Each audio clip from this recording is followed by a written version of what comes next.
Quo Vadis. By Henryk Sienkiewicz. Introductory.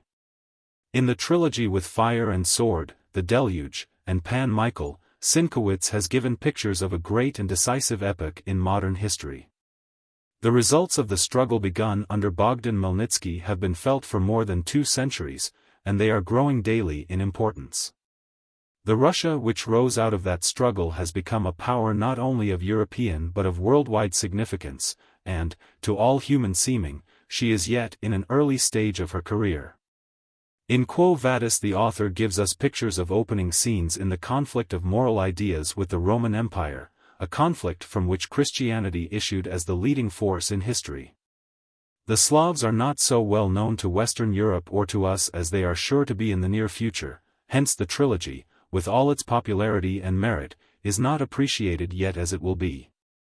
The conflict described in Quo Vadis is of supreme interest to a vast number of persons reading English. And this book will rouse, I think, more attention at first than anything written by Sienkiewicz hitherto. Jeremiah Curtin Island, Northern Guatemala, June, 1896. How do you find this book? Any thoughts about the book or the author? Any suggestion for improvement? Please take a moment to share your thoughts in a comment. If you like it, share it with your friends who might enjoy it as well. Subscribe to keep in touch. Visit CompleteAudiobooks.com for more quality content. Quo Vadis, a narrative of the time of Nero. Chapter 1. Petronius woke only about midday, and as usual greatly wearied. The evening before he had been at one of Nero's feasts, which was prolonged till late at night. For some time his health had been failing. He said himself that he woke up benumbed, as it were, and without power of collecting his thoughts.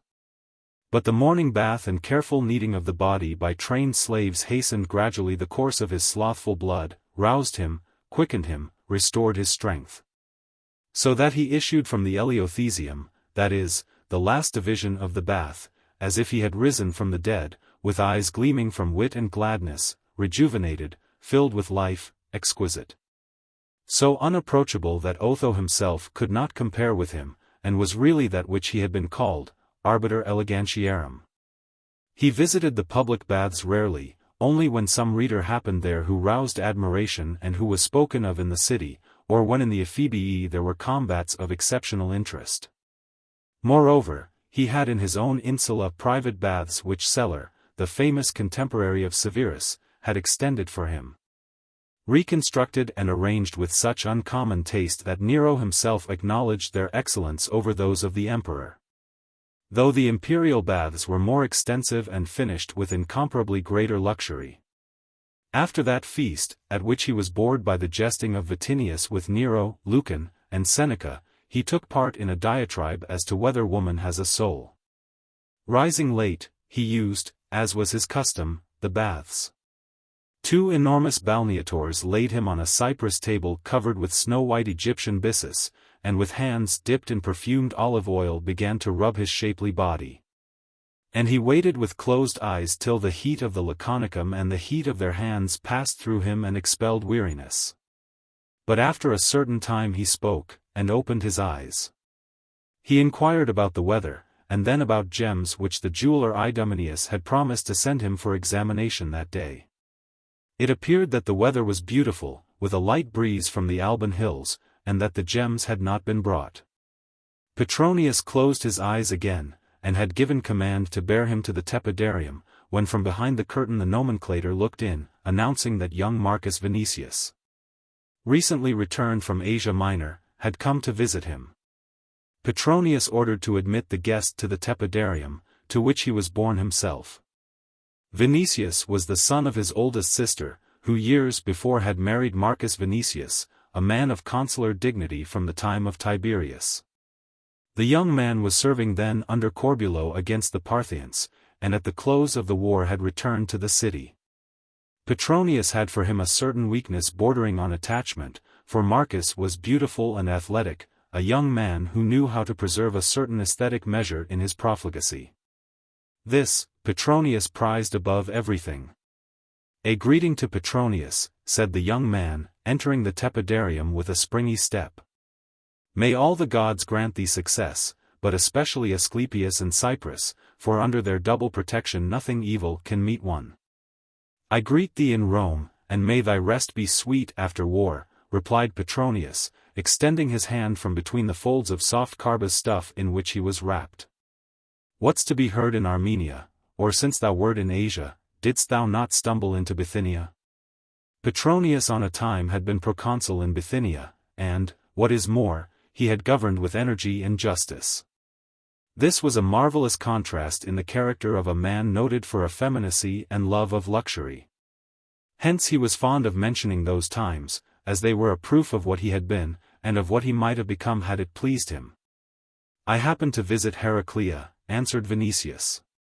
"Corbulo sent me there with an order to assemble reinforcements." "Ah, Heraclea. I knew at Heraclea a certain maiden from Colchis, for whom I would have given all the divorced women of this city, not excluding Poppaea. But these are old stories.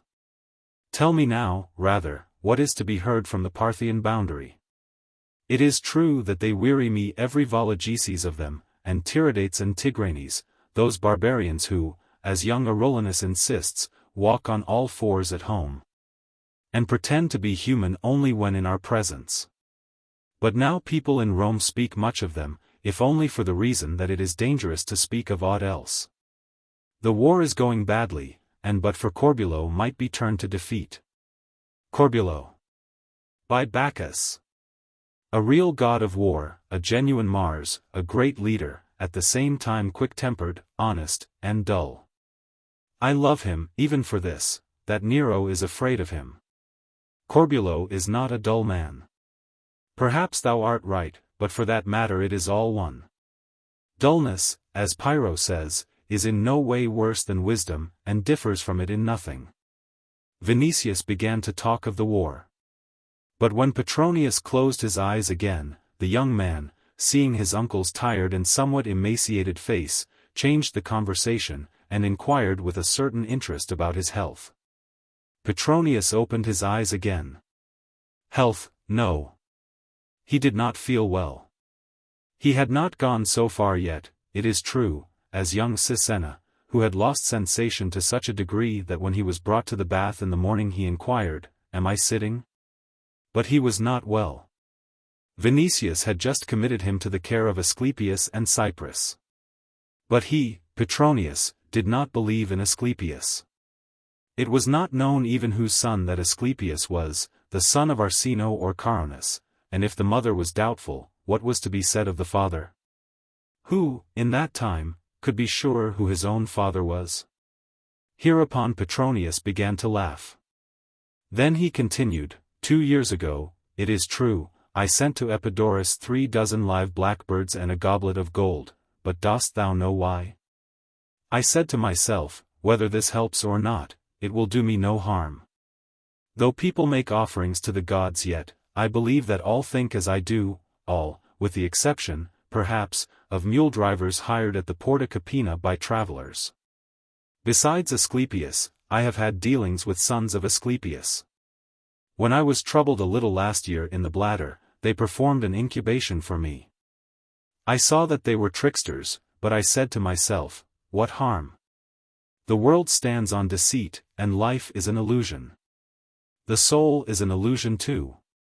But one must have reason enough to distinguish pleasant from painful illusions. I shall give command to burn in my hypocaustum, cedar wood sprinkled with ambergris, for during life I prefer perfumes to stenches. As to Cyprus, to whom thou hast also confided me, I have known her guardianship to the extent that I have twinges in my right foot. But as to the rest she is a good goddess. I suppose that thou wilt bear sooner or later white doves to her altar. True, answered Vinicius. The arrows of the Parthians have not reached my body, but a dart of a Moor has struck me, unexpectedly, a few stadia from a gate of this city. By the white knees of the Graces. Thou wilt tell me of this at a leisure hour. I have come purposely to get thy advice, answered Marcus. But at that moment the appeallators came, and occupied themselves with Petronius. Marcus, throwing aside his tunic, entered a bath of tepid water, for Petronius invited him to a plunge bath. "Ah, I have not even asked whether thy feeling is reciprocated," said Petronius, looking at the youthful body of Marcus, which was as if cut out of marble. "Had Lysippus seen thee, thou wouldst be ornamenting now the gate leading to the Palatine, as a statue of Hercules in youth." The young man smiled with satisfaction, and began to sink in the bath, splashing warm water abundantly on the mosaic which represented Hera at the moment when she was imploring sleep to lull Zeus to rest. Petronius looked at him with the satisfied eye of an artist. When Vinicius had finished and yielded himself in turn to the appeallators, a lector came in with a bronze tube at his breast and rolls of paper in the tube. "Dost wish to listen?" asked Petronius. "If it is thy creation, gladly," answered the young tribune. "If not, I prefer conversation." Poets seize people at present on every street corner. Of course they do. Thou wilt not pass any basilica, bath, library, or bookshop without seeing a poet gesticulating like a monkey. Agrippa, on coming here from the east, mistook them for madmen. And it is just such a time now. Caesar writes verses, hence all follow in his steps. Only it is not permitted to write better verses than Caesar, and for that reason I fear a little for Lucan. But I write prose, with which, however, I do not honor myself or others. What the lector has to read are codicilli of that poor Fabricius Veiento. Why poor? Because it has been communicated to him that he must dwell in Odessa and not return to his domestic hearth till he receives a new command. That odyssey will be easier for him than for Ulysses, since his wife is no Penelope. I need not tell thee, for that matter, that he acted stupidly. But here no one takes things otherwise than superficially. His is rather a wretched and dull little book, which people have begun to read passionately only when the author is banished. Now one hears on every side, scandala. Scandala, and it may be that Veiento invented some things. But I, who know the city, know our patres and our women, assure thee that it is all paler than reality. Meanwhile every man is searching in the book, for himself with alarm, for his acquaintances with delight.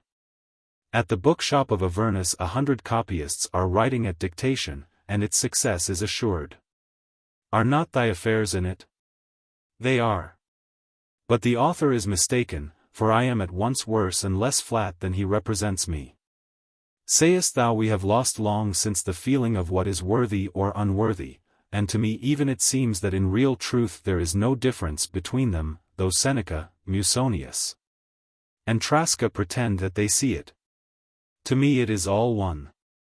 By Hercules, I say what I think. I have preserved loftiness, however, because I know what is deformed and what is beautiful. But our poet, Bronzebeard, for example, the charioteer, the singer, the actor, does not understand this. I am sorry, however, for Fabricius. He is a good companion. Vanity ruined the man. Everyone suspected him, no one knew certainly, but he could not contain himself, and told the secret on all sides in confidence. Hast heard the history of Rufinus? No.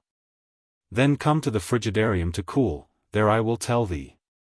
They passed to the Frigidarium, in the middle of which played a fountain of bright rose color, emitting the odor of violets.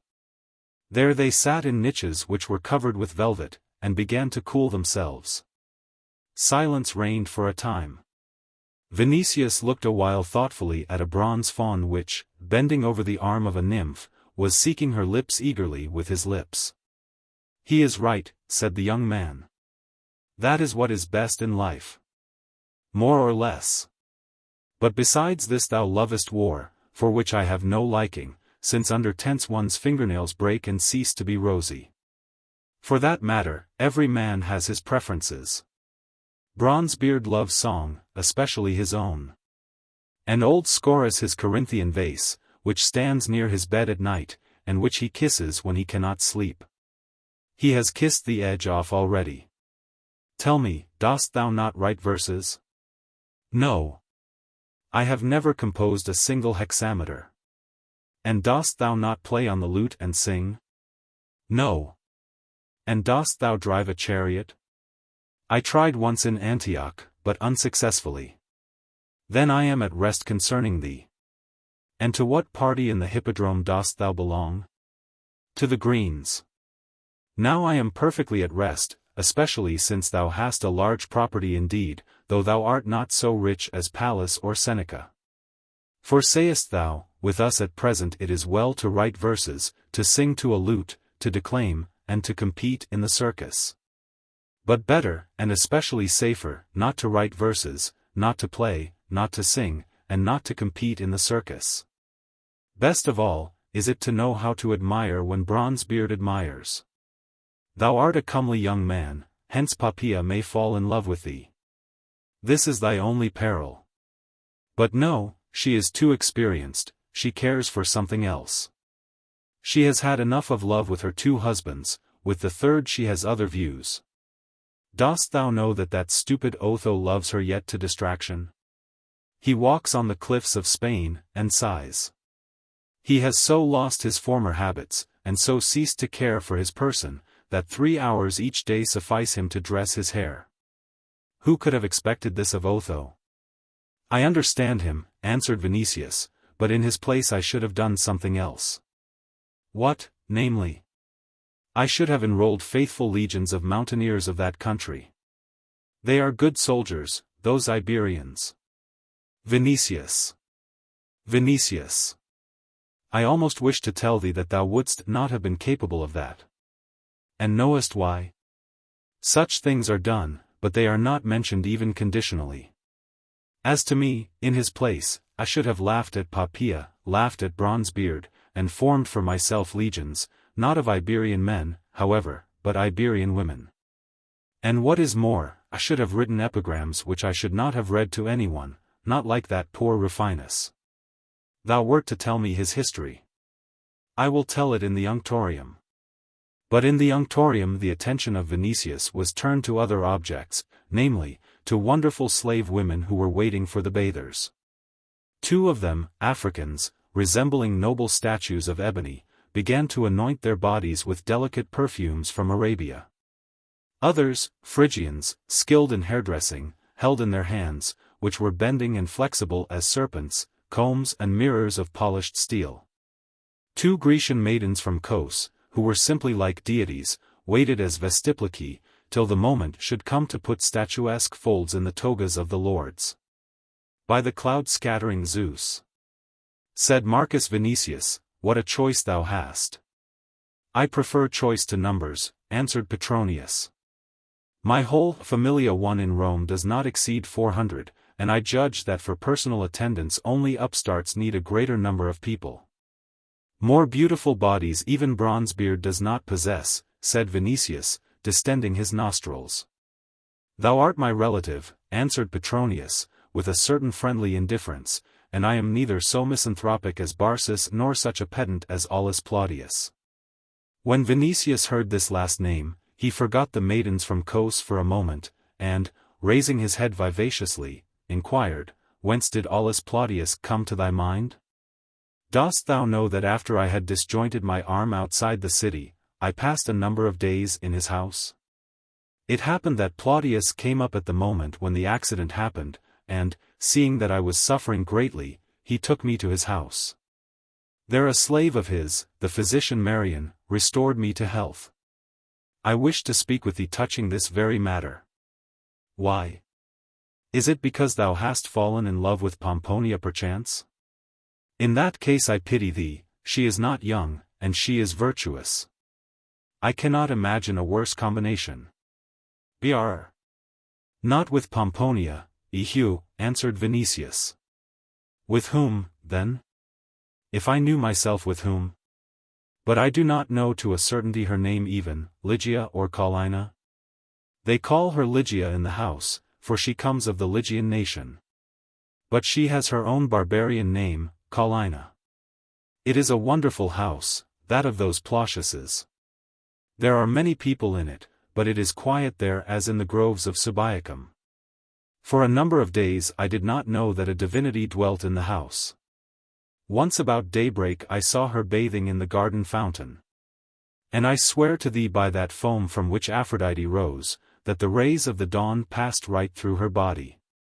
I thought that when the sun rose she would vanish before me in the light, as the twilight of morning does. Since then, I have seen her twice. And since then, too, I know not what rest is, I know not what other desires are, I have no wish to know what the city can give me. I want neither women, nor gold, nor Corinthian bronze, nor amber, nor pearls, nor wine, nor feasts, I want only Ligia. I am yearning for her, in sincerity I tell thee, Petronius, as that dream who is imaged on the mosaic of thy tepidarium yearned for Pasithea, whole days and night do I yearn. If she is a slave, then purchase her. She is not a slave. What is she? A freed woman of Claudius? Never having been a slave, she could not be a freed woman. Who is she? I know not, a king's daughter, or something of that sort. Thou dost rouse my curiosity, Vinicius. But if thou wish to listen, I will satisfy thy curiosity straightway. Her story is not a long one. Thou art acquainted, perhaps personally, with Vannius, king of the Suevi, who, expelled from his country, spent a long time here in Rome, and became even famous for his skillful play with dice. And his good driving of chariots. Drusus put him on the throne again. Vannius, who was really a strong man, ruled well at first, and warred with success. Afterward, however, he began to skin not only his neighbors, but his own Suevi, too much. Thereupon Vangio and Ceto, two sisters sons of his, and the sons of Vibilius, king of the Hermunduri, determined to force him to Rome again, to try his luck there at dice. I remember. That is of recent Claudian times. Yes. War broke out. Vannius summoned to his aid the Yazigi.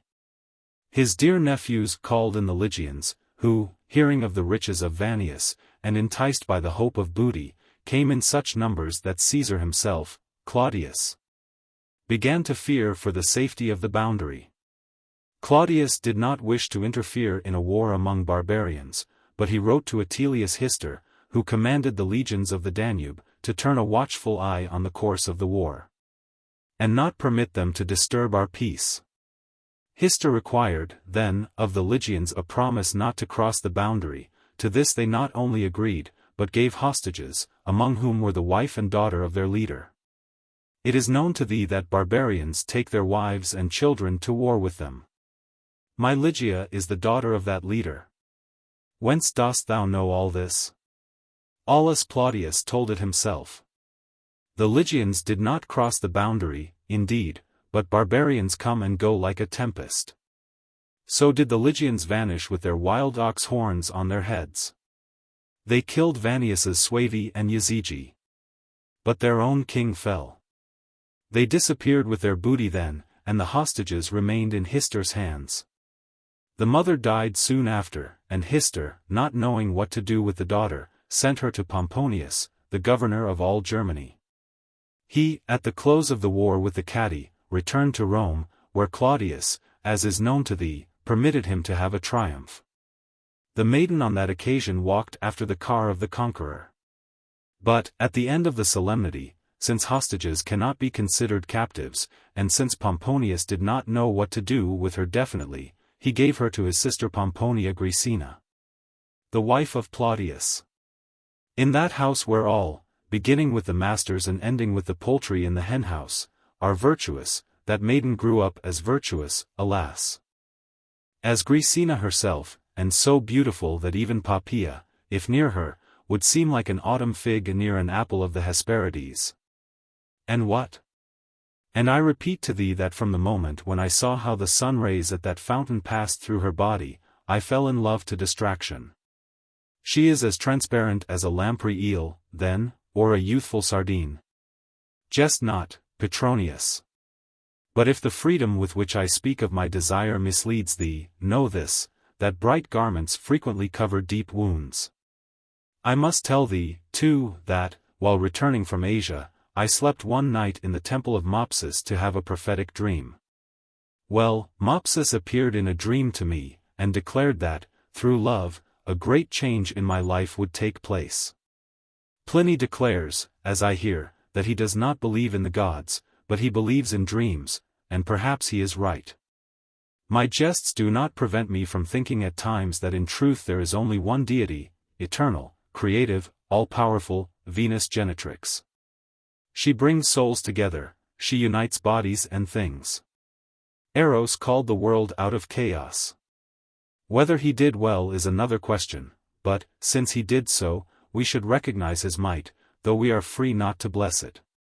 Alas! Petronius, it is easier to find philosophy in the world than wise counsel. Tell me, what is thy wish specially? I wish to have Ligia. I wish that these arms of mine, which now embrace only air, might embrace Ligia and press her to my bosom. I wish to breathe with her breath. Were she a slave, would give Aulus for her 100 maidens with feet whitened with lime as a sign that they were exhibited on sale for the first time. I wish to have her in my house till my head is as white as the top of Soracte in winter. She is not a slave, but she belongs to the family of Plautius. And since she is a deserted maiden, she may be considered an alumna. Plautius might yield her to thee if he wished. Then it seems that thou knowest not Pomponia Graecina. Both have become as much attached to her as if she were their own daughter. Pomponia I know, a real Cypress. If she were not the wife of Aulus, she might be engaged as a mourner. Since the death of Julius she has not thrown aside dark robes, and in general she looks as if, while still alive, she were walking on the asphodel meadow. She is, moreover, a one-man woman. Hence, among our ladies of 4 and 5 divorces, she is straightway a phoenix. But hast thou heard that in Upper Egypt the phoenix has just been hatched out, as 'tis said? An event which happens not oftener than once in 5 centuries. Petronius. Petronius. Let us talk of the phoenix some other time. What shall I tell thee, my Marcus? I know Aulus Plautius, who, though he blames my mode of life, has for me a certain weakness, and even respects me, perhaps, more than others. For he knows that I have never been an informer like Domitius Afer, Tigellinus, and a whole rabble of Ahenobarbus's intimates. 2. Without pretending to be a Stoic, I have been offended more than once at acts of Nero, which Seneca and Burrus looked at through their fingers. If it is thy thought that I might do something for thee with Aulus, I am at thy command. I judge that thou hast the power. Thou hast influence over him. And, besides, thy mind possesses inexhaustible resources. If thou wert to survey the position and speak with Plautius, thou hast too great an idea of my influence and wit. But if that is the only question, I will talk with Plautius as soon as they return to the city. They returned 2 days since.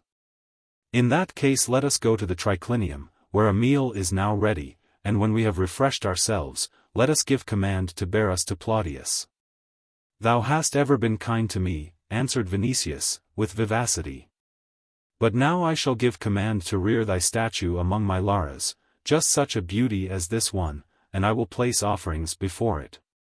Then he turned toward the statues which ornamented one entire wall of the perfumed chamber, and pointing to the one which represented Petronius as Hermes with a staff in his hand, he added, by the light of Helios, if the godlike Alexander resembled thee, I do not wonder at Helen. And in that exclamation there was as much sincerity as flattery. For Petronius, though older and less athletic, was more beautiful than even Vinicius. The women of Rome admired not only his pliant mind and his taste, which gained for him the title Arbiter Elegantiae, but also his body. This admiration was evident even on the faces of those maidens from Kos who were arranging the folds of his toga. And one of whom, whose name was Eunice, loving him in secret, looked him in the eyes with submission and rapture. But he did not even notice this. And, smiling at Vinicius, he quoted in answer an expression of Seneca about woman, animal impudence, etc. And then, placing an arm on the shoulders of his nephew, he conducted him to the triclinium. In the unctorium the 2 Grecian maidens, the Phrygians, and the 2 Ethiopians began to put away the vessels with perfumes. But at that moment, and beyond the curtain of the frigidarium, appeared the heads of the balneators, and a low pst was heard. At that call one of the Grecians, the Phrygians, and the Ethiopians sprang up quickly, and vanished in a twinkle behind the curtain. In the baths began a moment of license which the inspector did not prevent, for he took frequent part in such frolics himself. Petronius suspected that they took place. But, as a prudent man, and one who did not like to punish, he looked at them through his fingers. In the unctorium only Eunice remained. She listened for a short time to the voices and laughter which retreated in the direction of the Laconicum. At last she took the stool inlaid with amber and ivory, on which Petronius had been sitting a short time before, and put it carefully at his statue. The unctorium was full of sunlight and the hues which came from the many-colored marbles with which the wall was faced. Eunice stood on the stool, and, finding herself at the level of the statue, cast her arms suddenly around its neck. Then, throwing back her golden hair, and pressing her rosy body to the white marble, she pressed her lips with ecstasy to the cold lips of Petronius. Chapter 2. After a refreshment, which was called the morning meal and to which the 2 friends sat down at an hour when common mortals were already long past their midday prandium, Petronius proposed a light doze. According to him, it was too early for visits yet. There are, it is true, said he, people who begin to visit their acquaintances about sunrise, thinking that custom an old Roman one, but I look on this as barbarous. The afternoon hours are most proper, not earlier, however, than that one when the sun passes to the side of Jove's temple on the Capitol and begins to look slantwise on the Forum. In autumn it is still hot, and people are glad to sleep after eating. At the same time it is pleasant to hear the noise of the fountain in the atrium, and, after the obligatory 1,000 steps, to doze in the red light which filters in through the purple half-drawn velarium. Vinicius recognized the justice of these words. And the 2 men began to walk, speaking in a careless manner of what was to be heard on the Palatine and in the city, and philosophizing a little upon life. Petronius withdrew then to the cubiculum, but did not sleep long. In half an hour he came out, and, having given command to bring verbena, he inhaled the perfume and rubbed his hands and temples with it. Thou wilt not believe, said he, how it enlivens and freshens one. Now I am ready. The litter was waiting long since. Hence they took their places, and Petronius gave command to bear them to the Vicus Patricius, to the house of Aulus. Petronius's insula lay on the southern slope of the Palatine, near the so-called Carinae. Their nearest way, therefore, was below the Forum. But since Petronius wished to step in on the way to see the jeweler Idomeneus, he gave the direction to carry them along the Vicus Apollines and the Forum in the direction of the Vicus Celeratus, on the corner of which were many tabernae of every kind. Gigantic Africans bore the litter and moved on, preceded by slaves called pedicequi. Petronius, after some time, raised to his nostrils in silence his palm odorous with verbena, and seemed to be meditating on something. It occurs to me, said he after a while, that if thy forest goddess is not a slave she might leave the house of Plautius, and transfer herself to thine. Thou wouldst surround her with love and cover her with wealth, as I do my adored Chrysothemis, of whom, speaking between us, I have quite as nearly enough as she has of me. Marcus shook his head. No? Inquired Petronius. In the worst event, the case would be left with Caesar, and thou mayst be certain that, thanks even to my influence, our bronze beard would be on thy side. Thou knowest not Lygia, replied Vinicius. Then permit me to ask if thou know her otherwise than by sight? Hast spoken with her? Hast confessed thy love to her? I saw her first at the fountain, since then I have met her twice. Remember that during my stay in the house of Aulus, I dwelt in a separate villa, intended for guests, and, having a disjointed arm, I could not sit at the common table. Only on the eve of the day for which I announced my departure did I meet Ligia at supper, but I could not say a word to her. I had to listen to Aulus and his account of victories gained by him in Britain, and then of the fall of small states in Italy, which Licinius Stolo strove to prevent. In general, I do not know whether Aulus will be able to speak of aught else, and do not think that we shall escape this history unless it be thy wish to hear about the effeminacy of these days. They have pheasants in their preserves, but they do not eat them, setting out from the principle that every pheasant eaten brings nearer the end of Roman power. I met her a second time at the garden cistern, with a freshly plucked reed in her hand, the top of which she dipped in the water and sprinkled the irises growing around. Look at my knees. By the shield of Hercules, I tell thee that they did not tremble when clouds of Parthians advanced on our maniples with howls, but they trembled before the cistern. And, confused as a youth who still wears a bulla on his neck, I merely begged pity with my eyes, not being able to utter a word for a long time. Petronius looked at him, as if with a certain envy. Happy man, said he, though the world and life were the worst possible, one thing in them will remain eternally good, youth. After a while he inquired, and hast thou not spoken to her? When I had recovered somewhat, I told her that I was returning from Asia, that I had disjointed my arm near the city, and had suffered severely. But at the moment of leaving that hospitable house I saw that suffering in it was more to be wished for than delight in another place, that sickness there was better than health somewhere else. Confused too on her part, she listened to my words with bent head while drawing something with the reed on the saffron-colored sand. Afterward she raised her eyes, then looked down at the marks drawn already, once more she looked at me, as if to ask about something, and then fled on a sudden like a hamadryad before a dull fawn. She must have beautiful eyes. As the sea, and I was drowned in them, as in the sea. Believe me that the archipelago is less blue. After a while a little son of Plautius ran up with a question. But I did not understand what he wanted. "O Athene," exclaimed Petronius, "remove from the eyes of this youth the bandage with which Eros has bound them. If not, he will break his head against the columns of Venus's temple. O thou spring bud on the tree of life," said he, turning to Vinicius, "thou first green shoot of the vine. Instead of taking thee to the Plausiuses, I ought to give command to bear thee to the house of Gelosius, where there is a school for youths unacquainted with life. What dost thou wish in particular?" But what did she write on the sand? Was it not the name of a Moor, or a heart pierced with his dart, or something of such sort, that one might know from it that the satyrs had whispered to the ear of that nymph various secrets of life? How couldst thou help looking on those marks? "It is longer since I have put on the toga than seems to thee," said Vinicius, and before little Aulus ran up, I looked carefully at those marks. For I know that frequently maidens in Greece and in Rome draw on the sand a confession which their lips will not utter. But guess what she drew.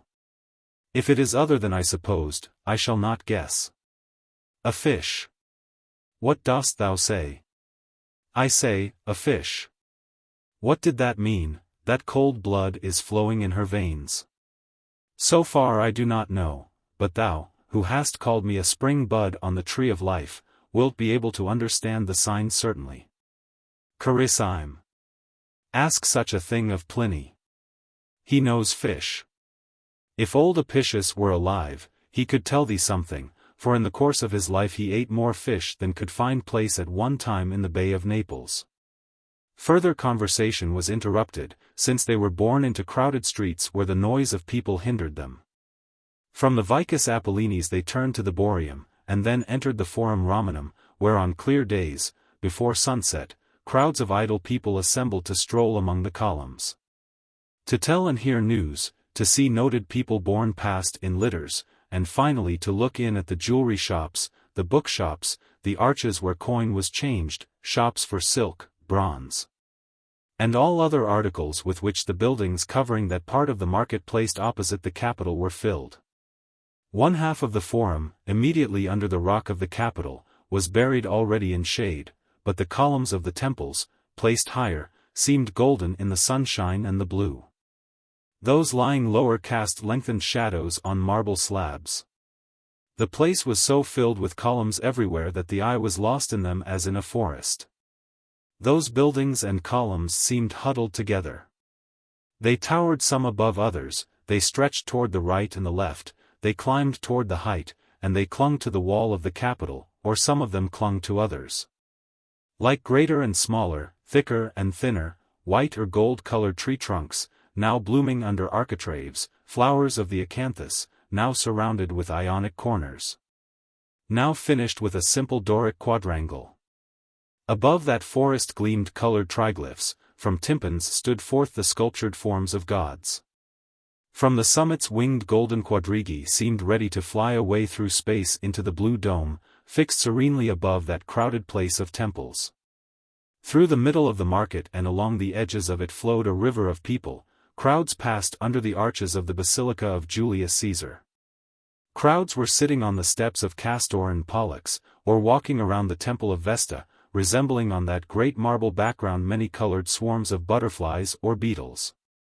Down immense steps, from the side of the temple on the Capitol dedicated to Jupiter Optimus Maximus, came new waves. At the rostra people listened to chance orators.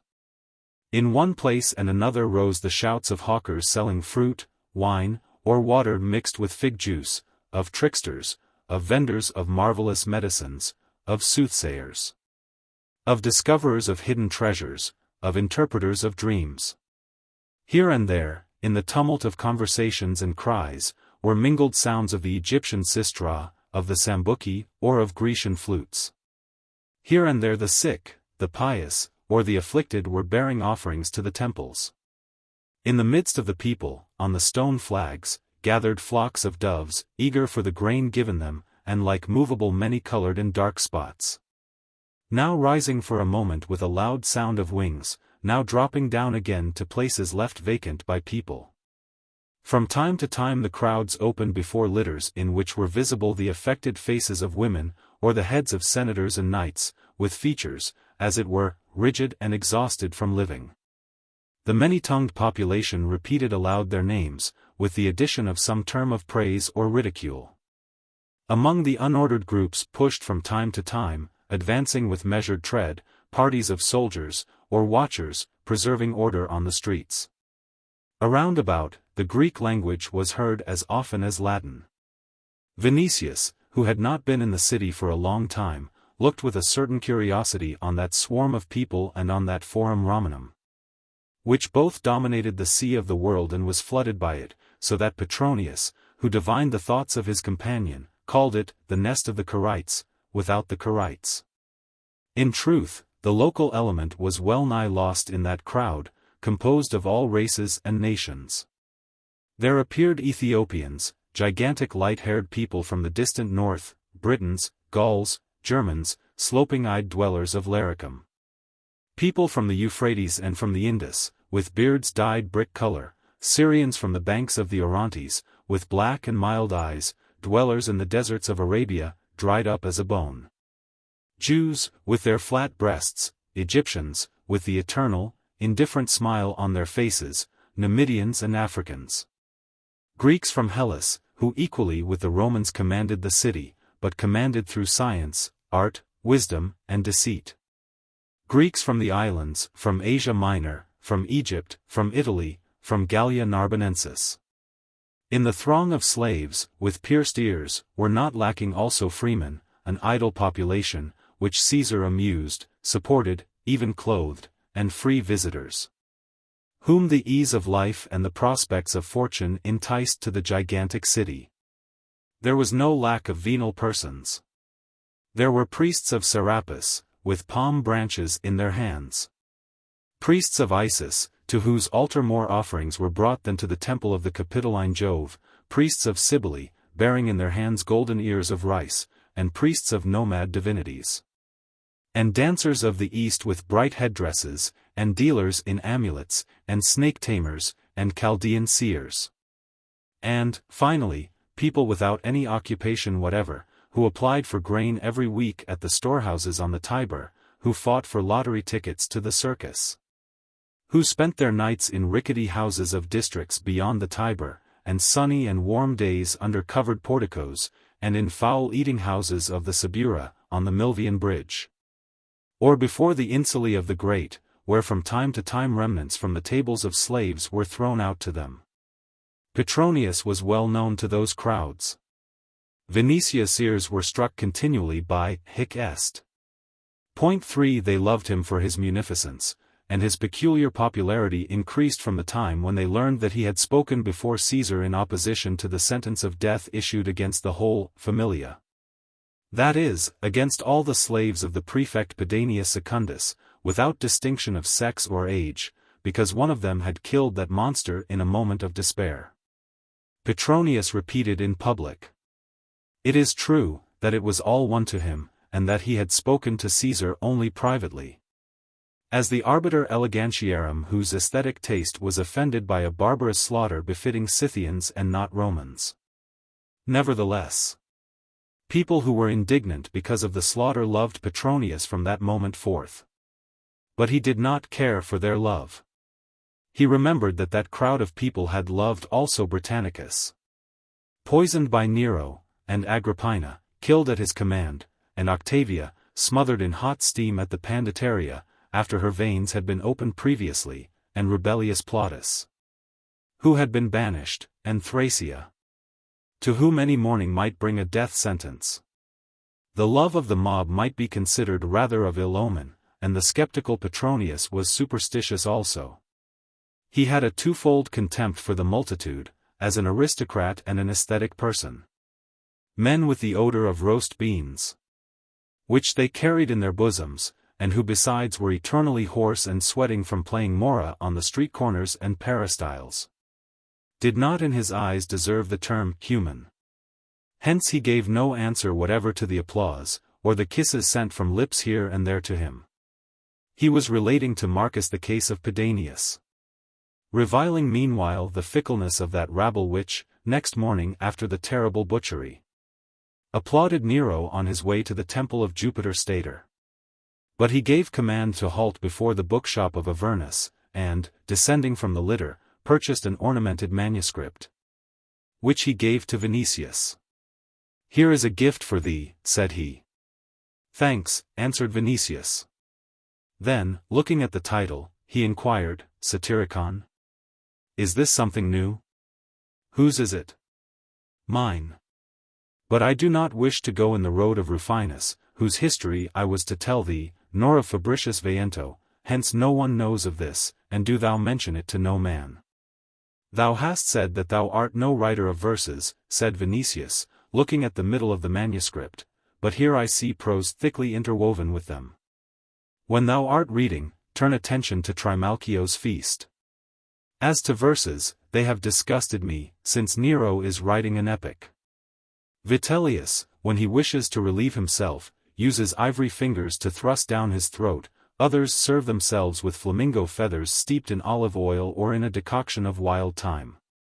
I read Nero's poetry, and the result is immediate. Straightway I am able to praise it, if not with a clear conscience, at least with a clear stomach."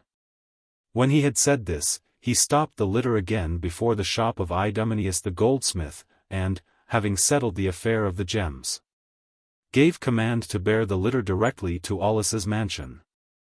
"On the road I will tell thee the story of Rufinus," said he, "as proof of what vanity in an author may be." But before he had begun, they turned into the Vicus Patricius, and soon found themselves before the dwelling of Aulus. A young and sturdy janitor opened the door leading to the ostium, over which a magpie confined in a cage greeted them noisily with the word, "Salve." On the way from the second antechamber, called the ostium, to the atrium itself, Vinicius said, "Hast noticed that the doorkeepers are without chains?" "This is a wonderful house," answered Petronius, in an undertone. "Of course it is known to thee that Pomponia Graecina is suspected of entertaining that Eastern superstition which consists in honoring a certain Chrestos. It seems that Crispinilla rendered her this service, she who cannot forgive Pomponia because one husband has sufficed her for a lifetime. A one-man woman. Today, in Rome, it is easier to get a half-plate of fresh mushrooms from Naricum than to find such. They tried her before a domestic court. To thy judgment this is a wonderful house. Later on I will tell thee what I heard and saw in it." Meanwhile they had entered the atrium. The slave appointed to it, called Atriensis, sent a nomenclator to announce the guests. And Petronius, who, imagining that eternal sadness reigned in this severe house, had never been in it, looked around with astonishment, and as it were with a feeling of disappointment. For the atrium produced rather an impression of cheerfulness.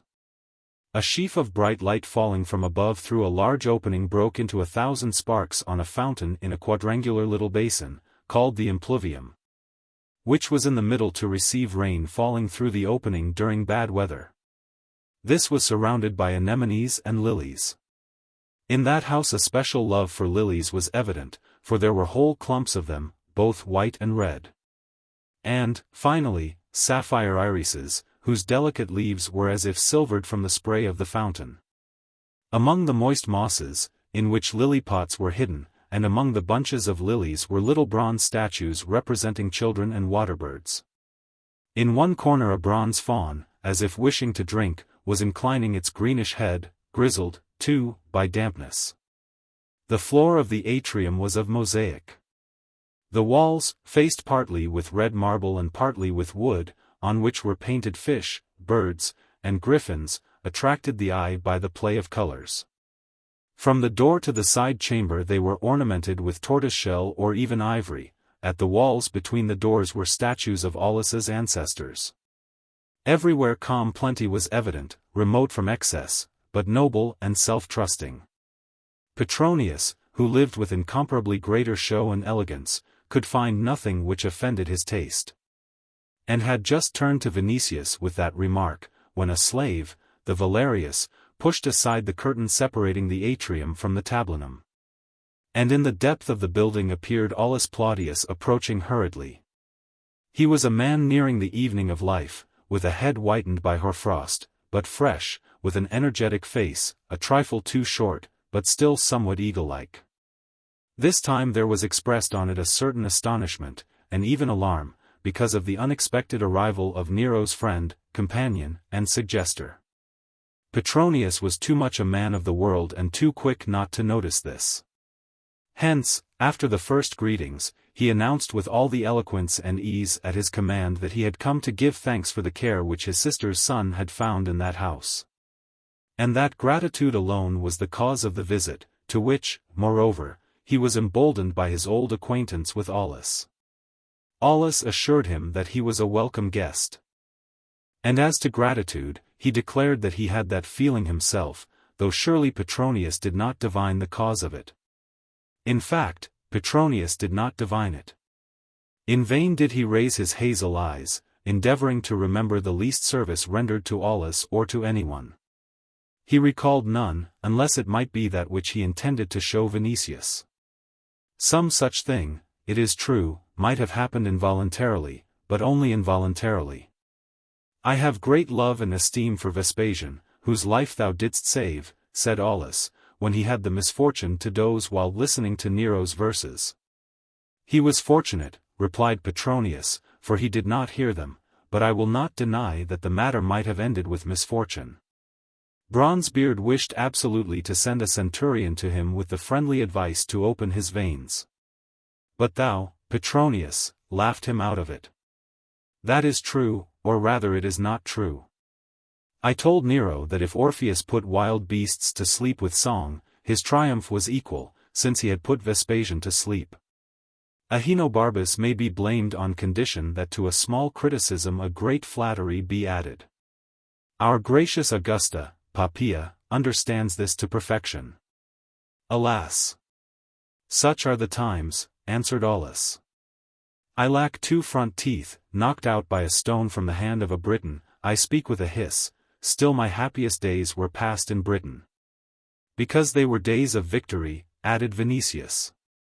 But Petronius, alarmed lest the old general might begin a narrative of his former wars, changed the conversation.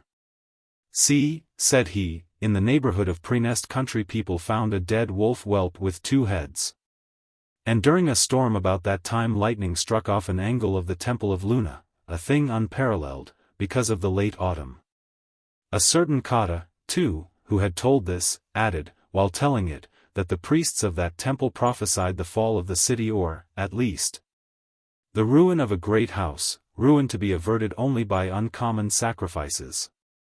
Aulus, when he had heard the narrative, expressed the opinion that such signs should not be neglected, that the gods might be angered by an overmeasure of wickedness. In this there was nothing wonderful, and in such an event expiatory sacrifices were perfectly in order. Thy house, Plautius, is not too large, answered Petronius, though a great man lives in it. Mine is indeed too large for such a wretched owner, though equally small. But if it is a question of the ruin of something as great, for example, as the Domus Transitoria, would it be worth while for us to bring offerings to avert that ruin? Plautius did not answer that question, a carefulness which touched even Petronius somewhat, for, with all his inability to feel the difference between good and evil, he had never been an informer. And it was possible to talk with him in perfect safety. He changed the conversation again, therefore, and began to praise Plautius's dwelling and the good taste which reigned in the house. It is an ancient seat, said Plautius, in which nothing has been changed since I inherited it. After the curtain was pushed aside which divided the atrium from the tablinum, the house was open from end to end. So that through the tablinum and the following peristyle and the hall lying beyond it which was called the Ecus, the glance extended to the garden, which seemed from a distance like a bright image set in a dark frame. Joyous, childlike laughter came from it to the atrium. "Oh, General," said Petronius, "permit us to listen from near by to that glad laughter which is of a kind heard so rarely in these days." "Willingly," answered Plautius, rising, "that is my little Aulus and Ligia, playing ball. But as to laughter, I think, Petronius, that our whole life is spent in it." "Life deserves laughter, hence people laugh at it," answered Petronius, "but laughter here has another sound." "Petronius does not laugh for days in succession," said Vinicius. "But then he laughs entire nights." Thus conversing, they passed through the length of the house and reached the garden, where Ligia and little Aulus were playing with balls, which slaves, appointed to that game exclusively and called spheristi, picked up and placed in their hands. Petronius cast a quick passing glance at Ligia. Little Aulus, seeing Vinicius, ran to greet him. But the young tribune, going forward, bent his head before the beautiful maiden, who stood with a ball in her hand, her hair blown apart a little. She was somewhat out of breath, and flushed. In the garden triclinium, shaded by ivy, grapes, and woodbine, sat Pomponia Graecina, hence they went to salute her.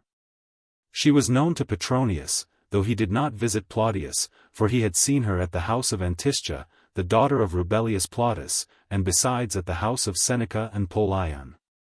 He could not resist a certain admiration with which he was filled by her face, pensive but mild, by the dignity of her bearing, by her movements, by her words. Pomponia disturbed his understanding of women to such a degree that that man, corrupted to the marrow of his bones, and self-confident as no one in Rome, not only felt for her a kind of esteem, but even lost his previous self-confidence.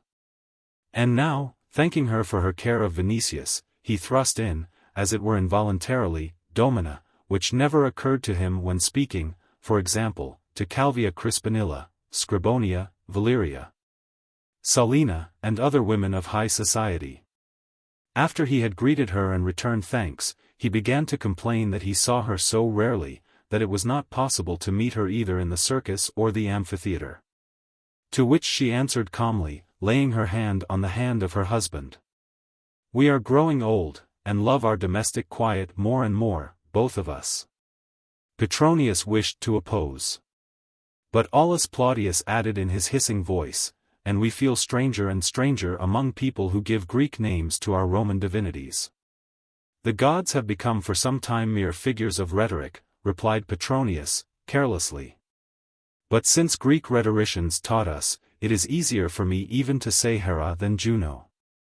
He turned his eyes then to Pomponia, as if to signify that in presence of her no other divinity could come to his mind, and then he began to contradict what she had said touching old age.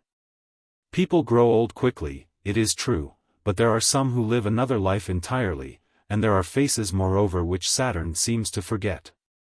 Petronius said this with a certain sincerity even, for Pomponia Graecina, though descending from the midday of life, had preserved an uncommon freshness of face. And since she had a small head and delicate features, she produced at times, despite her dark robes, despite her solemnity and sadness, the impression of a woman quite young.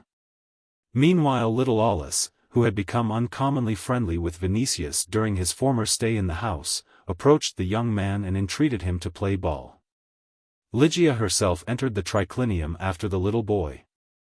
Under the climbing ivy, with the light quivering on her face, she seemed to Petronius more beautiful than at the first glance, and really like some nymph. As he had not spoken to her thus far, he rose, inclined his head, and, instead of the usual expressions of greeting, quoted the words with which Ulysses greeted Nausicaa. "I supplicate thee, O Queen, whether thou art some goddess or a mortal. If thou art one of the daughters of men who dwell on earth, thrice blessed are thy father and thy lady mother, and thrice blessed thy brethren." The exquisite politeness of this man of the world pleased even Pomponia. As to Ligia, she listened, confused and flushed, without boldness to raise her eyes. But a wayward smile began to quiver at the corners of her lips, and on her face a struggle was evident between the timidity of a maiden and the wish to answer. But clearly the wish was victorious, for, looking quickly at Petronius, she answered him all at once with the words of that same Nausicaa, quoting them at one breath. And a little like a lesson learned. "Stranger, thou seemest no evil man nor foolish." Then she turned and ran out as a frightened bird runs.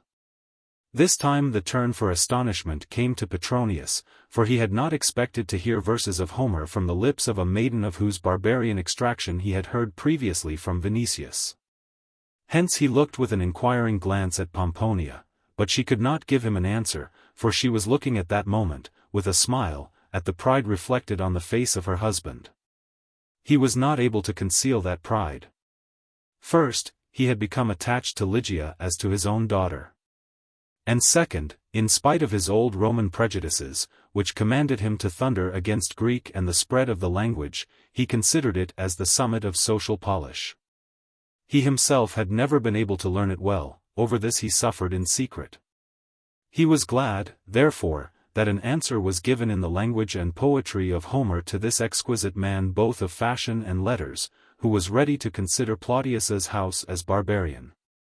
"We have in the house a pedagogue, a Greek," said he, turning to Petronius, "who teaches our boy, and the maiden overhears the lessons.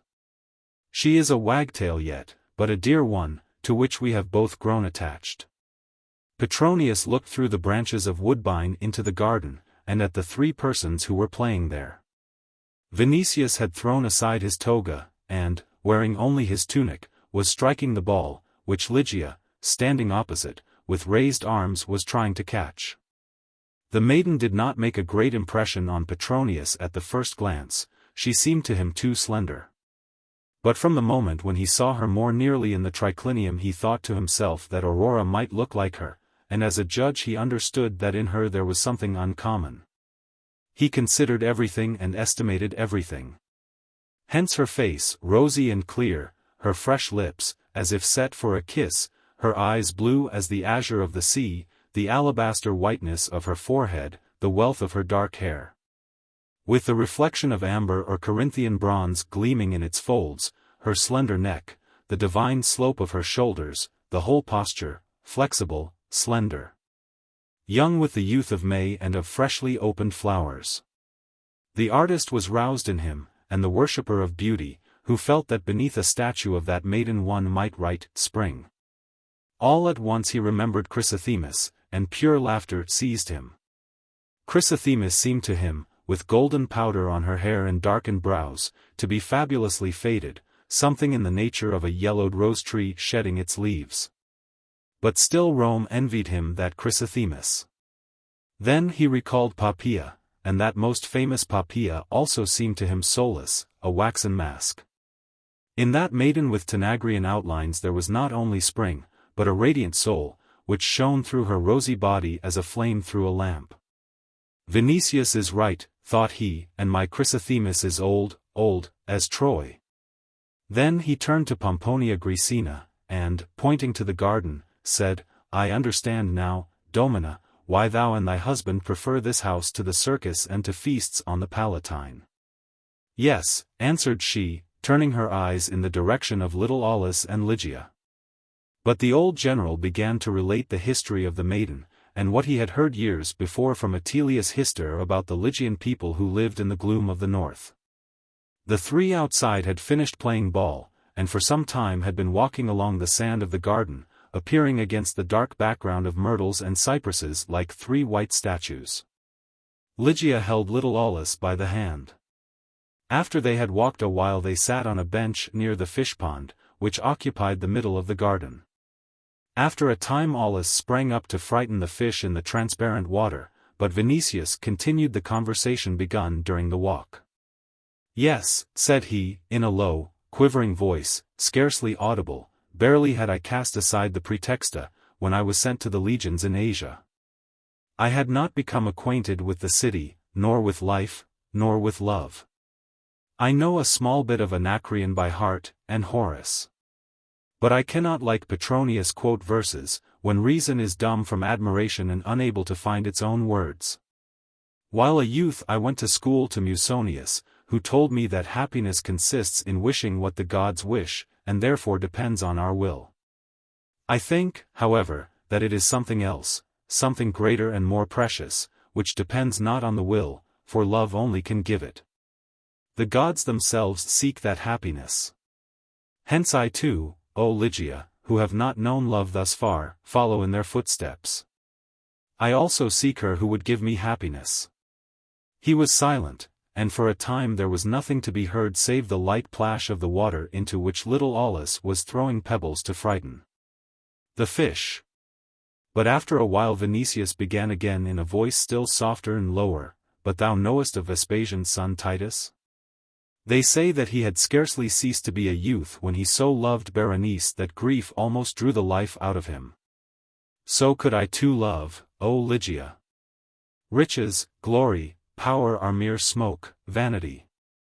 The rich man will find a richer than himself, the greater glory of another will eclipse a man who is famous, a strong man will be conquered by a stronger. But can Caesar himself, can any god even, experience greater delight or be happier than a simple mortal at the moment when at his breast there is breathing another dear breast? Or when he kisses beloved lips? Hence love makes us equal to the gods, O Ligia. And she listened with alarm, with astonishment, and at the same time as if she were listening to the sound of a Grecian flute or a cithara. It seemed to her at moments that Vinicius was singing a kind of wonderful song, which was instilling itself into her ears, moving the blood in her, and penetrating her heart with a faintness, a fear, and a kind of uncomprehended delight. It seemed to her also that he was telling something which was in her before, but of which she could not give account to herself. She felt that he was rousing in her something which had been sleeping hitherto, and that in that moment a hazy dream was changing into a form more and more definite, more pleasing, more beautiful. Meanwhile the sun had passed the Tiber long since, and had sunk low over the Janiculum. On the motionless cypresses ruddy light was falling, and the whole atmosphere was filled with it. Ligia raised on Vinicius her blue eyes as if roused from sleep. And he, bending over her with a prayer quivering in his eyes, seemed on a sudden, in the reflections of evening, more beautiful than all men, than all Greek and Roman gods whose statues she had seen on the facades of temples. And with his fingers he clasped her arm lightly just above the wrist and asked, "Dost thou not divine what I say to thee, Ligia?" "No," whispered she as answer, in a voice so low that Vinicius barely heard it. But he did not believe her, and, drawing her hand toward him more vigorously, he would have drawn it to his heart, which, under the influence of desire roused by the marvelous maiden, was beating like a hammer, and would have addressed burning words to her directly had not old Aulus appeared on a path set in a frame of myrtles, who said, while approaching them, "The sun is setting. So beware of the evening coolness, and do not trifle with Libitina." "No," answered Vinicius, "I have not put on my toga yet, and I do not feel the cold. But see, barely half the sun's shield is looking from behind the hill. That is a sweet climate of Sicily, where people gather on the square before sunset and take farewell of disappearing Phoebus with a choral song. And, forgetting that a moment earlier he had warned them against Libitina, he began to tell about Sicily, where he had estates and large cultivated fields which he loved. He stated also that it had come to his mind more than once to remove to Sicily, and live out his life there in quietness. He whose head winters have whitened has bad enough of hoarfrost. Leaves are not falling from the trees yet, and the sky smiles on the city lovingly. But when the grapevines grow yellow-leaved, when snow falls on the Alban hills, and the gods visit the Campania with piercing wind, who knows but I may remove with my entire household to my quiet country seat. Wouldst thou leave Rome? Inquired Vinicius, with sudden alarm. I have wished to do so this long time, for it is quieter in Sicily and safer. And again he fell to praising his gardens, his herds, his house hidden in green, and the hills grown over with thyme and savory, among which were swarms of buzzing bees. But Vinicius paid no heed to that bucolic note, and from thinking only of this, that he might lose Ligia, he looked toward Petronius as if expecting salvation from him alone. Meanwhile Petronius, sitting near Pomponia, was admiring the view of the setting sun, the garden, and the people standing near the fish-pond. Their white garments on the dark background of the myrtles gleamed like gold from the evening rays. On the sky the evening light had begun to assume purple and violet hues, and to change like an opal. A strip of the sky became lily-colored. The dark silhouettes of the cypresses grew still more pronounced than during bright daylight. In the people, in the trees, in the whole garden there reigned an evening calm. That calm struck Petronius, and it struck him especially in the people. In the faces of Pomponia, old Aulus, their son, and Ligia there was something such as he did not see in the faces which surrounded him every day, or rather every night. There was a certain light, a certain repose, a certain serenity, flowing directly from the life which all lived there. And with a species of astonishment he thought that a beauty and sweetness might exist which he, who chased after beauty and sweetness continually, had not known. He could not hide the thought in himself, and said, turning to Pomponia, I am considering in my soul how different this world of yours is from the world which our Nero rules. She raised her delicate face toward the evening light, and said with simplicity, not Nero, but God, rules the world. A moment of silence followed. Near the triclinium were heard in the alley, the steps of the old general, Vinicius, Ligia, and little Aulus. But before they arrived, Petronius had put another question, but believest thou in the gods, then, Pomponia? I believe in God, who is one, just, and all-powerful, answered the wife of Aulus Claudius. Chapter 3. She believes in God who is one, all-powerful, and just, said Petronius, when he found himself again in the litter with Vinicius. If her God is all-powerful, he controls life and death, and if he is just, he sends death justly. Why, then, does Pomponia wear mourning for Julius? In mourning for Julius she blames her God. I must repeat this reasoning to our bronze beard, the monkey, since I consider that in dialectics I am the equal of Socrates. As to women, I agree that each has 3 or 4 souls, but none of them a reasoning one. Let Pomponia meditate with Seneca or Cornutus over the question of what their great logos is. Let them summon at once the shades of Xenophanes, Parmenides, Zeno, and Plato, who are as much wearied there in Cimmerian regions as a finch in a cage. I wish to talk with her and with Plautius about something else. By the holy stomach of the Egyptian Isis. If I had told them right out directly why we came, I suppose that their virtue would have made as much noise as a bronze shield under the blow of a club. And I did not dare to tell. Wilt thou believe, Vinicius, I did not dare. Peacocks are beautiful birds, but they have too shrill a cry. I feared an outburst. But I must praise thy choice. A real, rosy-fingered aurora. And knowest thou what she reminded me of too, spring? Not our spring in Italy, where an apple tree merely puts forth a blossom here and there, and olive groves grow grey, just as they were grey before, but the spring which I saw once in Helvetia, young, fresh, bright green. By that pale moon, I do not wonder at thee, Marcus, but know that thou art loving Diana, because Aulus and Pomponia are ready to tear thee to pieces, as the dogs once tore Actaeon.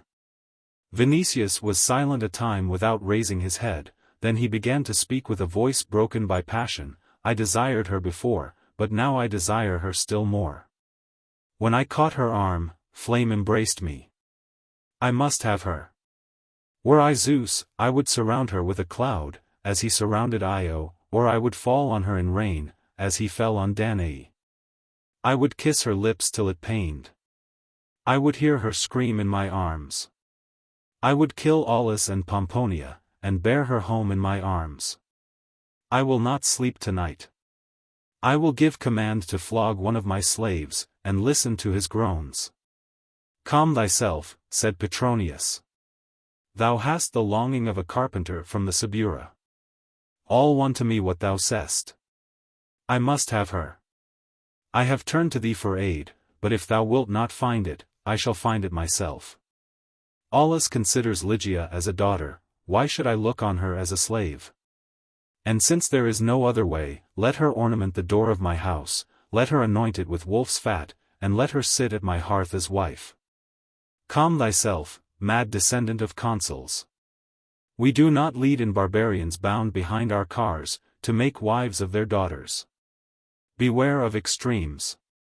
Exhaust simple, honorable methods, and give thyself and me time for meditation. Chrysothemis seemed to me too a daughter of Jove, and still I did not marry her, just as Nero did not marry Act, though they called her a daughter of King Attalus. Calm thyself. Think that if she wishes to leave Aulus for thee, he will have no right to detain her. Know also that thou art not burning alone, for Eros has roused in her the flame too. I saw that, and it is well to believe me. Have patience. There is a way to do everything, but today I have thought too much already, and it tires me. But I promise that tomorrow I will think of thy love, and unless Petronius is not Petronius, he will discover some method. They were both silent again. I thank thee, said Vinicius at last. May fortune be bountiful to thee. Be patient. Whither hast thou given command to bear us? To Chrysothemis. Thou art happy in possessing her whom thou lovest. Dost thou know what amuses me yet in Chrysothemis? This, that she is false to me with my freedman Theocles, and thinks that I do not notice it. Once I loved her, but now she amuses me with her lying and stupidity. Come with me to her. Should she begin to flirt with thee, and write letters on the table with her fingers steeped in wine, know that I shall not be jealous. And he gave command to bear them both to Chrysothemis. But in the entrance Petronius put his hand on Vinicius' shoulder, and said, Wait, it seems to me that I have discovered a plan. May all the gods reward thee. I have it. I judge that this plan is infallible. Knowest what, Marcus? I listen to thee, my wisdom. Well, in a few days the divine Ligia will partake of Demeter's grain in thy house. Thou art greater than Caesar, exclaimed Vinicius with enthusiasm. Chapter 4. In fact, Petronius kept his promise. He slept all the day following his visit to Chrysothemis, it is true. But in the evening he gave command to bear him to the Palatine, where he had a confidential conversation with Nero. In consequence of this, on the third day a centurion, at the head of some tens of praetorian soldiers, appeared before the house of Plautius. The period was uncertain and terrible. Messengers of this kind were more frequently heralds of death. So when the centurion struck the hammer at Aulus's door, and when the guard of the atrium announced that there were soldiers in the anteroom, terror rose through the whole house. The family surrounded the old general at once, for no one doubted that danger hung over him above all. Pomponia, embracing his neck with her arms, clung to him with all her strength, and her blue lips moved quickly while uttering some whispered phrase. Ligia, with a face pale as linen, kissed his hand, little Aulus clung to his toga. From the corridor, from chambers in the lower story intended for servant women and attendants, from the bath, from the arches of lower dwellings, from the whole house. Crowds of slaves began to hurry out, and the cries of "Hugh! Hugh, me miserum," were heard. The women broke into great weeping, some scratched their cheeks, or covered their heads with kerchiefs. Only the old general himself, accustomed for years to look death straight in the eye, remained calm, and his short eagle face became as rigid as if chiseled from stone. After a while, when he had silenced the uproar, and commanded the attendants to disappear, he said, "Let me go, Pomponia. If my end has come, we shall have time to take leave." And he pushed her aside gently, but she said, "God grant thy fate and mine to be one, O Aulus." Then, failing on her knees, she began to pray with that force which fear for some dear one alone can give. Aulus passed out to the atrium, where the centurion was waiting for him. It was old Caius Asta, his former subordinate and companion in British wars. "I greet thee, General," said he. "I bring a command, and the greeting of Caesar. Here are the tablets and the signet to show that I come in his name." "I am thankful to Caesar for the greeting, and I shall obey the command," answered Aulus. "Be welcome, Asta, and say what command thou hast brought."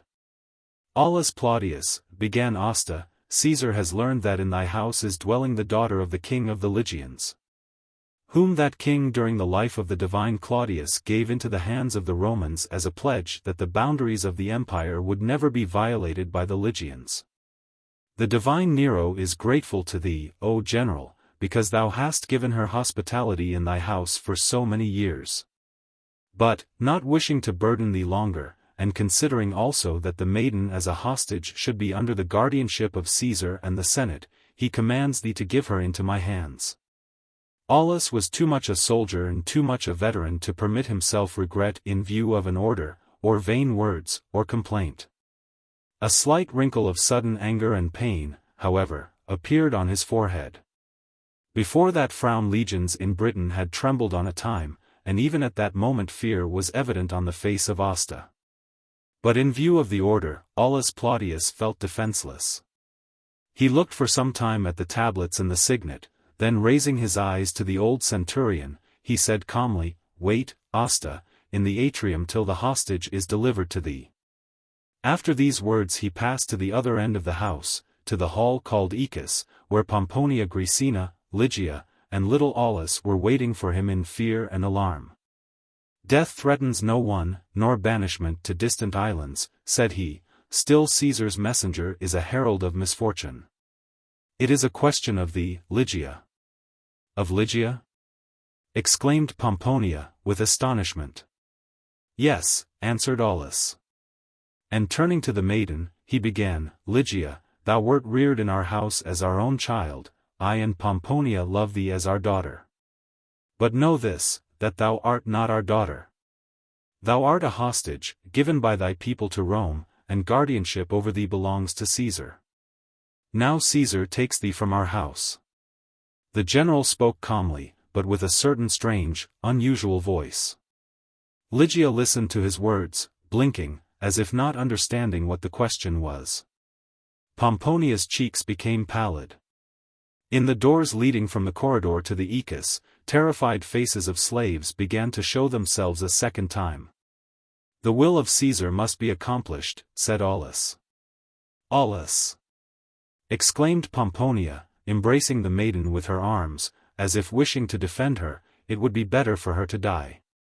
Ligia, nestling up to her breast, repeated, "Mother, mother," unable in her sobbing to find other words. On Aulus's face anger and pain were reflected again. "If I were alone in the world," said he, gloomily, "I would not surrender her alive, and my relatives might give offerings this day to Jupiter Liberator. But I have not the right to kill thee and our child, who may live to happier times. I will go to Caesar this day, and implore him to change his command. Whether he will hear me, I know not. Meanwhile, farewell, Ligia, and know that I and Pomponia ever bless the day in which thou didst take thy seat at our hearth." Thus speaking, he placed his hand on her head. But though he strove to preserve his calmness, when Ligia turned to him eyes filled with tears, and seizing his hand pressed it to her lips, his voice was filled with deep fatherly sorrow. "Farewell, our joy, and the light of our eyes," said he. And he went to the atrium quickly, so as not to let himself be conquered by emotion unworthy of a Roman and a general.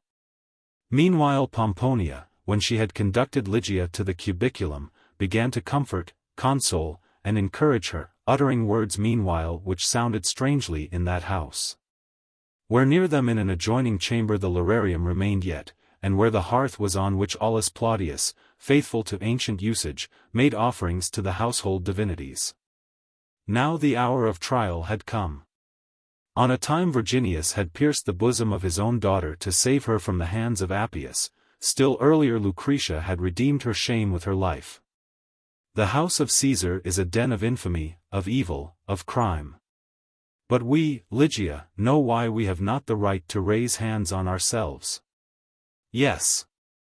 The law under which we both live is another, a greater, a holier, but it gives permission to defend oneself from evil and shame even should it happen to pay for that defense with life and torment. Whoso goes forth pure from the dwelling of corruption has the greater merit thereby. The earth is that dwelling. But fortunately life is one twinkle of the eye, and resurrection is only from the grave. Beyond that not Nero, but mercy bears rule, and there instead of pain is delight, there instead of tears is rejoicing. Next she began to speak of herself. Yes. She was calm. But in her breast there was no lack of painful wounds. For example, Aulus was a cataract on her eye, the fountain of light had not flowed to him yet. Neither was it permitted her to rear her son in truth. When she thought, therefore, that it might be thus to the end of her life, and that for them a moment of separation might come which would be 100 times more grievous and terrible than that temporary one over which they were both suffering then, she could not so much as understand how she might be happy even in heaven without them. And she had wept many nights through already, she had passed many nights in prayer, imploring grace and mercy. But she offered her suffering to God, and waited and trusted. And now, when a new blow struck her, when the tyrant's command took from her a dear one, the one whom Aulus had called the light of their eyes, she trusted yet, believing that there was a power greater than Nero's and a mercy mightier than his anger. And she pressed the maiden's head to her bosom still more firmly. Ligia dropped to her knees after a while, and, covering her eyes in the folds of Pomponia's peplus, she remained thus a long time in silence. But when she stood up again, some calmness was evident on her face. "I grieve for thee, mother, and for father and for my brother, but I know that resistance is useless, and would destroy all of us. I promise thee that in the house of Caesar I will never forget thy words." Once more she threw her arms around Pomponia's neck. Then both went out to the Ecus, and she took farewell of little Aulus, of the old Greek their teacher, of the dressing maid who had been her nurse, and of all the slaves. One of these, a tall and broad-shouldered Lygian, called Ursus in the house, who with other servants had in his time gone with Ligia's mother and her to the camp of the Romans, fell now at her feet. And then bent down to the knees of Pomponia, saying, "O Domina, permit me to go with my lady, to serve her and watch over her in the house of Caesar." "Thou art not our servant, but Ligia's," answered Pomponia. "But if they admit thee through Caesar's doors, in what way wilt thou be able to watch over her?" "I know not, Domina, I know only that iron breaks in my hands just as wood does." When Aulus, who came up at that moment, had heard what the question was, not only did he not oppose the wishes of Ursus, but he declared that he had not even the right to detain him. They were sending away Ligia as a hostage whom Caesar had claimed, and they were obliged in the same way to send her retinue, which passed with her to the control of Caesar. Here he whispered to Pomponia that under the form of an escort she could add as many slaves as she thought proper, for the centurion could not refuse to receive them. There was a certain comfort for Ligia in this. Pomponia also was glad that she could surround her with servants of her own choice. Therefore, besides Ursus, she appointed to her the old tire woman, 2 maidens from Cyprus well skilled in hairdressing, and 2 German maidens for the bath. Her choice fell exclusively on adherents of the new faith. Ursus, too, had professed it for a number of years. Pomponia could count on the faithfulness of those servants, and at the same time consoled herself with the thought that soon grains of truth would be in Caesar's house. She wrote a few words also, committing care over Lygia to Nero's freedwoman, Act. Pomponia had not seen her, it is true, at meetings of confessors of the new faith. But she had heard from them that Act had never refused them a service, and that she read the letters of Paul of Tarsus eagerly. It was known to her also that the young freedwoman lived in melancholy, that she was a person different from all other women of Nero's house. And that in general she was the good spirit of the palace.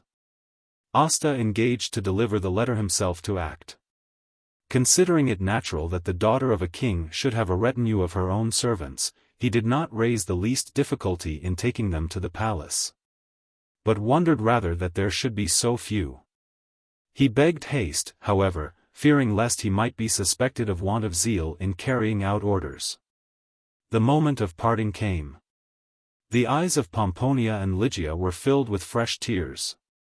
Aulus placed his hand on her head again, and after a while the soldiers, followed by the cry of little Aulus, who in defense of his sister threatened the centurion with his small fists, conducted Ligia to Caesar's house. The old general gave command to prepare his litter at once. Meanwhile, shutting himself up with Pomponia in the Pinacotheca adjoining the Ecus, he said to her, "Listen to me, Pomponia. I will go to Caesar, though I judge that my visit will be useless, and though Seneca's word means nothing with Nero now, I will go also to Seneca. Today Sophonius, Tigellinus, Petronius, or Vatinius have more influence. As to Caesar, perhaps he has never even heard of the Lygian people. And if he has demanded the delivery of Ligia, the hostage, he has done so because someone persuaded him to it. It is easy to guess who could do that." She raised her eyes to him quickly. "Is it Petronius?" "It is." A moment of silence followed, then the general continued, "See what it is to admit over the threshold any of those people without conscience or honor. Cursed be the moment in which Vinicius entered our house, for he brought Petronius. Woe to Ligia, since those men are not seeking a hostage, but a concubine." And his speech became more hissing than usual, because of helpless rage and of sorrow for his adopted daughter. He struggled with himself some time, and only his clenched fists showed how severe was the struggle within him. "I have revered the gods so far," said he. "But at this moment I think that not they are over the world, but one mad, malicious monster named Nero." "Aulus," said Pomponia. "Nero is only a handful of rotten dust before God." But Aulus began to walk with long steps over the mosaic of the Pinacotheca. In his life there had been great deeds, but no great misfortunes, hence he was unused to them. The old soldier had grown more attached to Ligia than he himself had been aware of, and now he could not be reconciled to the thought that he had lost her. Besides, he felt humiliated. A hand was weighing on him which he despised, and at the same time he felt that before its power his power was as nothing. But when at last he stifled in himself the anger which disturbed his thoughts, he said, "I judge that Petronius has not taken her from us for Caesar, since he would not offend Poppaea. Therefore he took her either for himself or Vinicius. Today I will discover this." And after a while the litter bore him in the direction of the Palatine. Pomponia, when left alone, went to little Aulus, who did not cease crying for his sister, or threatening Caesar. Chapter 5. Aulus had judged rightly that he would not be admitted to Nero's presence. They told him that Caesar was occupied in singing with the lute-player, Terpnos, and that in general he did not receive those whom he himself had not summoned. In other words, that Aulus must not attempt in future to see him. Seneca, though ill with a fever, received the old general with due honor. But when he had heard what the question was, he laughed bitterly, and said, "I can render thee only one service, noble Plautius, not to show Caesar at any time that my heart feels thy pain. Or that I should like to aid thee. For should Caesar have the least suspicion on this head, know that he would not give thee back Lygia, though for no other reason than to spite me. He did not advise him, either, to go to Tigellinus or Vatinius or Vitellius. It might be possible to do something with them through money. Perhaps, also, they would like to do evil to Petronius, whose influence they were trying to undermine, but most likely they would disclose before Nero how dear Lygia was to Plautius. And then Nero would all the more resolve not to yield her to him. Here the old sage began to speak with a biting irony, which he turned against himself. Thou hast been silent, Plautius, thou hast been silent for whole years. And Caesar does not like those who are silent. How couldst thou help being carried away by his beauty, his virtue, his singing, his declamation, his chariot driving, and his verses? Why didst thou not glorify the death of Britannicus, and repeat panegyrics in honor of the mother-slayer, and not offer congratulations after the stifling of Octavia? Thou art lacking in foresight, Aulus, which we who live happily at the court possess in proper measure. Thus speaking, he raised a goblet which he carried at his belt, took water from a fountain at the impluvium, freshened his burning lips, and continued, Ah, Nero has a grateful heart. He loves thee because thou hast served Rome and glorified its name at the ends of the earth. He loves me because I was his master in youth.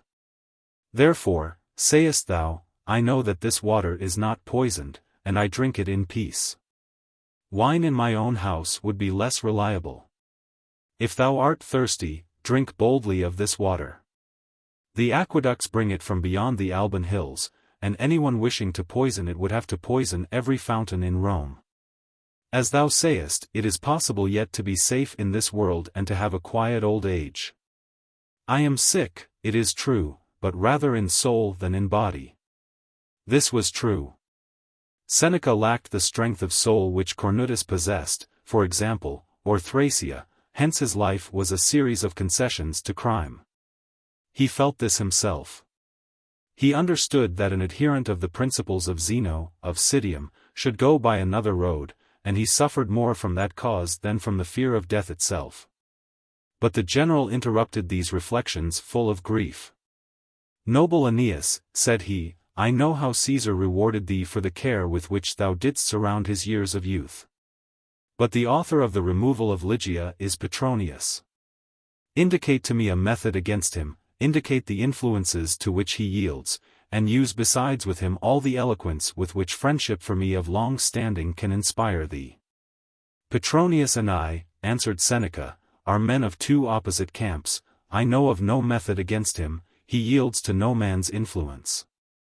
Perhaps with all his corruption he is worthier than those scoundrels with whom Nero surrounds himself at present.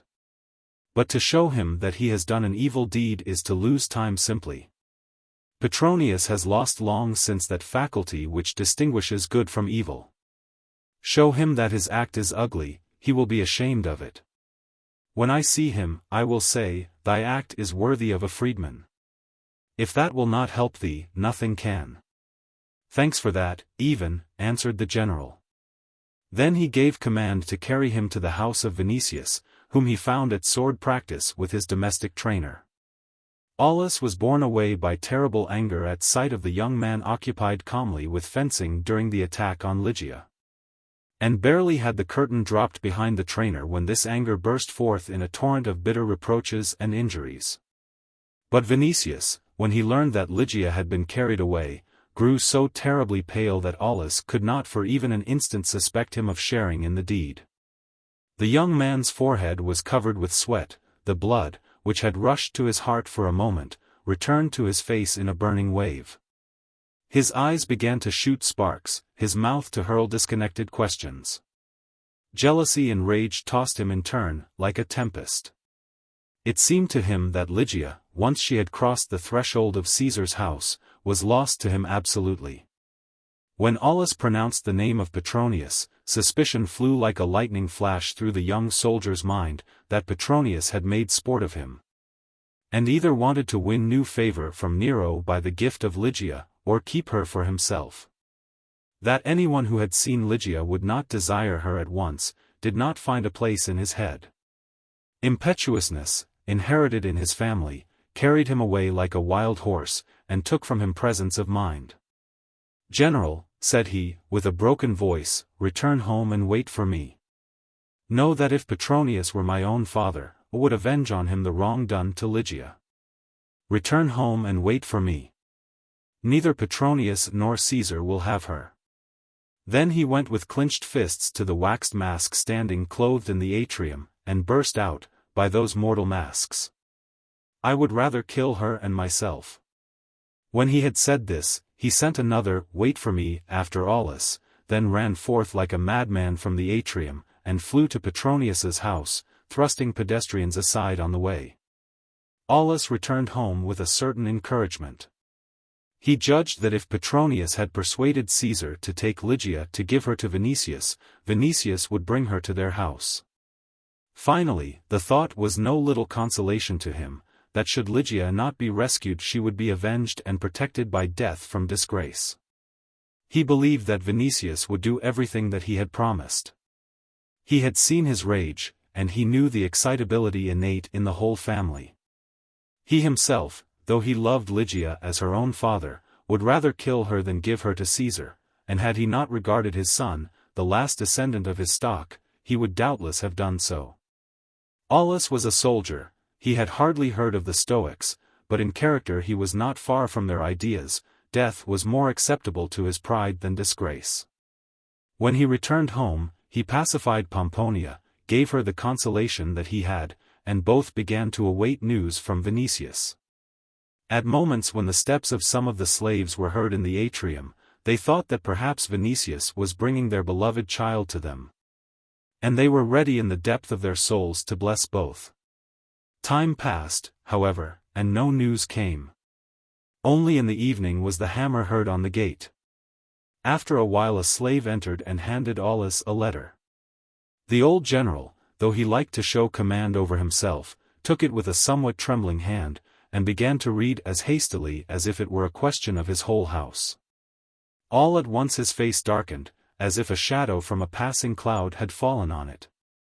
"Read," said he, turning to Pomponia. Pomponia took the letter and read as follows. Marcus Vinicius to Aulus Plautius greeting. What has happened by the will of Caesar, before which incline your heads, as I and Petronius incline ours. A long silence followed. Chapter 6. Petronius was at home. The doorkeeper did not dare to stop Vinicius, who burst into the atrium like a storm, and, learning that the master of the house was in the library, he rushed into the library with the same impetus. Finding Petronius writing, he snatched the reed from his hand, broke it, trampled the reed on the floor, then fixed his fingers into his shoulder, and, approaching his face to that of his uncle, asked, with a hoarse voice, "What hast thou done with her? Where is she?" Suddenly an amazing thing happened. That slender and effeminate Petronius seized the hand of the youthful athlete, which was grasping his shoulder, then seized the other, and, holding them both in his one hand with the grip of an iron vice, he said, "I am incapable only in the morning. In the evening I regain my former strength. Try to escape. A weaver must have taught thee gymnastics, and a blacksmith thy manners." On his face not even anger was evident, but in his eyes there was a certain pale reflection of energy and daring.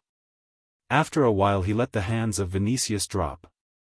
Vinicius stood before him shamefaced and enraged. "Thou hast a steel hand," said he. "But if thou hast betrayed me, I swear, by all the infernal gods, that I will thrust a knife into thy body, though thou be in the chambers of Caesar." "Let us talk calmly," said Petronius. "Steel is stronger, as thou sayest, than iron, hence, though out of one of thy arms two as large as mine might be made, I have no need to fear thee. On the contrary, I grieve over thy rudeness, and if the ingratitude of men could astonish me yet, I should be astonished at thy ingratitude.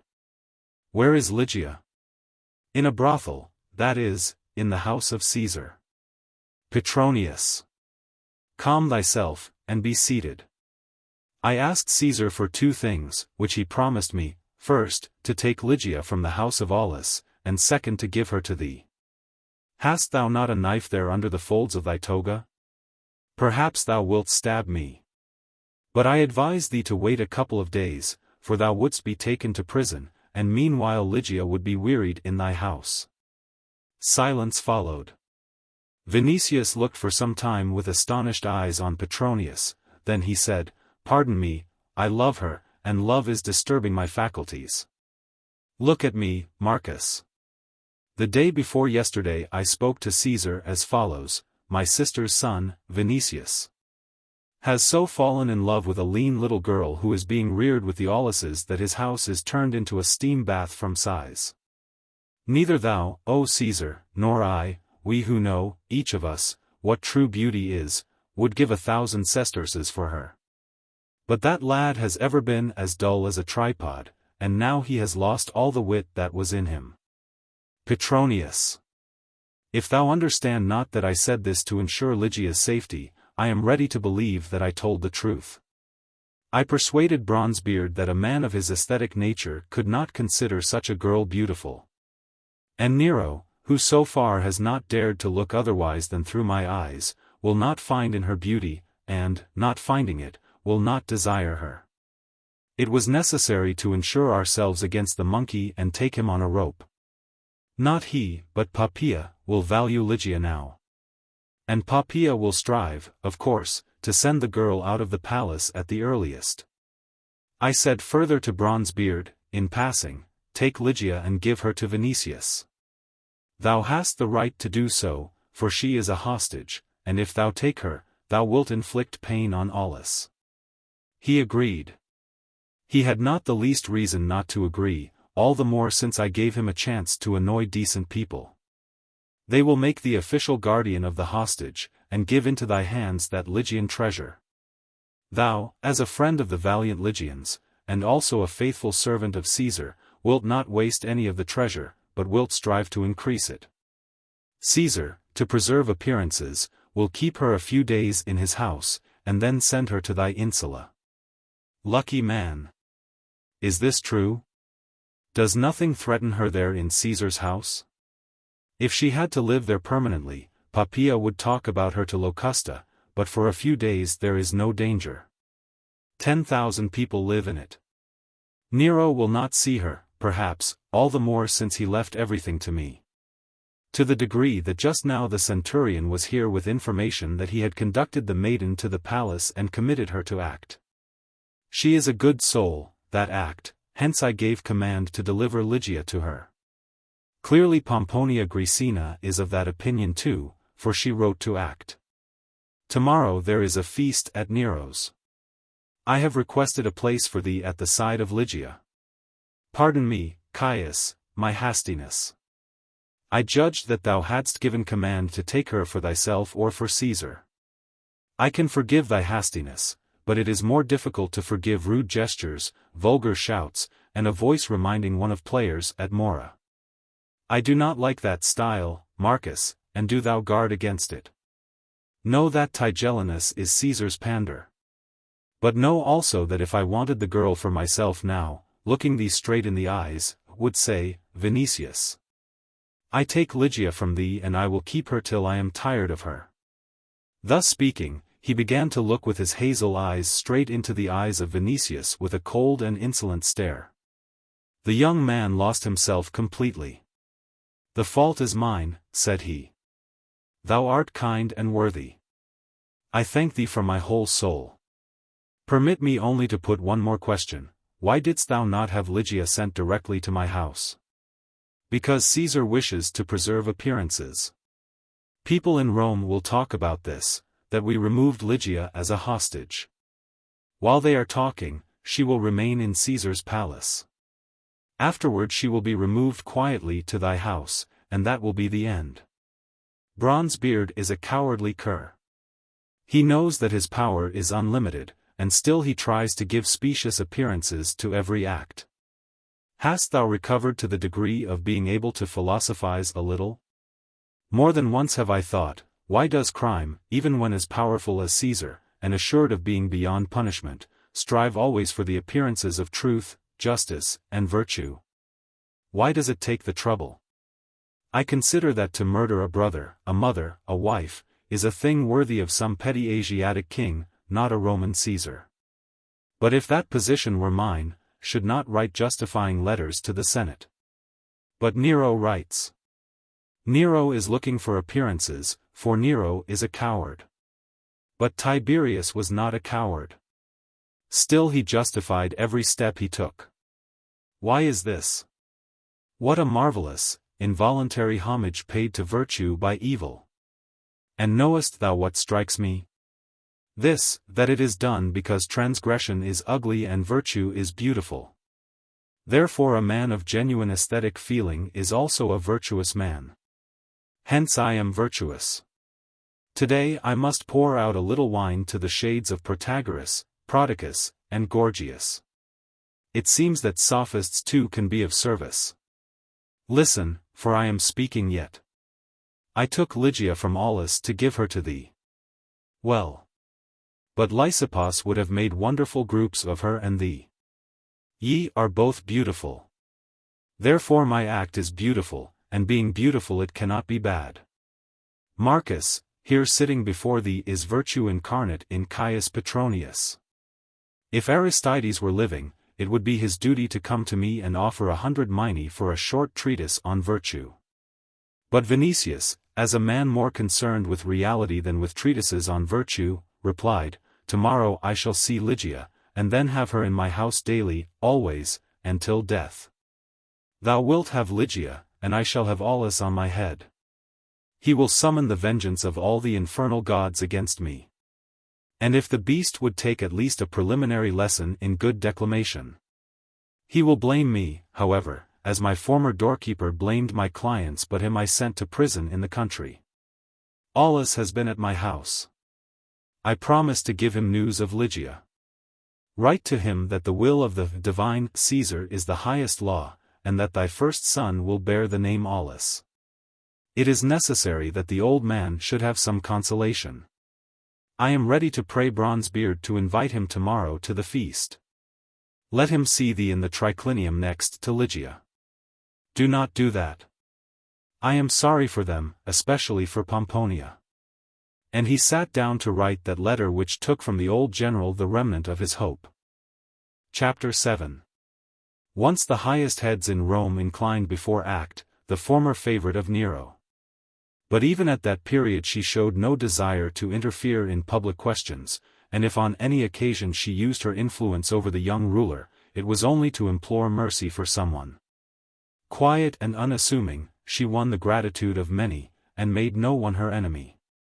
Even Octavia was unable to hate her. To those who envied her she seemed exceedingly harmless. It was known that she continued to love Nero with a sad and pained love, which lived not in hope, but only in memories of the time in which that Nero was not only younger and loving, but better. It was known that she could not tear her thoughts and soul from those memories, but expected nothing. Since there was no real fear that Nero would return to her, she was looked upon as a person wholly inoffensive, and hence was left in peace. Poppaea considered her merely as a quiet servant, so harmless that she did not even try to drive her from the palace. But since Caesar had loved her once and dropped her without offense in a quiet and to some extent friendly manner, a certain respect was retained for her. Nero, when he had freed her, let her live in the palace, and gave her special apartments with a few servants. And as in their time Pallas and Narcissus, though freedmen of Claudius, not only sat at feasts with Claudius, but also held places of honor as powerful ministers. So she too was invited at times to Caesar's table. This was done perhaps because her beautiful form was a real ornament to a feast. Caesar for that matter had long since ceased to count with any appearances in his choice of company. At his table the most varied medley of people of every position and calling found places. Among them were senators, but mainly those who were content to be jesters as well. There were patricians, old and young, eager for luxury, excess, and enjoyment. There were women with great names, who did not hesitate to put on a yellow wig of an evening and seek adventures on dark streets for amusement's sake. There were also high officials, and priests who at full goblets were willing to jeer at their own gods. At the side of these was a rabble of every sort, singers, mimes, musicians, dancers of both sexes. Poets who, while declaiming, were thinking of the sesterces which might fall to them for praise of Caesar's verses, hungry philosophers following the dishes with eager eyes. Finally, noted charioteers, tricksters, miracle-wrights, tale-tellers, jesters, and the most varied adventurers brought through fashion or folly to a few days' notoriety. Among these were not lacking even men who covered with long hair their ears pierced in sign of slavery. The most noted sat directly at the tables. The lesser served to amuse in time of eating, and waited for the moment in which the servants would permit them to rush at the remnants of food and drink. Guests of this sort were furnished by Tigellinus, Vatinius, and Vitellius. For these guests they were forced more than once to find clothing befitting the chambers of Caesar, who, however, liked their society, through feeling most free in it. The luxury of the court gilded everything, and covered all things with glitter. High and low, the descendants of great families, and the needy from the pavements of the city, great artists, and vile scrapings of talent, thronged to the palace to sate their dazzled eyes with a splendor almost surpassing human estimate, and to approach the giver of every favor, wealth, and property, whose single glance might abase. It is true, but might also exalt beyond measure. That day Lygia too had to take part in such a feast. Fear, uncertainty, and a dazed feeling, not to be wondered at after the sudden change, were struggling in her with a wish to resist. She feared Nero, she feared the people and the palace whose uproar deprived her of presence of mind. She feared the feasts of whose shamelessness she had heard from Aulus, Pomponia Graecina, and their friends. Though young, she was not without knowledge, for knowledge of evil in those times reached even children's ears early. She knew, therefore, that ruin was threatening her in the palace. Pomponia, moreover, had warned her of this at the moment of parting. But having a youthful spirit, unacquainted with corruption, and confessing a lofty faith, implanted in her by her foster mother, she had promised to defend herself against that ruin. She had promised her mother, herself and also that divine teacher in whom she not only believed, but whom she had come to love with her half-childlike heart for the sweetness of his doctrine, the bitterness of his death, and the glory of his resurrection. She was confident too that now neither Aulus nor Pomponia would be answerable for her actions. She was thinking therefore whether it would not be better to resist and not go to the feast. On the one hand fear and alarm spoke audibly in her soul, on the other the wish rose in her to show courage in suffering, in exposure to torture and death. The divine teacher had commanded to act thus. He had given the example himself. Pomponia had told her that the most earnest among the adherents desire with all their souls such a test, and pray for it. And Ligia, when still in the house of Aulus, had been mastered at moments by a similar desire. She had seen herself as a martyr, with wounds on her feet and hands, white as snow, beautiful with a beauty not of earth, and borne by equally white angels into the azure sky. And her imagination admired such a vision. There was in it much childish brooding, but there was in it also something of delight in herself, which Pomponia had reprimanded. But now, when opposition to Caesar's will might draw after it some terrible punishment, and the martyrdom scene of imagination become a reality, there was added to the beautiful visions and to the delight a kind of curiosity mingled with dread, as to how they would punish her, and what kind of torments they would provide. And her soul, half childish yet, was hesitating on two sides. But Act, hearing of these hesitations, looked at her with astonishment as if the maiden were talking in a fever. To oppose Caesar's will, expose oneself from the first moment to his anger? To act thus one would need to be a child that knows not what it says. From Lygia's own words it appears that she is, properly speaking, not really a hostage, but a maiden forgotten by her own people. No law of nations protects her. And even if it did, Caesar is powerful enough to trample on it in a moment of anger. It has pleased Caesar to take her, and he will dispose of her. Thenceforth she is at his will, above which there is not another on earth. So it is, continued Act. I too have read the letters of Paul of Tarsus, and I know that above the earth is God, and the Son of God, who rose from the dead, but on the earth there is only Caesar. Think of this, Ligia. I know too that thy doctrine does not permit thee to be what I was, and that to you as to the Stoics, of whom Epictetus has told me, when it comes to a choice between shame and death, it is permitted to choose only death. But canst thou say that death awaits thee and not shame too? Hast thou heard of the daughter of Sejanus, a young maiden, who at command of Tiberius had to pass through shame before her death, so as to respect a law which prohibits the punishment of virgins with death? Lygia, Ligia, do not irritate Caesar. If the decisive moment comes when thou must choose between disgrace and death, thou wilt act as thy faith commands. But seek not destruction thyself, and do not irritate for a trivial cause an earthly and at the same time a cruel divinity. Act spoke with great compassion, and even with enthusiasm. And being a little short-sighted, she pushed her sweet face up to Lygia's as if wishing to see surely the effect of her words. But Ligia threw her arms around Act's neck with childish trustfulness and said, "Thou art kind, Act." Act, pleased by the praise and confidence, pressed her to her heart. And then disengaging herself from the arms of the maiden, answered, "My happiness has passed and my joy is gone, but I am not wicked." Then she began to walk with quick steps through the room and to speak to herself, as if in despair. No. And he was not wicked. He thought himself good at that time, and he wished to be good. I know that best. All his change came later, when he ceased to love. Others made him what he is, yes, others, and Poppaea. Here her eyelids filled with tears. Ligia followed her for some time with her blue eyes, and asked at last, "Art thou sorry for him, Act?"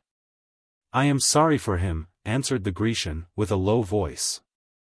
And again she began to walk, her hands clenched as if in pain, and her face without hope. "Dost thou love him yet, Act?" asked Ligia, timidly. "I love him." And after a while she added, "No one loves him but me."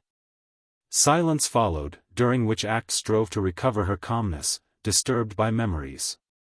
And when at length her face resumed its usual look of calm sorrow, she said, "Let us speak of thee, Ligia. Do not even think of opposing Caesar, that would be madness. And be calm. I know this house well, and I judge that on Caesar's part nothing threatens thee. If Nero had given command to take thee away for himself, he would not have brought thee to the Palatine. Here Poppaea rules, and Nero, since she bore him a daughter, is more than ever under her influence. No, Nero gave command, it is true, that thou shouldst be at the feast, but he has not seen thee yet, he has not inquired about thee, hence he does not care about thee. Maybe he took thee from Aulus and Pomponia only through anger at them. Petronius wrote me to have care of thee, and since Pomponia too wrote, as thou knowest, maybe they had an understanding. Maybe he did that at her request. If this be true, if he at the request of Pomponia will occupy himself with thee, nothing threatens thee. And who knows if Nero may not send thee back to Aulus at his persuasion? I know not whether Nero loves him overmuch, but I know that rarely has he the courage to be of an opinion opposite to his. Ah, Act, answered Ligia, Petronius was with us before they took me, and my mother was convinced that Nero demanded my surrender at his instigation. That would be bad, said Act.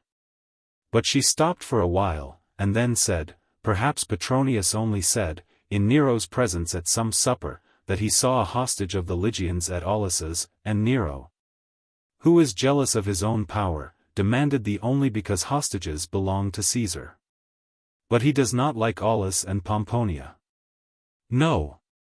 It does not seem to me that if Petronius wished to take thee from Aulus he would use such a method. I do not know whether Petronius is better than others of Caesar's court, but he is different. Maybe too thou wilt find someone else who would be willing to intercede for thee. Hast thou not seen at Aulus's someone who is near Caesar? I have seen Vespasian and Titus. Caesar does not like them. And Seneca. If Seneca advised something, that would be enough to make Nero act otherwise.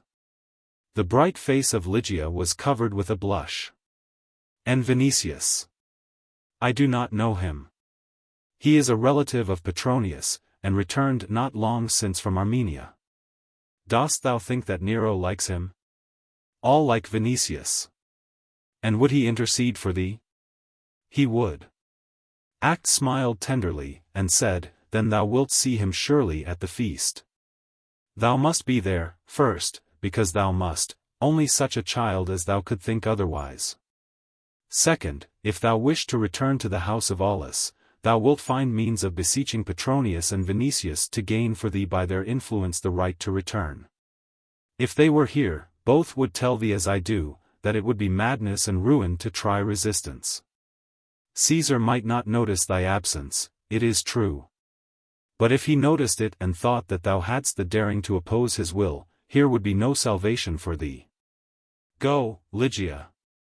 Dost thou hear the noise in the palace? The sun is near setting. Guests will begin to arrive soon. Thou art right, answered Ligia, and I will follow thy advice.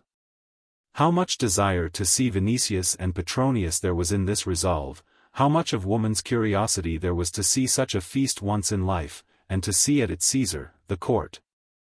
The renowned Poppaea and other beauties, and all that unheard of splendor, of which wonders were narrated in Rome, Ligia could not give account to herself of a certainty. But Act was right, and Ligia felt this distinctly. There was need to go, therefore, when necessity and simple reason supported the hidden temptation, she ceased to hesitate. Act conducted her to her own unctorium to anoint and dress her.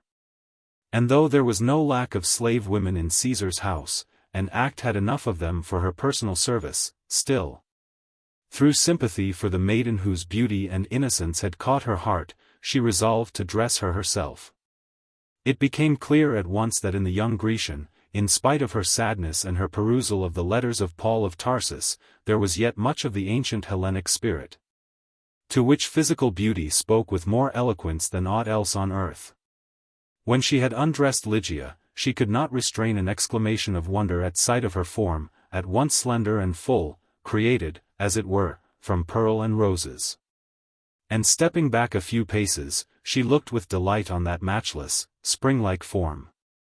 Ligia, exclaimed she at last, thou art 100 times more beautiful than Poppaea. But, reared in the strict house of Pomponia, where modesty was observed, even when women were by themselves, the maiden, wonderful as a wonderful dream, harmonious as a work of Praxiteles or as a song, stood alarmed, blushing from modesty, with knees pressed together, with her hands on her bosom and downcast eyes.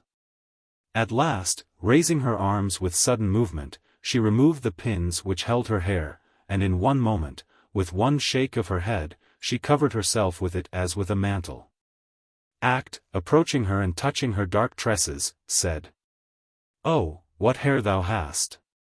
I will not sprinkle golden powder on it. It gleams of itself in one place and another with gold, where it waves. I will add, perhaps, barely a sprinkle here and there, but lightly, lightly, as if a sun ray had freshened it. Wonderful must thy Lygian country be where such maidens are born." "I do not remember it," answered Ligia, "but Ursus has told me that with us it is forests, forests, and forests." "But flowers bloom in those forests," said Act, dipping her hand in a vase filled with verbena, and moistening Ligia's hair with it. When she had finished this work, Act anointed her body lightly with odoriferous oils from Arabia, and then dressed her in a soft gold-colored tunic without sleeves, over which was to be put a snow-white peplus. But since she had to dress Ligia's hair first, she put on her meanwhile a kind of roomy dress called synthesis, and, seating her in an armchair, gave her for a time into the hands of slave women, so as to stand at a distance herself and follow the hairdressing. 2 other slave women put on Ligia's feet white sandals, embroidered with purple, fastening them to her alabaster ankles with golden lacings drawn crosswise. When at last the hairdressing was finished, they put a peplus on her in very beautiful, light folds. Then Act fastened pearls to her neck, and touching her hair at the folds with gold dust, gave command to the women to dress her, following Ligia with delighted eyes meanwhile. But she was ready soon. And when the first litters began to appear before the main gate, both entered the side portico from which were visible the chief entrance, the interior galleries, and the courtyard surrounded by a colonnade of Numidian marble. Gradually people passed in greater and greater numbers under the lofty arch of the entrance, over which the splendid quadrigi of Lysias seemed to bear Apollo and Diana into space. Lygia's eyes were struck by that magnificence, of which the modest house of Aulus could not have given her the slightest idea. It was sunset. The last rays were falling on the yellow Numidian marble of the columns, which shone like gold in those gleams and changed into rose color also. Among the columns, at the side of white statues of the Danaides and others, representing gods or heroes, crowds of people flowed past, men and women. Resembling statues also, for they were draped in togas, peplauses, and robes, falling with grace and beauty toward the earth in soft folds, on which the rays of the setting sun were expiring. A gigantic Hercules, with head in the light yet, from the breast down sunk in shadow cast by the columns, looked from above on that throng. Act showed Lygia senators in wide-bordered togas, in colored tunics, in sandals with crescents on them, and knights, and famed artists. She showed her Roman ladies, in Roman, in Grecian, in fantastic oriental costume, with hair dressed in towers or pyramids, or dressed like that of the statues of goddesses, low on the head, and adorned with flowers. Many men and women did Act call by name, adding to their names histories, brief and sometimes terrible, which pierced Lygia with fear, amazement, and wonder. For her this was a strange world, whose beauty intoxicated her eyes, but whose contrasts her girlish understanding could not grasp. In those twilights of the sky, in those rows of motionless columns vanishing in the distance, and in those statuesque people, there was a certain lofty repose.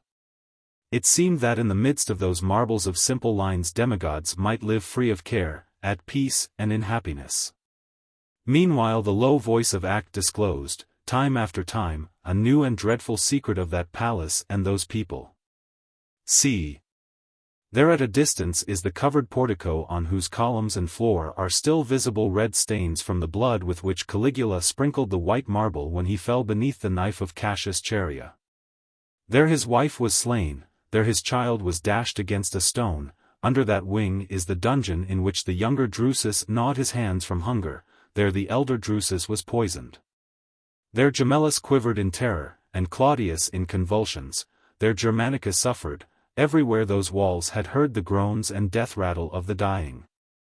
And those people hurrying now to the feast in togas, in colored tunics, in flowers, and in jewels, may be the condemned of tomorrow. On more than one face, perhaps, a smile conceals terror, alarm, the uncertainty of the next day. Perhaps feverishness, greed, envy are gnawing at this moment into the hearts of those crowned demigods, who in appearance are free of care. Lygia's frightened thoughts could not keep pace with Act's words. And when that wonderful world attracted her eyes with increasing force, her heart contracted within her from fear, and in her soul she struggled with an immense, inexpressible yearning for the beloved Pomponia Graecina, and the calm house of Aulus, in which love, and not crime, was the ruling power. Meanwhile new waves of guests were flowing in from the Vicus Apollinis. From beyond the gates came the uproar and shouts of clients, escorting their patrons.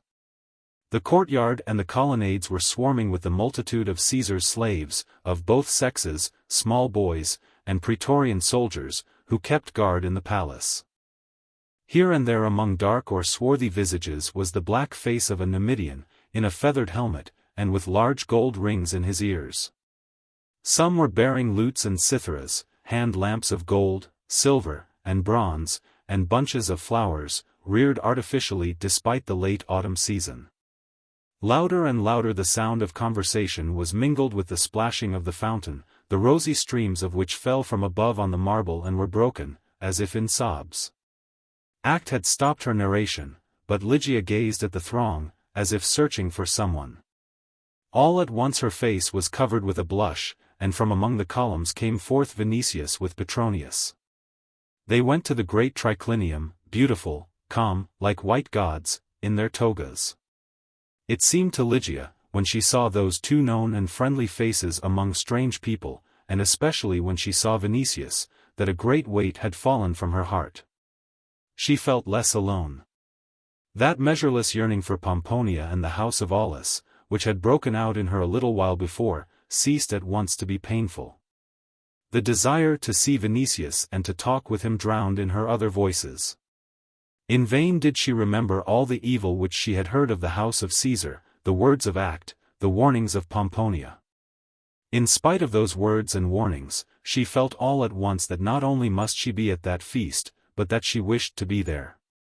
At the thought that soon she would hear that dear and pleasant voice, which had spoken of love to her and of happiness worthy of the gods, and which was sounding like a song in her ears yet, delight seized her straightway. But the next moment she feared that delight. It seemed to her that she would be false to the pure teaching in which she had been reared, false to Pomponia, and false to herself. It is one thing to go by constraint, and another to delight in such a necessity. She felt guilty, unworthy, and ruined. Despair swept her away, and she wanted to weep. Had she been alone, she would have knelt down and beaten her breast, saying, "Mea culpa. Mea culpa." Act, taking her hand at that moment, led her through the interior apartments to the grand triclinium, where the feast was to be. Darkness was in her eyes, and a roaring in her ears from internal emotion. The beating of her heart stopped her breath. As in a dream, she saw thousands of lamps gleaming on the tables and on the walls.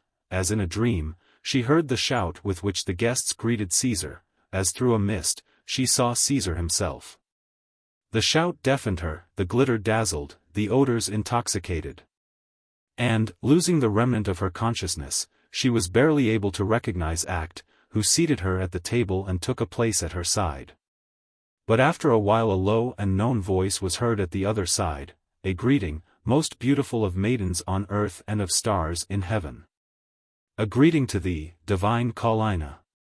Ligia, having recovered somewhat, looked up. At her side was Vinicius. He was without a toga, for convenience and custom had enjoined to cast aside the toga at feasts. His body was covered with only a sleeveless scarlet tunic embroidered in silver palms. His bare arms were ornamented in Eastern fashion with two broad golden bands fastened above the elbow. Below they were carefully stripped of hair. They were smooth, but too muscular, real arms of a soldier. They were made for the sword and the shield. On his head was a garland of roses. With brows joining above the nose, with splendid eyes and a dark complexion, he was the impersonation of youth and strength, as it were. To Ligia he seemed so beautiful that though her first amazement had passed, she was barely able to answer, "A greeting, Marcus." "Happy," said he, "are my eyes, which see thee. Happy my ears, which hear thy voice, dearer to me than the sound of lutes or citharas. Were it commanded me to choose who was to rest here by my side at this feast, thou, Ligia, or Venus, I would choose thee, divine one." And he looked at the maiden as if he wished to sate himself with the sight of her, to burn her eyes with his eyes. His glance slipped from her face to her neck and bare arms, fondled her shapely outlines, admired her, embraced her, devoured her. But besides desire, there was gleaming in him happiness, admiration, and ecstasy beyond limit. "I knew that I should see thee in Caesar's house," continued he. "But still, when I saw thee, such delight shook my whole soul, as if a happiness entirely unexpected had met me." Ligia, having recovered herself and feeling that in that throng and in that house he was the only being who was near to her, began to converse with him. And ask about everything which she did not understand and which filled her with fear. Whence did he know that he would find her in Caesar's house? Why is she there? Why did Caesar take her from Pomponia? She is full of fear where she is, and wishes to return to Pomponia. She would die from alarm and grief were it not for the hope that Petronius and he will intercede for her before Caesar. Vinicius explained that he learned from Aulus himself that she had been taken. Why she is there, he knows not. Caesar gives account to no one of his orders and commands. But let her not fear. He, Vinicius, is near her and will stay near her. He would rather lose his eyes than not see her, he would rather lose his life than desert her. She is his soul, and hence he will guard her as his soul. In his house he will build to her, as to a divinity, an altar on which he will offer myrrh and aloes, and in spring saffron and apple blossoms. And since she has a dread of Caesar's house, he promises that she shall not stay in it. And though he spoke evasively and at times invented, truth was to be felt in his voice, because his feelings were real.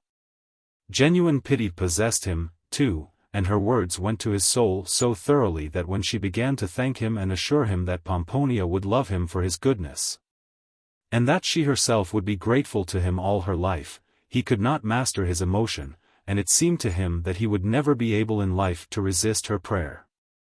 The heart began to melt in him. Her beauty intoxicated his senses, and he desired her. But at the same time he felt that she was very dear to him, and that in truth he might do homage to her, as to a divinity. He felt also irresistible need of speaking of her beauty and of his own homage. As the noise at the feast increased, he drew nearer to her, whispered kind, sweet words flowing from the depth of his soul, words as resonant as music and intoxicating as wine. And he intoxicated her. Amid those strange people he seemed to her ever nearer, ever dearer, altogether true, and devoted with his whole soul. He pacified her. He promised to rescue her from the house of Caesar, he promised not to desert her, and said that he would serve her. Besides, he had spoken before at Aulus's only in general about love and the happiness which it can give, but now he said directly that he loved her, and that she was dear and most precious to him. Lygia heard such words from a man's lips for the first time. And as she heard them it seemed to her that something was wakening in her as from a sleep, that some species of happiness was embracing her in which immense delight was mingled with immense alarm. Her cheeks began to burn, her heart to beat, her mouth opened as in wonder. She was seized with fear because she was listening to such things, still she did not wish for any cause on earth to lose one word. At moments she dropped her eyes.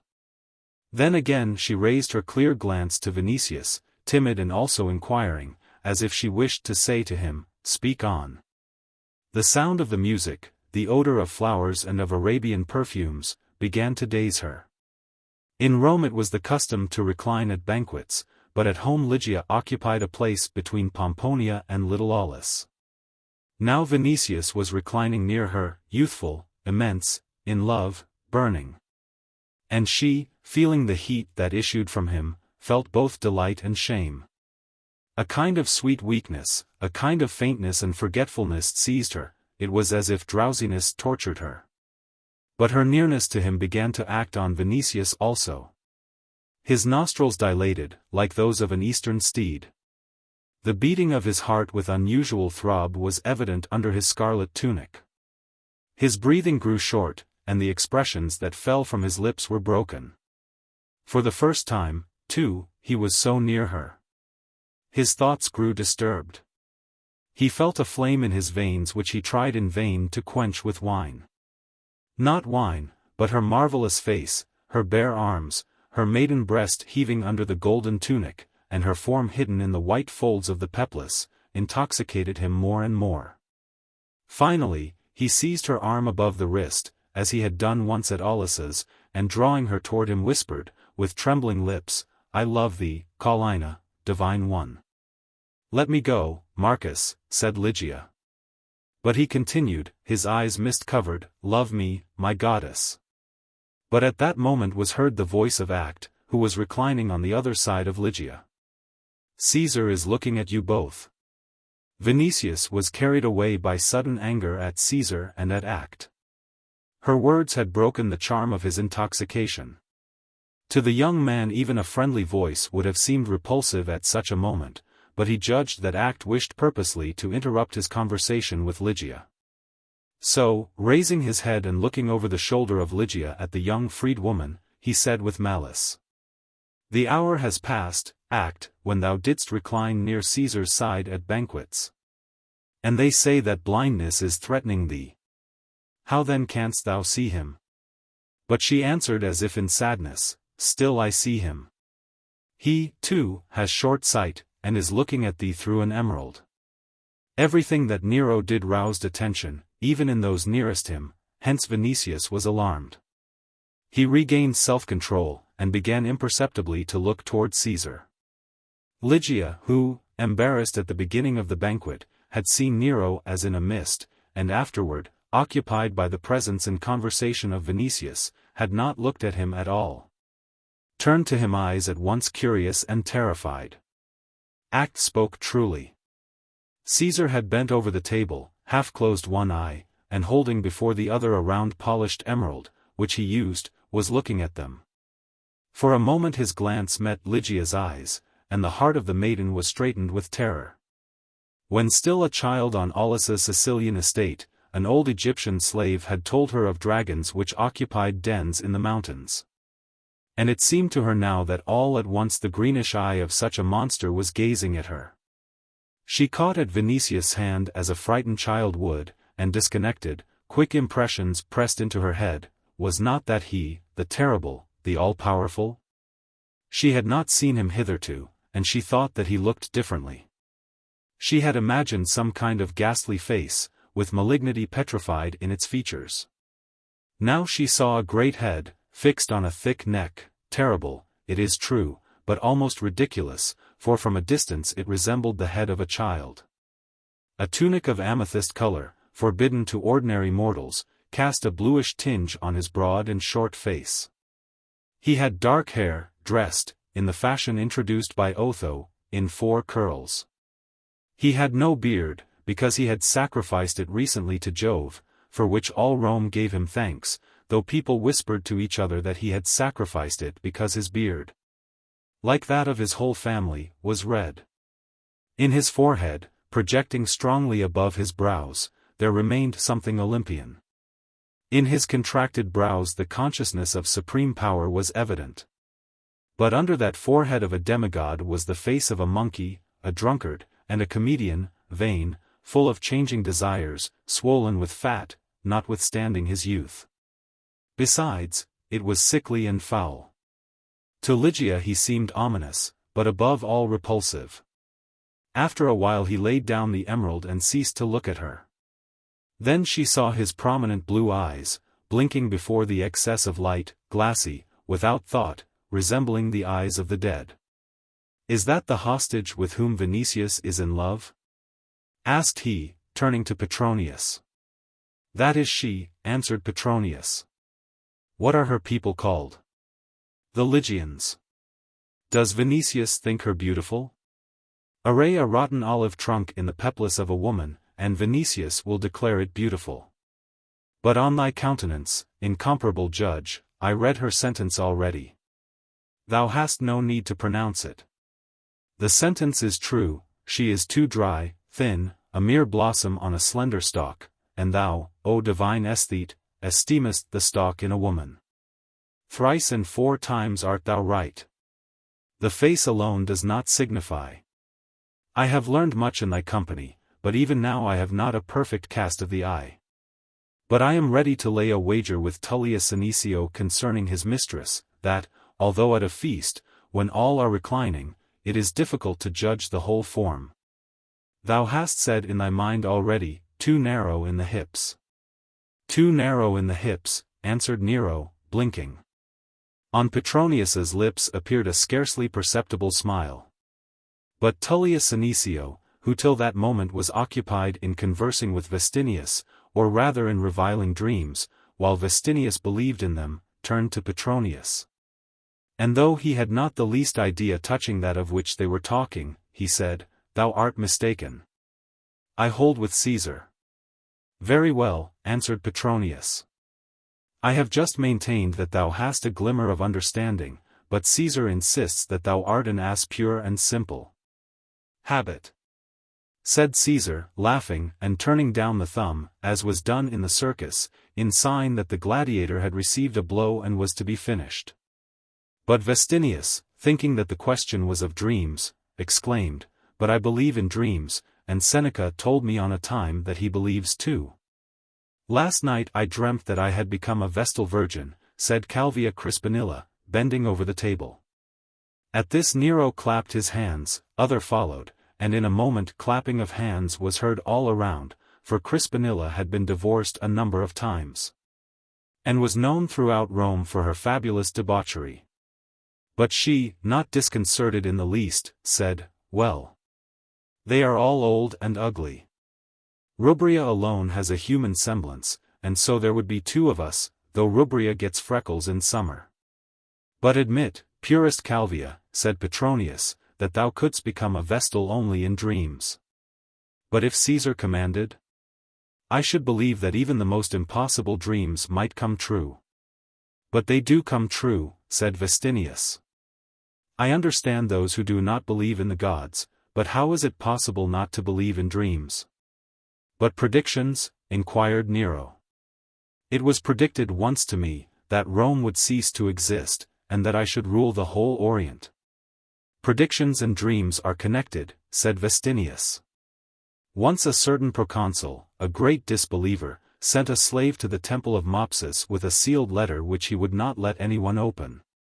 He did this to try if the god could answer the question contained in the letter. The slave slept a night in the temple to have a prophetic dream. He returned then and said, 'I saw a youth in my dreams, he was as bright as the sun, and spoke only one word, black.' The proconsul, when he heard this, grew pale, and turning to his guests, disbelievers like himself, said, 'Do ye know what was in the letter?' Here Vestinius stopped, and, raising his goblet with wine, began to drink. 'What was in the letter?' asked Senecio.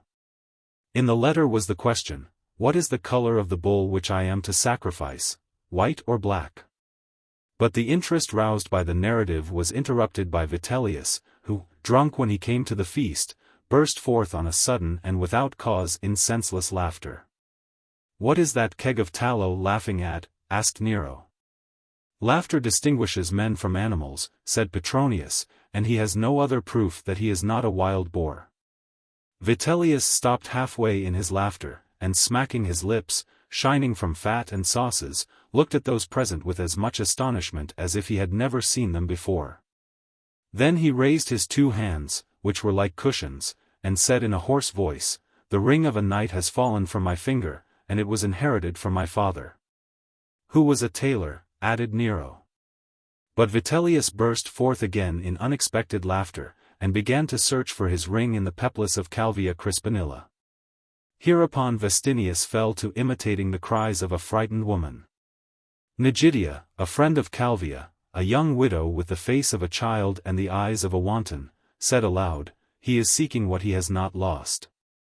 'And which will be useless to him if he finds it,' finished the poet Lucan.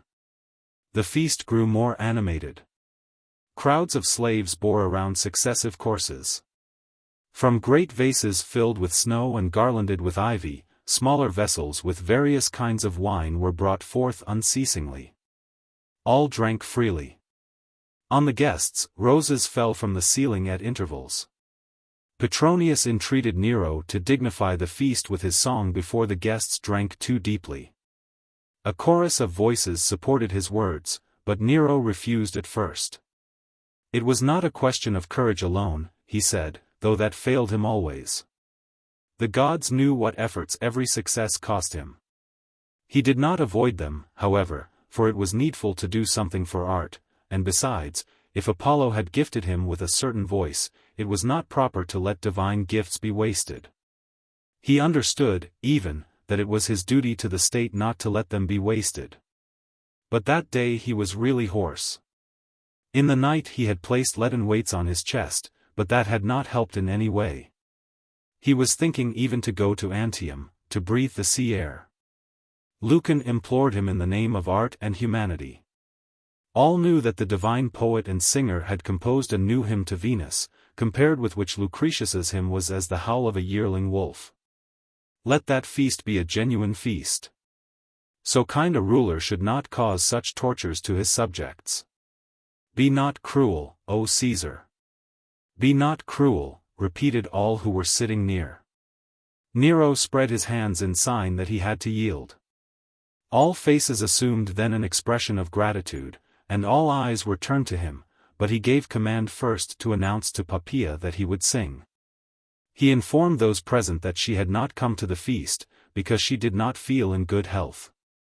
But since no medicine gave her such relief as his singing, he would be sorry to deprive her of this opportunity. In fact, Poppaea came soon.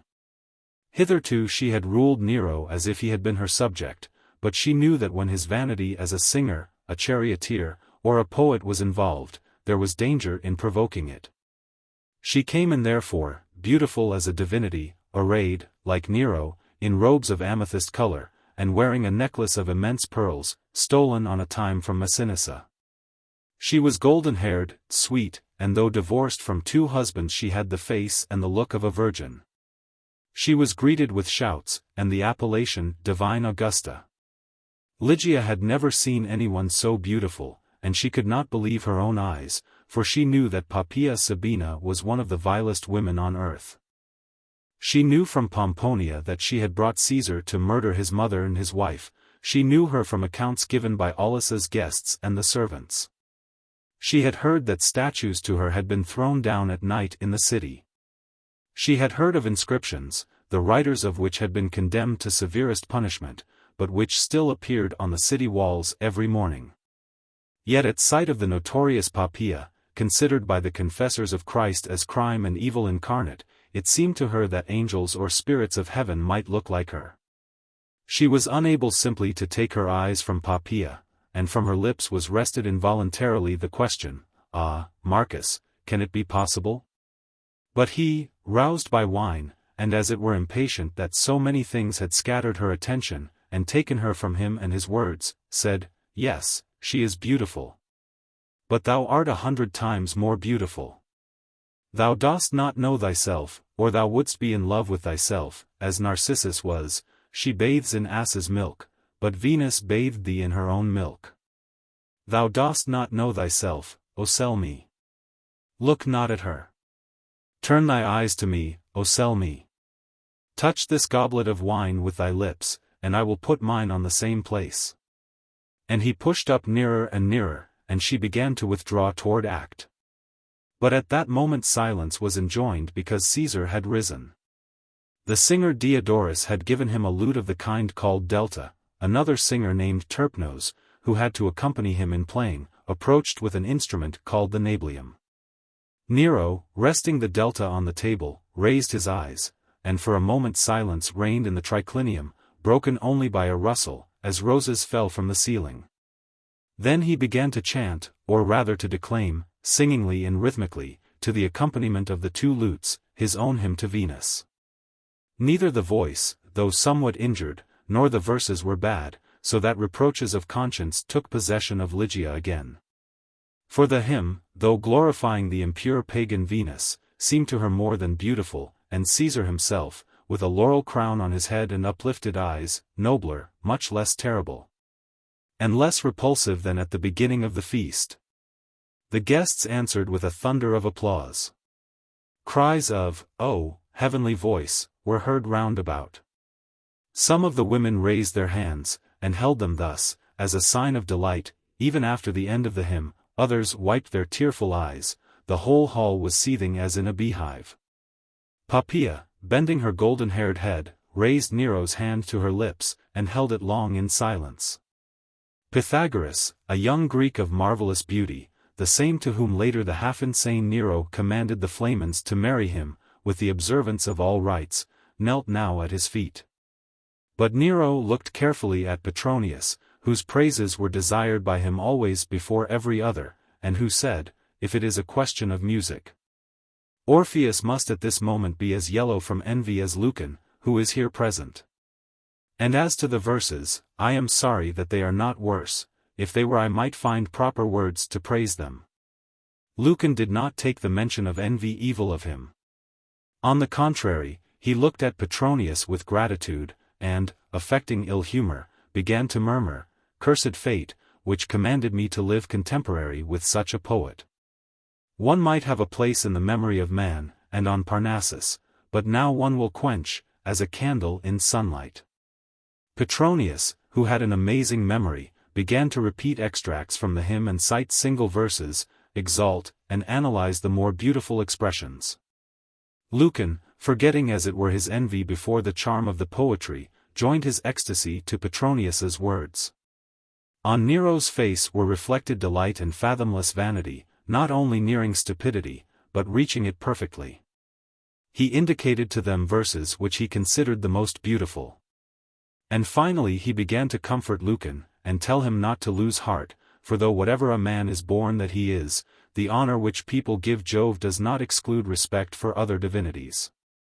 Then he rose to conduct Poppaea, who, being really in ill health, wished to withdraw. But he commanded the guests who remained to occupy their places anew, and promised to return. In fact, he returned a little later, to stupefy himself with the smoke of incense, and gaze at further spectacles which he himself, Petronius, or Tigellinus had prepared for the feast. Again verses were read or dialogues listened to in which extravagance took the place of wit. After that Paris, the celebrated mime, represented the adventures of Io, the daughter of Inachus. To the guests, and especially to Ligia, unaccustomed to such scenes, it seemed that they were gazing at miracles and enchantment. Paris, with motions of his hands and body, was able to express things apparently impossible in a dance. His hands dimmed the air, creating a cloud, bright, living, quivering, voluptuous, surrounding the half-fainting form of a maiden shaken by a spasm of delight. That was a picture, not a dance. An expressive picture, disclosing the secrets of love, bewitching and shameless. And when at the end of it Corybantes rushed in and began a Bacchic dance with girls of Syria to the sounds of cithara, lutes, drums, and cymbals, a dance filled with wild shouts and still wilder license, it seemed to Ligia that living fire was burning her, and that a thunderbolt ought to strike that house, or the ceiling fall on the heads of those feasting there. But from the golden net fastened to the ceiling only roses fell, and the now half-drunken Vinicius said to her, I saw thee in the house of Aulus, at the fountain. It was daylight, and thou didst think that no one saw thee, but I saw thee. And I see thee thus yet, though that Peplus hides thee. Cast aside the Peplus, like Crispinilla. See, gods and men seek love. There is nothing in the world but love. Lay thy head on my breast and close thy eyes. The pulse beat oppressively in Ligia's hands and temples. A feeling seized her that she was flying into some abyss, and that Vinicius, who before had seemed so near and so trustworthy, instead of saving was drawing her toward it. And she felt sorry for him. She began again to dread the feast in him and herself. Some voice, like that of Pomponia, was calling yet in her soul, O Ligia, save thyself. But something told her also that it was too late. That the one whom such a flame had embraced as that which had embraced her, the one who had seen what was done at that feast and whose heart had beaten as hers had on hearing the words of Vinicius, the one through whom such a shiver had passed as had passed through her when he approached, was lost beyond recovery. She grew weak. It seemed at moments to her that she would faint, and then something terrible would happen. She knew that, under penalty of Caesar's anger, it was not permitted anyone to rise till Caesar rose, but even were that not the case, she had not strength now to rise. Meanwhile it was far to the end of the feast yet. Slaves brought new courses, and filled the goblets unceasingly with wine. Before the table, on a platform open at one side, appeared two athletes to give the guests a spectacle of wrestling. They began the struggle at once, and the powerful bodies, shining from olive oil, formed one mass, bones cracked in their iron arms, and from their set jaws came an ominous gritting of teeth. At moments was heard the quick, dull thump of their feet on the platform strewn with saffron. Again they were motionless, silent, and it seemed to the spectators that they had before them a group chiseled out of stone.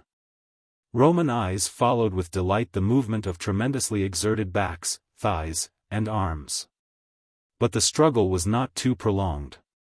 For Croton, a master, and the founder of a school of gladiators, did not pass in vain for the strongest man in the empire. His opponent began to breathe more and more quickly, next a rattle was heard in his throat, then his face grew blue, finally he threw blood from his mouth and fell. A thunder of applause greeted the end of the struggle, and Croton, resting his foot on the breast of his opponent, crossed his gigantic arms on his breast, and cast the eyes of a victor around the hall. Next appeared men who mimicked beasts and their voices, ball-players and buffoons. Only a few persons looked at them, however, since wine had darkened the eyes of the audience. The feast passed by degrees into a drunken revel and a dissolute orgy. The Syrian damsels, who appeared at first in the Bacchic dance, mingled now with the guests. The music changed into a disordered and wild outburst of citharas, lutes, Armenian cymbals, Egyptian sistra, trumpets, and horns. As some of the guests wished to talk, they shouted at the musicians to disappear. The air, filled with the odor of flowers and the perfume of oils with which beautiful boys had sprinkled the feet of the guests during the feast, permeated with saffron and the exhalations of people, became stifling. Lamps burned with a dim flame, the wreaths dropped sidewise on the heads of guests, faces grew pale and were covered with sweat. Vitellius rolled under the table. Nigidia, stripping herself to the waist, dropped her drunken childlike head on the breast of Lucan, who, drunk in like degree, fell to blowing the golden powder from her hair, and raising his eyes with immense delight. Vestinius, with the stubbornness of intoxication, repeated for the 10th time the answer of Mopsus to the sealed letter of the proconsul. Tullius, who reviled the gods, said, with a drawling voice broken by hiccups, "If the spheros of Xenophanes is round, then consider, such a god might be pushed along before one with the foot, like a barrel." But Domitius Afer, a hardened criminal and informer, was indignant at the discourse, and through indignation spilled Falernian over his whole tunic. He had always believed in the gods. People say that Rome will perish, and there are some even who contend that it is perishing already. And surely. But if that should come, it is because the youth are without faith, and without faith there can be no virtue. People have abandoned also the strict habits of former days, and it never occurs to them that Epicureans will not stand against barbarians. As for him, he was sorry that he had lived to such times, and that he must seek in pleasures a refuge against griefs which, if not met, would soon kill him. When he had said this, he drew toward him a Syrian dancer, and kissed her neck and shoulders with his toothless mouth.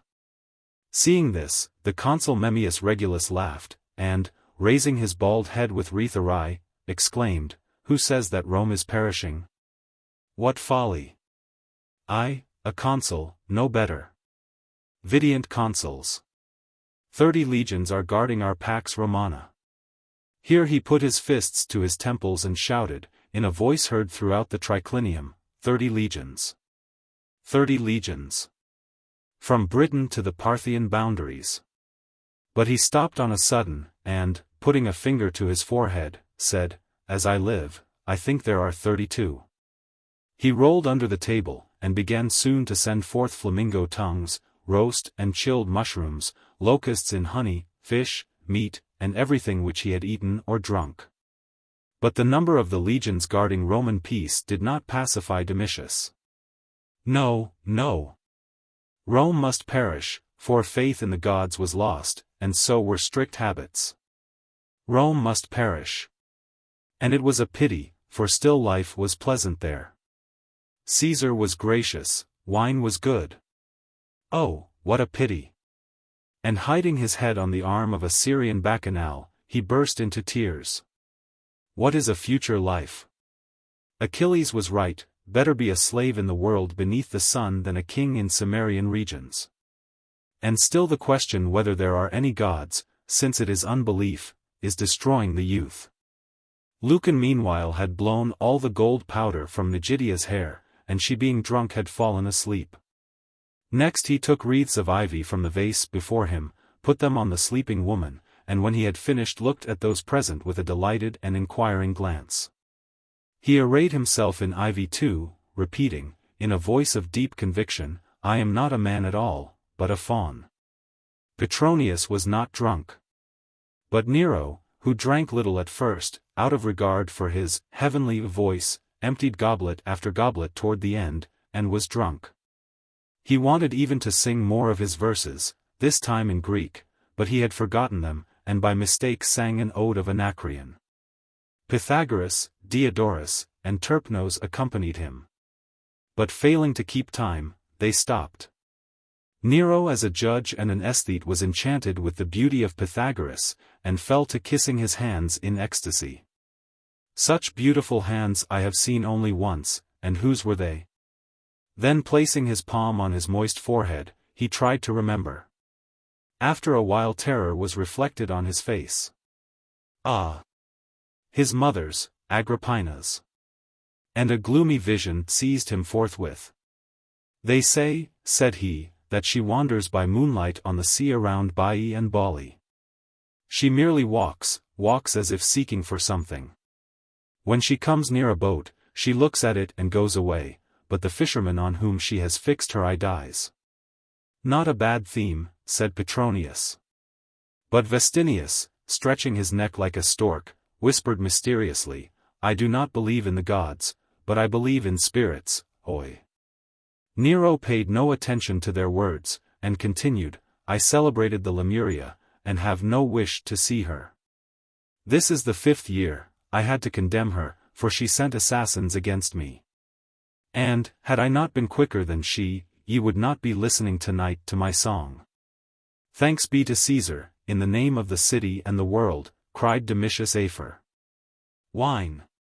And let them strike the tympans. The uproar began anew.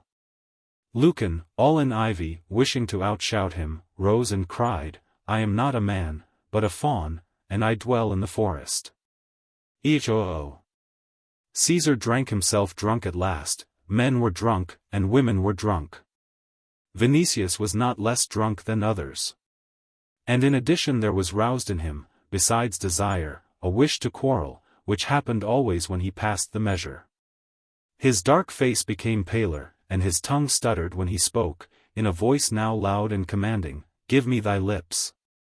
Today, tomorrow, it is all one. Enough of this. Caesar took thee from Aulis to give thee to me, dost understand? Tomorrow, about dusk, I will send for thee, dost understand? Caesar promised thee to me before he took thee. Thou must be mine. Give me thy lips. I will not wait for tomorrow, give thy lips quickly. And he moved to embrace her. But Act began to defend her, and she defended herself with the remnant of her strength, for she felt that she was perishing. But in vain did she struggle with both hands to remove his hairless arm. In vain, with a voice in which terror and grief were quivering, did she implore him not to be what he was, and to have pity on her. Sated with wine, his breath blew around her nearer and nearer, and his face was there near her face. He was no longer the former kind Vinicius, almost dear to her soul. He was a drunken, wicked satyr, who filled her with repulsion and terror. But her strength deserted her more and more. In vain did she bend and turn away her face to escape his kisses. He rose to his feet, caught her in both arms, and drawing her head to his breast, began, panting, to press her pale lips with his. But at this instant a tremendous power removed his arms from her neck with as much ease as if they had been the arms of a child, and pushed him aside, like a dried limb or a withered leaf. What had happened? Vinicius rubbed his astonished eyes, and saw before him the gigantic figure of the Lygian, called Ursus, whom he had seen at the house of Aulis. Ursus stood calmly, but looked at Vinicius so strangely with his blue eyes that the blood stiffened in the veins of the young man. Then the giant took his queen on his arm, and walked out of the triclinium with an even, quiet step. Act in that moment went after him. Vinicius sat for the twinkle of an eye as if petrified. Then he sprang up and ran toward the entrance crying, Ligia! Ligia! But desire, astonishment, rage, and wine cut the legs from under him. He staggered once and a second time, seized the naked arm of one of the bacchanals, and began to inquire, with blinking eyes, what had happened. She, taking a goblet of wine, gave it to him with a smile in her mist-covered eyes. Drink, said she. Vinicius drank, and fell to the floor. The greater number of the guests were lying under the table. Others were walking with tottering tread through the triclinium, while others were sleeping on couches at the table, snoring, or giving forth the excess of wine. Meanwhile, from the golden network, roses were dropping and dropping on those drunken consuls and senators, on those drunken knights, philosophers, and poets. On those drunken dancing damsels and patrician ladies, on that society all dominant as yet but with the soul gone from it, on that society garlanded and ungirdled but perishing. Dawn had begun out of doors. Chapter 8. No one stopped Ursus, no one inquired even what he was doing. Those guests who were not under the table had not kept their own places. Hence the servants, seeing a giant carrying a guest on his arm, thought him some slave bearing out his intoxicated mistress. Moreover, Act was with them, and her presence removed all suspicion. In this way they went from the triclinium to the adjoining chamber, and thence to the gallery leading to Act's apartments. To such a degree had her strength deserted Ligia, that she hung as if dead on the arm of Ursus. But when the cool, pure breeze of morning beat around her, she opened her eyes. It was growing clearer and clearer in the open air. After they had passed along the colonnade a while, they turned to a side portico, coming out, not in the courtyard, but the palace gardens, where the tops of the pines and cypresses were growing ruddy from the light of morning. That part of the building was empty, so that echoes of music and sounds of the feast came with decreasing distinctness. It seemed to Ligia that she had been rescued from hell, and borne into God's bright world outside. There was something, then, besides that disgusting triclinium. There was the sky, the dawn, light, and peace. Sudden weeping seized the maiden, and, taking shelter on the arm of the giant, she repeated, with sobbing, "Let us go home, Ursus. Home, to the house of Aulus." "Let us go," answered Ursus. They found themselves now in the small atrium of Act's apartments. Ursus placed Ligia on a marble bench at a distance from the fountain. Act strove to pacify her, she urged her to sleep, and declared that for the moment there was no danger. After the feast the drunken guests would sleep till evening.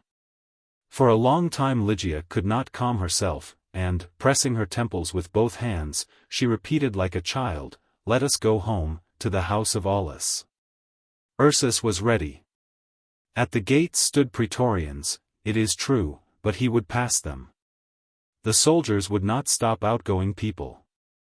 The space before the arch was crowded with litters. Guests were beginning to go forth in throngs. No one would detain them. They would pass with the crowd and go home directly. For that matter, what does he care? As the queen commands, so must it be. He is there to carry out her orders. "Yes, Ursus," said Ligia, "let us go." Act was forced to find reason for both. They would pass out, true, no one would stop them. But it is not permitted to flee from the house of Caesar, whoso does that offends Caesar's majesty. They may go. But in the evening a centurion at the head of soldiers will take a death sentence to Aulus and Pomponia Graecina, they will bring Ligia to the palace again, and then there will be no rescue for her. Should Aulus and his wife receive her under their roof, death awaits them to a certainty. Ligia's arms dropped. There was no other outcome. She must choose her own ruin or that of Claudius. In going to the feast, she had hoped that Vinicius and Petronius would win her from Caesar, and return her to Pomponia. Now she knew that it was they who had brought Caesar to remove her from the house of Aulus. There was no help. Only a miracle could save her from the abyss, a miracle and the might of God. "Act," said she, in despair, "didst thou hear Vinicius say that Caesar had given me to him, and that he will send slaves here this evening to take me to his house?" "I did," answered Act. And, raising her arms from her side, she was silent. The despair with which Ligia spoke found in her no echo. She herself had been Nero's favorite. Her heart, though good, could not feel clearly the shame of such a relation. A former slave, she had grown too much inured to the law of slavery, and, besides, she loved Nero yet. If he returned to her, she would stretch her arms to him, as to happiness. Comprehending clearly that Lygia must become the mistress of the youthful and stately Vinicius, or expose Aulus and Pomponia to ruin, she failed to understand how the girl could hesitate. "In Caesar's house," said she, after a while, "it would not be safer for thee than in that of Vinicius." And it did not occur to her that, though she told the truth, her words meant, be resigned to fate and become the concubine of Vinicius.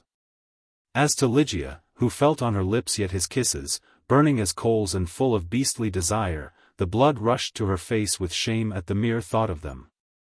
"Never," cried she, with an outburst, "will I remain here, or at the house of Vinicius, never." "But," inquired Act, "is Vinicius hateful to thee?" Lygia was unable to answer, for weeping seized her anew. Act gathered the maiden to her bosom, and strove to calm her excitement. Ursus breathed heavily, and balled his giant fists. For, loving his queen with the devotion of a dog, he could not bear the sight of her tears. In his half-wild Lygian heart was the wish to return to the triclinium, choke Vinicius, and, should the need come, Caesar himself. But he feared to sacrifice thereby his mistress, and was not certain that such an act, which to him seemed very simple, would befit a confessor of the crucified Lamb. But Act, while caressing Lygia, asked again, "Is he so hateful to thee?" "No," said Lygia, "it is not permitted me to hate, for I am a Christian." "I know, Lygia. I know also from the letters of Paul of Tarsus, that it is not permitted to defile oneself, nor to fear death more than sin. But tell me if thy teaching permits one person to cause the death of others?" "No." "Then how canst thou bring Caesar's vengeance on the house of Aulus?" A moment of silence followed. A bottomless abyss yawned before Lygia again. "I ask," continued the young freedwoman, "for I have compassion on thee, and I have compassion on the good Pomponia and Aulus, and on their child. It is long since I began to live in this house, and I know what Caesar's anger is. No. Thou art not at liberty to flee from here. One way remains to thee, implore Vinicius to return thee to Pomponia." But Lygia dropped on her knees to implore someone else.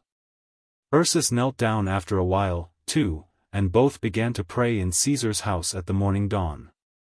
Act witnessed such a prayer for the first time, and could not take her eyes from Lygia, who, seen by her in profile, with raised hands, and face turned heavenward, seemed to implore rescue. The dawn, casting light on her dark hair and white peplus, was reflected in her eyes. Entirely in the light, she seemed herself like light. In that pale face, in those parted lips, in those raised hands and eyes, a kind of superhuman exaltation was evident. Act understood then why Lygia could not become the concubine of any man. Before the face of Nero's former favorite was drawn aside, as it were, a corner of that veil which hides a world altogether different from that to which she was accustomed. She was astonished by prayer in that abode of crime and infamy. A moment earlier it had seemed to her that there was no rescue for Lygia. Now she began to think that something uncommon would happen, that some aid would come, aid so mighty that Caesar himself would be powerless to resist it. That some winged army would descend from the sky to help that maiden, or that the sun would spread its rays beneath her feet and draw her up to itself. She had heard of many miracles among Christians, and she thought now that everything said of them was true, since Lygia was praying. Lygia rose at last, with a face serene with hope. Ursus rose too, and, holding to the bench, looked at his mistress, waiting for her words. But it grew dark in her eyes, and after a time 2 great tears rolled down her cheeks slowly. "May God bless Pomponia and Aulus," said she. "It is not permitted me to bring ruin on them, therefore I shall never see them again." Then turning to Ursus she said that he alone remained to her in the world, that he must be to her as a protector and a father. They could not seek refuge in the house of Aulus, for they would bring on it the anger of Caesar. But neither could she remain in the house of Caesar or that of Vinicius. Let Ursus take her then. Let him conduct her out of the city, let him conceal her in some place where neither Vinicius nor his servants could find her. She would follow Ursus anywhere, even beyond the sea, even beyond the mountains, to the barbarians, where the Roman name was not heard, and whither the power of Caesar did not reach. Let him take her and save her, for he alone had remained to her. The Lygian was ready, and in sign of obedience he bent to her feet and embraced them. But on the face of Act, who had been expecting a miracle, disappointment was evident. Had the prayer effected only that much? To flee from the house of Caesar is to commit an offense against majesty which must be avenged, and even if Lygia succeeded in hiding, Caesar would avenge himself on Aulus and Pomponia. If she wishes to escape, let her escape from the house of Vinicius. Then Caesar, who does not like to occupy himself with the affairs of others, may not wish even to aid Vinicius in the pursuit. In every case it will not be a crime against majesty. But Lygia's thoughts were just the following: Aulus would not even know where she was, Pomponia herself would not know. She would escape not from the house of Vinicius, however, but while on the way to it. When drunk, Vinicius had said that he would send his slaves for her in the evening. Beyond doubt he had told the truth, which he would not have done had he been sober. Evidently he himself, or perhaps he and Petronius, had seen Caesar before the feast, and won from him the promise to give her on the following evening. And if they forgot that day, they would send for her on the morrow. But Ursus will save her. He will come. He will bear her out of the litter as he bore her out of the triclinium, and they will go into the world. No one could resist Ursus, not even that terrible athlete who wrestled at the feast yesterday. But as Vinicius might send a great number of slaves, Ursus would go at once to Bishop Linus for aid and counsel. The bishop will take compassion on her, will not leave her in the hands of Vinicius. He will command Christians to go with Ursus to rescue her. They will seize her and bear her away, then Ursus can take her out of the city and hide her from the power of Rome. And her face began to flush and smile. Consolation entered her anew, as if the hope of rescue had turned to reality. She threw herself on Act's neck suddenly, and, putting her beautiful lips to Act's cheek, she whispered, "Thou wilt not betray, Act, wilt thou?" "By the shade of my mother," answered the freed woman, "I will not, but pray to thy God that Ursus be able to bear thee away." The blue, childlike eyes of the giant were gleaming with happiness. He had not been able to frame any plan, though he had been breaking his poor head, but a thing like this he could do, and whether in the day or in the night it was all one to him.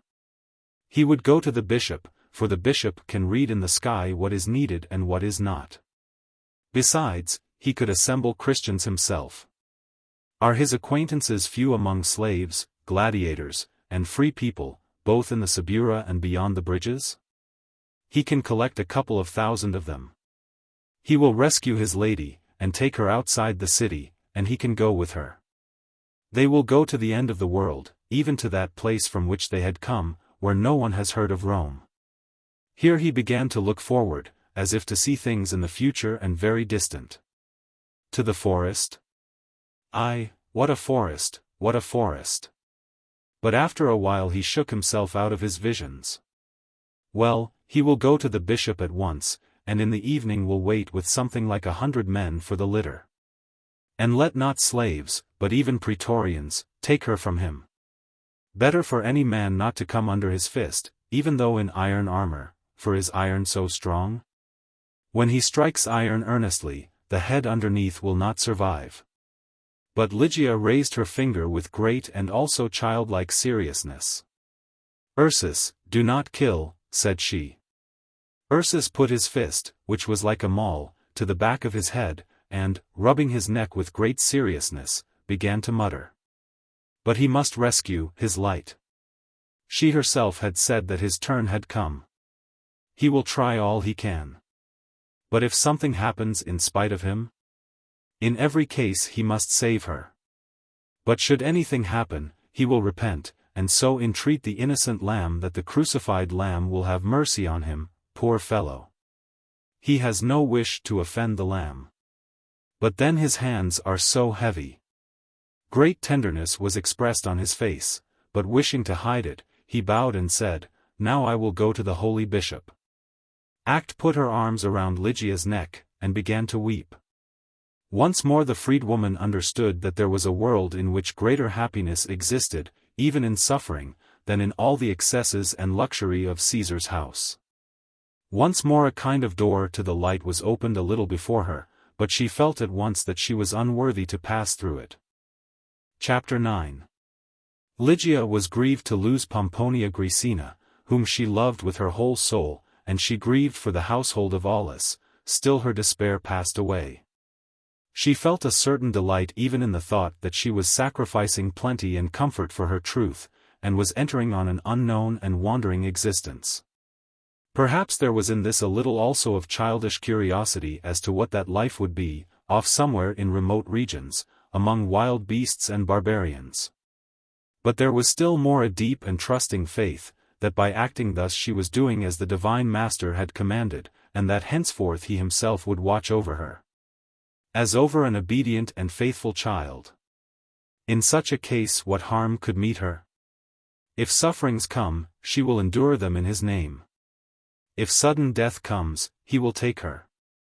And some time, when Pomponia dies, they will be together for all eternity.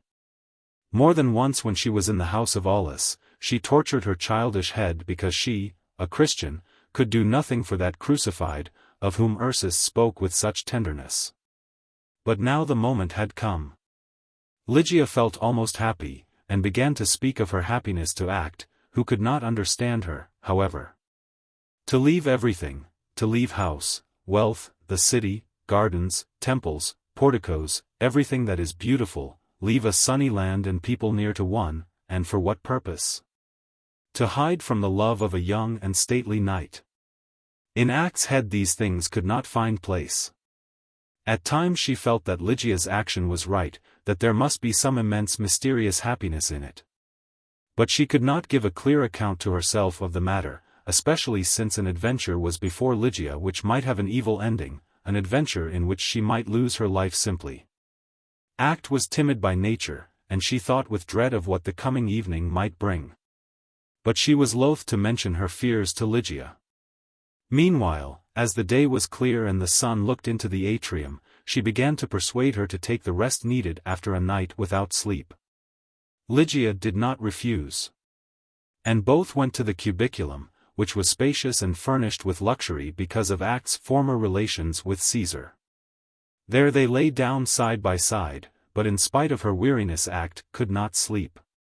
For a long time she had been sad and unhappy, but now she was seized by a certain uneasiness which she had never felt before. So far life had seemed to her simply grievous and deprived of a morrow. Now all at once it seemed to her dishonorable. Increasing chaos rose in her head. Again the door to light began to open and close. But in the moment when it opened, that light so dazzled her that she could see nothing distinctly. She divined, merely, that in that light there was happiness of some kind, happiness beyond measure, in presence of which every other was nothing, to such a degree that if Caesar, for example, were to set aside Poppaea, and love her, Act, again, it would be vanity.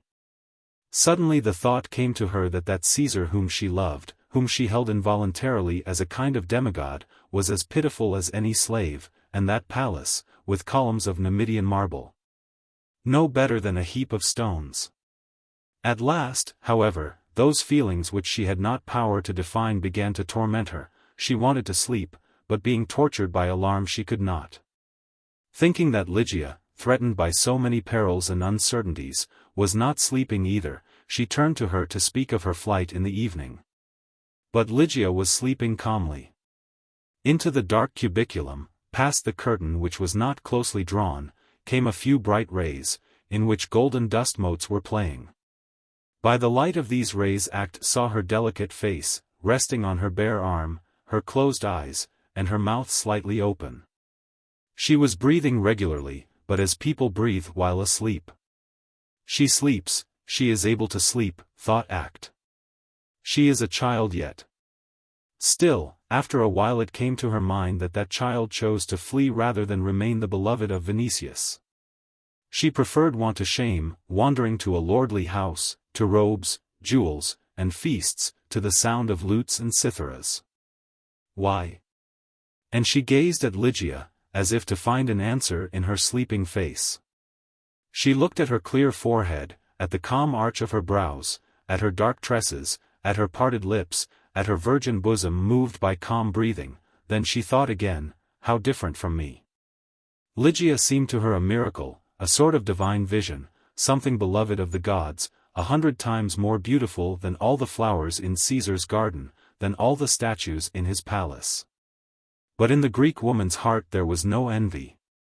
On the contrary, at thought of the dangers which threatened the girl, great pity seized her. A certain motherly feeling rose in the woman. Ligia seemed to her not only as beautiful as a beautiful vision, but also very dear, and, putting her lips to her dark hair, she kissed it. But Ligia slept on calmly, as if at home, under the care of Pomponia Graecina. And she slept rather long.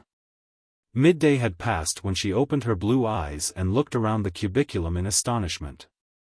Evidently she wondered that she was not in the house of Aulus.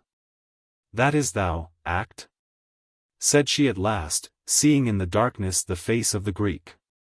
"Aye, Ligia. Is it evening?" "No, child, but midday has passed." "And has Ursus not returned?" "Ursus did not say that he would return, he said that he would watch in the evening, with Christians, for the litter." "True." Then they left the cubiculum and went to the bath, where Act bathed Ligia. Then she took her to breakfast and afterward to the gardens of the palace, in which no dangerous meeting might be feared, since Caesar and his principal courtiers were sleeping yet. For the first time in her life Ligia saw those magnificent gardens, full of pines, cypresses, oaks, olives, and myrtles, among which appeared white here and there a whole population of statues. The mirror of ponds gleamed quietly, groves of roses were blooming, watered with the spray of fountains, entrances to charming grottos were encircled with a growth of ivy or woodbine. Silver-colored swans were sailing on the water, amidst statues and trees wandered tame gazelles from the deserts of Africa, and rich-colored birds from all known countries on earth. The gardens were empty, but here and there slaves were working, spade in hand, singing in an undertone. Others, to whom was granted a moment of rest, were sitting by ponds or in the shade of groves, in trembling light produced by sunrays breaking in between leaves. Others were watering roses or the pale lily-colored blossoms of the saffron. Act and Ligia walked rather long, looking at all the wonders of the gardens. And though Ligia's mind was not at rest, she was too much a child yet to resist pleasure, curiosity, and wonder. It occurred to her, even, that if Caesar were good, he might be very happy in such a palace, in such gardens. But at last, tired somewhat, the two women sat down on a bench hidden almost entirely by dense cypresses and began to talk of that which weighed on their hearts most, that is, of Ligia's escape in the evening. Act was far less at rest than Ligia touching its success. At times it seemed to her even a mad project, which could not succeed. She felt a growing pity for Ligia. It seemed to her that it would be 100 times safer to try to act on Vinicius. After a while she inquired of Ligia how long she had known him, and whether she did not think that he would let himself be persuaded to return her to Pomponia. But Ligia shook her dark head in sadness. No. In Aulus's house, Vinicius had been different, he had been very kind, but since yesterday's feast she feared him, and would rather flee to the Lygians. But in Aulus's house, inquired Act, he was dear to thee, was he not? He was, answered Ligia, inclining her head. And thou wert not a slave, as I was, said Act, after a moment's thought. Vinicius might marry thee. Thou art a hostage, and a daughter of the Lygian king. Aulus and Pomponia love thee as their own child, I am sure that they are ready to adopt thee. Vinicius might marry thee, Ligia. But Ligia answered calmly, and with still greater sadness, I would rather flee to the Lygians. Ligia, dost thou wish me to go directly to Vinicius, rouse him, if he is sleeping, and tell him what I have told thee? Yes, my precious one, I will go to him and say, Vinicius, this is a king's daughter, and a dear child of the famous Aulus. If thou love her, return her to Aulis and Pomponia, and take her as wife from their house. But the maiden answered with a voice so low that Act could barely hear it. I would rather flee to the Lygians. And 2 tears were hanging on her drooping lids. Further conversation was stopped by the rustle of approaching steps, and before Act had time to see who was coming, Poppaea Sabina appeared in front of the bench with a small retinue of slave women. 2 of them held over her head bunches of ostrich feathers fixed to golden wires. With these they fanned her lightly, and at the same time protected her from the autumn sun, which was hot yet. Before her a woman from Egypt, black as ebony, and with bosom swollen as if from milk, bore in her arms an infant wrapped in purple fringed with gold. Act and Ligia rose, thinking that Poppaea would pass the bench without turning attention to either. But she halted before them and said, Act, the bells sent by thee for the doll were badly fastened. The child tore off one and put it to her mouth. Luckily Lilith saw it in season. Pardon, divinity, answered Act, crossing her arms on her breast and bending her head. But Poppaea began to gaze at Ligia. What slave is this? Asked she, after a pause. She is not a slave, divine Augusta, but a foster child of Pomponia Graecina, and a daughter of the Lygian king given by him as hostage to Rome. And has she come to visit thee? No, Augusta. She is dwelling in the palace since the day before yesterday. Was she at the feast last night? She was, Augusta. At whose command? At Caesar's command. Poppaea looked still more attentively at Ligia, who stood with bowed head, now raising her bright eyes to her with curiosity, now covering them with their lids. Suddenly a frown appeared between the brows of the Augusta.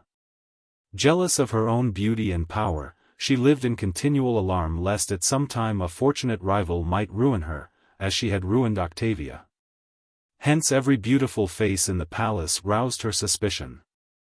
With the eye of a critic she took in at once every part of Ligia's form, estimated every detail of her face, and was frightened.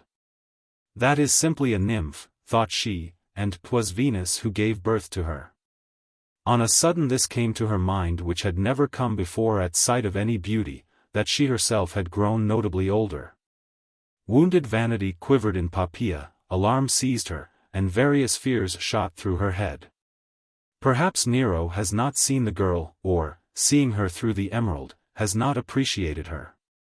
But what would happen should he meet such a marvel in the daytime, in sunlight? Moreover, she is not a slave, she is the daughter of a king of barbarians, it is true, but a king. Immortal gods. She is as beautiful as I am, but younger. The wrinkle between her brows increased, and her eyes began to shine under their golden lashes with a cold gleam. Hast thou spoken with Caesar? No, Augusta.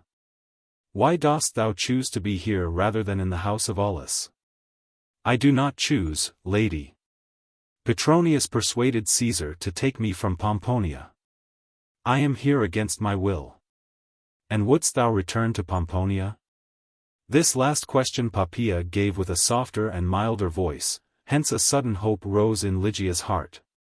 Lady, said she, extending her hand to her, Caesar promised to give me as a slave to Vinicius, but do thou intercede and return me to Pomponia.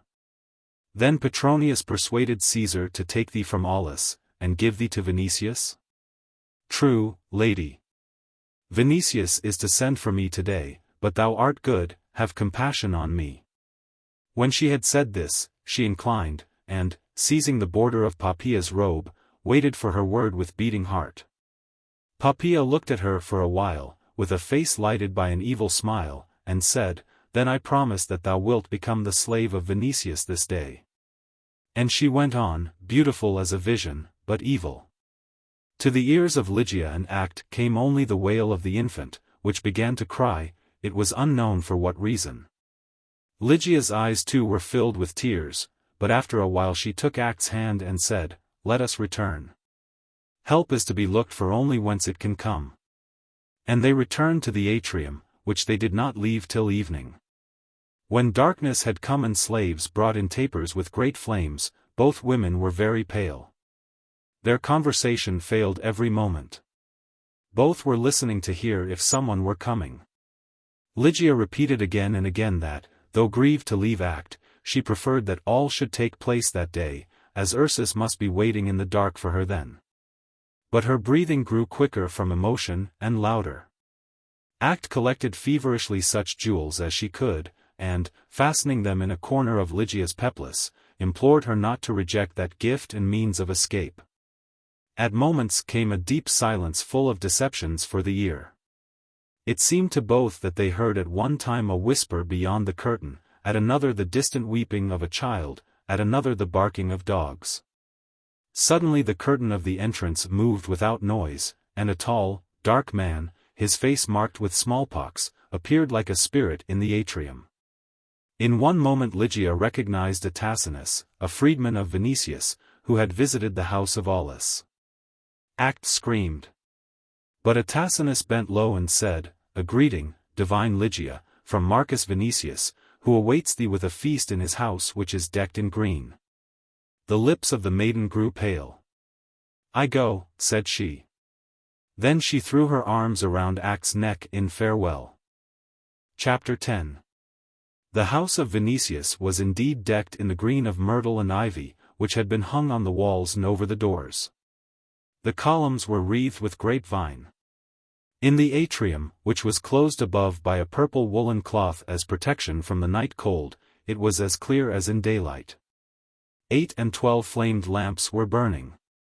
These were like vessels, trees, animals, birds, or statues, holding cups filled with perfumed olive oil, lamps of alabaster, marble, or gilded Corinthian bronze. Not so wonderful as that famed candlestick used by Nero and taken from the temple of Apollo, but beautiful and made by famous masters. Some of the lights were shaded by Alexandrian glass, or transparent stuffs from the Indus, of red, blue, yellow, or violet color, so that the whole atrium was filled with many-colored rays. Everywhere was given out the odor of nard, to which Vinicius had grown used, and which he had learned to love in the Orient. The depths of the house, in which the forms of male and female slaves were moving, gleamed also with light. In the triclinium a table was laid for 4 persons. At the feast were to sit, besides Vinicius and Ligia, Petronius and Chrysothemis. Vinicius had followed in everything the words of Petronius, who advised him not to go for Ligia, but to send Atacinus with the permission obtained from Caesar, to receive her himself in the house. Receive her with friendliness and even with marks of honor.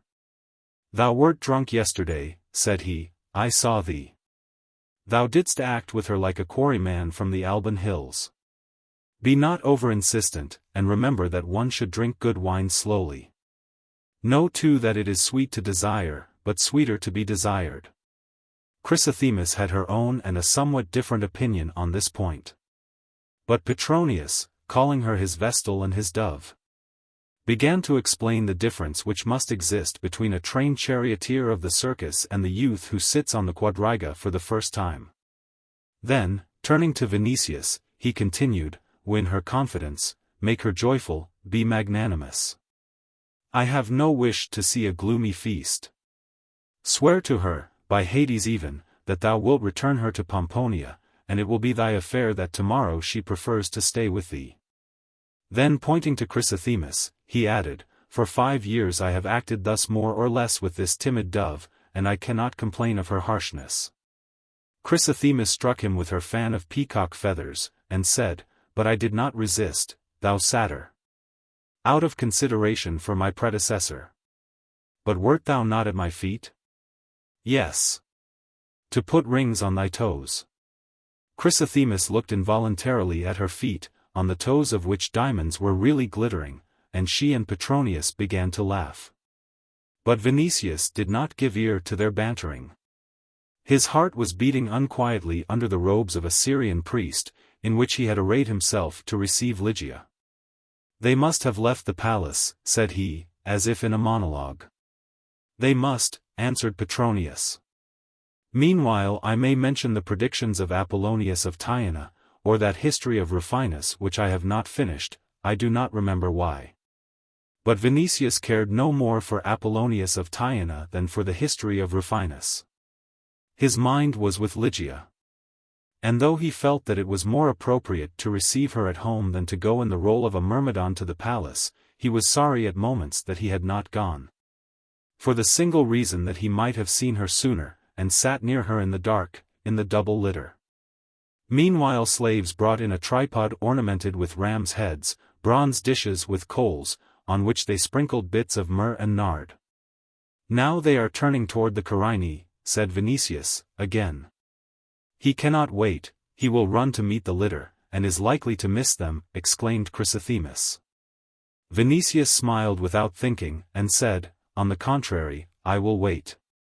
But he distended his nostrils and panted. Seeing which, Petronius shrugged his shoulders, and said, "There is not in him a philosopher to the value of 1 sestertium, and I shall never make a man of that son of Mars." They are now in the Carinae. In fact, they were turning toward the Carinae. The slaves called Lapidarii were in front, others called Pedicequi, were on both sides of the litter. Atacinus was right behind, overseeing the advance. But they moved slowly, for lamps showed the way badly in a place not lighted at all. The streets near the palace were empty. Here and there only some man moved forward with a lantern, but farther on the place was uncommonly crowded. From almost every alley people were pushing out in 3s and 4s, all without lamps, all in dark mantles. Some walked on with the procession, mingling with the slaves. Others in greater numbers came from the opposite direction. Some staggered as if drunk. At moments the advance grew so difficult that the Lapidarii cried, "Give way to the noble tribune, Marcus Vinicius." Ligia saw those dark crowds through the curtains which were pushed aside, and trembled with emotion. She was carried away at one moment by hope, at another by fear. "That is he. That is Ursus and the Christians. Now it will happen quickly," said she, with trembling lips. "O Christ, aid! O Christ, save!" Atacinus himself, who at first did not notice the uncommon animation of the street, began at last to be alarmed. There was something strange in this. The Lapidarii had to cry oftener and oftener, "Give way to the litter of the noble tribune." From the sides unknown people crowded up to the litter so much that Atacinus commanded the slaves to repulse them with clubs. Suddenly a cry was heard in front of the procession. In one instant all the lights were extinguished. Around the litter came a rush, an uproar, a struggle. Atacinus saw that this was simply an attack, and when he saw it he was frightened. It was known to all that Caesar with a crowd of attendants made attacks frequently for amusement in the Subura and in other parts of the city. It was known that even at times he brought out of these night adventures black and blue spots, but whoso defended himself went to his death, even if a senator. The house of the guards, whose duty it was to watch over the city, was not very far, but during such attacks the guards feigned to be deaf and blind. Meanwhile there was an uproar around the litter. People struck, struggled, threw, and trampled one another. The thought flashed on Atacinus to save Lygia and himself, above all, and leave the rest to their fate. So, drawing her out of the litter, he took her in his arms and strove to escape in the darkness. But Lygia called, "Ursus! Ursus!" She was dressed in white, hence it was easy to see her. Atacinus, with his other arm, which was free, was throwing his own mantle over her hastily, when terrible claws seized his neck, and on his head a gigantic, crushing mass fell like a stone. He dropped in one instant, as an ox felled by the back of an axe before the altar of Jove. The slaves for the greater part were either lying on the ground, or had saved themselves by scattering in the thick darkness, around the turns of the walls. On the spot remained only the litter, broken in the onset. Ursus bore away Lygia to the Subura, his comrades followed him, dispersing gradually along the way. The slaves assembled before the house of Vinicius, and took counsel. They had not courage to enter. After a short deliberation they returned to the place of conflict, where they found a few corpses, and among them Atacinus. He was quivering yet. But, after a moment of more violent convulsion, he stretched and was motionless. They took him then, and, returning, stopped before the gate a second time. But they must declare to their lord what had happened. "Let Gullo declare it," whispered some voices. "Blood is flowing from his face as from ours, and the master loves him. It is safer for Gullo than for others." Gullo, a German, an old slave, who had nursed Vinicius, and was inherited by him from his mother, the sister of Petronius, said, "I will tell him. But do ye all come? Do not let his anger fall on my head alone." Vinicius was growing thoroughly impatient. Petronius and Chrysothemis were laughing. But he walked with quick step up and down the atrium. "They ought to be here. They ought to be here." He wished to go out to meet the litter, but Petronius and Chrysothemis detained him. Steps were heard suddenly in the entrance. The slaves rushed into the atrium in a crowd, and, halting quickly at the wall, raised their hands, and began to repeat with groaning, "A. Vinicius sprang toward them. "Where is Ligia?" cried he, with a terrible and changed voice. "A. Then Gullo pushed forward with his bloody face, and exclaimed, in haste and pitifully, "See our blood, Lord! We fought.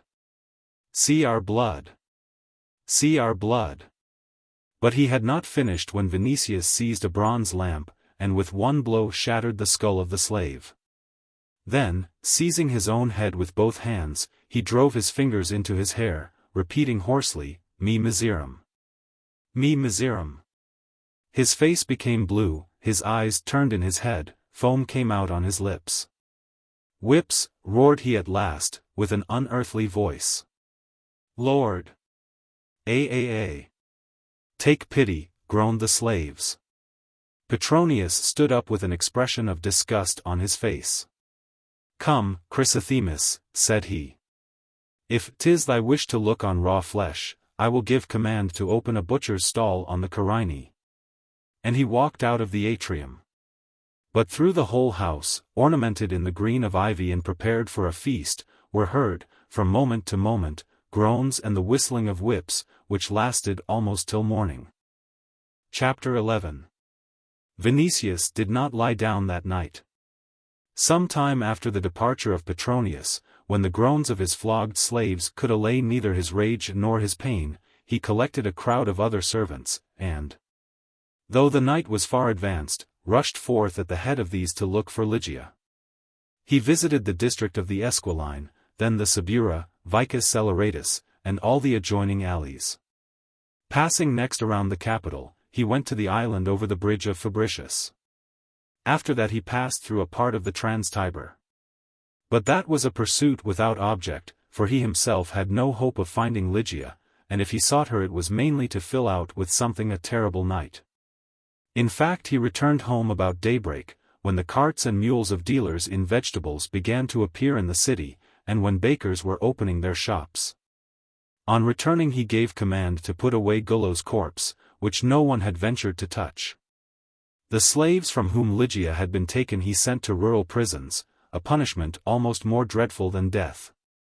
Throwing himself at last on a couch in the atrium, he began to think confusedly of how he was to find and seize Ligia. To resign her, to lose her, not to see her again, seemed to him impossible. And at this thought alone frenzy took hold of him. For the first time in life the imperious nature of the youthful soldier met resistance, met another unbending will. And he could not understand simply how anyone could have the daring to thwart his wishes. Vinicius would have chosen to see the world and the city sink in ruins rather than fail of his purpose. The cup of delight had been snatched from before his lips almost. Hence it seemed to him that something unheard of had happened, something crying to divine and human laws for vengeance. But, first of all, he was unwilling and unable to be reconciled with fate, for never in life had he so desired anything as Ligia. It seemed to him that he could not exist without her. He could not tell himself what he was to do without her on the morrow, how he was to survive the days following. At moments he was transported by a rage against her, which approached madness. He wanted to have her, to beat her, to drag her by the hair to the cubiculum, and gloat over her. Then, again, he was carried away by a terrible yearning for her voice, her form, her eyes, and he felt that he would be ready to lie at her feet. He called to her, gnawed his fingers, clasped his head with his hands. He strove with all his might to think calmly about searching for her, and was unable. 1,000 methods and means flew through his head, but one wilder than another. At last the thought flashed on him that no one else had intercepted her but Aulus, that in every case Aulus must know where she was hiding. And he sprang up to run to the house of Aulus. If they will not yield her to him, if they have no fear of his threats, he will go to Caesar, accuse the old general of disobedience, and obtain a sentence of death against him. But before that, he will gain from them a confession of where Lygia is. If they give her, even willingly, he will be revenged. They received him, it is true, in their house and nursed him, but that is nothing. With this one injustice they have freed him from every debt of gratitude. Here his vengeful and stubborn soul began to take pleasure at the despair of Pomponia Graecina, when the centurion would bring the death sentence to old Aulus. He was almost certain that he would get it. Petronius would assist him. Moreover, Caesar never denies anything to his intimates, the Augustans, unless personal dislike or desire enjoins a refusal. Suddenly his heart almost died within him, under the influence of this terrible supposition, but if Caesar himself has taken Lygia? All knew that Nero from tedium sought recreation in night attacks. Even Petronius took part in these amusements. Their main object was to seize women and toss each on a soldier's mantle till she fainted. Even Nero himself on occasions called these expeditions pearl hunts. For it happened that in the depth of districts occupied by a numerous and needy population they caught a real pearl of youth and beauty sometimes. Then the segatio, as they termed the tossing, was changed into a genuine carrying away, and the pearl was sent either to the Palatine or to one of Caesar's numberless villas. Or finally Caesar yielded it to one of his intimates. So might it happen also with Lygia. Caesar had seen her during the feast, and Vinicius doubted not for an instant that she must have seemed to him the most beautiful woman he had seen yet. How could it be otherwise? It is true that Lygia had been in Nero's own house on the Palatine, and he might have kept her openly. But, as Petronius said truly, Caesar had no courage in crime, and, with power to act openly, he chose to act always in secret. This time fear of Poppaea might incline him also to secrecy. It occurred now to the young soldier that Aulus would not have dared, perhaps, to carry off forcibly a girl given him, Vinicius, by Caesar. Besides, who would dare? Would that gigantic blue-eyed Lygian, who had the courage to enter the triclinium and carry her from the feast on his arm? But where could he hide with her, whither could he take her? No. A slave would not have ventured that far. Hence no one had done the deed except Caesar. At this thought it grew dark in his eyes, and drops of sweat covered his forehead. In that case Lygia was lost to him forever. It was possible to wrest her from the hands of anyone else, but not from the hands of Caesar. Now, with greater truth than ever, could he exclaim, Vi misero mihi.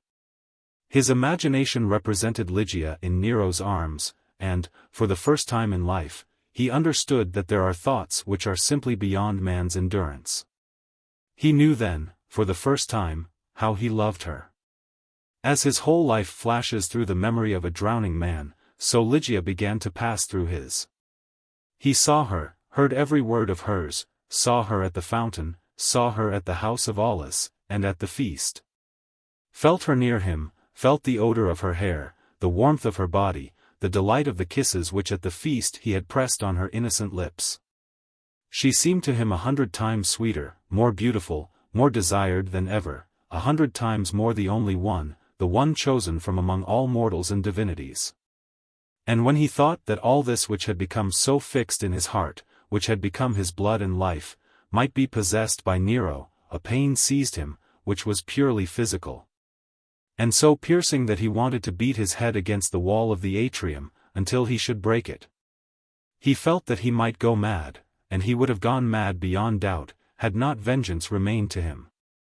But as hitherto he had thought that he could not live unless he got Lygia, he thought now that he would not die till he had avenged her. This gave him a certain kind of comfort. "I will be thy Cassius Charia," for said he to himself in thinking of Nero. After a while, seizing earth in his hands from the flower vases surrounding the impluvium, he made a dreadful vow to Erebus, Hecate, and his own household Lares, that he would have vengeance. And he received a sort of consolation. He had at least something to live for and something with which to fill his nights and days. Then, dropping his idea of visiting Aulus, he gave command to bear him to the Palatine. Along the way he concluded that if they would not admit him to Caesar, or if they should try to find weapons on his person, it would be a proof that Caesar had taken Lygia. He had no weapons with him. He had lost presence of mind in general, but as is usual with persons possessed by a single idea, he preserved it in that which concerned his revenge. He did not wish his desire of revenge to fall away prematurely. He wished above all to see Act, for he expected to learn the truth from her. At moments the hope flashed on him that he might see Lygia also, and at that thought he began to tremble. For if Caesar had carried her away without knowledge of whom he was taking, he might return her that day. But after a while he cast aside this supposition. Had there been a wish to return her to him, she would have been sent yesterday. Act was the only person who could explain everything, and there was need to see her before others. Convinced of this, he commanded the slaves to hasten, and along the road he thought without order, now of Lygia, now of revenge. He had heard that Egyptian priests of the goddess Pasht could bring disease on whomever they wished, and he determined to learn the means of doing this. In the Orient they had told him, too, that Jews have certain invocations by which they cover their enemies' bodies with ulcers. He had a number of Jews among his domestic slaves. Hence he promised himself to torture them on his return till they divulged the secret. He found most delight, however, in thinking of the short Roman sword which lets out a stream of blood such as had gushed from Caius Caligula and made ineffaceable stains on the columns of the portico. He was ready to exterminate all Rome, and had vengeful gods promised that all people should die except him and Lygia, he would have accepted the promise. In front of the arch he regained presence of mind, and thought when he saw the Praetorian Guard, if they make the least difficulty in admitting me, they will prove that Lygia is in the palace by the will of Caesar. But the chief centurion smiled at him in a friendly manner, then advanced a number of steps, and said, "A greeting, noble tribune. If thou desire to give an obeisance to Caesar, thou hast found an unfortunate moment. I do not think that thou wilt be able to see him." "What has happened?" inquired Vinicius. "The infant Augusta fell ill yesterday on a sudden. Caesar and the august Poppaea are attending her, with physicians whom they have summoned from the whole city." This was an important event. When that daughter was born to him, Caesar was simply wild from delight, and received her with extra humanum gaudium. Previously the Senate had committed the womb of Poppaea to the gods with the utmost solemnity. A votive offering was made at Antium, where the delivery took place.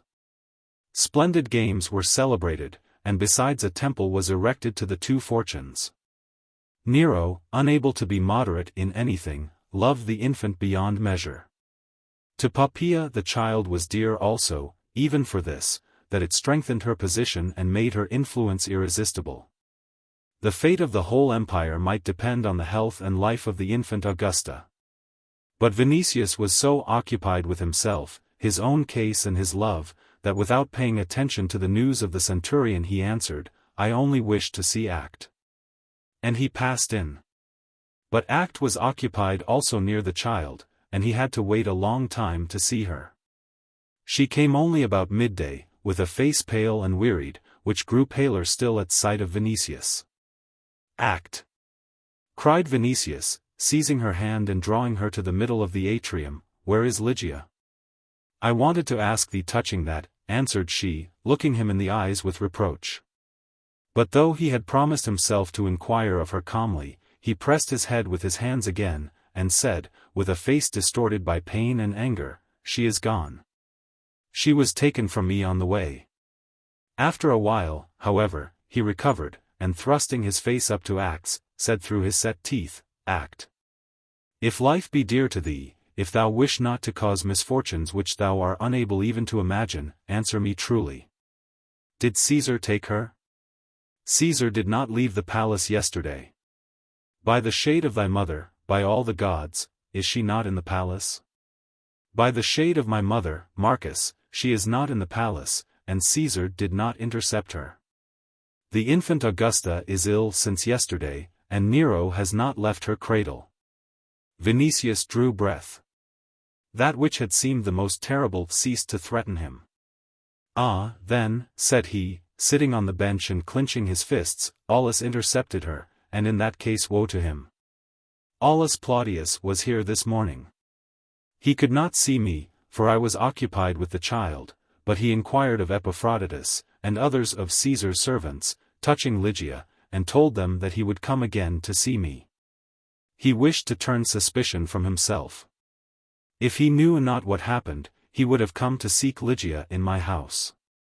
He left a few words on a tablet, from which thou wilt see that, knowing Lygia to have been taken from his house by Caesar, at thy request and that of Petronius, he expected that she would be sent to thee, and this morning early he was at thy house, where they told him what had happened. When she had said this, she went to the cubiculum and returned soon with the tablet which Aulus had left. Vinicius read the tablet, and was silent. Act seemed to read the thoughts on his gloomy face, for she said after a while, No, Marcus. That has happened which Lygia herself wished. It was known to thee that she wished to flee. Burst out Vinicius. I knew that she would not become thy concubine. And she looked at him with her misty eyes almost sternly. And thou, what hast thou been all thy life? I was a slave, first of all. But Vinicius did not cease to be enraged. Caesar had given him Lygia, hence he had no need to inquire what she had been before. He would find her, even under the earth, and he would do what he liked with her. He would indeed. She should be his concubine. He would give command to flog her as often as he pleased. If she grew distasteful to him, he would give her to the lowest of his slaves, or he would command her to turn a hand mill on his lands in Africa.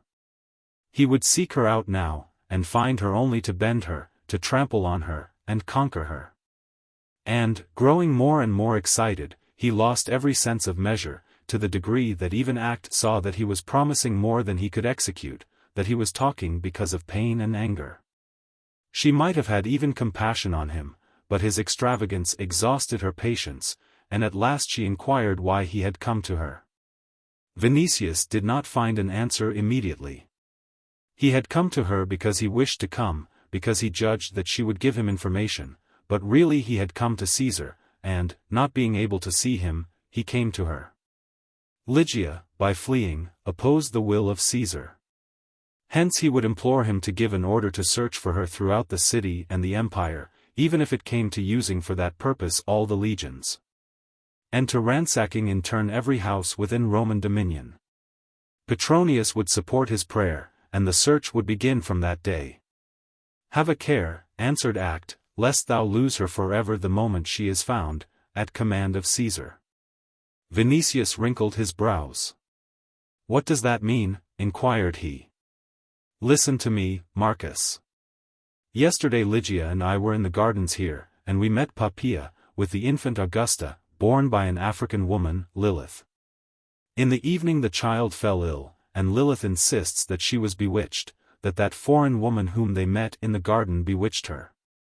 Should the child recover, they will forget this, but in the opposite case Poppaea will be the first to accuse Lygia of witchcraft, and wherever she is found there will be no rescue for her. A moment of silence followed, then Vinicius said, But perhaps she did bewitch her, and has bewitched me. Lilith repeats that the child began to cry the moment she carried her past us. And really the child did begin to cry. It is certain that she was sick when they took her out of the garden. Marcus, seek for Lygia whenever it may please thee, but till the infant Augusta recovers, speak not of her to Caesar, or thou wilt bring on her Poppaea's vengeance. Her eyes have wept enough because of thee already, and may all the gods guard her poor head. Dost thou love her, Act? Inquired Vinicius, gloomily. Yes, I love her. And tears glittered in the eyes of the freedwoman. Thou lovest her because she has not repaid thee with hatred, as she has me. Act looked at him for a time as if hesitating, or as if wishing to learn if he spoke sincerely, then she said, O blind and passionate man, she loved thee. Vinicius sprang up under the influence of those words, as if possessed. It is not true. She hated him. How could Act know? Would Ligia make a confession to her after one day's acquaintance? What love is that which prefers wandering, the disgrace of poverty, the uncertainty of tomorrow, or a shameful death even, to a wreath-bedecked house, in which a lover is waiting with a feast? It is better for him not to hear such things, for he is ready to go mad. He would not have given that girl for all Caesar's treasures, and she fled. What kind of love is that which dreads delight and gives pain? Who can understand it? Who can fathom it? Were it not for the hope that he should find her, he would sink a sword in himself. Love surrenders, it does not take away. There were moments at the house of Aulus when he himself believed in near happiness, but now he knows that she hated him, that she hates him, and will die with hatred in her heart. But Act, usually mild and timid, burst forth in her turn with indignation. How had he tried to win Ligia? Instead of bowing before Aulus and Pomponia to get her, he took the child away from her parents by stratagem. He wanted to make, not a wife, but a concubine of her, the foster daughter of an honorable house, and the daughter of a king. He had her brought to this abode of crime and infamy. He defiled her innocent eyes with the sight of a shameful feast, he acted with her as with a wanton. Had he forgotten the house of Aulus and Pomponia Graecina, who had reared Ligia? Had he not sense enough to understand that there are women different from Nigidia or Calvia Crispinilla or Poppaea, and from all those whom he meets in Caesar's house? Did he not understand at once on seeing Ligia that she is an honest maiden, who prefers death to infamy? Whence does he know what kind of gods she worships, and whether they are not purer and better than the wanton Venus, or than Isis, worshipped by the profligate women of Rome? No. Ligia had made no confession to her, but she had said that she looked for rescue to him, to Vinicius. She had hoped that he would obtain for her permission from Caesar to return home. That he would restore her to Pomponia. And while speaking of this, Ligia blushed like a maiden who loves and trusts. Ligia's heart beat for him, but he, Vinicius, had terrified and offended her, had made her indignant. Let him seek her now with the aid of Caesar's soldiers, but let him know that should Poppaea's child die, suspicion will fall on Ligia, whose destruction will then be inevitable. Emotion began to force its way through the anger and pain of Vinicius. The information that he was loved by Ligia shook him to the depth of his soul. He remembered her in Aulus's garden, when she was listening to his words with blushes on her face and her eyes full of light. It seemed to him then that she had begun to love him. And all at once, at that thought, a feeling of certain happiness embraced him, 100 times greater than that which he desired. He thought that he might have won her gradually, and besides as one loving him. She would have wreathed his door, rubbed it with wolf's fat, and then sat as his wife by his hearth on the sheepskin. He would have heard from her mouth the sacramental, "Where thou art, Caius, there am I, Caia." And she would have been his forever. Why did he not act thus? True, he had been ready so to act. But now she is gone, and it may be impossible to find her. And should he find her, perhaps he will cause her death, and should he not cause her death, neither she nor Aulus nor Pomponia Graecina will favor him.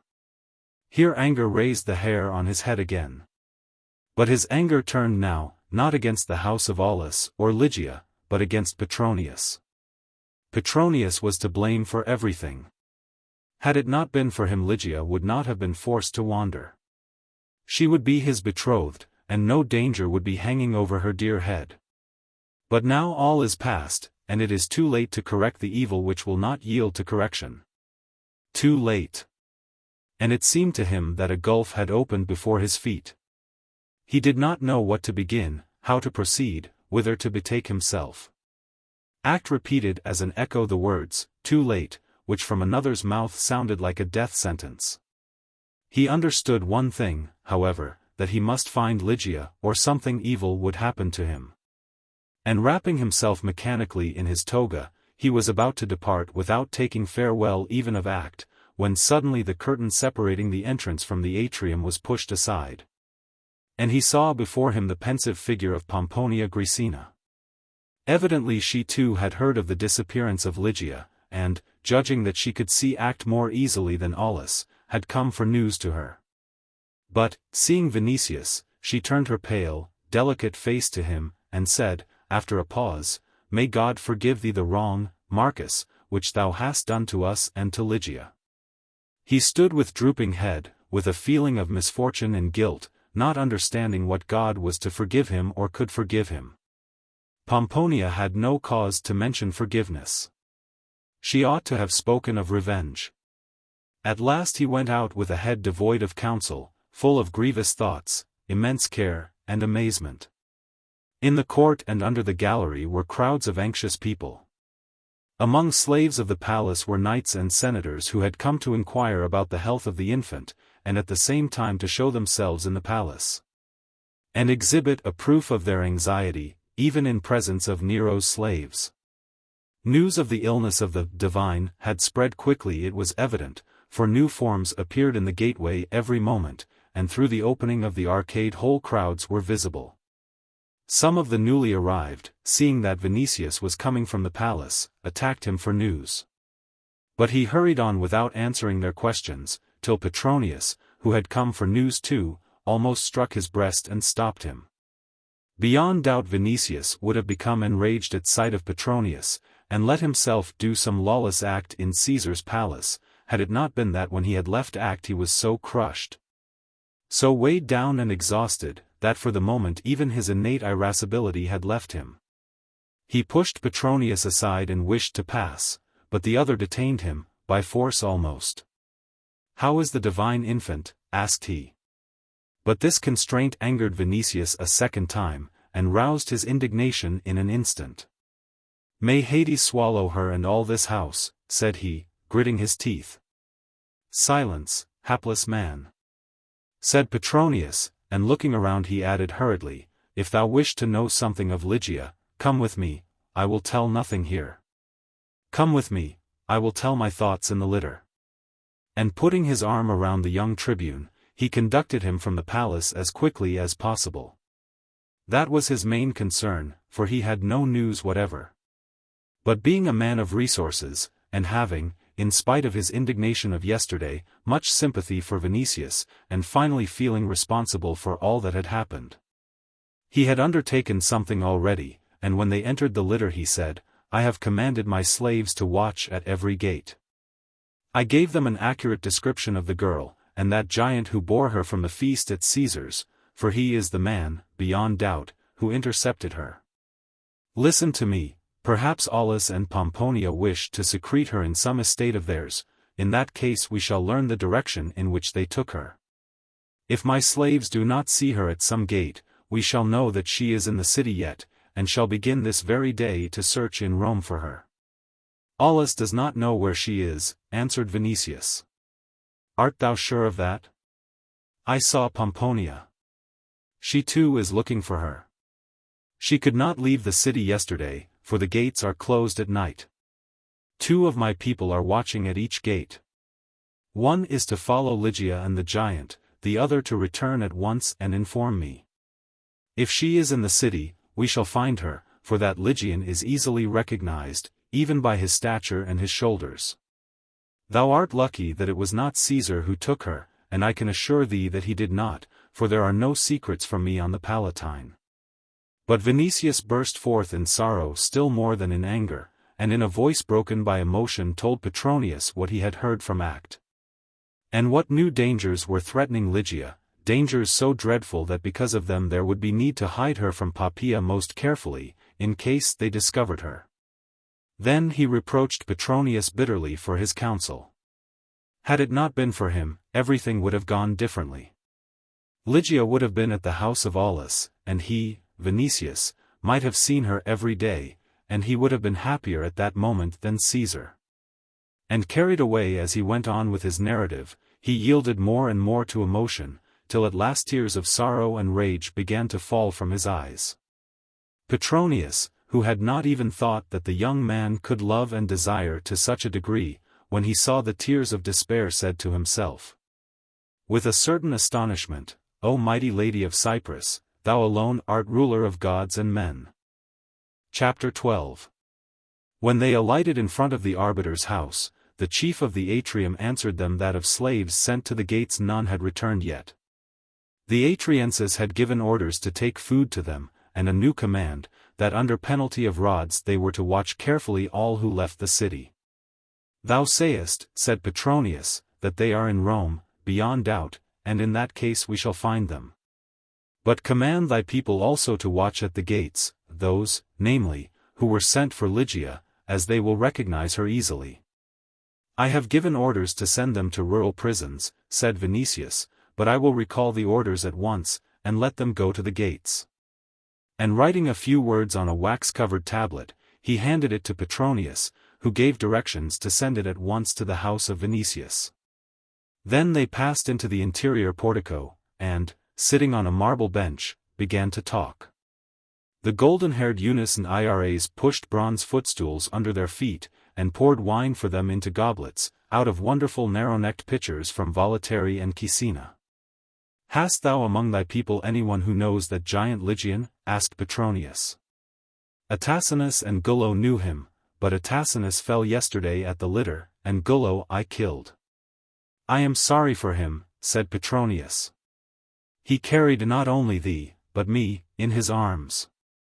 I intended to free him, answered Vinicius, but do not mention him. Let us speak of Ligia. Rome is a sea. A sea is just the place where men fish for pearls. Of course we shall not find her today, or tomorrow, but we shall find her surely. Thou hast accused me just now of giving thee this method, but the method was good in itself, and became bad only when turned to bad. Thou hast heard from Aulus himself, that he intends to go to Sicily with his whole family. In that case the girl would be far from thee. I should follow them, said Vinicius, and in every case she would be out of danger, but now, if that child dies, Poppaea will believe, and will persuade Caesar, that she died because of Ligia. True, that alarmed me, too. But that little doll may recover. Should she die, we shall find some way of escape. Here Petronius meditated a while and added, Poppaea, it is said, follows the religion of the Jews, and believes in evil spirits. Caesar is superstitious. If we spread the report that evil spirits carried off Ligia, the news will find belief, especially as neither Caesar nor Aulus Plautius intercepted her. Her escape was really mysterious. The Lygian could not have effected it alone, he must have had help.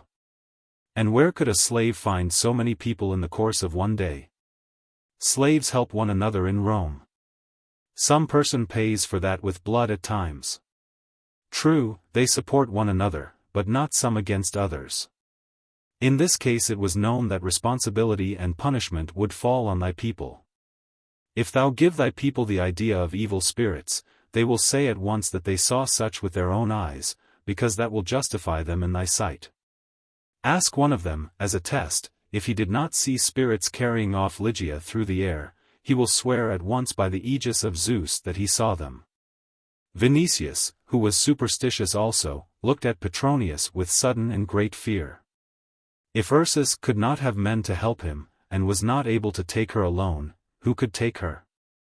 Petronius began to laugh. See, said he, they will believe, since thou art half a believer thyself. Such is our society, which ridicules the gods. They, too, will believe, and they will not look for her. Meanwhile we shall put her away somewhere far off from the city, in some villa of mine or thine. But who could help her? Her co-religionists, answered Petronius. Who are they? What deity does she worship? I ought to know that better than thou. Nearly every woman in Rome honors a different one.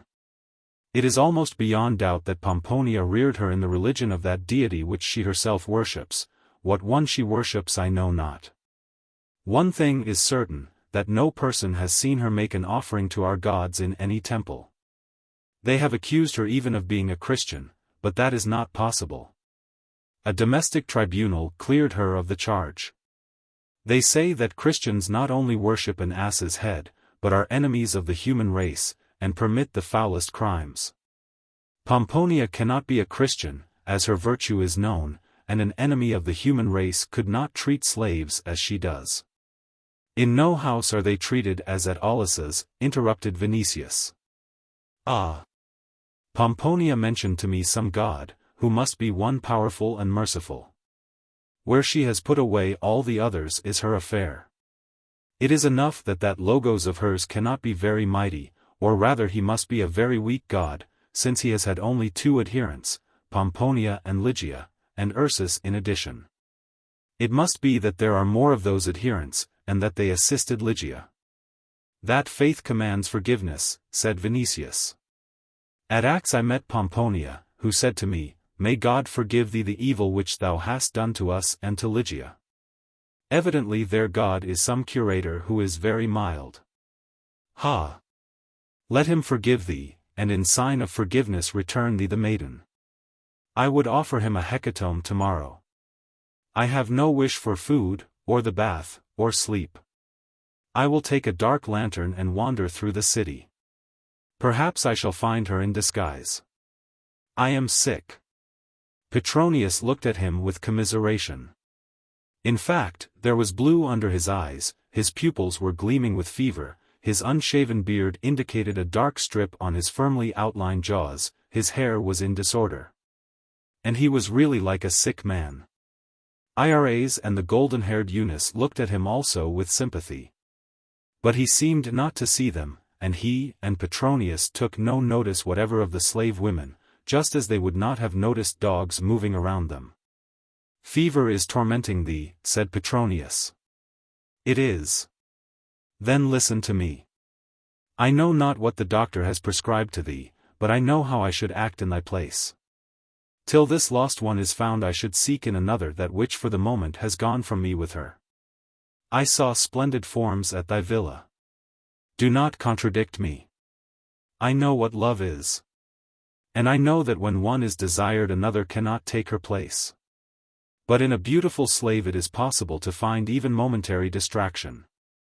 I do not need it," said Vinicius. But Petronius, who had for him a real weakness, and who wished to soften his pain, began to meditate how he might do so.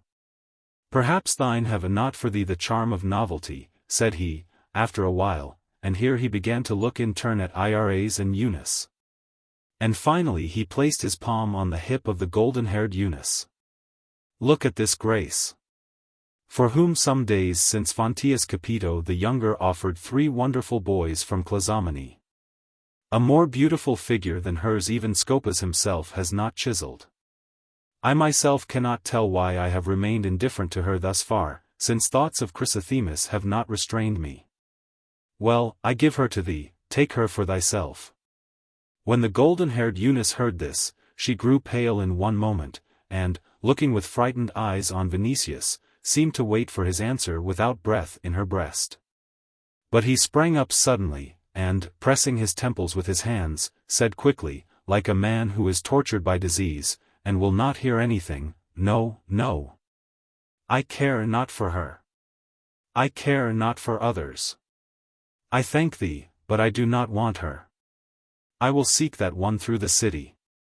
Give command to bring me a Gallic cloak with a hood. I will go beyond the Tiber, if I could see even Ursus." And he hurried away. Petronius, seeing that he could not remain in one place, did not try to detain him.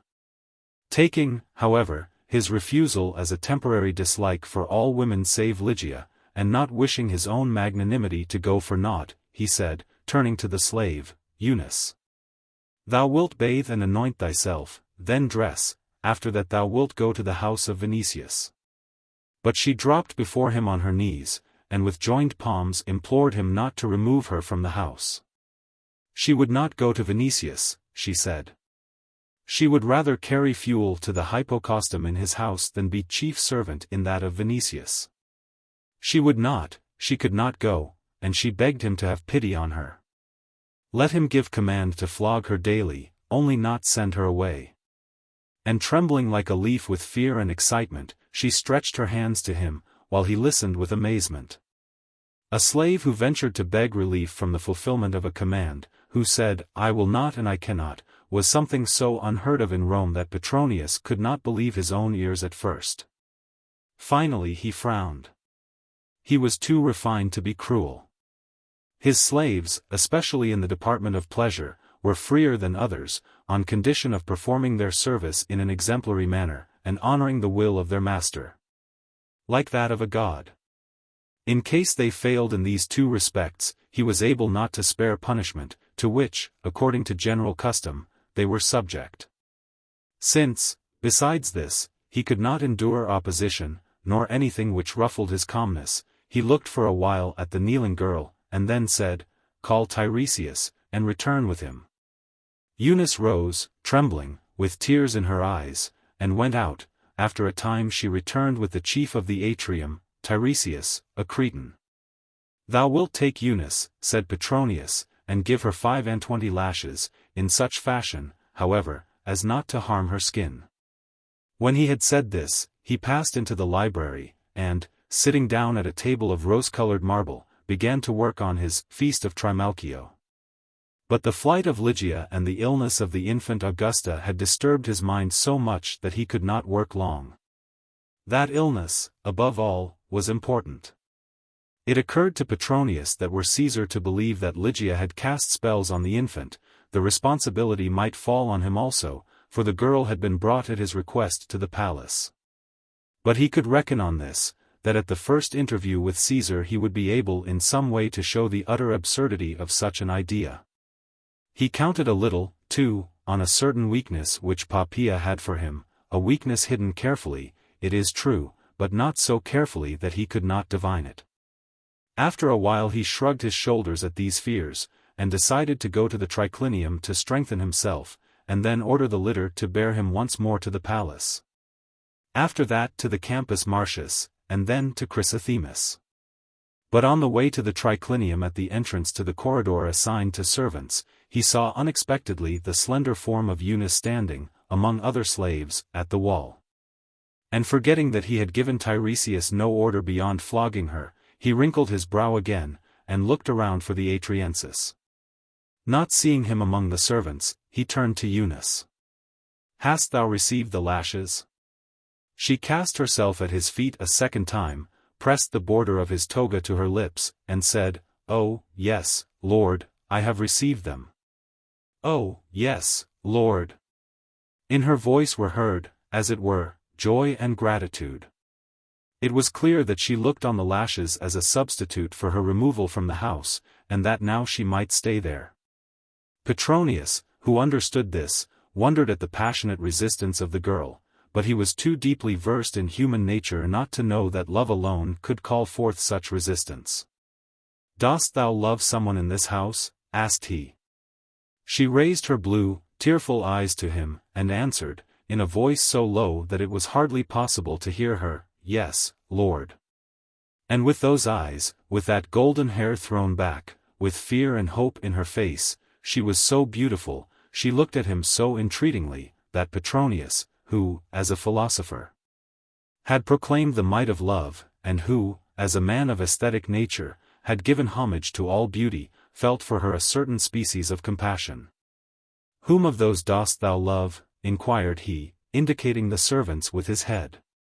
There was no answer to that question. Eunice inclined her head to his feet and remained motionless. Petronius looked at the slaves, among whom were beautiful and stately youths. He could read nothing on any face, on the contrary, all had certain strange smiles. He looked then for a while on Eunice lying at his feet, and went in silence to the triclinium. After he had eaten, he gave command to bear him to the palace, and then to Chrysothemis, with whom he remained till late at night. But when he returned, he gave command to call Tiresias. "Did Eunice receive the flogging?" inquired he. "She did, Lord." "Thou didst not let the skin be cut, however. Did I give no other command touching her?" "No, Lord," answered the Atriensis with alarm. "That is well. Whom of the slaves does she love?" "No one, Lord." "What dost thou know of her?" Tiresias began to speak in a somewhat uncertain voice. "At night Eunice never leaves the cubiculum in which she lives with old Acrisiona and Iphida. After thou art dressed she never goes to the bathrooms. Other slaves ridicule her, and call her Diana." "Enough," said Petronius. "My relative, Vinicius, to whom I offered her today, did not accept her, hence she may stay in the house. Thou art free to go. Is it permitted me to speak more of Eunice, Lord? I have commanded thee to say all thou knowest. The whole familia are speaking of the flight of the maiden who was to dwell in the house of the noble Vinicius. After thy departure, Eunice came to me and said that she knew a man who could find her." "Ah! What kind of man is he?" "I know not, Lord, but I thought that I ought to inform thee of this matter." "That is well. Let that man wait tomorrow in my house for the arrival of the tribune, whom thou wilt request in my name to meet me here." The Atriensis bowed and went out. But Petronius began to think of Eunice. At first it seemed clear to him that the young slave wished Vinicius to find Ligia for this reason only, that she would not be forced from his house. Afterward, however, it occurred to him that the man whom Eunice was pushing forward might be her lover, and all at once that thought seemed to him disagreeable. There was, it is true, a simple way of learning the truth, for it was enough to summon Eunice. But the hour was late, Petronius felt tired after his long visit with Chrysothemis, and was in a hurry to sleep. But on the way to the cubiculum he remembered, it is unknown why, that he had noticed wrinkles, that day, in the corners of Chrysothemis's eyes. He thought, also, that her beauty was more celebrated in Rome than it deserved, and that Fonteius Capito, who had offered him 3 boys from Clazomene for Eunice, wanted to buy her too cheaply. Chapter 13. Next morning, Petronius had barely finished dressing in the unctorium when Vinicius came, called by Tiresias. He knew that no news had come from the gates. This information, instead of comforting him, as a proof that Ligia was still in Rome, weighed him down still more. For he began to think that Ursus might have conducted her out of the city immediately after her seizure, and hence before Petronius's slaves had begun to keep watch at the gates. It is true that in autumn, when the days become shorter, the gates are closed rather early, but it is true, also, that they are opened for persons going out, and the number of these is considerable. It was possible, also, to pass the walls by other ways, well known, for instance, to slaves who wished to escape from the city. Vinicius had sent out his people to all roads leading to the provinces, to watchmen in the smaller towns, proclaiming a pair of fugitive slaves, with a detailed description of Ursus and Ligia, coupled with the offer of a reward for seizing them. But it was doubtful whether that pursuit would reach the fugitives. And even should it reach them, whether the local authorities would feel justified in making the arrest at the private instance of Vinicius, without the support of a praetor. Indeed, there had not been time to obtain such support. Vinicius himself, disguised as a slave, had sought Ligia the whole day before, through every corner of the city, but had been unable to find the least indication or trace of her. He had seen Aulus's servants, it is true. But they seemed to be seeking something also, and that confirmed him in the belief that it was not Aulus who had intercepted the maiden. And that the old general did not know what had happened to her. When Tiresias announced to him, then, that there was a man who would undertake to find Ligia, he hurried with all speed to the house of Petronius. And barely had he finished saluting his uncle, when he inquired for the man. "We shall see him at once, Eunice knows him," said Petronius. "She will come this moment to arrange the folds of my toga, and will give nearer information concerning him." "Oh! She whom thou hadst the wish to bestow on me yesterday? The one whom thou didst reject, for which I am grateful, for she is the best vestiplica in the whole city." In fact, the vestiplica came in before he had finished speaking, and taking the toga, laid on a chair inlaid with pearl, she opened the garment to throw it on Petronius's shoulder. Her face was clear and calm, joy was in her eyes. Petronius looked at her. She seemed to him very beautiful. After a while, when she had covered him with the toga, she began to arrange it, bending at times to lengthen the folds. He noticed that her arms had a marvelous pale rose color, and her bosom and shoulders the transparent reflections of pearl or alabaster. "Eunice," said he, "has the man come to Tiresias whom thou didst mention yesterday?" "He has, Lord." "What is his name?" "Chilo. "Who is he?" "A physician, a sage, a soothsayer, who knows how to read people's fates and predict the future." "Has he predicted the future to thee?" Eunice was covered with a blush which gave a rosy color to her ears and her neck even. "Yes, Lord." "What has he predicted?" "That pain and happiness would meet me." "Pain met thee yesterday at the hands of Tiresias, hence happiness also should come." "It has come, Lord, already." "What?" "I remain," said she in a whisper. Petronius put his hand on her golden head. "Thou hast arranged the folds well today, and I am satisfied with thee, Eunice." Under that touch her eyes were mist-covered in one instant from happiness, and her bosom began to heave quickly. Petronius and Vinicius passed into the atrium, where Chilo was waiting. When he saw them, he made a low bow. A smile came to the lips of Petronius at thought of his suspicion of yesterday, that this man might be Eunice's lover. The man who was standing before him could not be anyone's lover. In that marvelous figure there was something both foul and ridiculous. He was not old. In his dirty beard and curly locks a gray hair shone here and there. He had a lank stomach and stooping shoulders, so that at the first cast of the eye he appeared to be hunchbacked. Above that hump rose a large head, with the face of a monkey and also of a fox. The eye was penetrating. His yellowish complexion was varied with pimples. And his nose, covered with them completely, might indicate too great a love for the bottle. His neglected apparel, composed of a dark tunic of goat's wool and a mantle of similar material with holes in it, showed real or simulated poverty. At sight of him, Homer's Thersites came to the mind of Petronius. Hence, answering with a wave of the hand to his bow, he said, "A greeting, divine Thersites. How are the lumps which Ulysses gave thee at Troy, and what is he doing himself in the Elysian fields?" "Noble lord," answered Chilo, "Ulysses, the wisest of the dead, sends a greeting through me to Petronius, the wisest of the living, and the request to cover my lumps with a new mantle."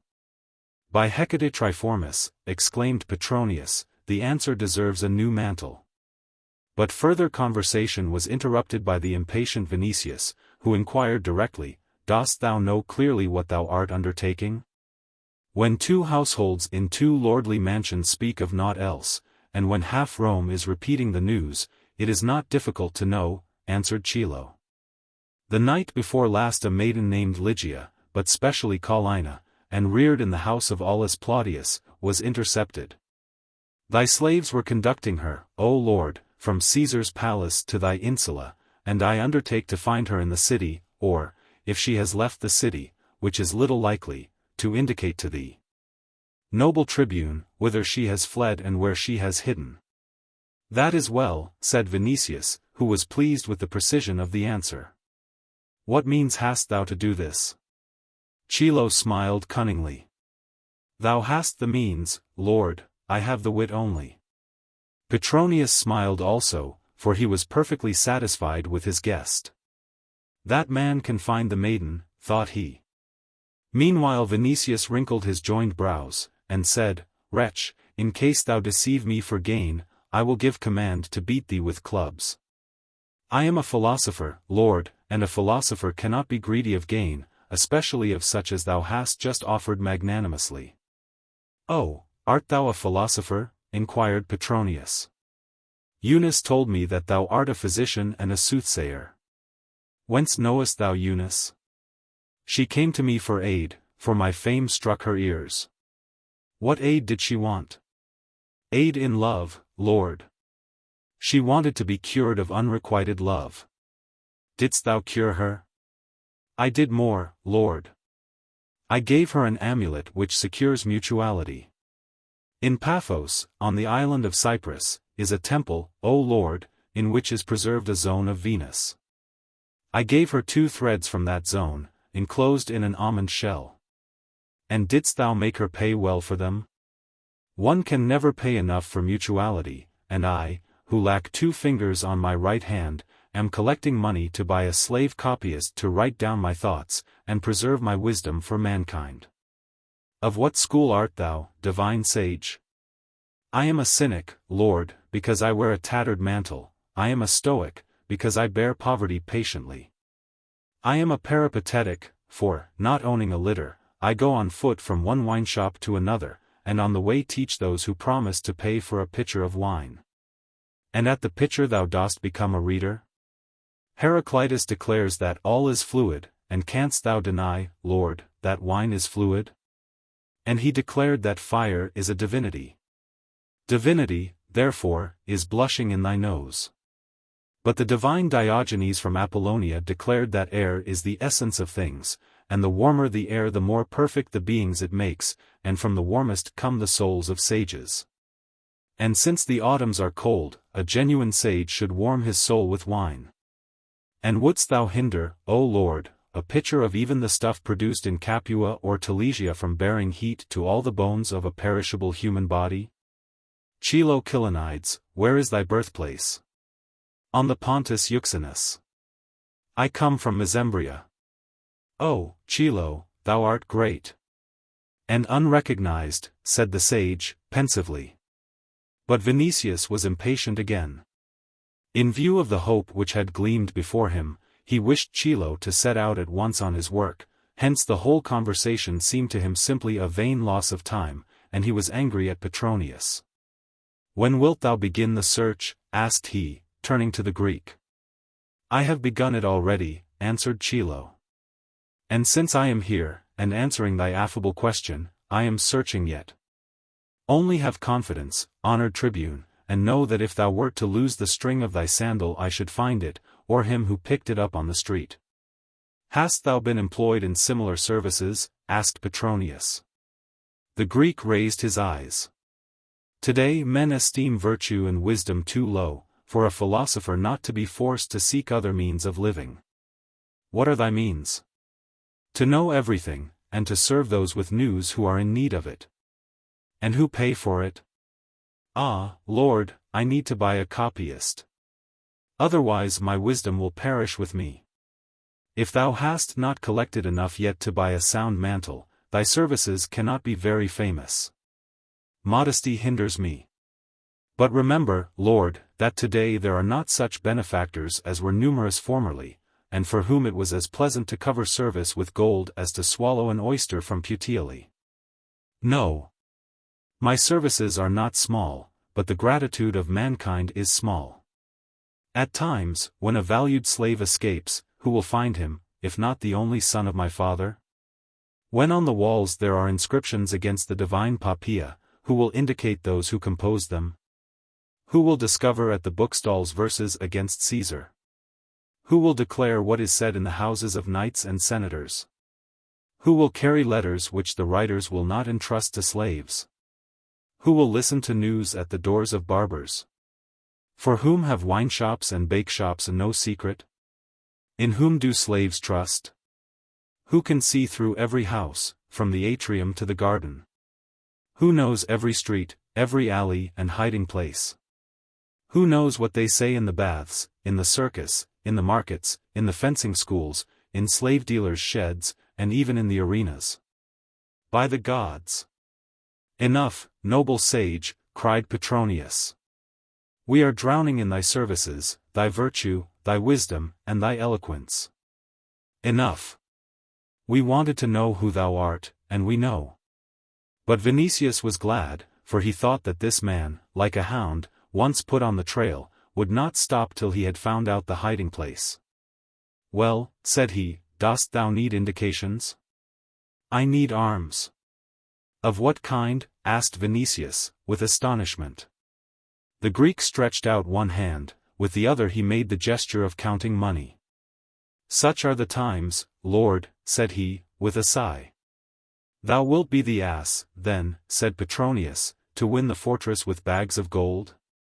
I am only a poor philosopher, answered Chilo, with humility, ye have the gold.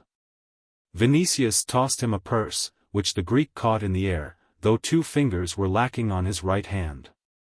He raised his head then, and said, I know more than thou thinkest. I have not come empty-handed. I know that Aulus did not intercept the maiden, for I have spoken with his slaves. I know that she is not on the Palatine, for all are occupied with the infant Augusta. And perhaps I may even divine why ye prefer to search for the maiden with my help rather than that of the city guards and Caesar's soldiers. I know that her escape was effected by a servant, a slave coming from the same country as she. He could not find assistance among slaves, for slaves all stand together, and would not act against thy slaves. Only a co-religionist would help him. Dost hear, Vinicius? Broke in Petronius. Have I not said the same, word for word, to thee? That is an honor for me, said Chilo. The maiden, Lord, continued he, turning again to Vinicius, worships beyond a doubt the same divinity as that most virtuous of Roman ladies, that genuine matron, Pomponia. I have heard this, too, that Pomponia was tried in her own house for worshipping some kind of foreign god, but I could not learn from her slaves what god that is, or what his worshippers are called. If I could learn that, I should go to them, become the most devoted among them, and gain their confidence. But thou, Lord, who hast passed, as I know too, a number of days in the house of the noble Aulus, canst thou not give me some information thereon? I cannot, said Vinicius. Ye have asked me long about various things, noble lords, and I have answered the questions. Permit me now to give one. Hast thou not seen, honored tribune, some statuette, some offering, some token, some amulet on Pomponia or thy divine Ligia? Hast thou not seen them making signs to each other, intelligible to them alone? Signs? Wait. Yes, I saw once that Ligia made a fish on the sand. A fish? Oh. Did she do that once, or a number of times? Only once. And art thou certain, Lord, that she outlined a fish? Oh.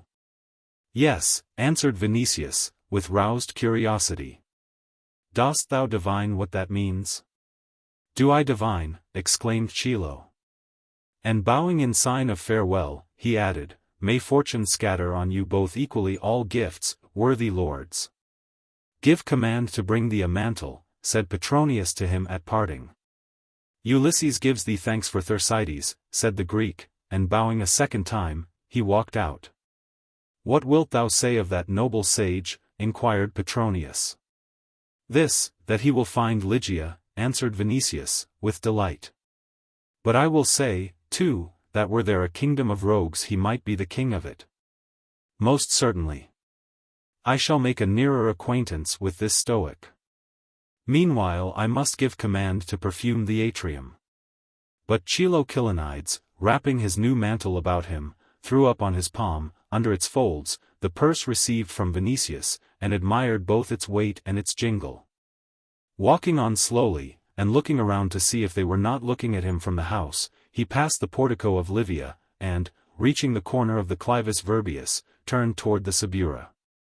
I must go to Sporus, said he to himself, and pour out a little wine to Fortuna. I have found at last what I have been seeking this long time. He is young, irascible, bounteous as mines in Cyprus, and ready to give half his fortune for that Lygian linnet. Just such a man have I been seeking this long time. It is needful, however, to be on one's guard with him, for the wrinkling of his brow forebodes no good. Ah! The wolf-whelps lord it over the world today. I should fear that Petronius less. O gods! But the trade of procurer pays better at present than virtue. Ah! She drew a fish on the sand. If I know what that means, may I choke myself with a piece of goat's cheese. But I shall know. Fish live under water, and searching under water is more difficult than on land, ergo he will pay me separately for this fish. Another such purse and I might cast aside the beggar's wallet and buy myself a slave. But what wouldst thou say, Chilo, were I to advise thee to buy not a male but a female slave? I know thee. I know that thou wouldst consent. If she were beautiful, like Eunice, for instance, thou thyself wouldst grow young near her, and at the same time wouldst have from her a good and certain income. I sold to that poor Eunice 2 threads from my old mantle. She is dull, but if Petronius were to give her to me, I would take her. Yes, yes, Chilo Kilonides, thou hast lost father and mother, thou art an orphan, therefore buy to console thee even a female slave. She must indeed live somewhere, therefore Vinicius will hire her a dwelling, in which thou too mayest find shelter. She must dress, hence Vinicius will pay for the dress. And must eat, hence he will support her. Ach! What a hard life! Where are the times in which for an obolus a man could buy as much pork and beans as he could hold in both hands, or a piece of goat's entrails as long as the arm of a boy 12 years old? And filled with blood? But here is that villain Sporus. In the wine shop it will be easier to learn something. Thus conversing, he entered the wine shop and ordered a pitcher of dark for himself. Seeing the skeptical look of the shopkeeper, he took a gold coin from his purse, and, putting it on the table, said, Sporus, I toiled today with Seneca from dawn till midday. And this is what my friend gave me at parting. The plump eyes of Sporus became plumper still at this sight, and the wine was soon before Chilo. Moistening his fingers in it, he drew a fish on the table, and said, Knowest what that means? A fish? Well, a fish, yes, that's a fish. Thou art dull, though thou dost add so much water to the wine that thou mightst find a fish in it. This is a symbol which, in the language of philosophers, means the smile of fortune. If thou hadst divined it, thou too mightst have made a fortune. Honor philosophy, I tell thee, or I shall change my wine shop, an act to which Petronius, my personal friend, has been urging me this long time. Chapter 14. For a number of days after the interview, Chilo did not show himself anywhere. Vinicius, since he had learned from Act that Lygia loved him, was 100 times more eager to find her, and began himself to search. He was unwilling, and also unable, to ask aid of Caesar, who was in great fear because of the illness of the infant Augusta. Sacrifices in the temples did not help, neither did prayers and offerings, nor the art of physicians, nor all the means of enchantment to which they turned finally. In a week the child died. Mourning fell upon the court and Rome. Caesar, who at the birth of the infant was wild with delight, was wild now from despair, and, confining himself in his apartments, refused food for 2 days. And though the palace was swarming with senators and Augustans, who hastened with marks of sorrow and sympathy, he denied audience to everyone. The Senate assembled in an extraordinary session, at which the dead child was pronounced divine. It was decided to rear to her a temple and appoint a special priest to her service. New sacrifices were offered in other temples in honor of the deceased, statues of her were cast from precious metals. And her funeral was one immense solemnity, during which the people wondered at the unrestrained marks of grief which Caesar exhibited. They wept with him, stretched out their hands for gifts, and above all amused themselves with the unparalleled spectacle. That death alarmed Petronius.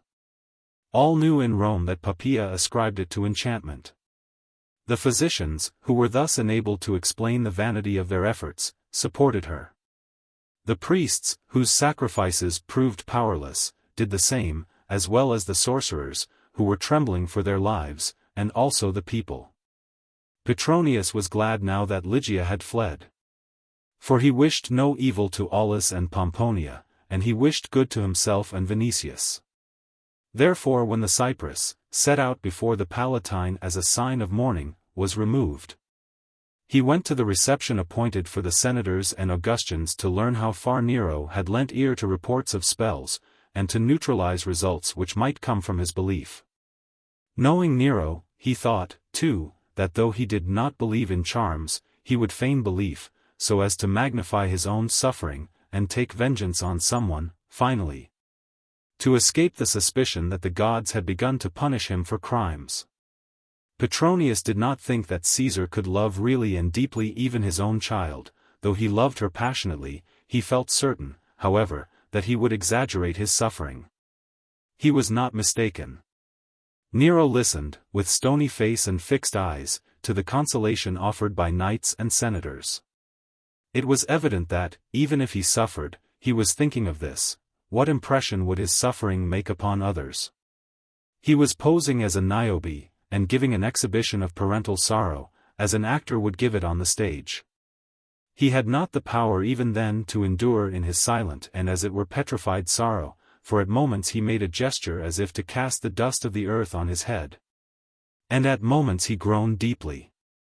But seeing Petronius, he sprang up and cried in a tragic voice, so that all present could hear him, "Eheu!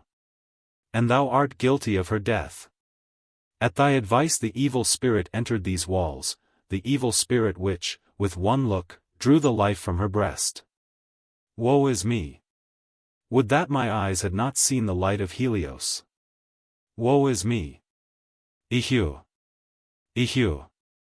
And raising his voice still more, he passed into a despairing shout, but Petronius resolved at that moment to put everything on one cast of the dice. Hence, stretching out his hand, he seized the silk kerchief which Nero wore around his neck always, and, placing it on the mouth of the imperator, said solemnly, "Lord, Rome and the world are benumbed with pain. But do thou preserve thy voice for us." Those present were amazed. Nero himself was amazed for a moment. Petronius alone was unmoved. He knew too well what he was doing. He remembered, besides, that Terpnos and Diodorus had a direct order to close Caesar's mouth whenever he raised his voice too much and exposed it to danger. "O Caesar," continued he, with the same seriousness and sorrow, "we have suffered an immeasurable loss. Let even this treasure of consolation remain to us." Nero's face quivered, and after a while tears came from his eyes. All at once he rested his hands on Petronius's shoulders, and, dropping his head on his breast, began to repeat, amid sobs, "Thou alone of all thought of this, thou alone, O Petronius. Thou alone." Tigellinus grew yellow from envy, but Petronius continued, "Go to Antium. There she came to the world, their joy flowed in on thee, their solace will come to thee. Let the sea air freshen thy divine throat, let thy breast breathe the salt dampness. We, thy devoted ones, will follow thee everywhere. And when we assuage thy pain with friendship, thou wilt comfort us with song." "True," answered Nero, sadly, "I will write a hymn in her honor, and compose music for it. And then thou wilt find the warm sun in Baiae. And afterward, forgetfulness in Greece. In the birthplace of poetry and song."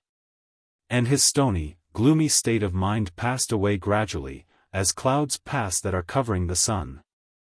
And then a conversation began which, though full of sadness, yet was full of plans for the future, touching a journey, artistic exhibitions, and even the receptions required at the promised coming of Tiridates, king of Armenia.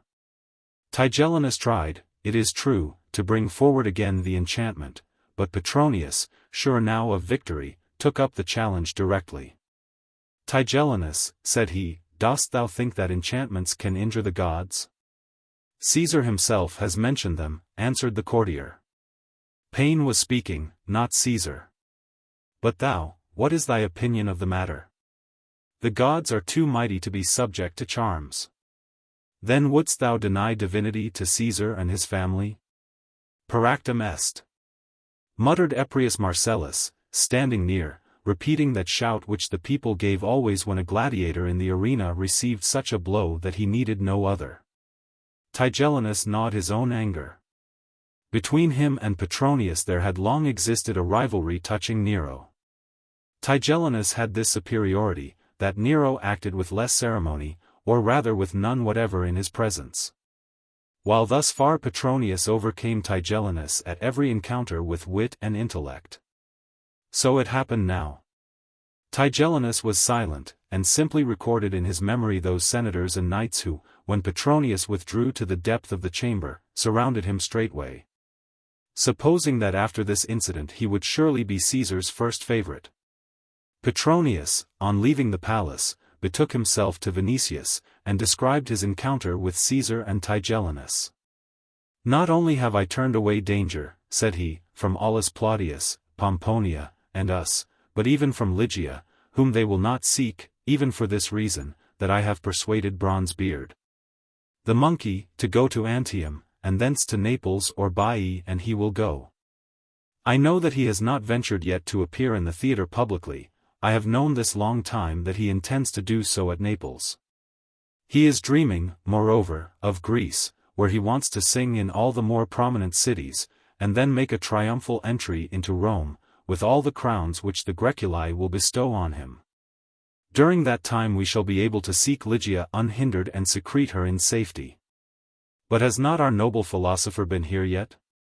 Thy noble philosopher is a cheat. No. He has not shown himself, and he will not show himself again. But I have a better understanding, if not of his honesty, of his wit. He has drawn blood once from thy purse, and will come even for this, to draw it a second time.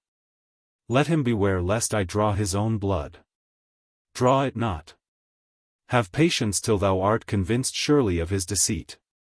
Do not give him more money, but promise a liberal reward if he brings thee certain information. Wilt thou thyself undertake something? My 2 freedmen, Nymphidius and Demas, are searching for her with 60 men. Freedom is promised the slave who finds her.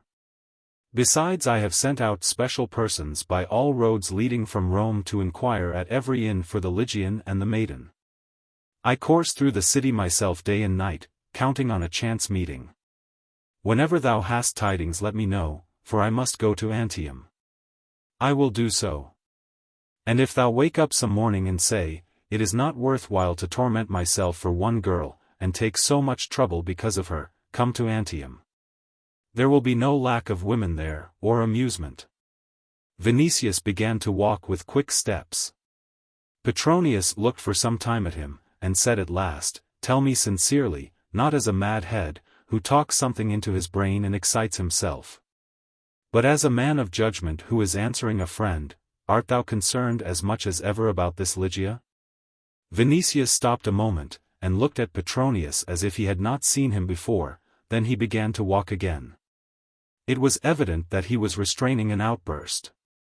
At last, from a feeling of helplessness, sorrow, anger, and invincible yearning, 2 tears gathered in his eyes, which spoke with greater power to Petronius than the most eloquent words.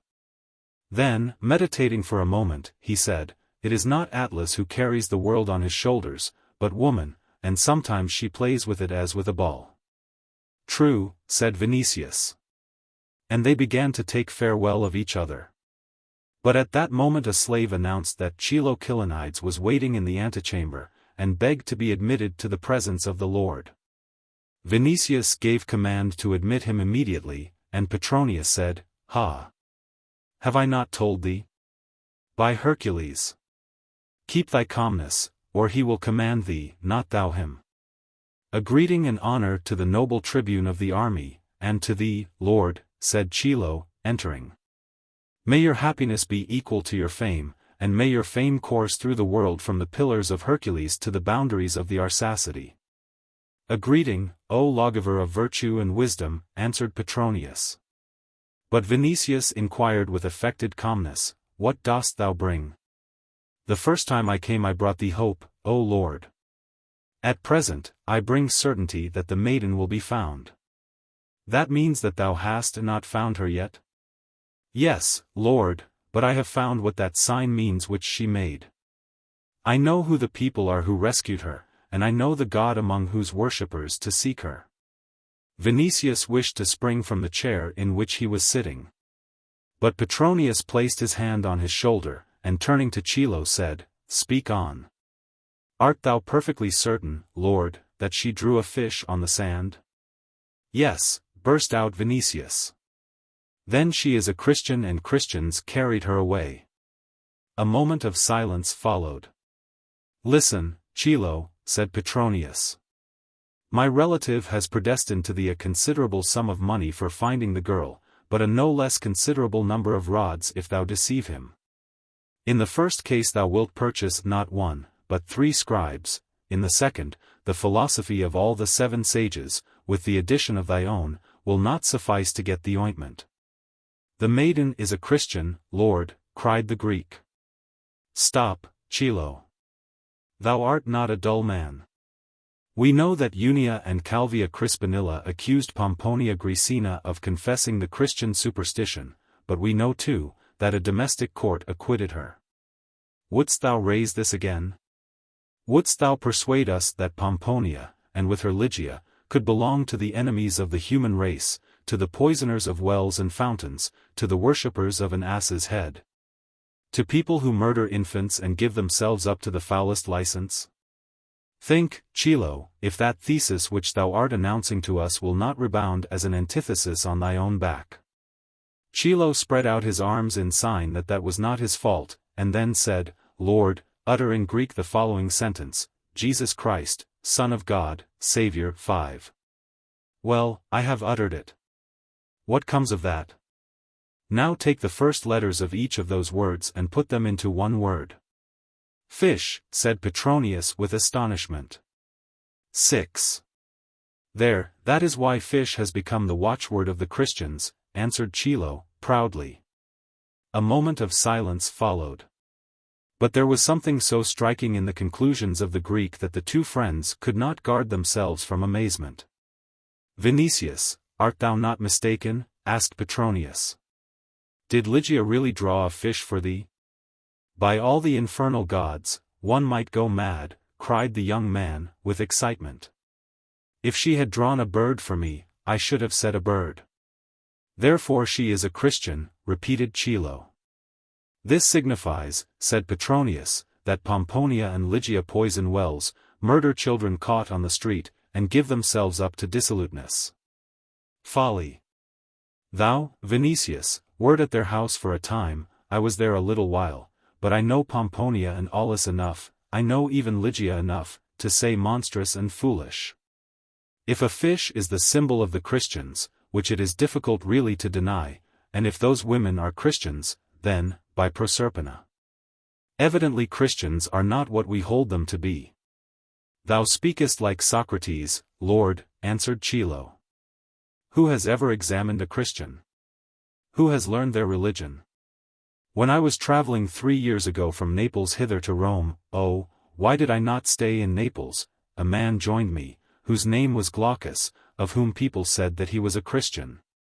But in spite of that I convinced myself that he was a good and virtuous man. Was it not from that virtuous man that thou hast learned now what the fish means? Unfortunately, Lord, on the way, at an inn, someone thrust a knife into that honorable old man, and his wife and child were carried away by slave dealers. I lost in their defense these 2 fingers. Since, as people say, there is no lack among Christians of miracles, I hope that the fingers will grow out on my hand again. How is that? Hast thou become a Christian?" "Since yesterday, Lord, since yesterday. The fish made me a Christian. But see what a power there is in it. For some days I shall be the most zealous of the zealous, so that they may admit me to all their secrets, and when they admit me to their secrets, I shall know where the maiden is hiding. Perhaps then my Christianity will pay me better than my philosophy.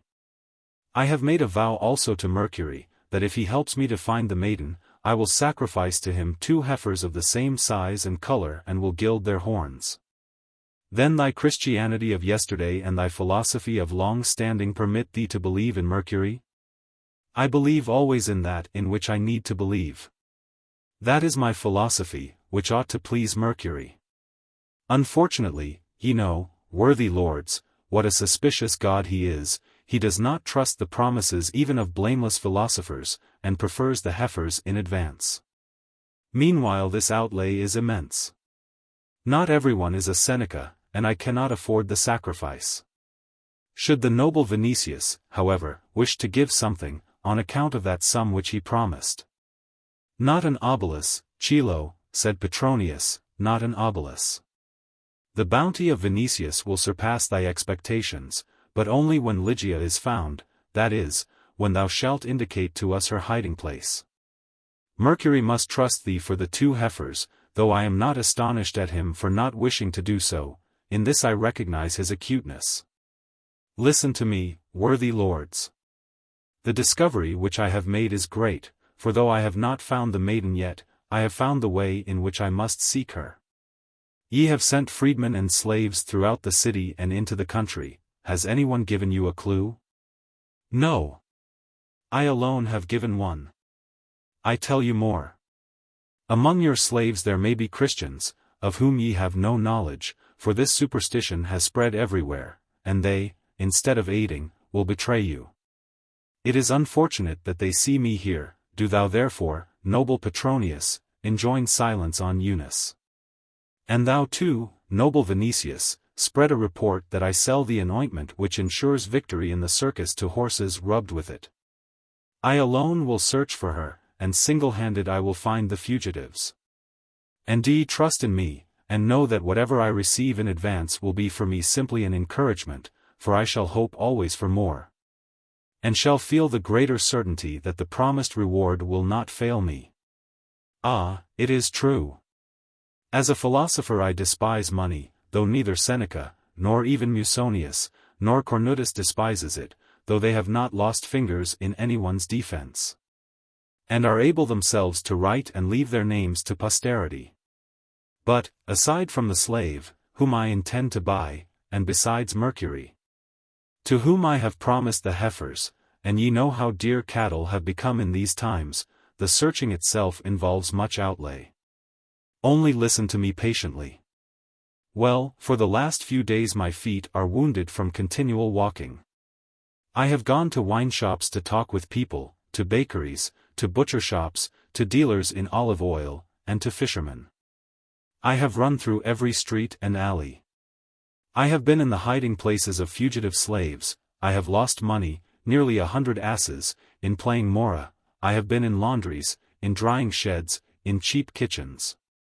I have seen mule drivers and carvers, I have seen people who cure bladder complaints and pull teeth, I have talked with dealers in dried figs, I have been at cemeteries, and do ye know why?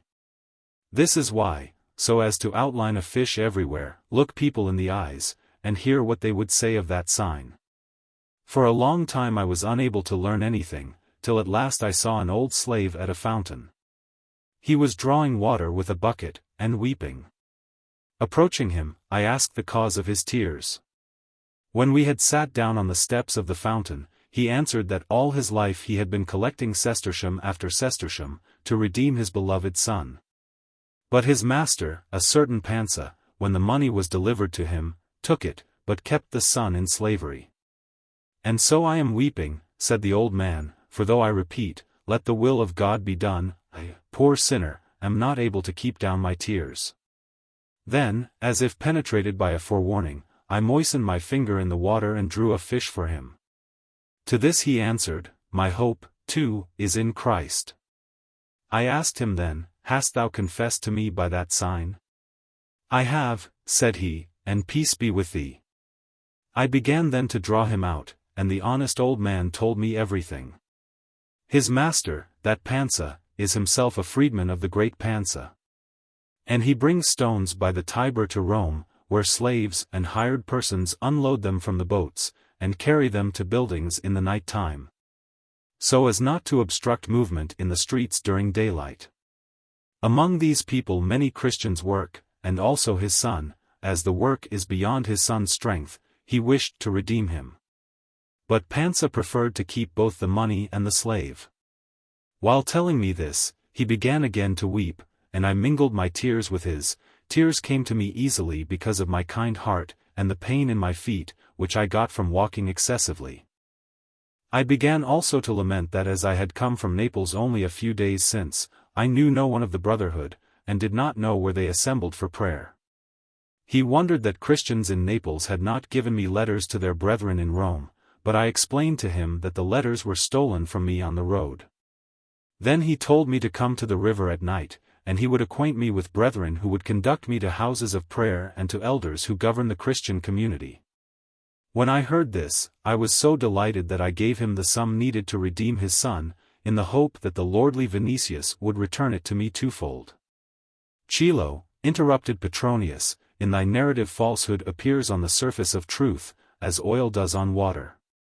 Thou hast brought important information, I do not deny that.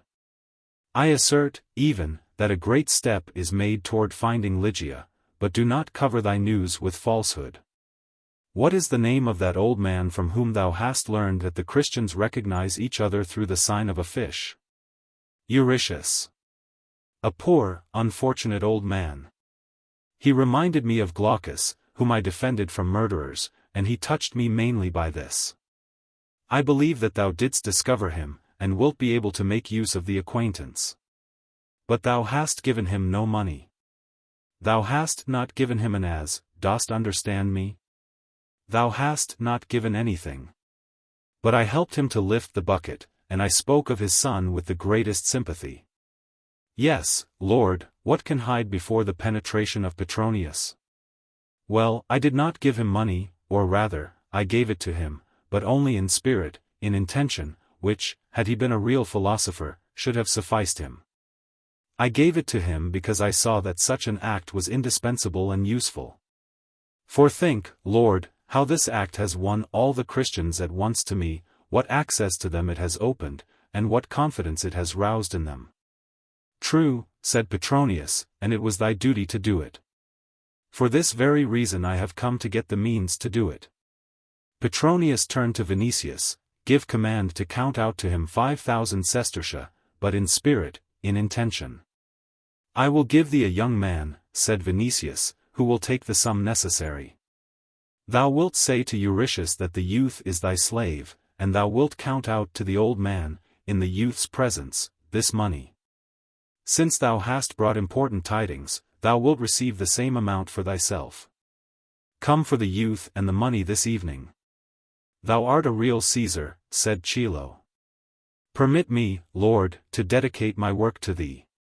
But permit also that this evening I come only for the money, since Eurytius told me that all the boats had been unloaded, and that new ones would come from Ostia only after some days. Peace be with you. Thus do Christians take farewell of one another. I will buy myself a slave woman, that is, I wanted to say a slave man. Fish are caught with a bait, and Christians with fish. Pax vobiscum. Pax. Pax. Pax. Chapter 15. Petronius to Vinicius. I send to thee from Antium, by a trusty slave, this letter, to which, though thy hand is more accustomed to the sword and the javelin than the pen, I think that thou wilt answer through the same messenger without needless delay. I left thee on a good trail, and full of hope. Hence I trust that thou hast either satisfied thy pleasant desires in the embraces of Ligia, or wilt satisfy them before the real wintry wind from the summits of Soracte shall blow on the Campania. Oh, my Vinicius! May thy preceptress be the golden goddess of Cyprus, be thou, on thy part, the preceptor of that Lygian Aurora, who is fleeing before the sun of love. And remember always that marble, though most precious, is nothing of itself, and acquires real value only when the sculptor's hand turns it into a masterpiece. Be thou such a sculptor, Carissime. To love is not sufficient, one must know how to love, one must know how to teach love.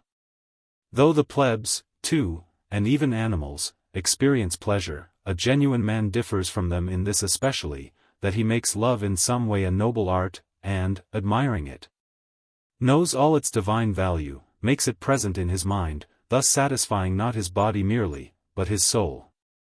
More than once, when I think here of the emptiness, the uncertainty, the dreariness of life, it occurs to me that perhaps thou hast chosen better, and that not Caesar's court, but war and love are the only objects for which it is worth while to be born and to live. Thou wert fortunate in war, be fortunate also in love, and if thou art curious as to what men are doing at the court of Caesar, I will inform thee from time to time. We are living here at Antium, and nursing our heavenly voice. We continue to cherish the same hatred of Rome, and think of betaking ourselves to Baiae for the winter, to appear in public at Naples, whose inhabitants, being Greeks, will appreciate us better than that wolf brood on the banks of the Tiber. People will hasten thither from Baiae, from Pompeii, Puteoli, Cumae, and Stabia. Neither applause nor crowns will be lacking, and that will be an encouragement for the proposed expedition to Achaia. But the memory of the infant Augusta? Yes. We are bewailing her yet. We are singing hymns of our own composition, so wonderful that the sirens have been hiding from envy in Amphitrite's deepest caves. But the dolphins would listen to us, were they not prevented by the sound of the sea. Our suffering is not allayed yet. Hence we will exhibit it to the world in every form which sculpture can employ, and observe carefully if we are beautiful in our suffering and if people recognize this beauty. Oh, my dear! We shall die buffoons and comedians. All the Augustans are here, male and female, not counting 10,000 servants, and 500 she-asses, in whose milk Poppaea bathes. At times even it is cheerful here. Calvia Crispinilla is growing old. It is said that she has begged Poppaea to let her take the bath immediately after herself. Lucan slapped Nigidia on the face, because he suspected her of relations with a gladiator. Sporus lost his wife at dice to Senecio. Torquatus Silanus has offered me for Eunice for chestnut horses, which this year will win the prize beyond doubt. I would not accept. Thanks to thee, also, that thou didst not take her. As to Torquatus Silanus, the poor man does not even suspect that he is already more a shade than a man. His death is decided. And knowest what his crime is? He is the great-grandson of the deified Augustus. There is no rescue for him. Such is our world. As is known to thee, we have been expecting Tiridates here. Meanwhile Vologeses has written an offensive letter. Because he has conquered Armenia, he asks that it be left to him for Tiridates, if not, he will not yield it in any case. Pure comedy. So we have decided on war. Corbulo will receive power such as Pompeius Magnus received in the war with pirates. There was a moment, however, when Nero hesitated. He seems afraid of the glory which Corbulo will win in case of victory. It was even thought to offer the chief command to Aurelius. This was opposed by Poppaea, for whom evidently Pomponia's virtue is as salt in the eye. Vatinius described to us a remarkable fight of gladiators, which is to take place in Beneventum. See to what cobblers rise in our time, in spite of the saying, Nasuter ultra crepidam. Vitellius is the descendant of a cobbler, but Vatinius is the son of one. Perhaps he drew thread himself. The actor Aliturus represented Oedipus yesterday wonderfully. I asked him, by the way, as a Jew, if Christians and Jews were the same. He answered that the Jews have an eternal religion, but that Christians are a new sect risen recently in Judea. That in the time of Tiberius the Jews crucified a certain man, whose adherents increase daily, and that the Christians consider him as God. They refuse, it seems, to recognize other gods, ours especially. I cannot understand what harm it would do them to recognize these gods. Tigellinus shows me open enmity now. So far he is unequal to me, but he is superior in this, that he cares more for life, and is at the same time a greater scoundrel, which brings him nearer Ahenobarbus. These two will understand each other earlier or later, and then my turn will come. I know not when it will come, but I know this, that as things are it must come, hence let time pass. Meanwhile we must amuse ourselves. Life of itself would not be bad were it not for Bronzebeard. Thanks to him, a man at times is disgusted with himself. It is not correct to consider the struggle for his favor as a kind of rivalry in a circus, as a kind of game, as a struggle, in which victory flatters vanity. True, I explain it to myself in that way frequently, but still it seems to me sometimes that I am like Chilo, and better in nothing than he. When he ceases to be needful to thee, send him to me. I have taken a fancy to his edifying conversation. A greeting from me to thy divine Christian, or rather beg her in my name not to be a fish to thee. Inform me of thy health, inform me of thy love, know how to love, teach how to love, and farewell. Vinicius to Petronius. Lygia is not found yet. Were it not for the hope that I shall find her soon, thou wouldst not receive an answer, for when a man is disgusted with life, he has no wish to write letters. I wanted to learn whether Chilo was not deceiving me. And at night when he came to get the money for Euritius, I threw on a military mantle, and unobserved followed him and the slave whom I sent with him. When they reached the place, I watched from a distance, hidden behind a portico pillar, and convinced myself that Euritius was not invented. Below, a number of tens of people were unloading stones from a spacious barge, and piling them up on the bank. I saw Chilo approach them, and begin to talk with some old man, who after a while fell at his feet. Others surrounded them with shouts of admiration. Before my eyes the boy gave a purse to Euritius, who on seizing it began to pray with upraised hands, while at his side some second person was kneeling, evidently his son. Chilo said something which I could not hear, and blessed the two who were kneeling, as well as others, making in the air signs in the form of a cross, which they honor apparently. For all bent their knees. The desire seized me to go among them, and promised 3 such purses to him who would deliver to me Ligia, but I feared to spoil Chilo's work, and after hesitating a moment went home. This happened at least 12 days after thy departure. Since then Chilo has been a number of times with me. He says that he has gained great significance among the Christians. That if he has not found Ligia so far, it is because the Christians in Rome are innumerable, hence all are not acquainted with each person in their community, and cannot know everything that is done in it. They are cautious, too, and in general reticent.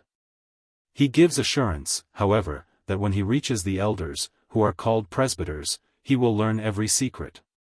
He has made the acquaintance of a number of these already, and has begun to inquire of them, though carefully, so as not to rouse suspicion by haste, and not to make the work still more difficult. Though it is hard to wait, though patience fails, I feel that he is right, and I wait. He learned, too, that they have places of meeting for prayer, frequently outside the city, in empty houses and even in sandpits. There they worship Christ, sing hymns, and have feasts. There are many such places. Chilo supposes that Ligia goes purposely to different ones from Pomponia, so that the latter, in case of legal proceedings or an examination, might swear boldly that she knew nothing of Ligia's hiding place. It may be that the presbyters have advised caution. When Chilo discovers those places, I will go with him. And if the gods let me see Ligia, I swear to thee by Jupiter that she will not escape my hands this time. I am thinking continually of those places of prayer. Chilo is unwilling that I should go with him, he is afraid.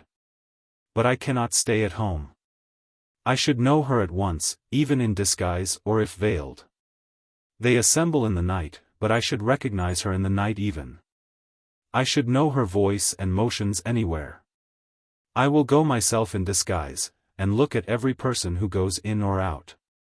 I am thinking of her always, and shall recognize her.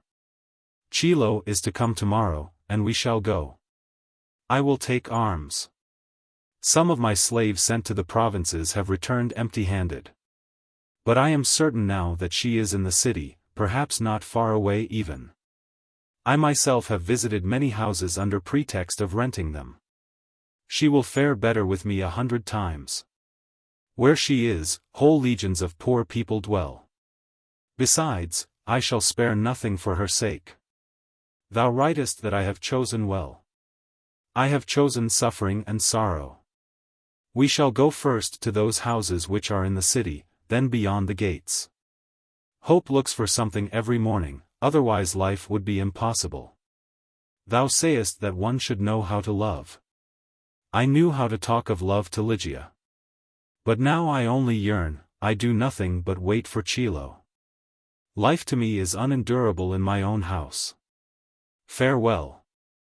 Chapter 16. But Chilo did not appear for some time, and Vinicius knew not at last what to think of his absence. In vain he repeated to himself that searching, if continued to a certain and successful issue, must be gradual. His blood and impulsive nature rebelled against the voice of judgment.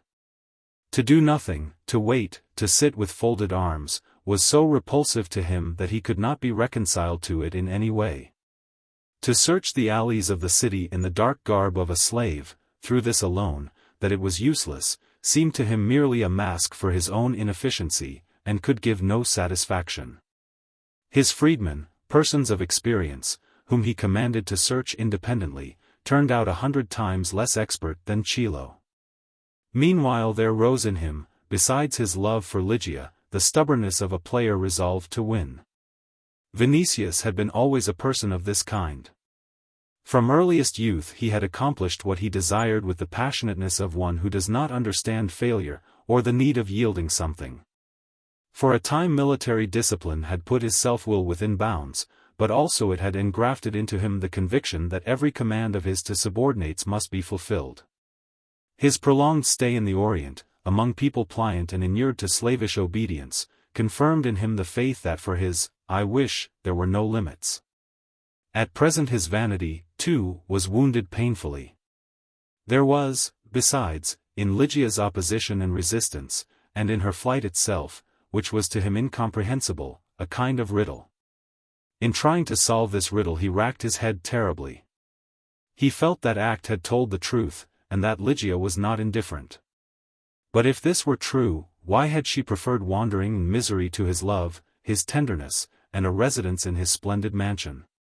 To this question he found no answer, and arrived only at a kind of dim understanding that between him and Ligia, between their ideas, between the world which belonged to him and Petronius, and the world of Ligia and Pomponia, there existed some sort of difference, some kind of misunderstanding as deep as an abyss, which nothing could fill up or make even.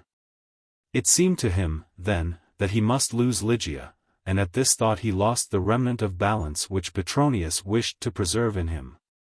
There were moments in which he did not know whether he loved Ligia or hated her. He understood only that he must find her, and he would rather that the earth swallowed her than that he should not see and possess her. By the power of imagination he saw her as clearly at times as if she had been before his face. He recalled every word which he had spoken to her, every word which he had heard from her. He felt her near, felt her on his bosom, in his arms, and then desire embraced him like a flame. He loved her and called to her. And when he thought that he was loved, that she might do with willingness all that he wished of her, sore and endless sorrow seized him, and a kind of deep tenderness flooded his heart, like a mighty wave. But there were moments, too, in which he grew pale from rage, and delighted in thoughts of the humiliation and tortures which he would inflict on Ligia when he found her. He wanted not only to have her, but to have her as a trampled slave. At the same time he felt that if the choice were left him, to be her slave or not to see her in life again, he would rather be her slave. There were days in which he thought of the marks which the lash would leave on her rosy body, and at the same time he wanted to kiss those marks. It came to his head also that he would be happy if he could kill her. In this torture, torment, uncertainty, and suffering, he lost health, and even beauty. He became a cruel and incomprehensible master. His slaves, and even his freedmen, approached him with trembling. And when punishments fell on them causelessly, punishments as merciless as undeserved, they began to hate him in secret. While he, feeling this, and feeling his own isolation, took revenge all the more on them. He restrained himself with Chilo alone, fearing lest he might cease his searches. The Greek, noting this, began to gain control of him, and grew more and more exacting. At first he assured Vinicius at each visit that the affair would proceed easily and quickly. Now he began to discover difficulties, and without ceasing, it is true, to guarantee the undoubted success of the searches, he did not hide the fact that they must continue yet for a good while. At last he came, after long days of waiting, with a face so gloomy that the young man grew pale at sight of him, and springing up had barely strength to ask, "Is she not among the Christians?" "She is, Lord," answered Chilo, "but I found Glaucus among them." "Of what art thou speaking, and who is Glaucus?" "Thou hast forgotten, Lord, it seems, that old man with whom I journeyed from Naples to Rome, and in whose defense I lost these 2 fingers, a loss which prevents me from writing. Robbers, who bore away his wife and child, stabbed him with a knife. I left him dying at an inn in Minturni, and bewailed him long. Alas! I have convinced myself that he is alive yet, and belongs in Rome to the Christian community." Vinicius, who could not understand what the question was, understood only that Glaucus was becoming a hindrance to the discovery of Ligia. Hence he suppressed his rising anger, and said, "If thou didst defend him, he should be thankful and help thee." "Ah! Worthy tribune, even gods are not always grateful, and what must the case be with men? True, he should be thankful. But, unhappily, he is an old man, of a mind weak and darkened by age and disappointment.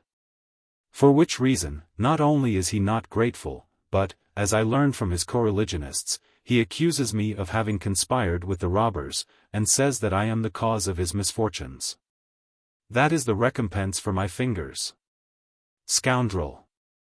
I am certain that it was as he says," replied Vinicius. "Then thou knowest more than he does, Lord, for he only surmises that it was so. Which, however, would not prevent him from summoning the Christians, and from revenging himself on me cruelly. He would have done that undoubtedly, and others, with equal certainty, would have helped him, but fortunately he does not know my name, and in the house of prayer where we met, he did not notice me. I, however, knew him at once, and at the first moment wished to throw myself on his neck.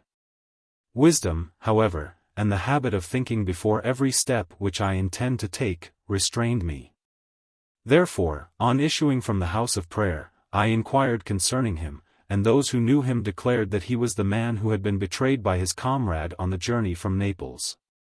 Otherwise I should not have known that he gives out such a story. How does this concern me? Tell what thou sawest in the house of prayer. It does not concern thee, Lord, but it concerns me just as much as my life. Since I wish that my wisdom should survive me, I would rather renounce the reward which thou hast offered, than expose my life for empty lucre. Without which, I as a true philosopher shall be able to live and seek divine wisdom. But Vinicius approached him with an ominous countenance, and began in a suppressed voice, Who told thee that death would meet thee sooner at the hands of Glaucus than at mine? Whence knowest thou, dog, that I will not have thee buried right away in my garden? Chilo, who was a coward, looked at Vinicius, and in the twinkle of an eye understood that one more unguarded word and he was lost beyond redemption. I will search for her, Lord, and I will find her, cried he, hurriedly. Silence followed, during which were heard the quick breathing of Vinicius, and the distant song of slaves at work in the garden. Only after a while did the Greek resume his speech, when he noticed that the young patrician was somewhat pacified. Death passed me, but I looked on it with the calmness of Socrates. No, Lord, I have not said that I refuse to search for the maiden, I desired merely to tell thee that search for her is connected now with great peril to me. On a time thou didst doubt that there was a certain Eurytius in the world, and though thou wert convinced by thine own eyes that the son of my father told the truth to thee, thou hast suspicions now that I have invented Glaucus. Ah! Would that he were only a fiction, that I might go among the Christians with perfect safety, as I went some time since. I would give up for that the poor old slave woman whom I bought, 3 days since, to care for my advanced age and maimed condition. But Glaucus is living, Lord. And if he had seen me once, thou wouldst not have seen me again, and in that case who would find the maiden? Here he was silent again, and began to dry his tears. But while Glaucus lives, continued he, how can I search for her, for I may meet him at any step, and if I meet him I shall perish, and with me will cease all my searching. What art thou aiming at? What help is there? What dost thou wish to undertake? Inquired Vinicius. Aristotle teaches us, Lord, that less things should be sacrificed for greater, and King Priam said frequently that old age was a grievous burden. Indeed, the burden of old age and misfortune weighs upon Glaucus this long time, and so heavily that death would be to him a benefit. For what is death, according to Seneca, but liberation? Play the fool with Petronius, not with me. Tell what thy desire is. If virtue is folly, may the gods permit me to be a fool all my life. I desire, Lord, to set aside Glaucus, for while he is living my life and searches are in continual peril. Hire men to beat him to death with clubs, I will pay them. They will rob thee, Lord, and afterward make profit of the secret. There are as many ruffians in Rome as grains of sand in the arena, but thou wilt not believe how dear they are when an honest man needs to employ their villainy. No, worthy tribune. But if watchmen catch the murderers in the act? They would tell, beyond doubt, who hired them, and then thou wouldst have trouble. They will not point to me, for I shall not give my name. Thou art doing ill not to trust in me, for, setting aside my keenness, remember that there is a question of two other things, of my life, and the reward which thou hast promised me. How much dost thou need? 1,000 sestertia, for turn attention to this, that I must find honest ruffians, men who when they have received earnest money, will not take it off without a trace. For good work there must be good pay. Something might be added, too, for my sake, to wipe away the tears which I shall shed out of pity for Glaucus. I take the gods to witness how I love him. If I receive 1,000 sestertia today, 2 days hence his soul will be in Hades, and then, if souls preserve memory and the gift of thought, he will know for the first time how I loved him. I will find people this very day, and tell them that for each day of the life of Glaucus I will withhold 100 sestertia. I have, besides, a certain idea, which seems to me infallible. Vinicius promised him once more the desired sum, forbidding him to mention Glaucus again. But asked what other news he brought, where he had been all the time, what he had seen, and what he had discovered. But Chilo was not able to tell much. He had been in 2 more houses of prayer, had observed each person carefully, especially the women, but had seen no one who resembled Ligia. The Christians, however, looked on him as one of their own sect, and, since he redeemed the son of Eurytius, they honored him as a man following in the steps of Christ. He had learned from them, also, that a great lawgiver of theirs, a certain Paul of Tarsus, was in Rome, imprisoned because of charges preferred by the Jews. And with this man he had resolved to become acquainted. But most of all was he pleased by this, that the supreme priest of the whole sect, who had been Christ's disciple, and to whom Christ had confided government over the whole world of Christians, might arrive in Rome any moment. All the Christians desired evidently to see him, and hear his teachings. Some great meetings would follow, at which he, Chilo, would be present. And what is more, since it is easy to hide in the crowd, he would take Vinicius to those meetings. Then they would find Ligia certainly. If Glaucus were once set aside, it would not be connected even with great danger. As to revenge, the Christians, too, would revenge, but in general they were peaceful people. Here Chilo began to relate, with a certain surprise, that he had never seen that they gave themselves up to debauchery, that they poisoned wells or fountains. That they were enemies of the human race, worshipped an ass, or ate the flesh of children. No, he had seen nothing of that sort. Certainly he would find among them even people who would hide away Glaucus for money. But their religion, as far as he knew, did not incite to crime, on the contrary, it enjoined forgiveness of offenses. Vinicius remembered what Pomponia had said to him at Acts, and in general he listened to Chilo's words with pleasure. Though his feeling for Ligia assumed at times the seeming of hatred, he felt a relief when he heard that the religion which she and Pomponia confessed was neither criminal nor repulsive. But a species of undefined feeling rose in him that it was just that reverence for Christ, unknown and mysterious, which created the difference between himself and Ligia. Hence he began at once to fear that religion and to hate it. Chapter 17. For Chilo, it was really important to set aside Glaucus, who, though advanced in years, was by no means decrepit. There was considerable truth in what Chilo had narrated to Vinicius. He had known Glaucus on a time, he had betrayed him, sold him to robbers, deprived him of family, of property, and delivered him to murder. But he bore the memory of these events easily, for he had thrown the man aside dying, not at an inn, but in a field near Minturni. This one thing he had not foreseen, that Glaucus would be cured of his wounds and come to Rome.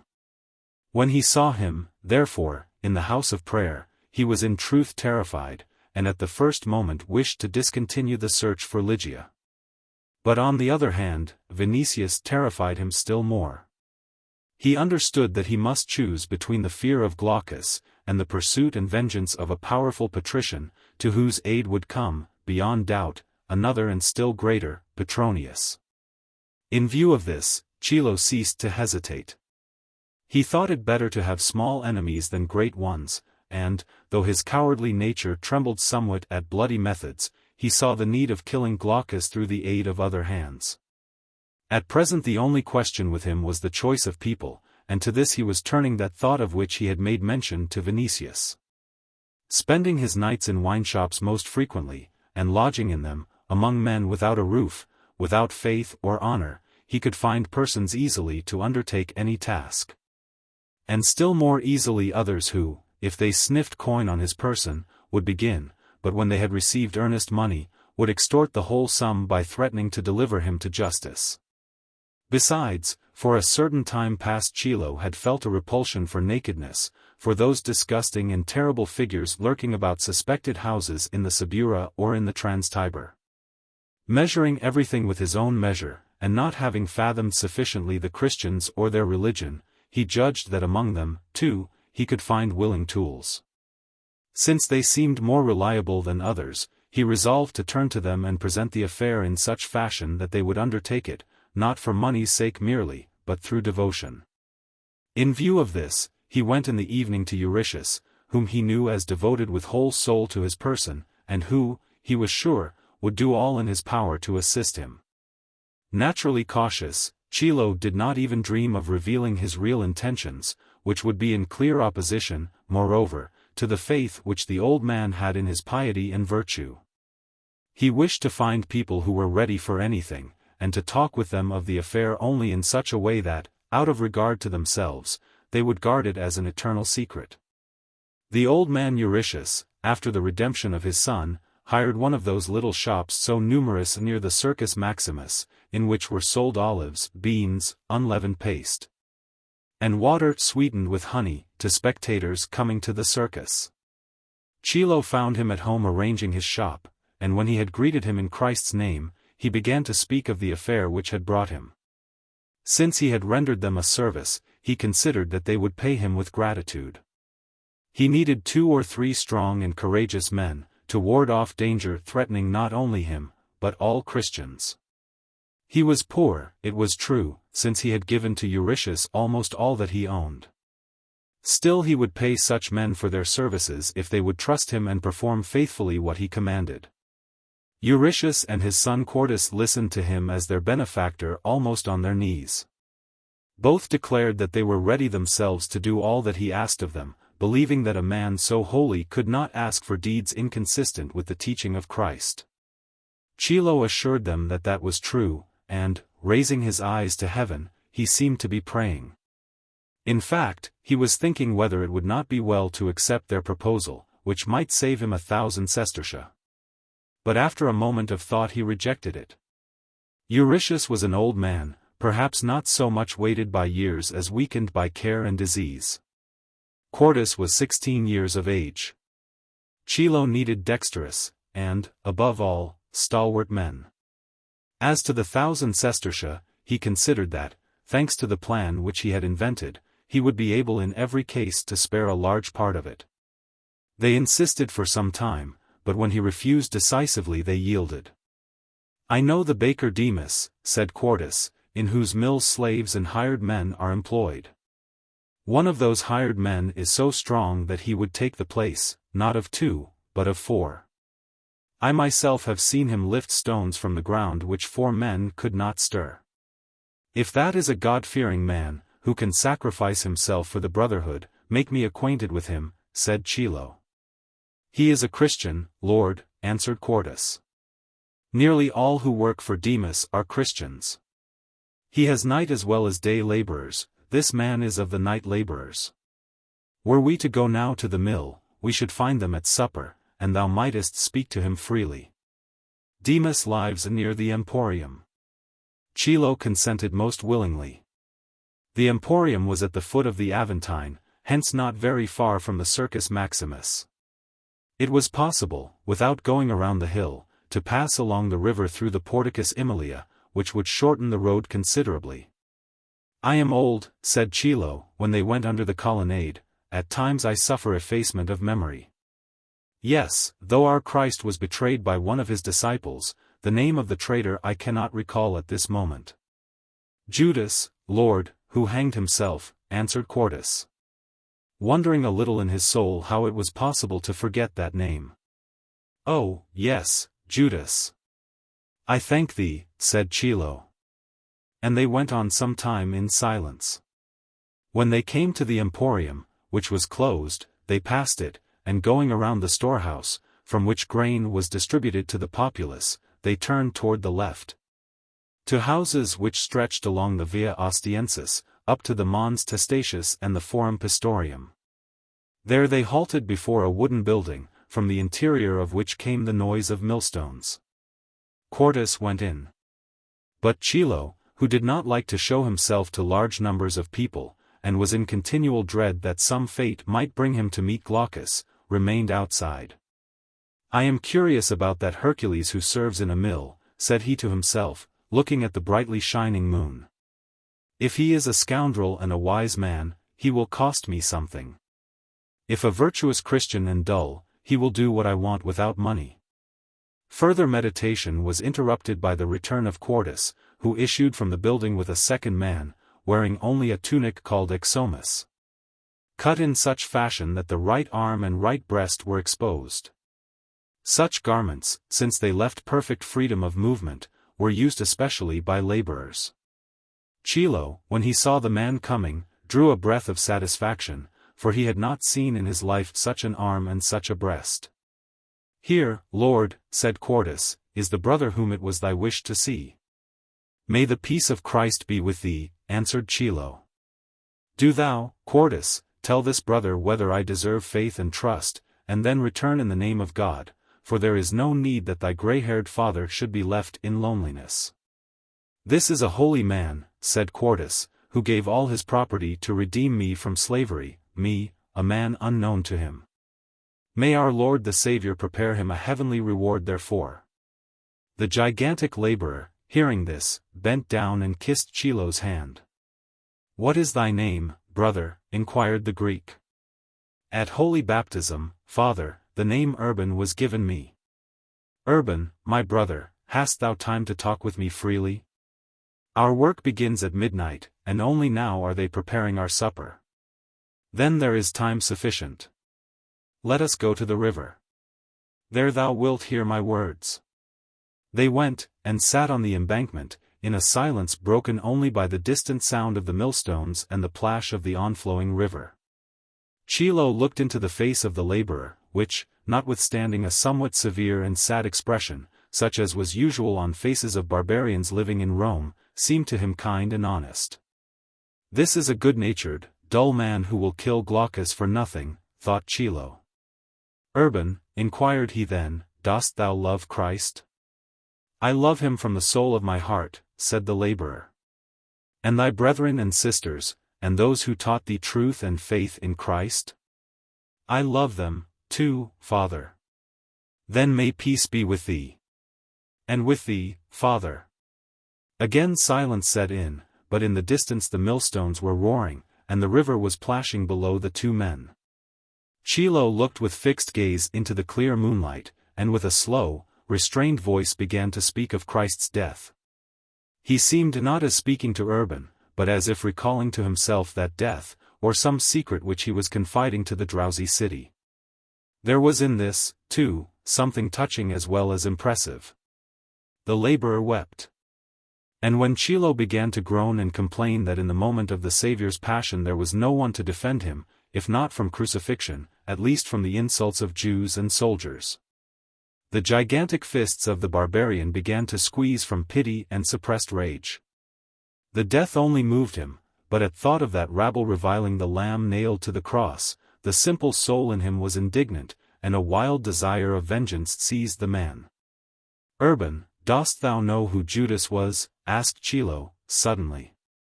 I know, but he hanged himself," exclaimed the laborer. And in his voice there was a kind of sorrow that the traitor had meted out punishment to himself, and that Judas could not fall into his hands. "But if he had not hanged himself," continued Chilo, "and if some Christian were to meet him on land or on sea, would it not be the duty of that Christian to take revenge for the torment, the blood, and the death of the Saviour? Who is there who would not take revenge, Father? Peace be with thee, faithful servant of the Lamb. True, it is permitted to forgive wrongs done ourselves. But who has the right to forgive a wrong done to God? But as a serpent engenders a serpent, as malice breeds malice, and treason breeds treason, so from the poison of Judas another traitor has come. And as that one delivered to Jews and Roman soldiers the Saviour, so this man who lives among us intends to give Christ's sheep to the wolves. And if no one will anticipate the treason, if no one will crush the head of the serpent in time, destruction is waiting for us all, and with us will perish the honor of the Lamb." The laborer looked at Chilo with immense alarm, as if not understanding what he had heard. But the Greek, covering his head with a corner of his mantle, began to repeat, with a voice coming as if from beneath the earth, "Woe to you, servants of the true God! Woe to you, Christian men and Christian women!" And again came silence, again were heard only the roar of the millstones, the deep song of the millers, and the sound of the river. "Father," asked the laborer at last, "what kind of traitor is that?" Chilo dropped his head. "What kind of traitor?" "A son of Judas, a son of his poison, a man who pretends to be a Christian, and goes to houses of prayer only to complain of the brotherhood to Caesar, declaring that they will not recognize Caesar as a god.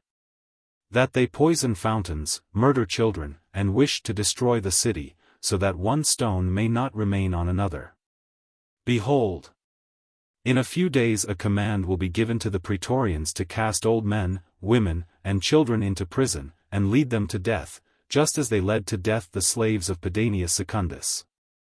All this has been done by that second Judas. But if no one punished the first Judas, if no one took vengeance on him, if no one defended Christ in the hour of torment, who will punish this one? Who will destroy the serpent before Caesar hears him? Who will destroy him? Who will defend from destruction our brothers in the faith of Christ?" Urban, who had been sitting thus far on a stone, stood up on a sudden, and said, "I will, Father." Chilo rose also.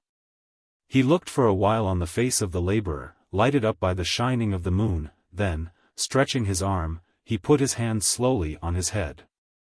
"Go among Christians," said he, with solemnity. "Go to the houses of prayer, and ask the brethren about Glaucus, and when they show him to thee, slay him at once in Christ's name." "About Glaucus?" repeated the laborer, as if wishing to fix that name in his memory. "Dost thou know him?" "No, I do not. There are thousands of Christians in Rome, and they are not all known to one another. But tomorrow, in Austrianum, brethren and sisters will assemble in the night to the last soul, because a great apostle of Christ has come, who will teach them. And the brethren will point out to me Glaucus." "In Austrianum?" inquired Chilo. "But that is outside the city gates." "The brethren and all the sisters, at night? Outside the city gates, in Austrianum?" "Yes, Father. That is our cemetery, between the Vie Salaria and Nomentana. Is it not known to thee that the great apostle will teach there? I have been 2 days from home, hence I did not receive his epistle.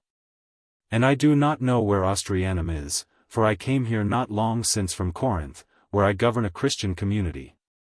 But it is as thou sayest, there thou wilt find Glaucus among the brethren, and thou wilt slay him on the way home to the city. For this all thy sins will be forgiven. And now peace be with thee. Father. I listen to thee, servant of the Lamb. On the laborer's face perplexity was evident. Not long before he had killed a man, and perhaps two, but the teaching of Christ forbids killing. He had not killed them in his own defense, for even that is not permitted. He had not killed them, Christ preserve. For profit. The bishop himself had given him brethren to assist, but had not permitted him to kill. He had killed inadvertently, for God had punished him with too much strength. And now he was doing grievous penance. Others sing when the millstones are grinding. But he, hapless man, is thinking of his sin, of his offense against the Lamb. How much has he prayed already and wept? How much has he implored the Lamb? And he feels that he has not done penance enough yet. But now he has promised again to kill a traitor, and done well. He is permitted to pardon only offenses against himself. Hence he will kill Glaucus, even before the eyes of all the brethren and sisters, in Austrianum tomorrow. But let Glaucus be condemned previously by the elders among the brethren, by the bishop, or by the apostle. To kill is not a great thing. To kill a traitor is even as pleasant as to kill a bear or a wolf. But suppose Glaucus to perish innocently? How take on his conscience a new murder, a new sin, a new offense against the Lamb? There is no time for a trial, my son, said Chilo. The traitor will hurry from Austrianum straightway to Caesar in Antium, or hide in the house of a certain patrician whom he is serving. I will give thee a sign, if thou show it after the death of Glaucus, the bishop and the great apostle will bless thy deed. Saying this, he took out a small coin, and began to search for a knife at his belt. Having found it, he scratched with the point on the sestertium the sign of the cross. This coin he gave to the laborer. Here is the sentence of Glaucus, and a sign for thee. If thou show this to the bishop after the death of Glaucus, he will forgive thee the killing which thou hast done without wishing it.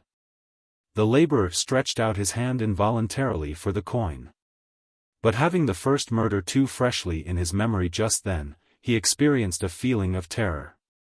Father, said he with a voice almost of entreaty, dost thou take this deed on thy conscience, and hast thou thyself heard Glaucus betraying his brethren?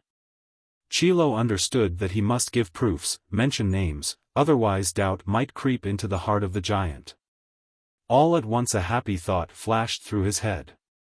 Listen, Urban, said he, I dwell in Corinth, but I came from Kos, and here in Rome I instruct in the religion of Christ a certain serving maiden named Eunice. She serves as vestiplica in the house of a friend of Caesar, a certain Petronius. In that house I have heard how Glaucus has undertaken to betray all the Christians. And, besides, he has promised another informer of Caesar's, Vinicius, to find a certain maiden for him among the Christians. Here he stopped and looked with amazement at the laborer, whose eyes blazed suddenly like the eyes of a wild beast, and his face took on an expression of mad rage and threat. What is the matter with thee? Asked Chilo, almost in fear. Nothing, father, tomorrow I will kill Glaucus. The Greek was silent. After a while he took the arm of the laborer, turned him so that the light of the moon struck his face squarely, and examined him with care. It was evident that he was wavering in spirit whether to inquire further and bring everything out with clearness, or for that time to stop with what he had learned or surmised.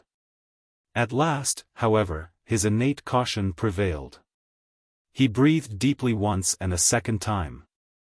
Then, placing his hand on the laborer's head again, he asked, in an emphatic and solemn voice, But in holy baptism the name Urban was given thee? It was, Father. Then peace be with thee, Urban. Chapter 18. Petronius to Vinicius. Thy case is a bad one, Carissime. It is clear that Venus has disturbed thy mind, deprived thee of reason and memory, as well as the power to think of aught else except love. Read sometime thy answer to my letter, and thou wilt see how indifferent thy mind is to all except Ligia. How exclusively it is occupied with her, how it returns to her always, and circles above her, as a falcon above chosen prey. By Pollux. Find her quickly, or that of thee which fire has not turned into ashes will become an Egyptian sphinx, which, enamored, as 'tis said, of pale Isis, grew deaf and indifferent to all things. Waiting only for night, so as to gaze with stony eyes at the loved one. Run disguised through the city in the evening, even honor Christian houses of prayer in thy philosopher's company. Whatever excites hope and kills time is praiseworthy. But for my friendship's sake do this one thing. Ursus, Lygia's slave, is a man of uncommon strength, very likely. Hire Croton, and go out 3 together, that will be safer and wiser. The Christians, since Pomponia and Lygia belong to them, are surely not such scoundrels as most people imagine. But when a lamb of their flock is in question they are no triflers, as they have shown by carrying away Lygia. When thou sayest Lygia thou wilt not restrain thyself, I am sure, and wilt try to bear her away on the spot.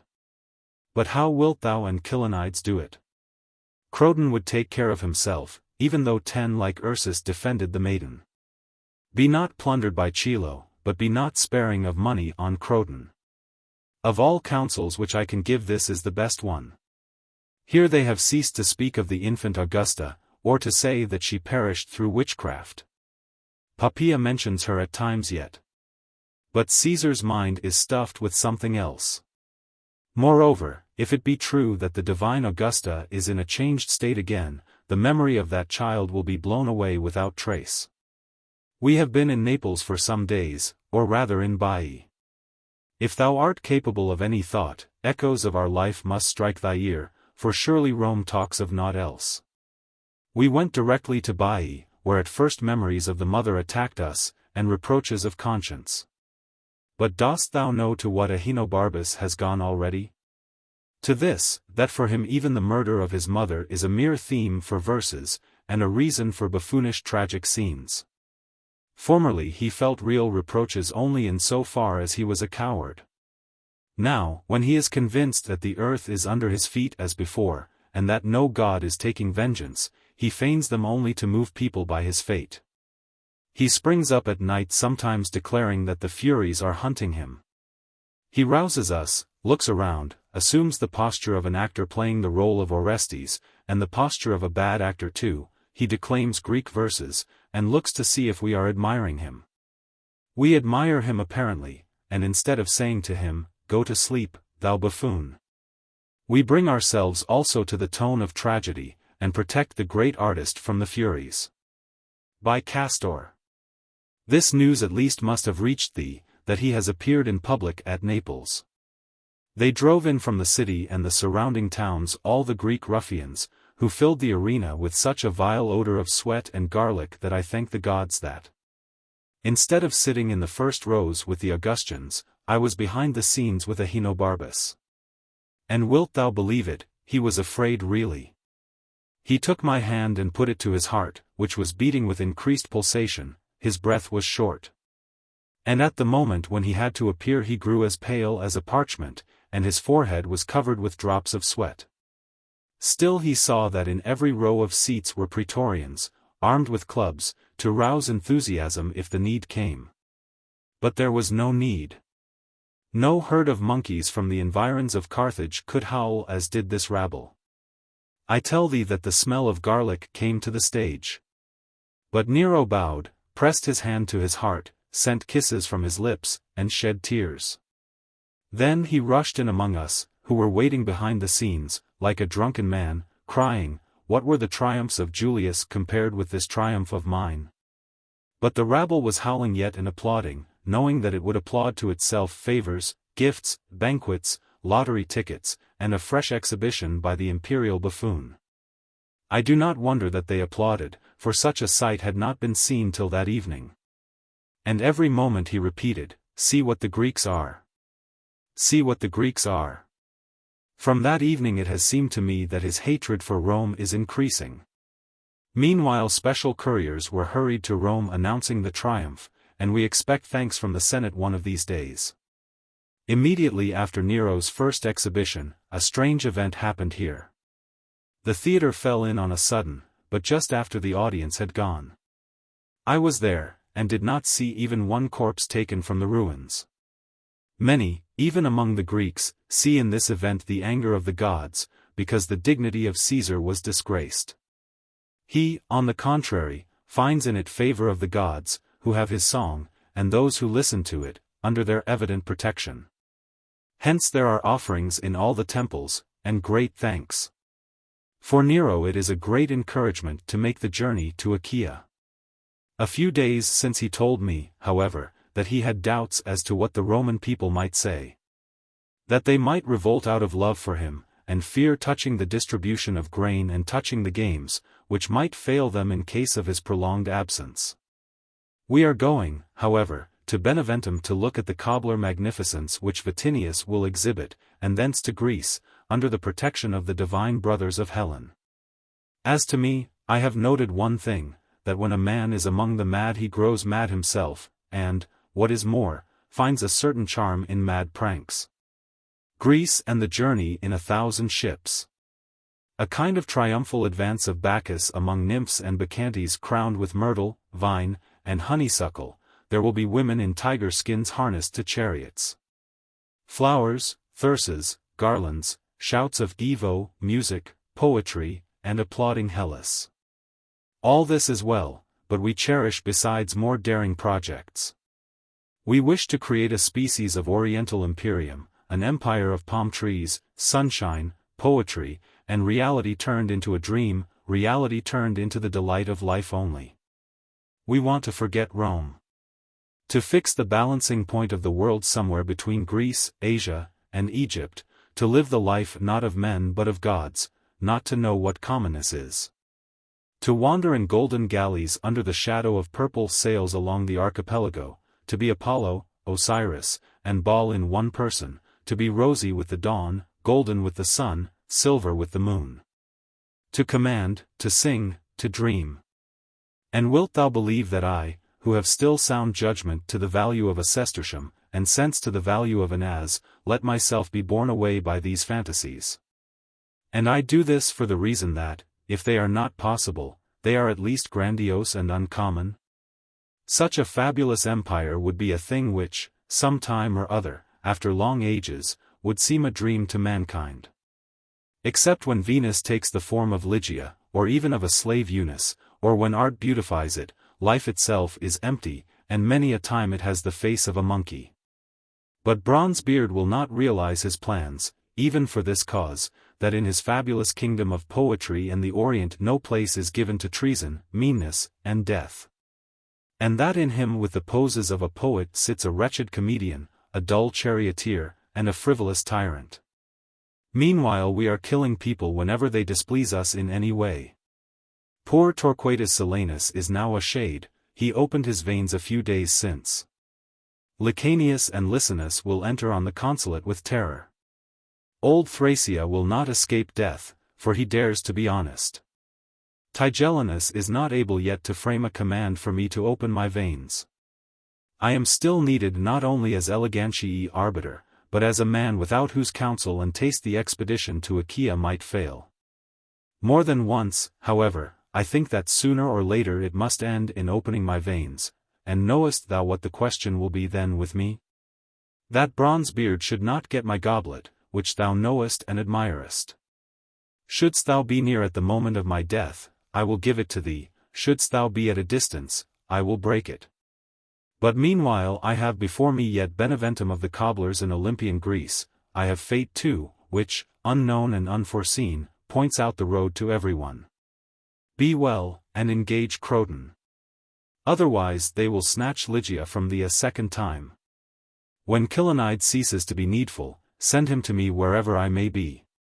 Perhaps I shall make him a second Vatinius, and consuls and senators may tremble before him yet, as they trembled before that night Dratevka.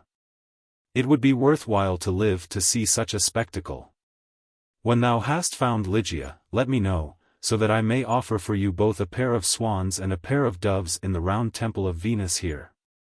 Once I saw Ligia in a dream, sitting on thy knee, seeking thy kisses. Try to make that dream prophetic. May there be no clouds on thy sky. Or if there be, let them have the color and the odor of roses. Be in good health, and farewell. Chapter 19. Barely had Vinicius finished reading when Chilo pushed quietly into his library, unannounced by anyone, for the servants had the order to admit him at every hour of the day or night. May the divine mother of thy magnanimous ancestor Aeneas be full of favor to thee, as the son of Maia was kind to me. What dost thou mean? Asked Vinicius, springing from the table at which he was sitting. Chilo raised his head and said, Eureka! The young patrician was so excited that for a long time he could not utter a word. Hast thou seen her? Asked he, at last. I have seen Ursus, Lord, and have spoken with him. Dost thou know where they are secreted? No, Lord. Another, through boastfulness, would have let the Lygian know that he divined who he was. Another would have tried to extort from him the knowledge of where he lived. And would have received either a stroke of the fist, after which all earthly affairs would have become indifferent to him, or he would have roused the suspicion of the giant and caused this, that a new hiding place would be found for the girl. This very night perhaps. I did not act thus. It suffices me to know that Ursus works near the Emporium, for a miller named Demas, the same name as that borne by thy freedman.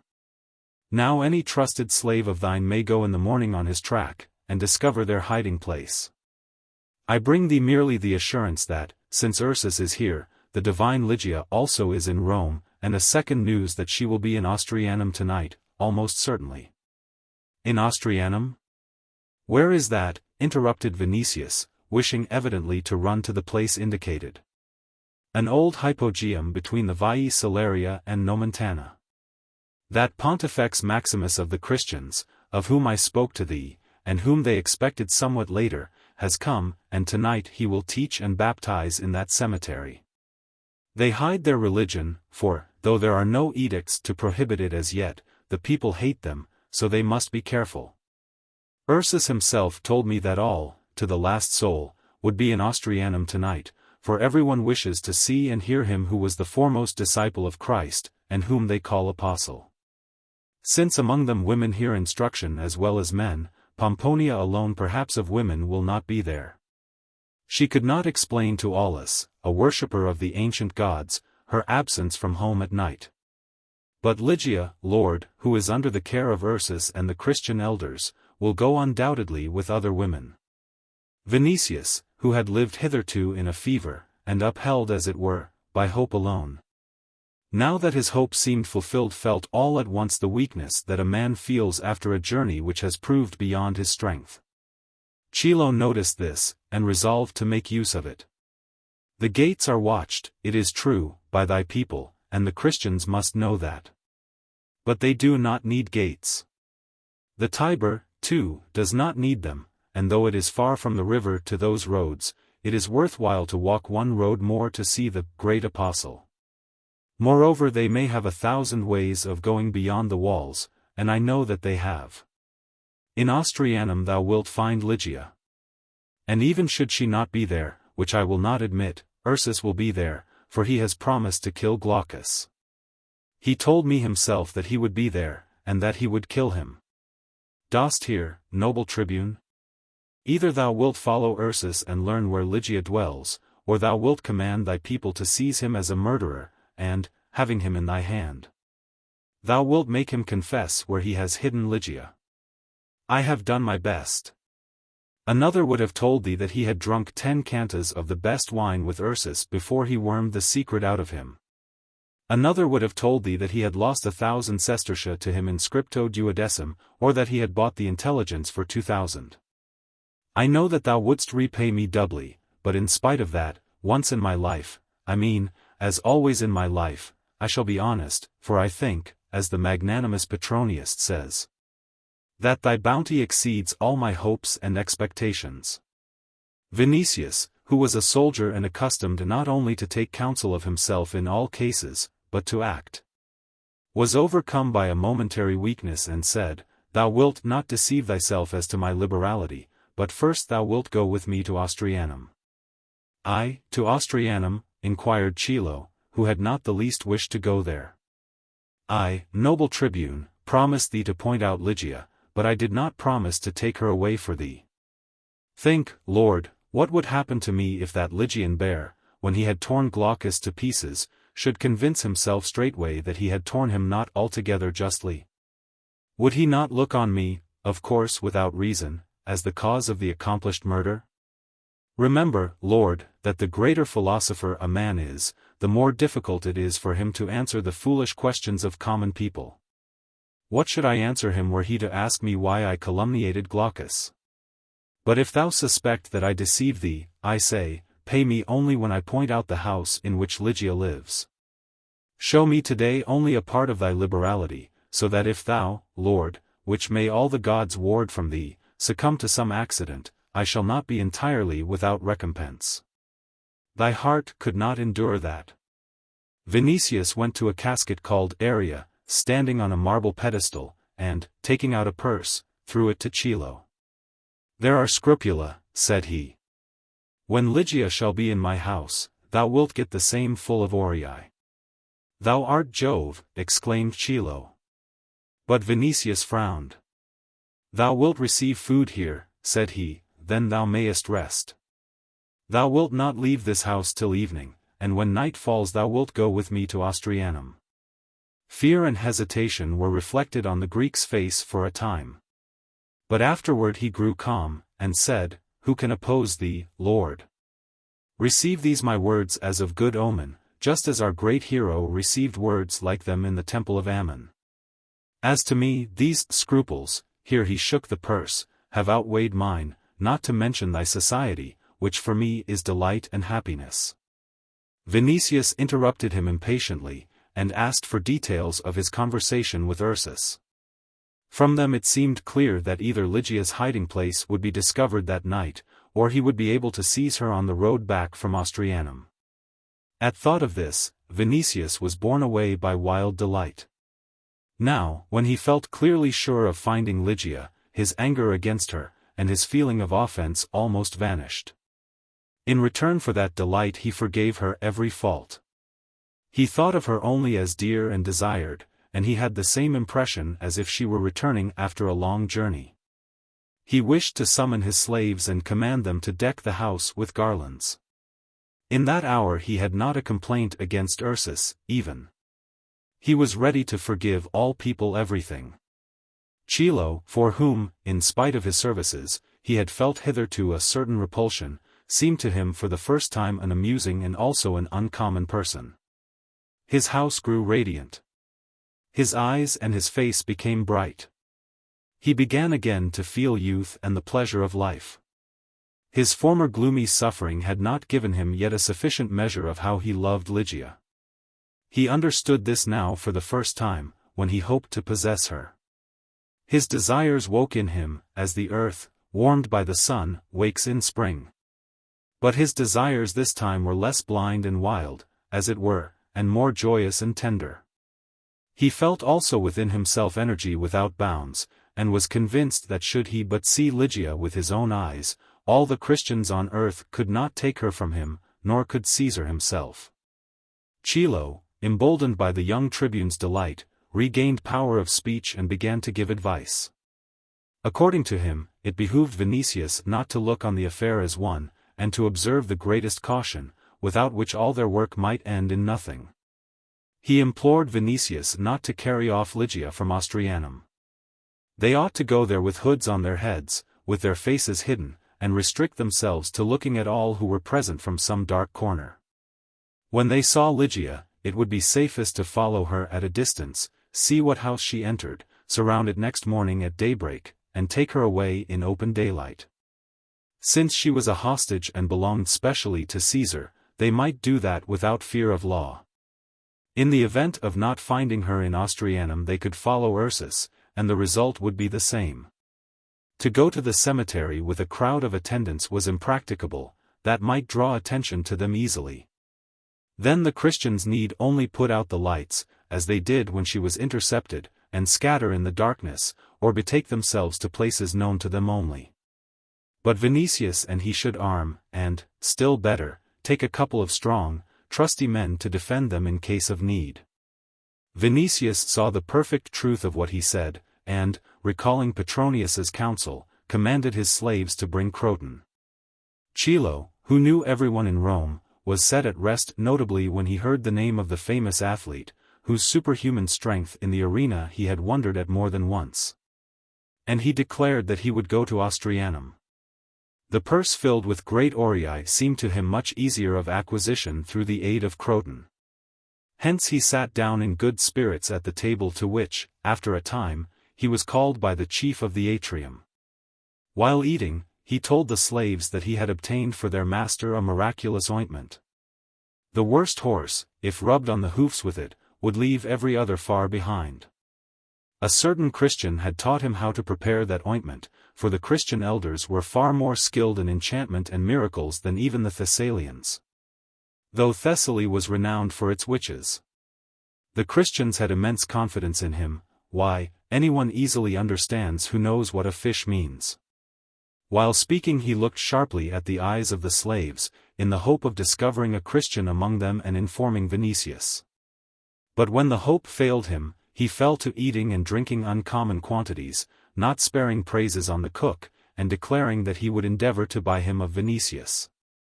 His joyfulness was dimmed only by the thought that at night he must go to Austrianum. He comforted himself, however, as he would go in disguise, in darkness, and in the company of two men, one of whom was so strong that he was the idol of Rome. The other a patrician, a man of high dignity in the army. Even should they discover Vinicius, said he to himself, they will not dare to raise a hand on him. As to me, they will be wise if they see the tip of my nose even. He fell then to recalling his conversation with the laborer, and the recollection of that filled him again with delight. He had not the least doubt that that laborer was Ursus. He knew of the uncommon strength of the man, from the narratives of Vinicius, and those who had brought Lygia from Caesar's palace. When he inquired of Eurytius touching men of exceptional strength, there was nothing remarkable in this, that they pointed out Ursus. Then the confusion and rage of the laborer at mention of Vinicius and Ligia left him no doubt that those persons concerned him particularly. The laborer had mentioned also his penance for killing a man. Ursus had killed a Tacinus. Finally, the appearance of the laborer answered perfectly to the account which Vinicius had given of the Lygian. The change of name was all that could provoke doubt, but Chilo knew that frequently Christians took new names at baptism. Should Ursus kill Glaucus, said Chilo to himself, that will be better still, but should he not kill him, that will be a good sign, for it will show how difficult it is for Christians to murder. I described Glaucus as a real son of Judas, and a traitor to all Christians. I was so eloquent that a stone would have been moved, and would have promised to fall on the head of Glaucus. Still I hardly moved that Lygian bear to put his paw on him. He hesitated, was unwilling, spoke of his penance and compunction. Evidently murder is not common among them. Offences against one's self must be forgiven, and there is not much freedom in taking revenge for others. Ergo, stop. Think, Chilo, what can threaten thee? Glaucus is not free to avenge himself on thee.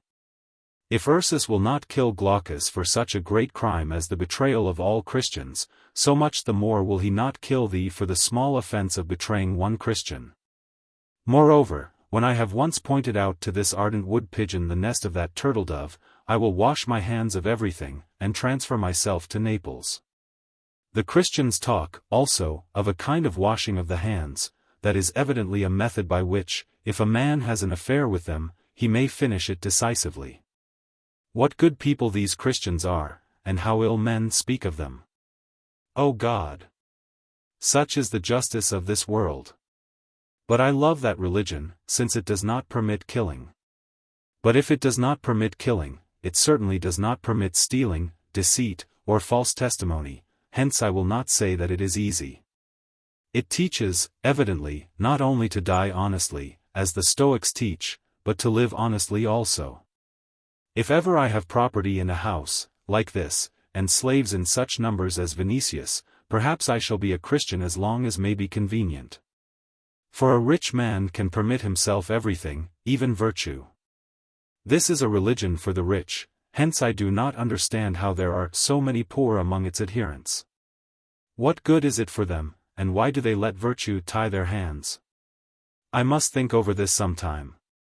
Meanwhile praise to thee, Hermes, for helping me discover this badger. But if thou hast done so for the 2 white yearling heifers with gilded horns, I know thee not. Be ashamed, O slayer of Argos. Such a wise god as thou, and not foresee that thou wilt get nothing. I will offer thee my gratitude, and if thou prefer 2 beasts to it, thou art the 3rd beast thyself, and in the best event thou shouldst be a shepherd, not a god. Have a care, too, lest I, as a philosopher, prove to men that thou art non-existent, and then all will cease to bring thee offerings. It is safer to be on good terms with philosophers.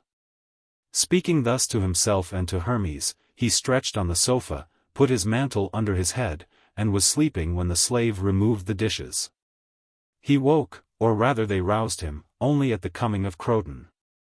He went to the atrium, then, and began to examine with pleasure the form of the trainer, an ex-gladiator, who seemed to fill the whole place with his immensity. Croton had stipulated as to the price of the trip, and was just speaking to Vinicius. By Hercules! It is well, Lord, said he, that thou hast sent today for me, since I shall start tomorrow for Beneventum, whither the noble Vatinius has summoned me to make a trial, in presence of Caesar. Of a certain Syphax, the most powerful Negro that Africa has ever produced. Dost thou imagine, Lord, how his spinal column will crack in my arms, or how besides I shall break his black jaw with my fist? By Pollux!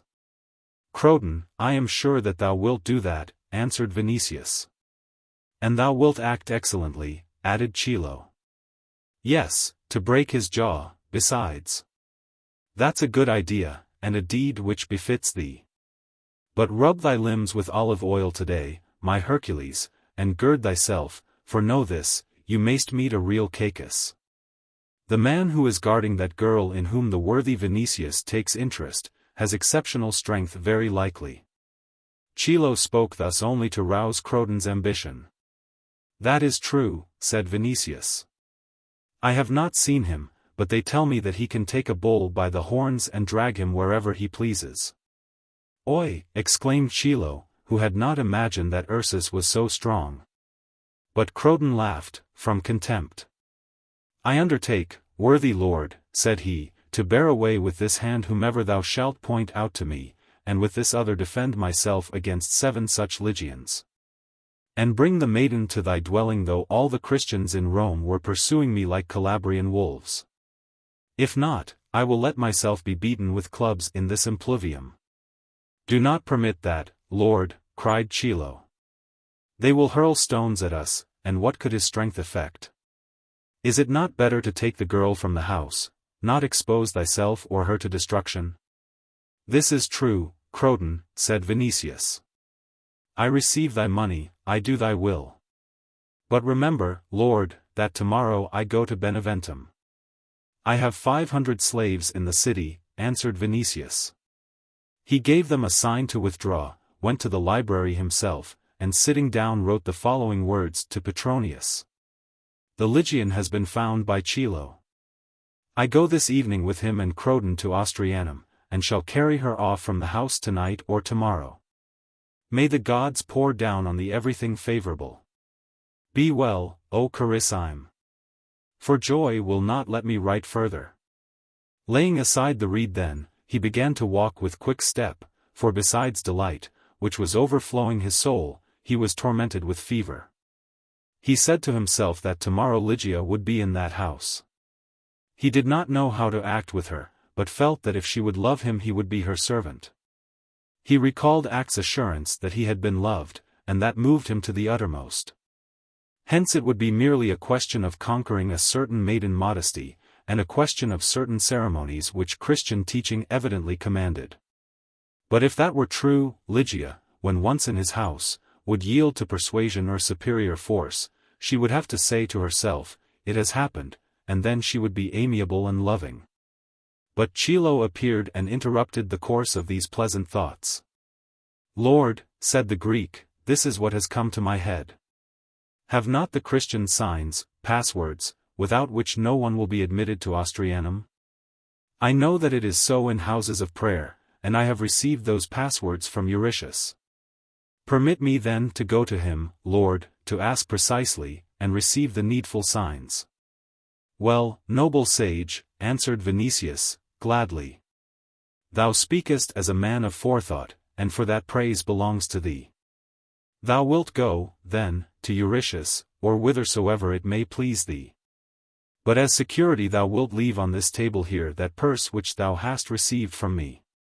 Chilo, who always parted with money unwillingly, squirmed, still he obeyed the command and went out. From the Carini to the circus, near which was the little shop of Euritius, it was not very far, hence he returned considerably before evening. Here are the signs, Lord. Without them they would not admit us.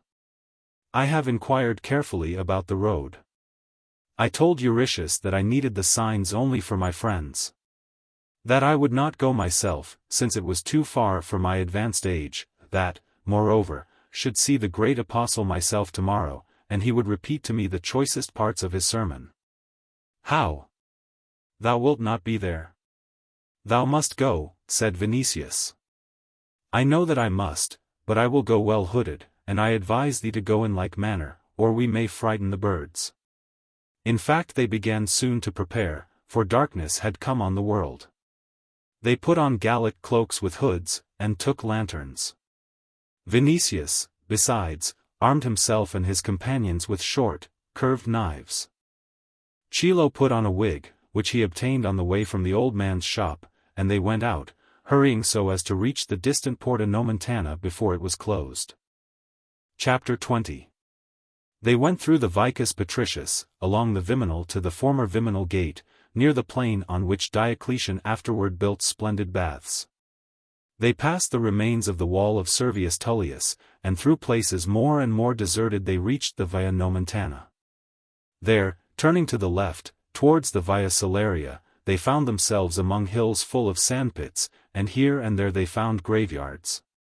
Meanwhile it had grown dark completely, and since the moon had not risen yet, it would have been rather difficult for them to find the road were it not that the Christians themselves indicated it. As Chilo foresaw. In fact, on the right, on the left, and in front, dark forms were evident, making their way carefully towards sandy hollows.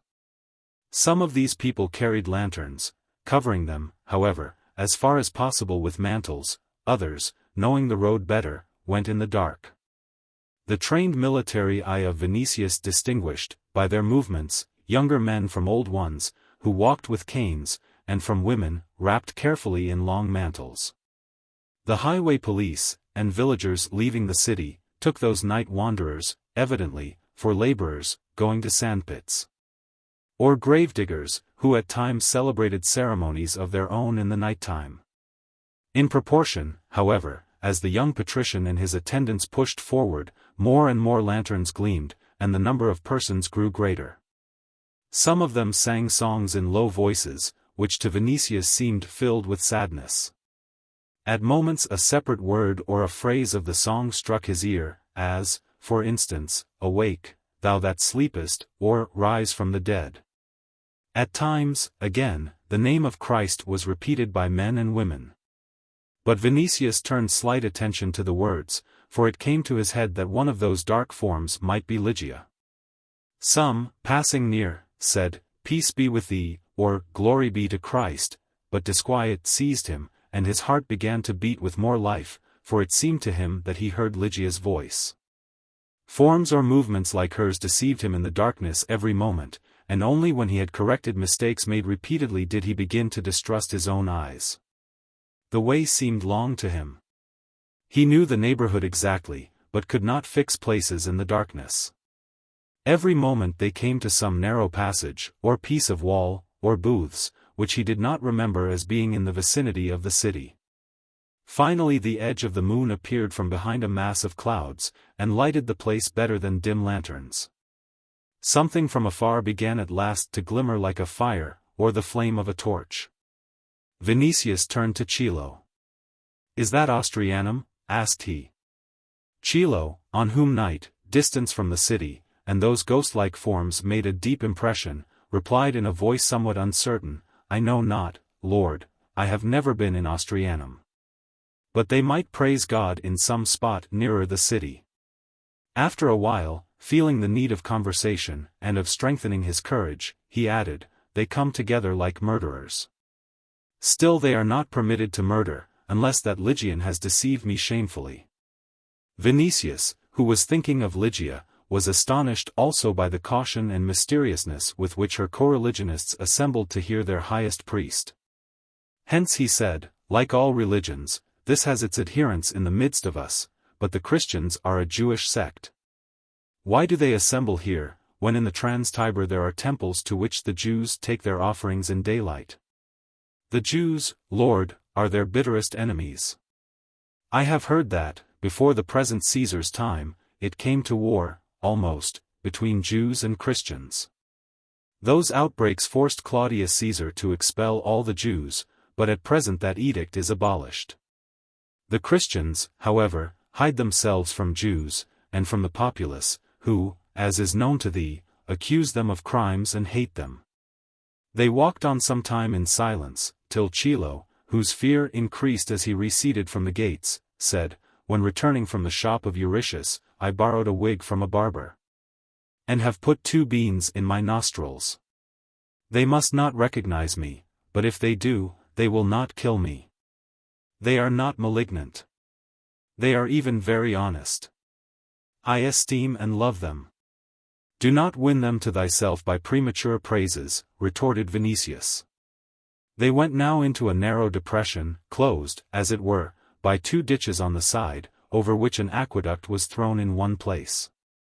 The moon came out from behind clouds, and at the end of the depression they saw a wall, covered thickly with ivy, which looked silvery in the moonlight.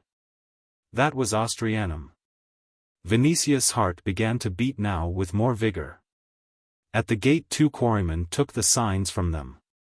In a moment Vinicius and his attendants were in a rather spacious place enclosed on all sides by a wall. Here and there were separate monuments, and in the center was the entrance to the hypogeum itself, or crypt. In the lower part of the crypt, beneath the earth, were graves. Before the entrance a fountain was playing. But it was evident that no very large number of persons could find room in the hypogeum.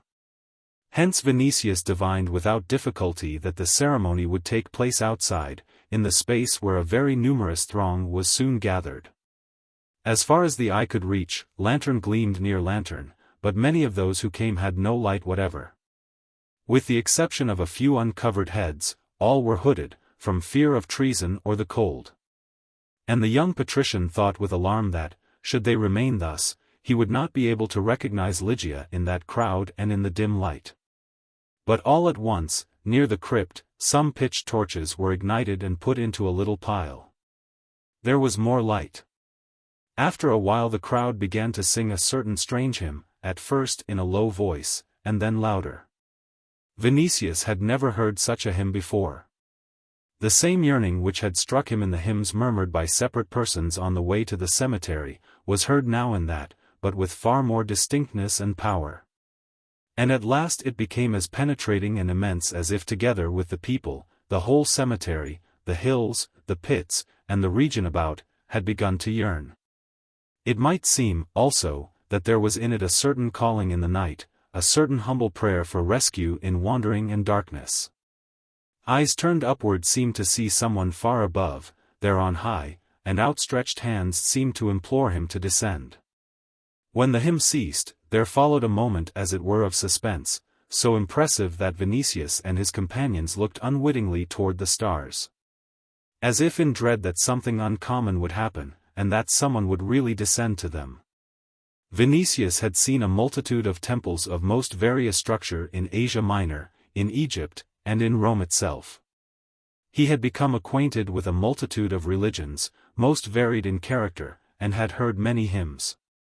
But here, for the first time, he saw people calling on a divinity with hymns, not to carry out a fixed ritual, but calling from the bottom of the heart, with the genuine yearning which children might feel for a father or a mother.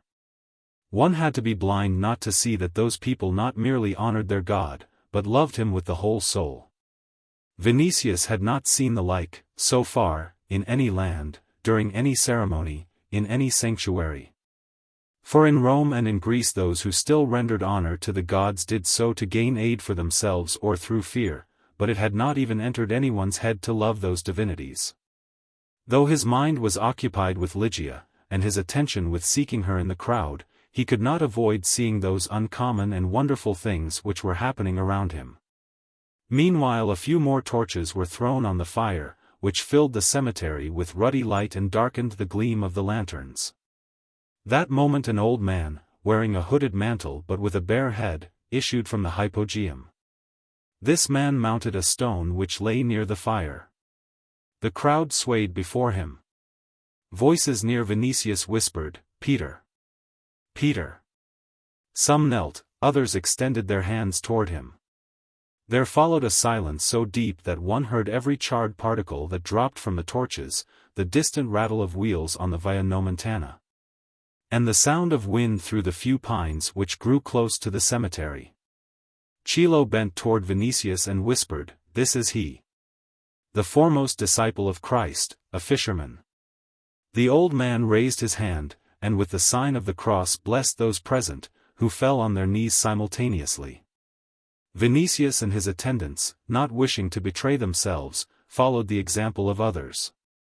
The young man could not seize his impressions immediately, for it seemed to him that the form which he saw there before him was both simple and uncommon, and, what was more, the uncommonness flowed just from the simplicity.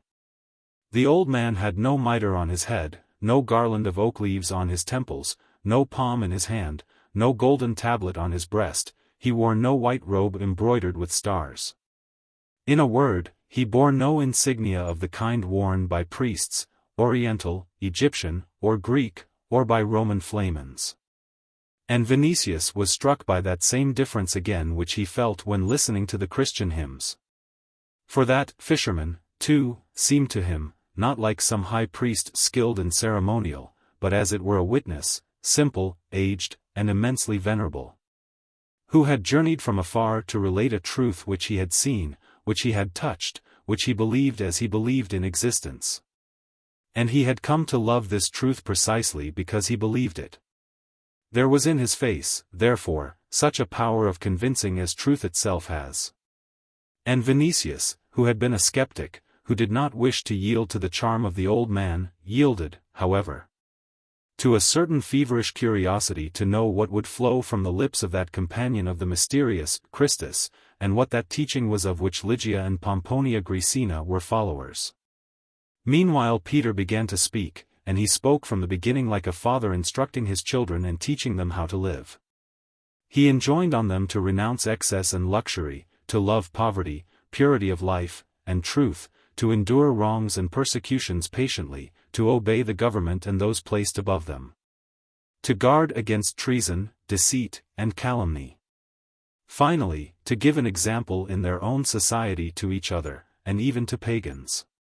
Vinicius, for whom good was only that which could bring back to him Ligia, and evil everything which stood as a barrier between them, was touched and angered by certain of those counsels. It seemed to him that by enjoining purity in a struggle with desires the old man dared, not only to condemn his love, but to rouse Ligia against him and confirm her in opposition. He understood that if she were in the assembly listening to those words, and if she took them to heart, she must think of him as an enemy of that teaching and an outcast. Anger seized him at this thought.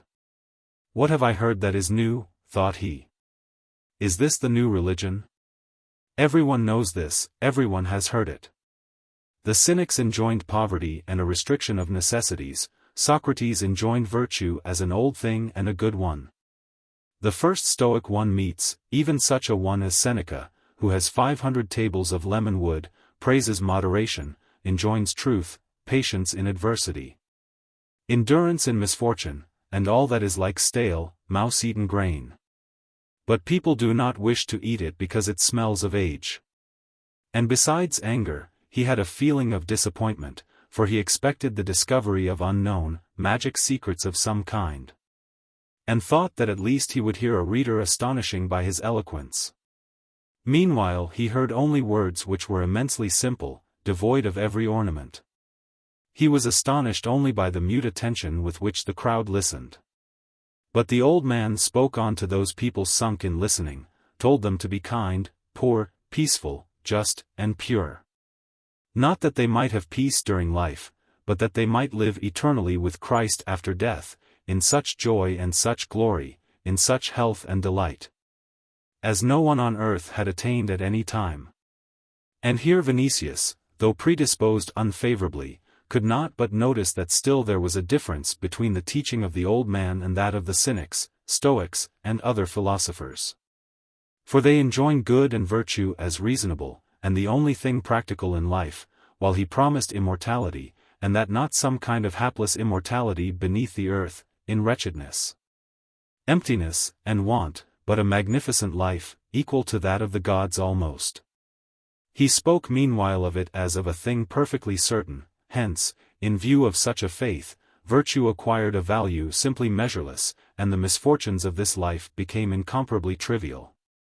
To suffer temporally for inexhaustible happiness is a thing absolutely different from suffering because such is the order of nature.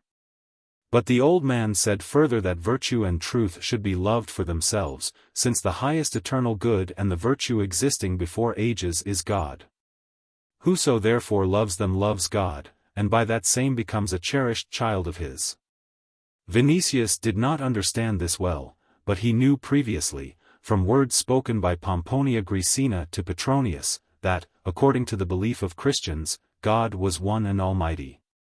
When, therefore, he heard now again that he is all good and all just, he thought involuntarily that, in presence of such a demiurge, Jupiter, Saturn, Apollo, Juno, Vesta, and Venus would seem like some vain and noisy rabble, in which all were interfering at once, and each on his or her own account.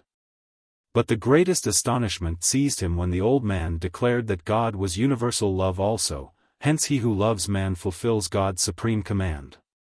But it is not enough to love men of one's own nation, for the God-man shed his blood for all, and found among pagans such elect of his as Cornelius the centurion.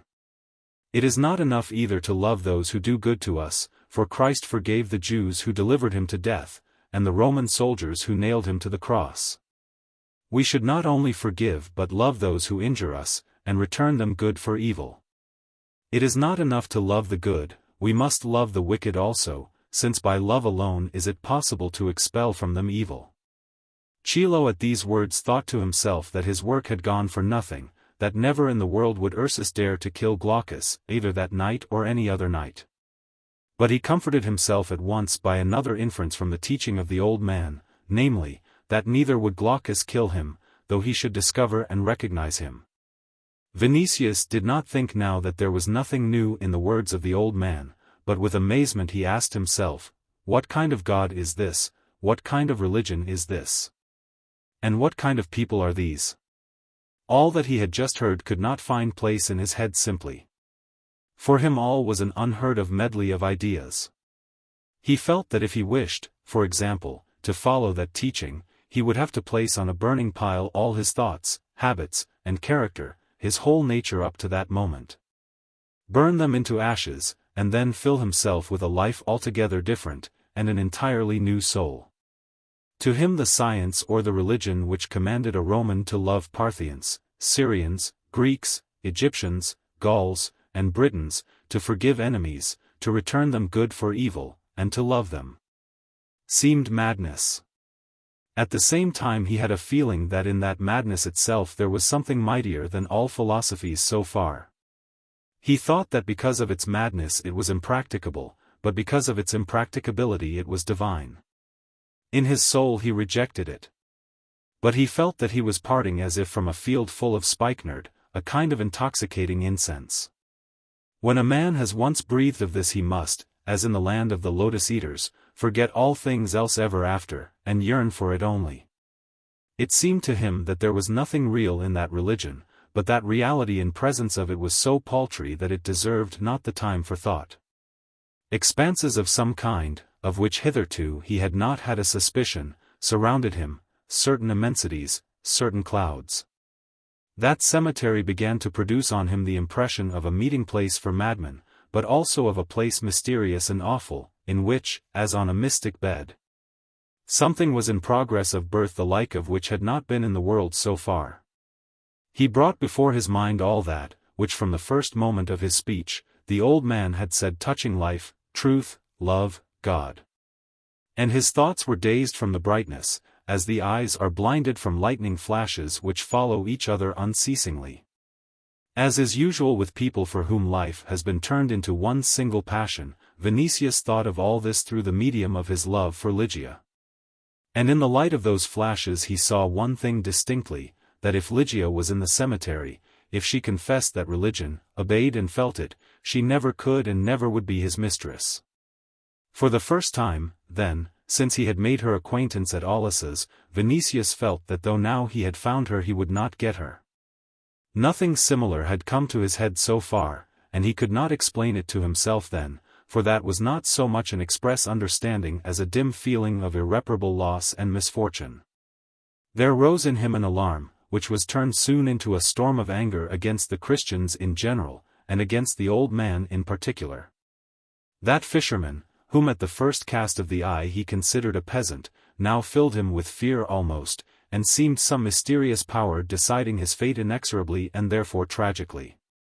The quarryman again, unobserved, added torches to the fire, the wind ceased to sound in the pines, the flame rose evenly, with a slender point toward the stars, which were twinkling in a clear sky. Having mentioned the death of Christ, the old man talked now of him only.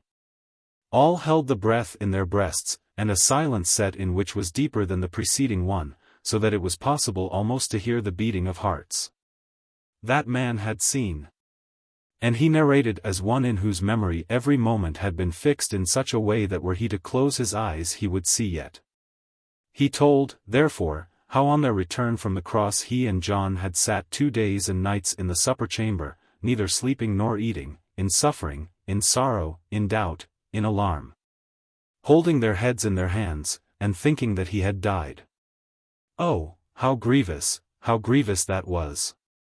The third day had dawned and the light whitened the walls, but he and John were sitting in the chamber, without hope or comfort. How desire for sleep tortured them, for they had spent the night before the Passion without sleep. They roused themselves then, and began again to lament. But barely had the sun risen when Mary of Magdala, panting, her hair disheveled, rushed in with the cry, "They have taken away the Lord." When they heard this, he and John sprang up and ran toward the sepulchre. But John, being younger, arrived first. He saw the place empty, and dared not enter. Only when there were 3 at the entrance did he, the person now speaking to them, enter, and find on the stone a shirt with a winding sheet, but the body he found not. Fear fell on them then, because they thought that the priests had borne away Christ, and both returned home in greater grief still. Other disciples came later and raised a lament, now in company, so that the Lord of hosts might hear them more easily, and now separately and in turn. The spirit died within them, for they had hoped that the Master would redeem Israel, and it was now the 3rd day since his death. Hence they did not understand why the Father had deserted the Son, and they preferred not to look at the daylight, but to die, so grievous was the burden. The remembrance of those terrible moments pressed even then from the eyes of the old man 2 tears, which were visible by the light of the fire, coursing down his grey beard. His hairless and aged head was shaking, and the voice died in his breast. "That man is speaking the truth and is weeping over it," said Vinicius in his soul. Sorrow seized by the throat the simple-hearted listeners also. They had heard more than once of Christ's sufferings, and it was known to them that joy succeeded sorrow. But since an apostle who had seen it told this, they wrung their hands under the impression, and sobbed or beat their breasts. But they calmed themselves gradually, for the wish to hear more gained the mastery. The old man closed his eyes, as if to see distant things more distinctly in his soul, and continued, "When the disciples had lamented in this way, Mary of Magdala rushed in a second time, crying that she had seen the Lord. Unable to recognize him, she thought him the gardener, but he said, 'Mary.' She cried, Rabboni, and fell at his feet. He commanded her to go to the disciples, and vanished. But they, the disciples, did not believe her. And when she wept for joy, some upbraided her, some thought that sorrow had disturbed her mind, for she said, too, that she had seen angels at the grave, but they, running thither a second time, saw the grave empty. Later in the evening appeared Cleopas, who had come with another from Emmaus, and they returned quickly, saying, The Lord has indeed risen. And they discussed with closed doors, out of fear of the Jews. Meanwhile he stood among them, though the doors had made no sound, and when they feared, he said, Peace be with you. And I saw him, as did all, and he was like light, and like the happiness of our hearts, for we believe that he had risen from the dead, and that the seas will dry and the mountains turn to dust. But his glory will not pass. After 8 days Thomas Didymus put his finger in the Lord's wounds and touched his side. Thomas fell at his feet then, and cried, My Lord and my God. Because thou hast seen me thou hast believed, blessed are they who have not seen and have believed, said the Lord. And we heard those words, and our eyes looked at him, for he was among us. Vinicius listened, and something wonderful took place in him. He forgot for a moment where he was, he began to lose the feeling of reality, of measure, of judgment. He stood in the presence of two impossibilities. He could not believe what the old man said. And he felt that it would be necessary either to be blind or renounce one's own reason, to admit that that man who said, I saw, was lying. There was something in his movements, in his tears, in his whole figure, and in the details of the events which he narrated, which made every suspicion impossible. To Vinicius it seemed at moments that he was dreaming. But round about he saw the silent throng, the odor of lanterns came to his nostrils, at a distance the torches were blazing. And before him on the stone stood an aged man near the grave, with a head trembling somewhat, who, while bearing witness, repeated, I saw. And he narrated to them everything up to the ascension into heaven. At moments he rested, for he spoke very circumstantially. But it could be felt that each minute detail had fixed itself in his memory, as a thing is fixed in a stone into which it has been engraved. Those who listened to him were seized by ecstasy. They threw back their hoods to hear him better, and not lose a word of those which for them were priceless. It seemed to them that some superhuman power had borne them to Galilee. That they were walking with the disciples through those groves and on those waters, that the cemetery was turned into the lake of Tiberias. That on the bank, in the mist of morning, stood Christ, as he stood when John, looking from the boat, said, It is the Lord, and Peter cast himself in to swim, so as to fall the more quickly at the beloved feet. In the faces of those present were evident enthusiasm beyond bounds, oblivion of life, happiness, and love immeasurable. It was clear that during Peter's long narrative some of them had visions. When he began to tell how, at the moment of ascension, the clouds closed in under the feet of the Savior, covered him, and hid him from the eyes of the apostles. All heads were raised toward the sky unconsciously, and a moment followed as it were of expectation. As if those people hoped to see him or as if they hoped that he would descend again from the fields of heaven, and see how the old apostle was feeding the sheep confided to him, and bless both the flock and him. Rome did not exist for those people, nor did the man Caesar. There were no temples of pagan gods, there was only Christ, who filled the land, the sea, the heavens, and the world. At the houses scattered here and there along the Via Nomentana, the cocks began to crow, announcing midnight.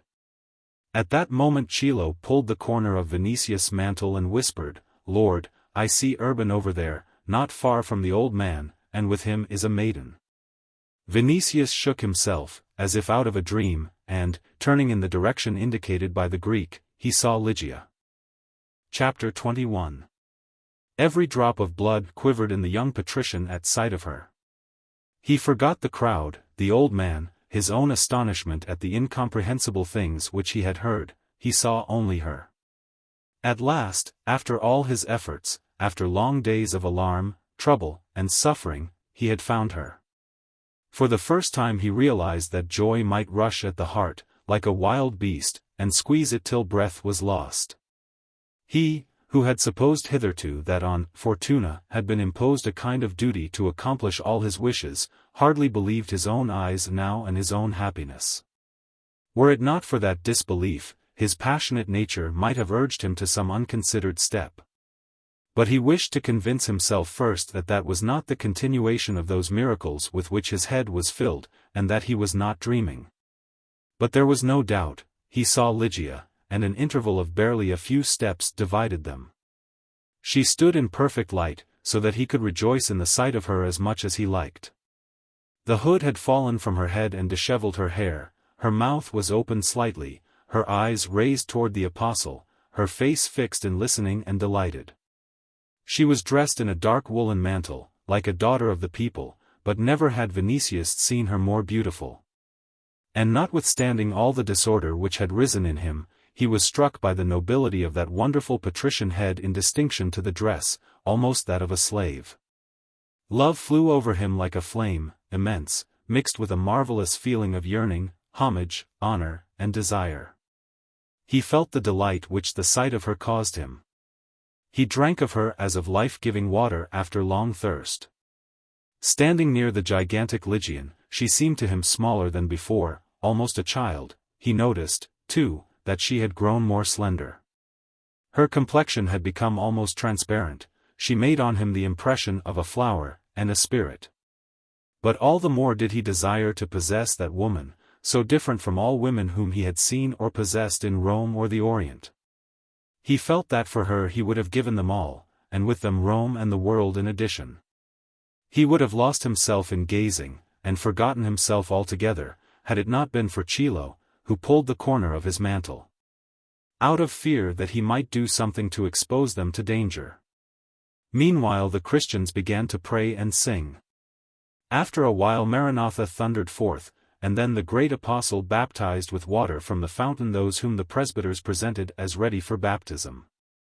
It seemed to Vinicius that that night would never end. He wished now to follow Ligia as soon as possible, and seize her on the road or at her house. At last some began to leave the cemetery, and Chilo whispered, "Let us go out before the gate, Lord, we have not removed our hoods, and people look at us." Such was the case, for during the discourse of the apostle all had cast aside their hoods so as to hear better, and they had not followed the general example. Chilo's advice seemed wise, therefore. Standing before the gate, they could look at all who passed, Ursus it was easy to recognize by his form and size. "Let us follow them," said Chilo, "we shall see to what house they go. Tomorrow, or rather today, thou wilt surround the entrances with slaves and take her." "No," said Vinicius. "What dost thou wish to do, Lord?" "We will follow her to the house and take her now, if thou wilt undertake that task, Croton." "I will," replied Croton, "and I will give myself to thee as a slave if I do not break the back of that bison who is guarding her." But Chilo fell to dissuading and entreating them by all the gods not to do so. Croton was taken only for defense against attack in case they were recognized, not to carry off the girl. To take her when there were only two of them was to expose themselves to death, and, what was worse, they might let her out of their hands, and then she would hide in another place or leave Rome. And what could they do? Why not act with certainty? Why expose themselves to destruction and the whole undertaking to failure? Though Vinicius restrained himself with the greatest effort from seizing Ligia in his arms at once, right there in the cemetery, he felt that the Greek was right, and would have lent ear, perhaps, to his counsels, had it not been for Croton, to whom reward was the question. "Lord, command that old goat to be silent," said he, "or let me drop my fist on his head. Once in Buccentum, whither Lucius Saturninus took me to a play, 7 drunken gladiators fell on me at an inn, and none of them escaped with sound ribs. I do not say to take the girl now from the crowd, for they might throw stones before our feet, but once she is at home I will seize her, carry her away, and take her whithersoever thou shalt indicate." Vinicius was pleased to hear those words, and answered, "Thus let it be, by Hercules. Tomorrow we may not find her at home, if we surprise them they will remove the girl surely." "This Lygian seems tremendously strong," groaned Chilo. "No one will ask thee to hold his hands," answered Croton. But they had to wait long yet, and the cocks had begun to crow before dawn when they saw Ursus coming through the gate, and with him Ligia. They were accompanied by a number of other persons. It seemed to Chilo that he recognized among them the great apostle. Next to him walked another old man, considerably lower in stature, 2 women who were not young, and a boy, who lighted the way with a lantern. After that handful followed a crowd, about 200 in number. Vinicius, Chilo, and Croton walked with these people. "Yes, Lord," said Chilo, "thy maiden is under powerful protection. That is the great apostle with her, for see how passing people kneel to him." People did in fact kneel before him, but Vinicius did not look at them. He did not lose Ligia from his eyes for a moment. He thought only of bearing her away and, accustomed as he had been in wars to stratagems of all sorts, he arranged in his head the whole plan of seizure with soldierly precision. He felt that the step on which he had decided was bold, but he knew well that bold attacks give success generally. The way was long. Hence at moments he thought too of the gulf which that wonderful religion had dug between him and Ligia. Now he understood everything that had happened in the past, and why it had happened. He was sufficiently penetrating for that. Ligia he had not known hitherto. He had seen in her a maiden wonderful beyond others, a maiden toward whom his feelings were inflamed. He knew now that her religion made her different from other women, and his hope that feeling. Desire, wealth, luxury, would attract her he knew now to be a vain illusion. Finally he understood this, which he and Petronius had not understood, that the new religion engrafted into the soul something unknown to that world in which he lived, and that Ligia, even if she loved him, would not sacrifice any of her Christian truths for his sake, and that, if pleasure existed for her, it was a pleasure different altogether from that which he and Petronius and Caesar's court and all Rome were pursuing. Every other woman whom he knew might become his mistress, but that Christian would become only his victim. And when he thought of this, he felt anger and burning pain, for he felt that his anger was powerless. To carry off Ligia seemed to him possible. He was almost sure that he could take her, but he was equally sure that, in view of her religion, he himself with his bravery was nothing, that his power was nothing. And that through it he could effect nothing. That Roman military tribune, convinced that the power of the sword and the fist which had conquered the world, would command it forever, saw for the first time in life that beyond that power there might be something else. Hence he asked himself with amazement what it was. And he could not answer distinctly. Through his head flew merely pictures of the cemetery, the assembled crowd, and Ligia, listening with her whole soul to the words of the old man, as he narrated the passion, death, and resurrection of the God-man, who had redeemed the world, and promised it happiness on the other shore of the Styx. When he thought of this, chaos rose in his head. But he was brought out of this chaos by Chilo, who fell to lamenting his own fate. He had agreed to find Ligia. He had sought for her in peril of his life, and he had pointed her out. But what more do they want? Had he offered to carry the maiden away? Who could ask anything like this of a maimed man deprived of 2 fingers, an old man, devoted to meditation, to science, and virtue? What would happen were a lord of such dignity as Vinicius to meet some mishap while bearing the maiden away? It is true that the gods are bound to watch over their chosen ones, but have not such things happened more than once? As if the gods were playing games instead of watching what was passing in the world. Fortune is blindfold, as is well known, and does not see even in daylight. What must the case be at night? Let something happen, let that Lygian bear hurl a millstone at the noble Vinicius, or a keg of wine, or, still worse, water. Who will give assurance that instead of a reward blame will not fall on the hapless Chilo? He, the poor sage, has attached himself to the noble Vinicius as Aristotle to Alexander of Macedon. If the noble lord should give him at least that purse which he had thrust into his girdle before leaving home, there would be something with which to invoke aid in case of need. Or to influence the Christians. Oh, why not listen to the counsels of an old man, counsels dictated by experience and prudence? Vinicius, hearing this, took the purse from his belt, and threw it to the fingers of Chilo. Thou hast it, be silent. The Greek felt that it was unusually heavy, and gained confidence. My whole hope is in this, said he, that Hercules or Theseus performed deeds still more arduous. What is my personal, nearest friend, Croton, if not Hercules? Thee, worthy lord, I will not call a demigod, for thou art a full god, and in future thou wilt not forget a poor, faithful servant, whose needs it will be necessary to provide for from time to time. For once he is sunk in books, he thinks of nothing else. Some few stadia of garden land and a little house, even with the smallest portico, for coolness in summer, would befit such a donor. Meanwhile I shall admire thy heroic deeds from afar, and invoke Jove to befriend thee, and if need be I will make such an outcry that half Rome will be roused to thy assistance. What a wretched, rough road! The olive oil is burned out in the lantern.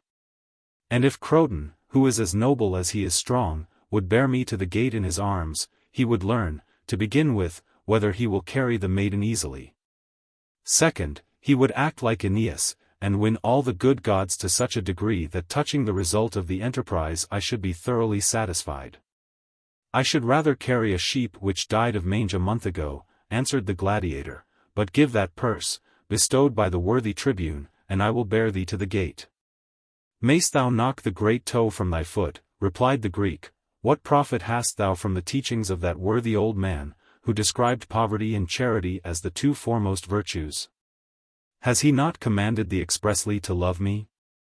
Never shall I make thee, I see, even a poor Christian. It would be easier for the sun to pierce the walls of the Mamertine prison than for truth to penetrate thy skull of a hippopotamus. Never fear, said Croton, who with the strength of a beast had no human feeling. I shall not be a Christian. I have no wish to lose my bread. But if thou knew even the rudiments of philosophy, thou wouldst know that gold is vanity. Come to me with thy philosophy. I will give thee one blow of my head in the stomach. We shall see then who wins. An ox might have said the same to Aristotle, retorted Chilo. It was growing grey in the world. The dawn covered with pale light the outlines of the walls. The trees along the wayside, the buildings, and the gravestones scattered here and there began to issue from the shade. The road was no longer quite empty. Marketmen were moving toward the gates, leading asses and mules laden with vegetables. Here and there moved creaking carts in which game was conveyed. On the road and along both sides of it was a light mist at the very earth, which promised good weather. People at some distance seemed like apparitions in that mist. Vinicius stared at the slender form of Ligia, which became more silvery as the light increased. Lord, said Chilo, I should offend thee were I to foresee the end of thy bounty, but now, when thou hast paid me, I may not be suspected of speaking for my own interest only. I advise thee once more to go home for slaves and a litter, when thou hast learned in what house the divine Ligia dwells. Listen not to that elephant trunk, Croton, who undertakes to carry off the maiden only to squeeze thy purse as if it were a bag of curds. I have a blow of the fist to be struck between the shoulders, which means that thou wilt perish, said Croton. I have a cask of Cephalonian wine, which means that I shall be well, answered Chilo. Vinicius made no answer, for he approached the gate, at which a wonderful sight struck his eyes. Two soldiers knelt when the apostle was passing. Peter placed his hand on their iron helmets for a moment, and then made the sign of the cross on them. It had never occurred to the patrician before that there could be Christians in the army. With astonishment he thought that as fire in a burning city takes in more and more houses, so to all appearances that doctrine embraces new souls every day, and extends itself over all human understandings. This struck him also with reference to Ligia, for he was convinced that, had she wished to flee from the city, there would be guards willing to facilitate her flight. He thanked the gods then that this had not happened. After they had passed vacant places beyond the wall, the Christians began to scatter. There was need, therefore, to follow Ligia more from a distance, and more carefully, so as not to rouse attention. Chilo fell to complaining of wounds, of pains in his legs, and dropped more and more to the rear. Vinicius did not oppose this, judging that the cowardly and incompetent Greek would not be needed. He would even have permitted him to depart, had he wished, but the worthy sage was detained by circumspection. Curiosity pressed him evidently, since he continued behind, and at moments even approached with his previous counsels. He thought too that the old man accompanying the apostle might be Glaucus, were it not for his rather low stature. They walked a good while before reaching the Trans-Tiber, and the sun was near rising when the group surrounding Lygia dispersed. The apostle, an old woman, and a boy went up the river. The old man of lower stature, Ursus, and Lygia entered a narrow vicus, and, advancing still about 100 yards, went into a house in which were 2 shops, one for the sale of olives, the other for poultry. Chilo, who walked about 50 yards behind Vinicius and Croton, halted all at once, as if fixed to the earth, and, squeezing up to the wall, began to hiss at them to turn. They did so, for they needed to take counsel. "Go, Chilo," said Vinicius, "and see if this house fronts on another street." Chilo, though he had complained of wounds in his feet, sprang away as quickly as if he had had the wings of Mercury on his ankles, and returned in a moment. "No," said he, "there is but one entrance." Then, putting his hands together, he said, "I implore thee, Lord, by Jupiter, Apollo, Vesta, Cybele, Isis, Osiris, Mitrabal, and all the gods of the Orient and the Occident to drop this plan. Listen to me." But he stopped on a sudden, for he saw that Vinicius' face was pale from emotion, and that his eyes were glittering like the eyes of a wolf. It was enough to look at him to understand that nothing in the world would restrain him from the undertaking. Croton began to draw air into his Herculean breast, and to sway his undeveloped skull from side to side as bears do when confined in a cage, but on his face not the least fear was evident. "I will go in first," said he. "Thou wilt follow me," said Vinicius, in commanding tones. And after a while both vanished in the dark entrance. Chilo sprang to the corner of the nearest alley and watched from behind it, waiting for what would happen. Chapter 22. Only inside the entrance did Vinicius comprehend the whole difficulty of the undertaking. The house was large, of several stories, one of the kind of which thousands were built in Rome, in view of profit from rent. Hence, as a rule, they were built so hurriedly and badly that scarcely a year passed in which numbers of them did not fall on the heads of tenants. Real hives, too high and too narrow, full of chambers and little dens, in which poor people fixed themselves too numerously. In a city where many streets had no names, those houses had no numbers. The owners committed the collection of rent to slaves, who, not obliged by the city government to give names of occupants, were ignorant themselves of them frequently. To find someone by inquiry in such a house was often very difficult, especially when there was no gatekeeper. Vinicius and Croton came to a narrow, corridor-like passage walled in on 4 sides, forming a kind of common atrium for the whole house, with a fountain in the middle whose stream fell into a stone basin fixed in the ground. At all the walls were internal stairways, some of stone, some of wood, leading to galleries from which there were entrances to lodgings. There were lodgings on the ground, also. Some provided with wooden doors, others separated from the yard by woolen screens only. These, for the greater part, were worn, rent, or patched. The hour was early, and there was not a living soul in the yard.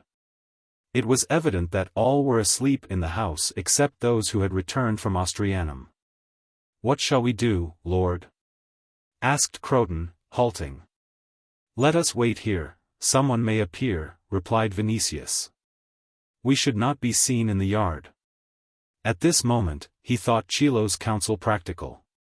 If there were some tens of slaves present, it would be easy to occupy the gate, which seemed the only exit, search all the lodgings simultaneously, and thus come to Ligia's.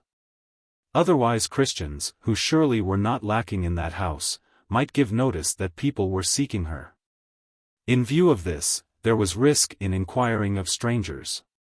Vinicius stopped to think whether it would not be better to go for his slaves. Just then, from behind a screen hiding a remoter lodging, came a man with a sieve in his hand, and approached the fountain. At the first glance the young tribune recognized Ursus. "That is the Lygian," whispered Vinicius. "Am I to break his bones now?"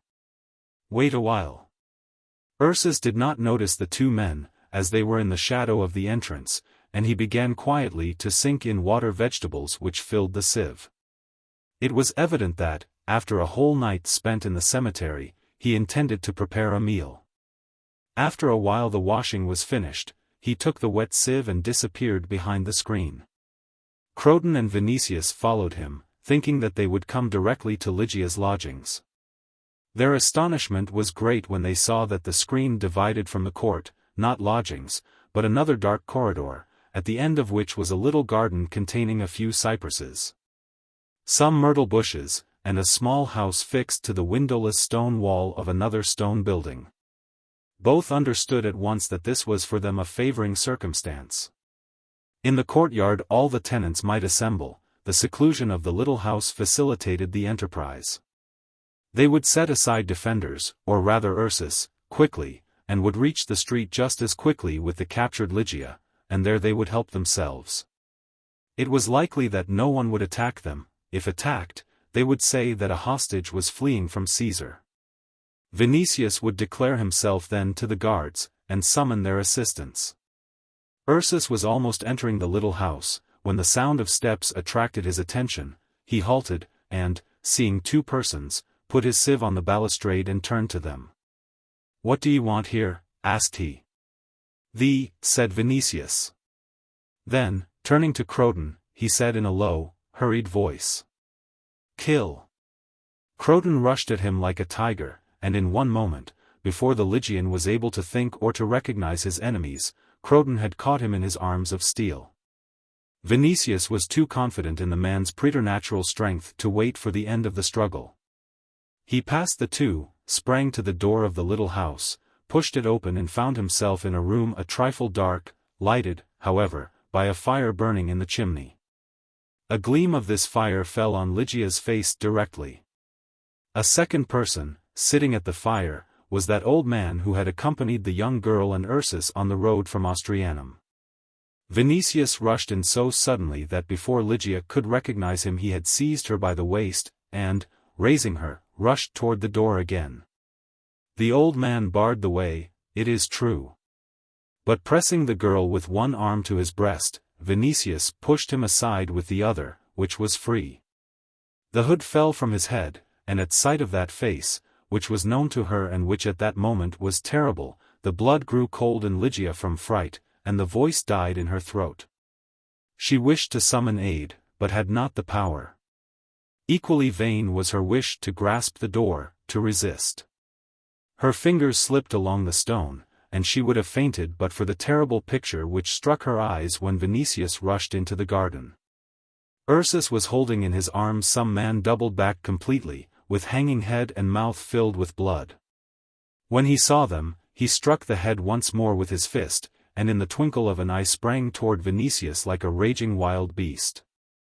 Death, thought the young patrician. Then he heard, as through a dream, the scream of Ligia, "Kill not."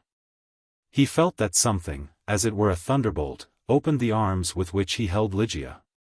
Then the earth turned round with him, and the light of day died in his eyes.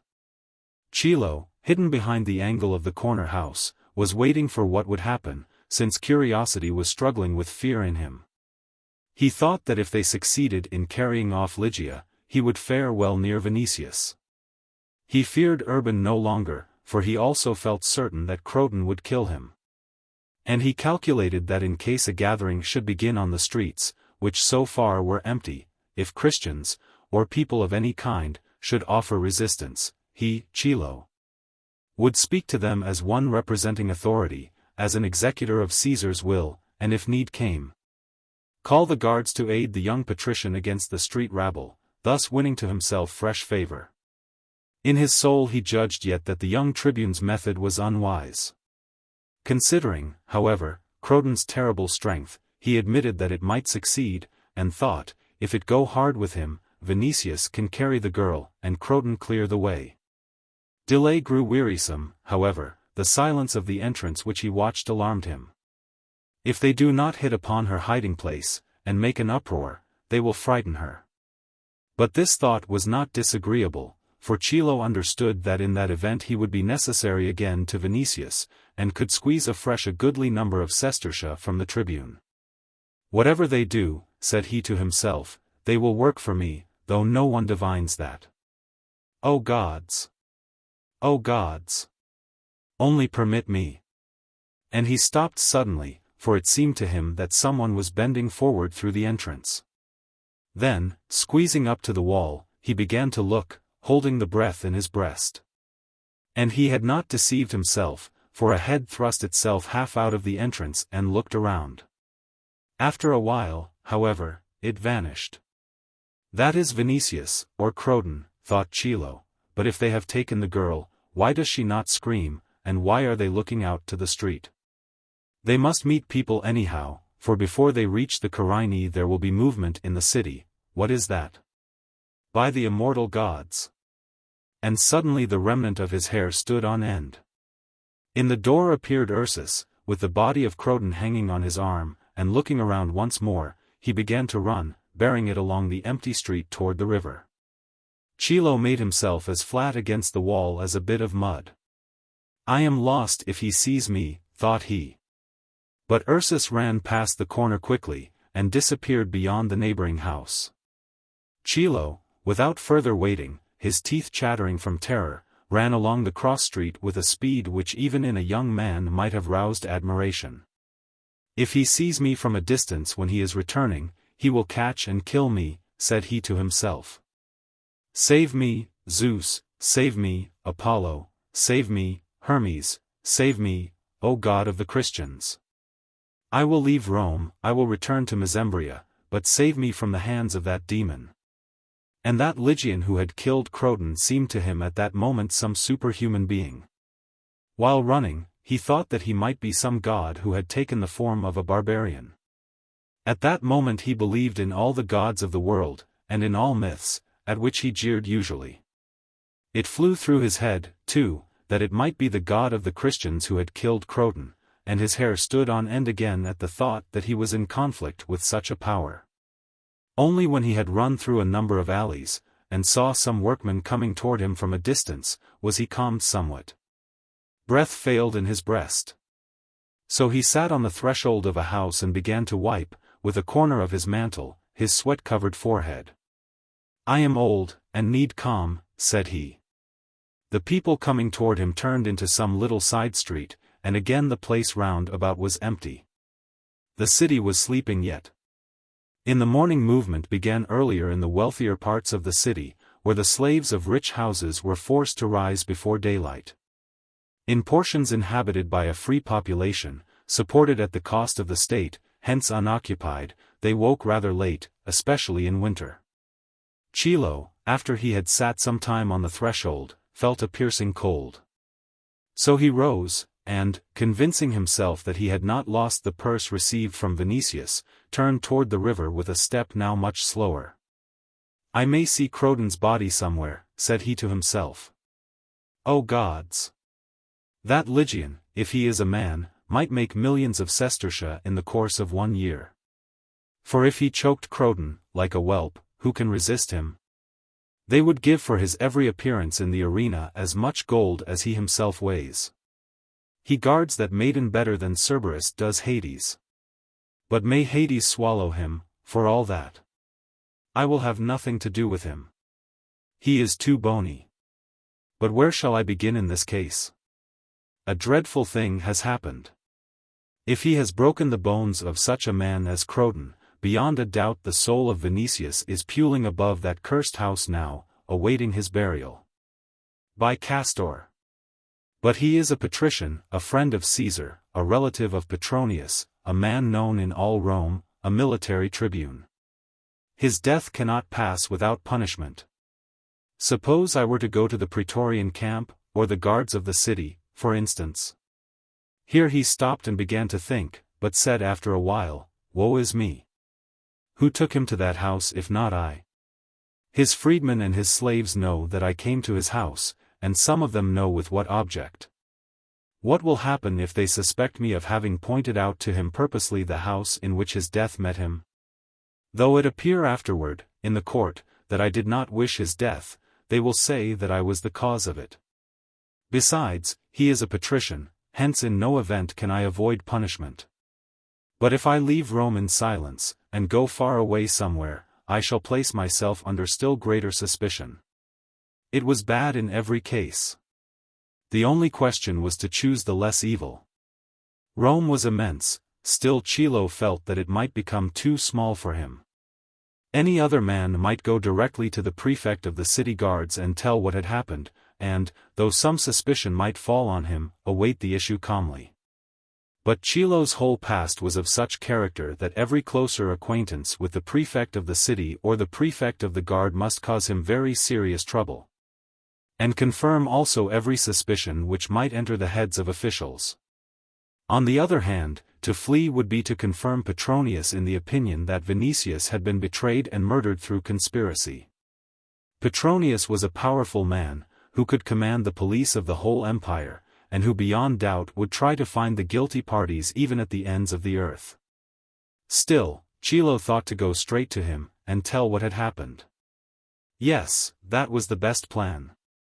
Petronius was calm, and Chilo might be sure of this, at least, that he would hear him to the end. Petronius, who knew the affair from its inception, would believe in Chilo's innocence more easily than would the prefects. But to go to him, it was needful to know with certainty what had happened to Vinicius. Chilo did not know that. He had seen, it is true, the Lygian stealing with Croton's body to the river, but nothing more. Vinicius might be killed, but he might be wounded or detained. Now it occurred to Chilo for the first time, that surely the Christians would not dare to kill a man so powerful, a friend of Caesar, and a high military official, for that kind of act might draw on them a general persecution. It was more likely that they had detained him by superior force, to give Ligia means to hide herself a second time. This thought filled Chilo with hope.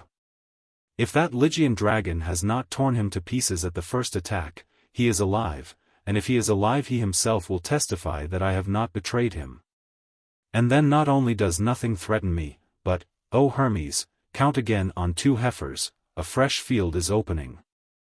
I can inform one of the freedmen where to seek his lord. And whether he goes to the prefect or not is his affair, the only point being that I should not go. Also, I can go to Petronius, and count on a reward. I have found Ligia. Now I shall find Vinicius, and then again Ligia. It is needful to know first whether Vinicius is dead or living. Here it occurred to him that he might go in the night to the baker Demas and inquire about Ursus.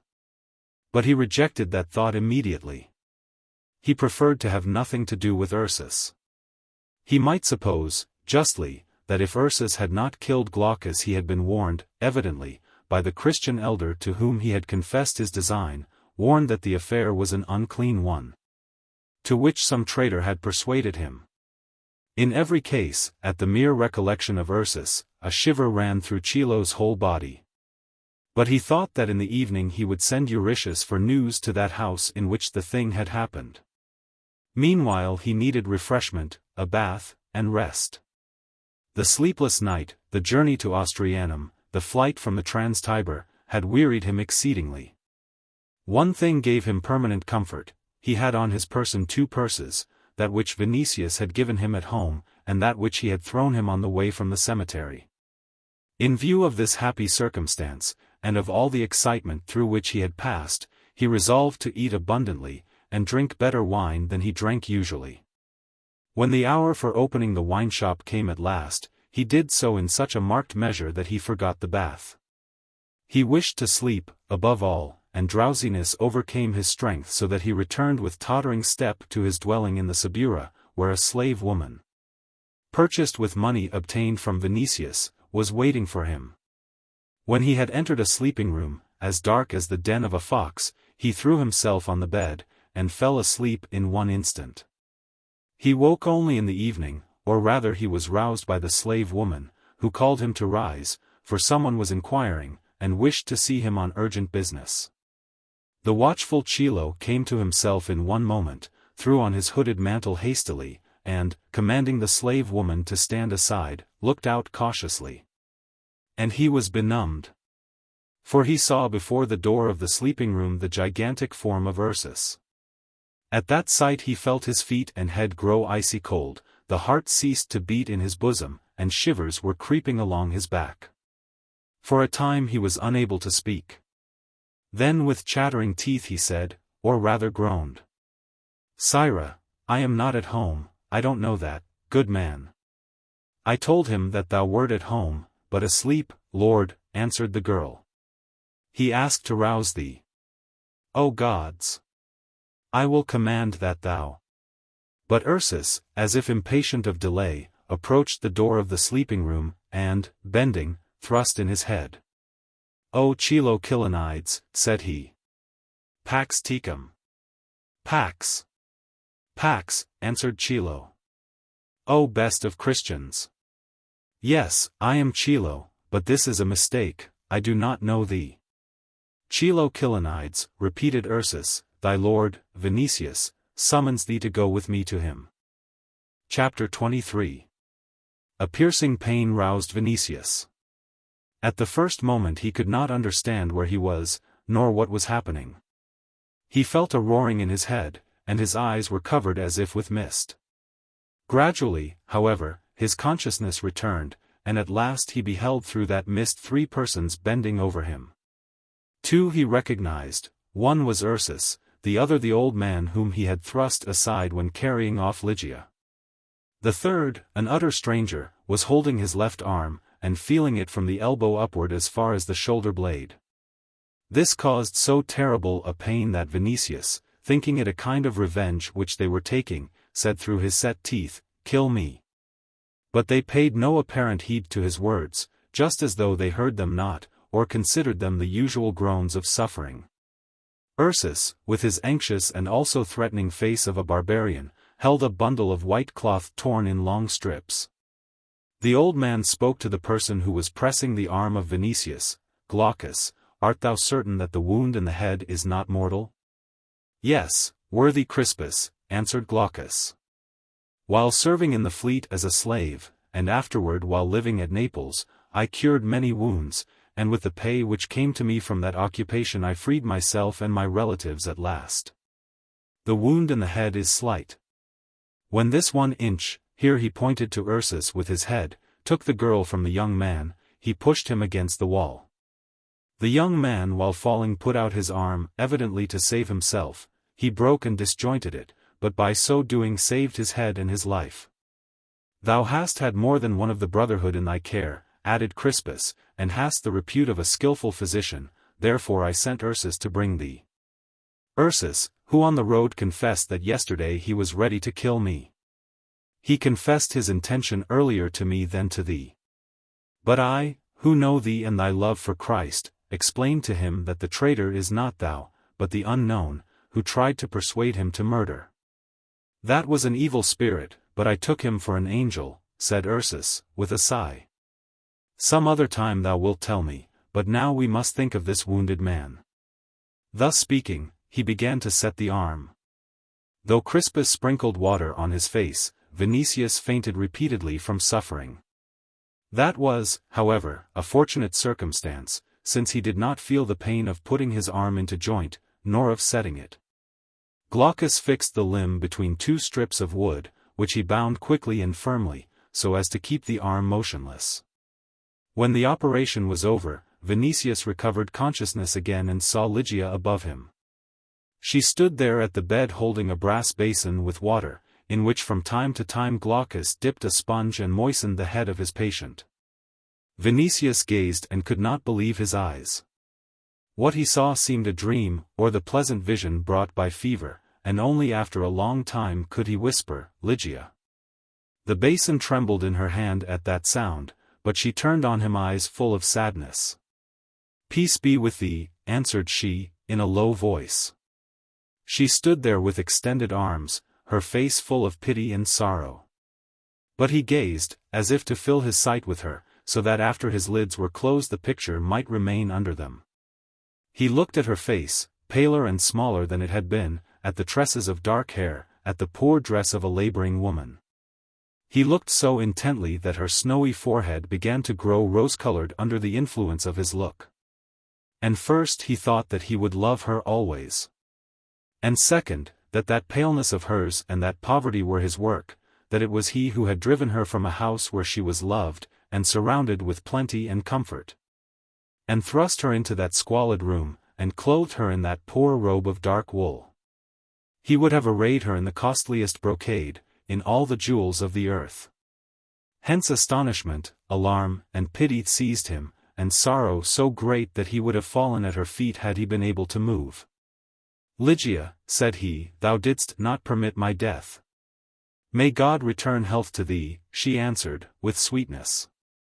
For Vinicius, who had a feeling both of those wrongs which he had inflicted on her formerly, and those which he had wished to inflict on her recently, there was a real balsam in Ligia's words. He forgot at the moment that through her mouth Christian teaching might speak. He felt only that a beloved woman was speaking, and that in her answer there was a special tenderness, a goodness simply preterhuman, which shook him to the depth of his soul. As just before he had grown weak from pain, so now he grew weak from emotion. A certain faintness came on him, at once immense and agreeable. He felt as if falling into some abyss, but he felt that to fall was pleasant, and that he was happy. He thought at that moment of weakness that a divinity was standing above him. Meanwhile Glaucus had finished washing the wound in his head, and had applied a healing ointment. Ursus took the brass basin from Ligia's hands. She brought a cup of water and wine which stood ready on the table, and put it to the wounded man's lips. Vinicius drank eagerly, and felt great relief.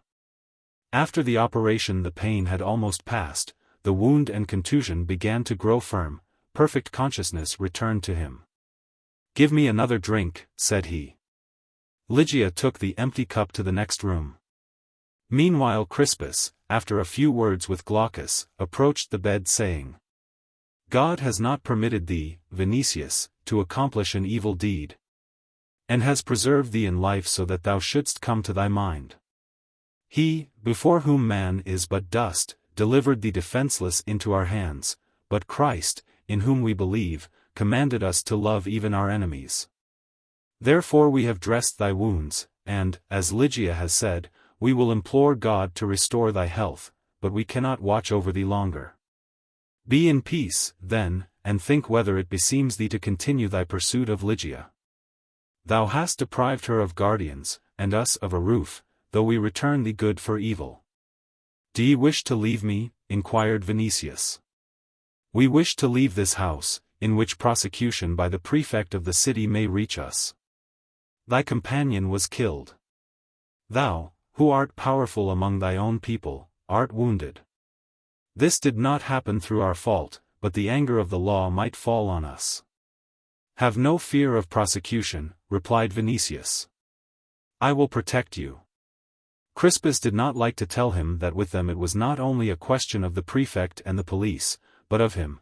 They wished to secure Ligia from his further pursuit. "Lord," said he, "thy right arm is well. Here are tablets and a stylus. Write to thy servants to bring a litter this evening and bear thee to thy own house, where thou wilt have more comfort than in our poverty. We dwell here with a poor widow, who will return soon with her son, and this youth will take thy letter. As to us, we must all find another hiding place." Vinicius grew pale, for he understood that they wished to separate him from Ligia, and that if he lost her now he might never see her in life again. He knew indeed that things of great import had come between him and her, in virtue of which, if he wished to possess her, he must seek some new methods which he had not had time yet to think over. He understood too that whatever he might tell these people, though he should swear that he would return Ligia to Pomponia Graecina, they would not believe him, and were justified in refusing belief. Moreover, he might have done that before. Instead of hunting for Ligia, he might have gone to Pomponia and sworn to her that he renounced pursuit, and in that case Pomponia herself would have found Ligia and brought her home. No. He felt that such promises would not restrain them, and no solemn oath would be received, the more since, not being a Christian, he could swear only by the immortal gods, in whom he did not himself believe greatly, and whom they considered evil spirits. He desired desperately to influence Lygia and her guardians in some way, but for that there was need of time. For him it was all important to see her, to look at her for a few days even. As every fragment of a plank or an oar seems salvation to a drowning man, so to him it seemed that during those few days he might say something to bring him nearer to her. That he might think out something, that something favorable might happen. Hence he collected his thoughts and said, "Listen to me, Christians. Yesterday I was with you in Austrianum, and I heard your teaching. But though I did not know it, your deeds have convinced me that you are honest and good people. Tell that widow who occupies this house to stay in it yourselves, and let me stay. Let this man," here he turned to Glaucus, "who is a physician, or at least understands the care of wounds, tell whether it is possible to carry me from here today. I am sick, I have a broken arm, which must remain immovable for a few days even, therefore I declare to you that I will not leave this house unless you bear me hence by force." Here he stopped, for breath failed in his breast, and Crispus said, "We will use no force against thee, Lord, we will only take away our own heads." At this the young man, unused to resistance, frowned and said, "Permit me to recover breath," and after a time he began again to speak, "Of Croton, whom Ursus killed, no one will inquire. He had to go today to Beneventum, whither he was summoned by Vatinius, therefore all will think that he has gone there. When I entered this house in company with Croton, no one saw us except a Greek who was with us in Austrianum. I will indicate to you his lodgings, bring that man to me. On him I will enjoin silence. He is paid by me. I will send a letter to my own house stating that I too went to Beneventum. If the Greek has informed the prefect already, I will declare that I myself killed Croton, and that it was he who broke my arm. I will do this, by my father's shade and by my mother's. Ye may remain in safety here, not a hair will fall from the head of one of you. Bring hither, and bring in haste, the Greek whose name is Chilo. Then Glaucus will remain with thee," said Crispus, "and the widow will nurse thee." "Consider, old man, what I say," said Vinicius, who frowned still more. "I owe thee gratitude, and thou seemest good and honest, but thou dost not tell me what thou hast in the bottom of thy soul. Thou art afraid lest I summon my slaves and command them to take Ligia. Is this true?" "It is," said Crispus, with sternness. "Then remember this, I shall speak before all to Chilo, and write a letter home that I have gone to Beneventum. I shall have no messengers hereafter but you. Remember this, and do not irritate me longer." Here he was indignant, and his face was contorted with anger. Afterward he began to speak excitedly. "Hast thou thought that I would deny that I wished to stay here to see her? A fool would have divined that, even had I denied it. But I will not try to take her by force any longer. I will tell thee more, if she will not stay here, I will tear the bandages with this sound hand from my arm, will take neither food nor drink. Let my death fall on thee and thy brethren. Why hast thou nursed me? Why hast thou not commanded to kill me?" He grew pale from weakness and anger. Ligia, who had heard all from the other room and who was certain that Vinicius would do what he promised, was terrified. She would not have him die for anything. Wounded and defenseless, he roused in her compassion, not fear. Living from the time of her flight among people in continual religious enthusiasm, thinking only of sacrifices, offerings, and boundless charity. She had grown so excited herself through that new inspiration, that for her it took the place of house, family, lost happiness, and made her one of those Christian maidens who, later on, changed the former soul of the world. Vinicius had been too important in her fate, had been thrust too much on her, to let her forget him. She had thought of him whole days, and more than once had begged God for the moment in which, following the inspiration of religion, she might return good for his evil, mercy for his persecution. Break him, win him to Christ, save him. And now it seemed to her that precisely that moment had come, and that her prayers had been heard. She approached Crispus therefore with a face as if inspired, and addressed him as though some other voice spoke through her. Let him stay among us, Crispus. And we will stay with him till Christ gives him health. The old presbyter, accustomed to seek in all things the inspiration of God, beholding her exaltation, thought at once that perhaps a higher power was speaking through her, and, fearing in his heart, he bent his grey head, saying, Let it be as thou sayest. On Vinicius, who the whole time had not taken his eyes from her, this ready obedience of Crispus produced a wonderful and pervading impression.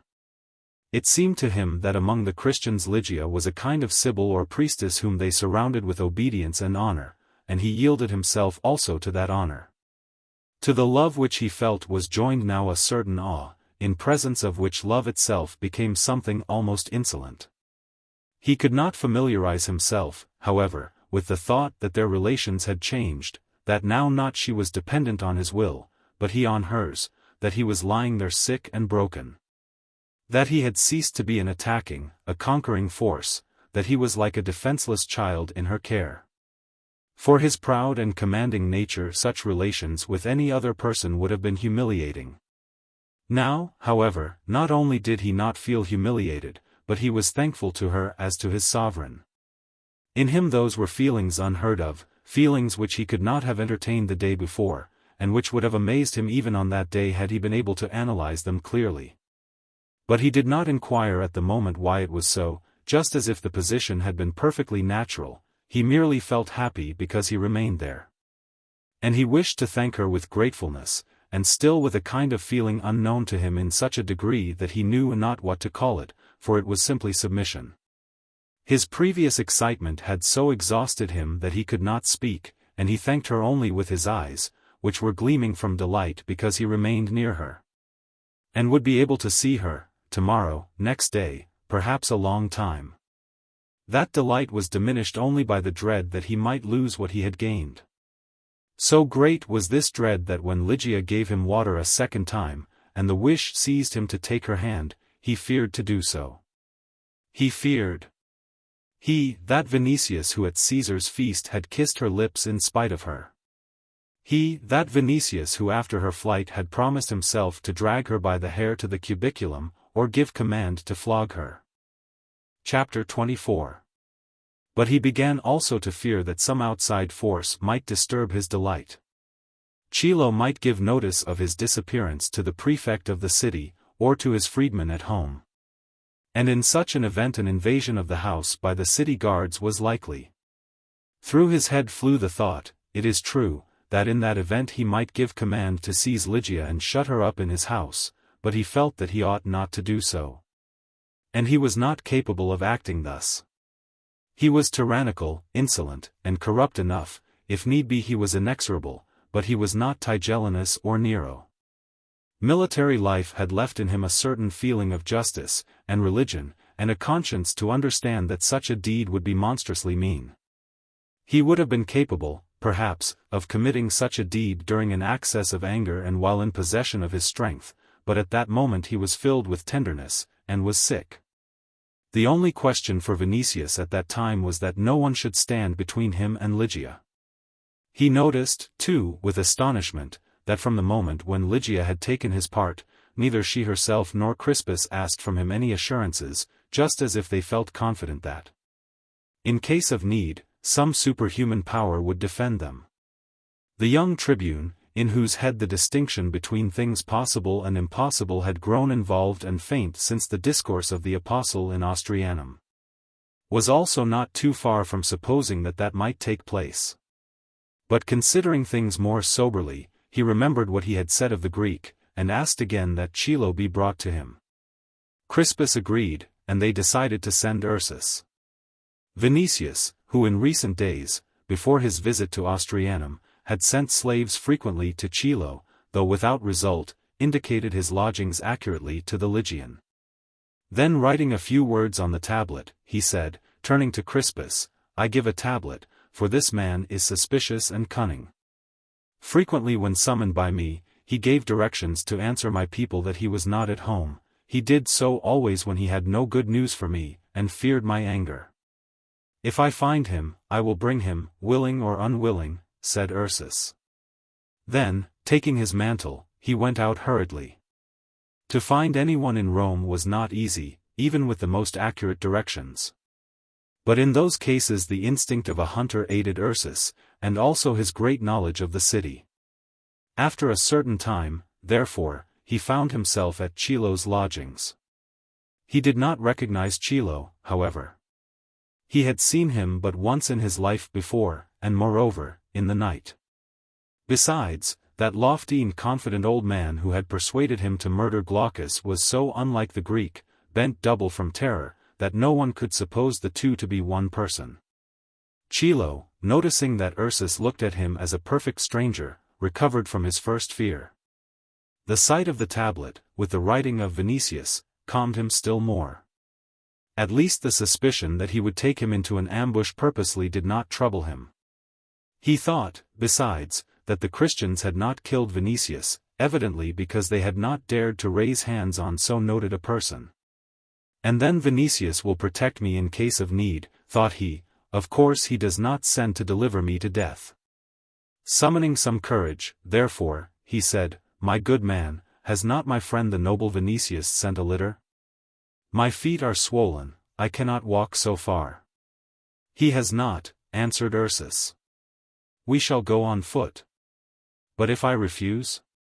Do not, for thou wilt have to go. And I will go, but of my own will. No one could force me, for I am a free man, and a friend of the prefect of the city. As a sage, I have also means to overcome others, and I know how to turn people into trees and wild beasts. But I will go, I will go. I will only put on a mantle somewhat warmer, and a hood, lest the slaves of that quarter might recognize me, they would stop me every moment to kiss my hands.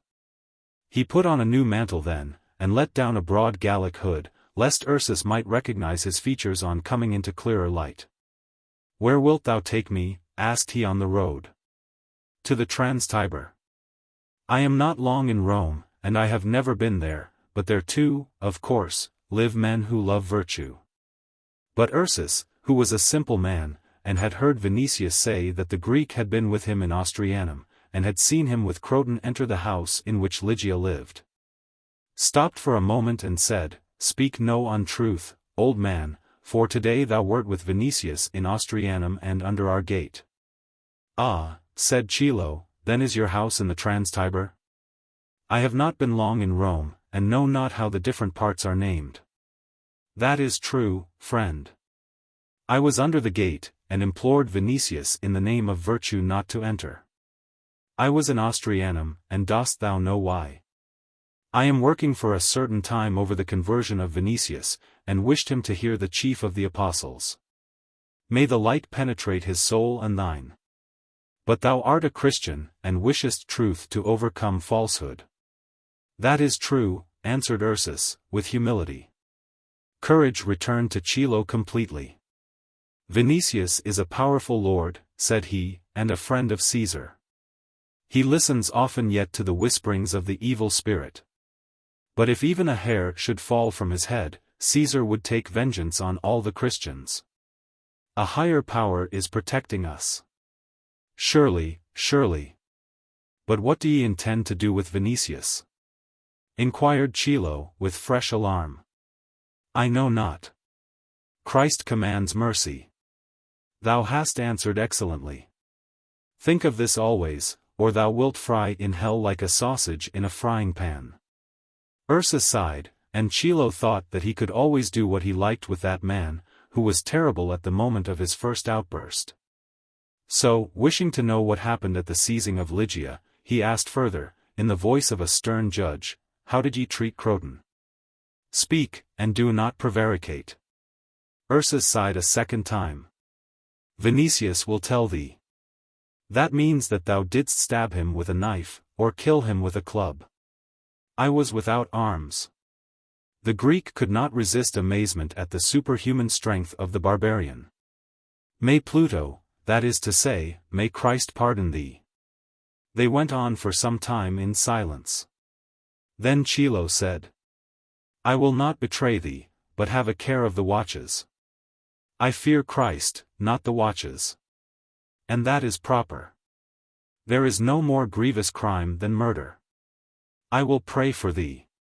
But I know not if even my prayer can be effective, unless thou make a vow never to touch anyone in life with a finger. As it is, I have not killed purposely, answered Ursus. But Chilo, who desired to secure himself in every case, did not cease to condemn murder, and urge Ursus to make the vow. He inquired also about Vinicius. But the Lygian answered his inquiries unwillingly, repeating that from Vinicius himself he would hear what he needed. Speaking in this way, they passed at last the long road which separated the lodgings of the Greek from the Trans-Tiber, and found themselves before the house. Chilo's heart began to beat again unquietly. From dread it seemed to him that Ursus was beginning to look at him with a kind of greedy expression. It is small consolation to me, said he to himself, if he kills me unwillingly. I prefer in every case that paralysis should strike him, and with him all the Lygians, which do thou effect, O Zeus, if thou art able. Thus meditating, he wrapped himself more closely in his Gallic mantle, repeating that he feared the cold. Finally, when they had passed the entrance and the first court, and found themselves in the corridor leading to the garden of the little house, he halted suddenly and said, Let me draw breath. Or I shall not be able to speak with Vinicius and give him saving advice. He halted, for though he said to himself that no danger threatened, still his legs trembled under him at the thought that he was among those mysterious people whom he had seen in Ostrianum. Meanwhile a hymn came to their ears from the little house. What is that? Inquired Chilo.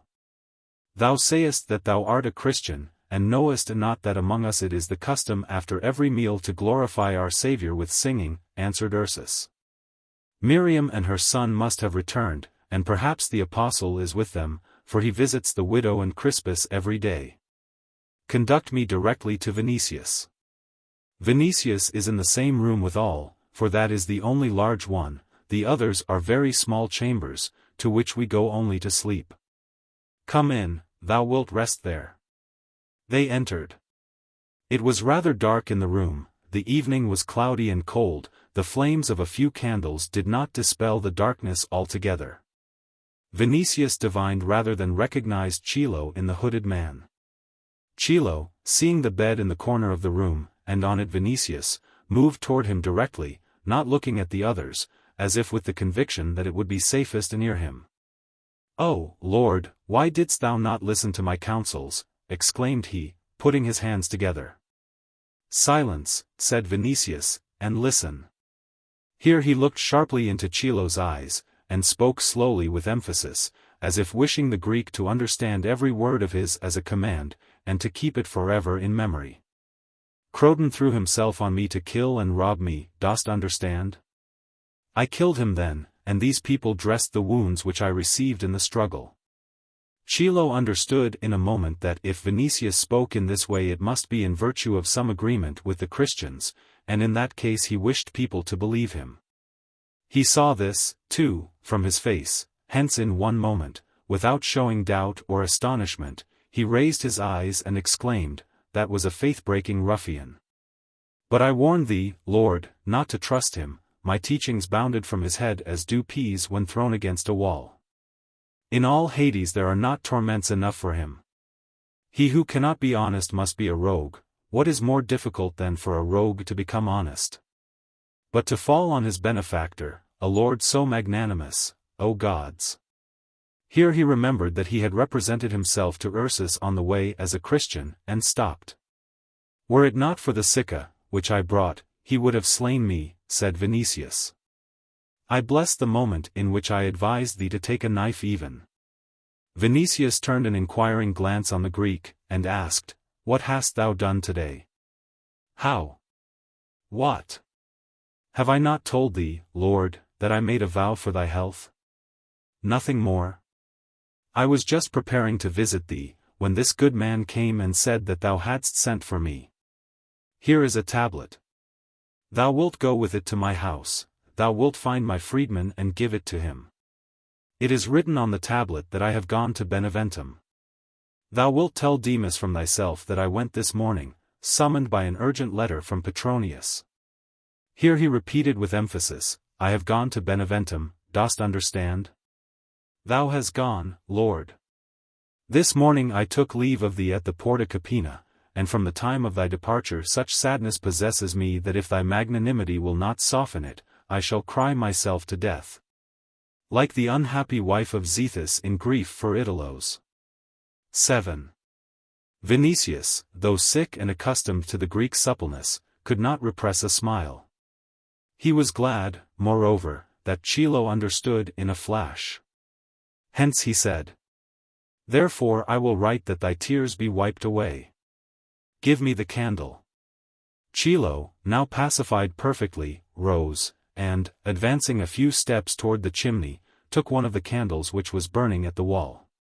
But while he was doing this, the hood slipped from his head, and the light fell directly on his face. Glaucus sprang from his seat and, coming up quickly, stood before him. Dost thou not recognize me, Cephas? Asked he. In his voice there was something so terrible that a shiver ran through all present. Chilo raised the candle, and dropped it to the earth almost the same instant. Then he bent nearly double and began to groan, I am not he, I am not he. Mercy! Glaucus turned toward the faithful, and said, This is the man who betrayed, who ruined me and my family. That history was known to all the Christians and to Vinicius, who had not guessed who that Glaucus was, for this reason only, that he fainted repeatedly from pain during the dressing of his wound. And had not heard his name.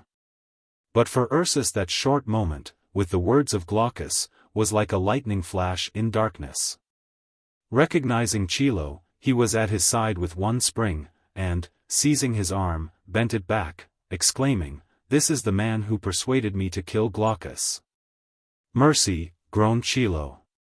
I will give you, O Lord, exclaimed he, turning his head to Vinicius, save me. I trusted in thee, take my part. Thy letter, I will deliver it. O Lord, Lord. But Vinicius, who looked with more indifference than anyone at what was passing, first because all the affairs of the Greek were more or less known to him, and second because his heart knew not what pity was, said, Bury him in the garden. Someone else will take the letter. It seemed to Chilo that those words were his final sentence. His bones were shaking in the terrible hands of Ursus, his eyes were filled with tears from pain. By your God, pity, cried he, I am a Christian. Pax vobiscum. I am a Christian, and if ye do not believe me, baptize me again, baptize me twice, 10 times. Glaucus, that is a mistake. Let me speak, make me a slave. Do not kill me. Have mercy. His voice, stifled with pain, was growing weaker and weaker, when the Apostle Peter rose at the table. For a moment his white head shook, drooping toward his breast, and his eyes were closed. But he opened them then, and said amid silence, The Saviour said this to us, If thy brother has sinned against thee, chastise him, but if he is repentant, forgive him. And if he has offended 7 times in the day against thee, and has turned to thee 7 times, saying, Have mercy on me, forgive him. Then came a still deeper silence. Glaucus remained a long time with his hands covering his face. At last he removed them and said, Cephas, may God forgive thy offenses, as I forgive them in the name of Christ. Ursus, letting go the arms of the Greek, added at once, May the Saviour be merciful to thee as I forgive thee. Chilo dropped to the ground, and, supported on it with his hands, turned his head like a wild beast caught in a snare, looking around to see whence death might come. He did not trust his eyes and ears yet, and dared not hope for forgiveness. Consciousness returned to him slowly, his blue lips were still trembling from terror. Depart in peace, said the apostle, meanwhile. Chilo rose, but could not speak. He approached the bed of Vinicius, as if seeking protection in it still. For he had not time yet to think that that man, though he had used his services and was still his accomplice, condemned him, while those against whom he had acted forgave. This thought was to come to him later. At present simply astonishment and incredulity were evident in his look. Though he had seen that they forgave him, he wished to bear away his head at the earliest from among these incomprehensible people, whose kindness terrified him almost as much as their cruelty would have terrified. It seemed to him that should he remain longer, something unexpected would happen again. Hence, standing above Vinicius, he said with a broken voice, "Give the letter, Lord, give the letter." And snatching the tablet which Vinicius handed him, he made one obeisance to the Christians, another to the sick man, pushed along sidewise by the very wall, and hurried out through the door. In the garden, when darkness surrounded him, fear raised the hair on his head again, for he felt sure that Ursus would rush out and kill him in the night. He would have run with all his might, but his legs would not move. Next moment they were perfectly uncontrollable, for Ursus stood near him really. Chilo fell with his face to the earth, and began to groan, "Urban, in Christ's name." But Urban said, "Fear not.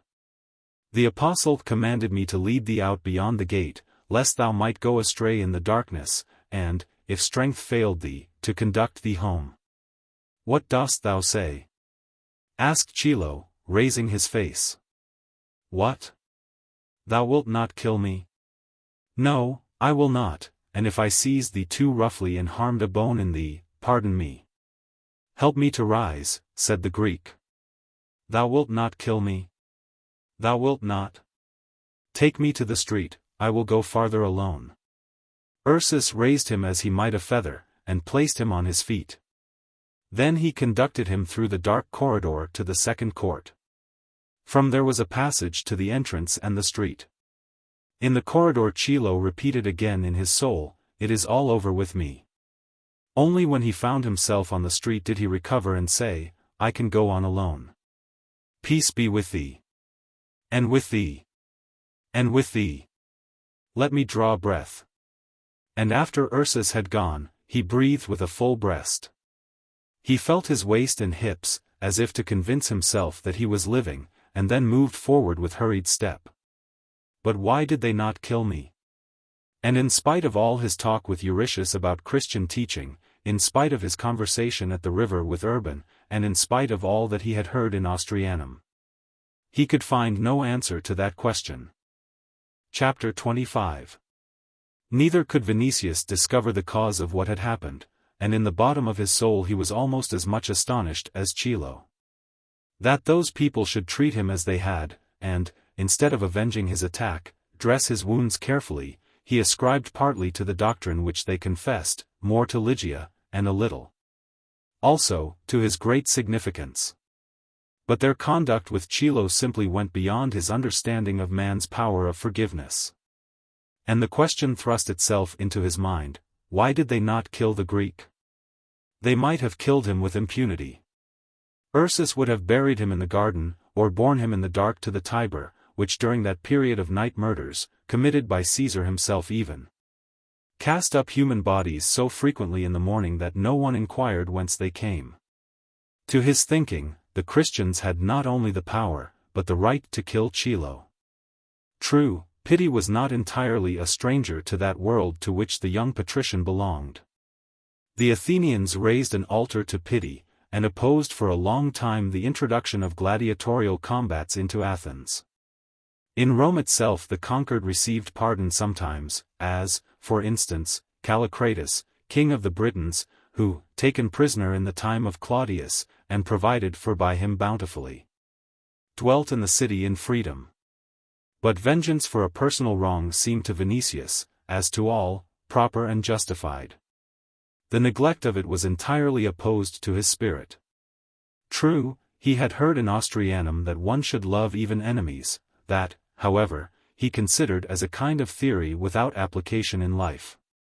And now this passed through his head, that perhaps they had not killed Chilo because the day was among festivals, or was in some period of the moon during which it was not proper for Christians to kill a man. He had heard that there are days among various nations on which it is not permitted to begin war even. But why, in such a case, did they not deliver the Greek up to justice? Why did the apostle say that if a man offended 7 times, it was necessary to forgive him 7 times, and why did Glaucus say to Chilo, "May God forgive thee, as I forgive thee"?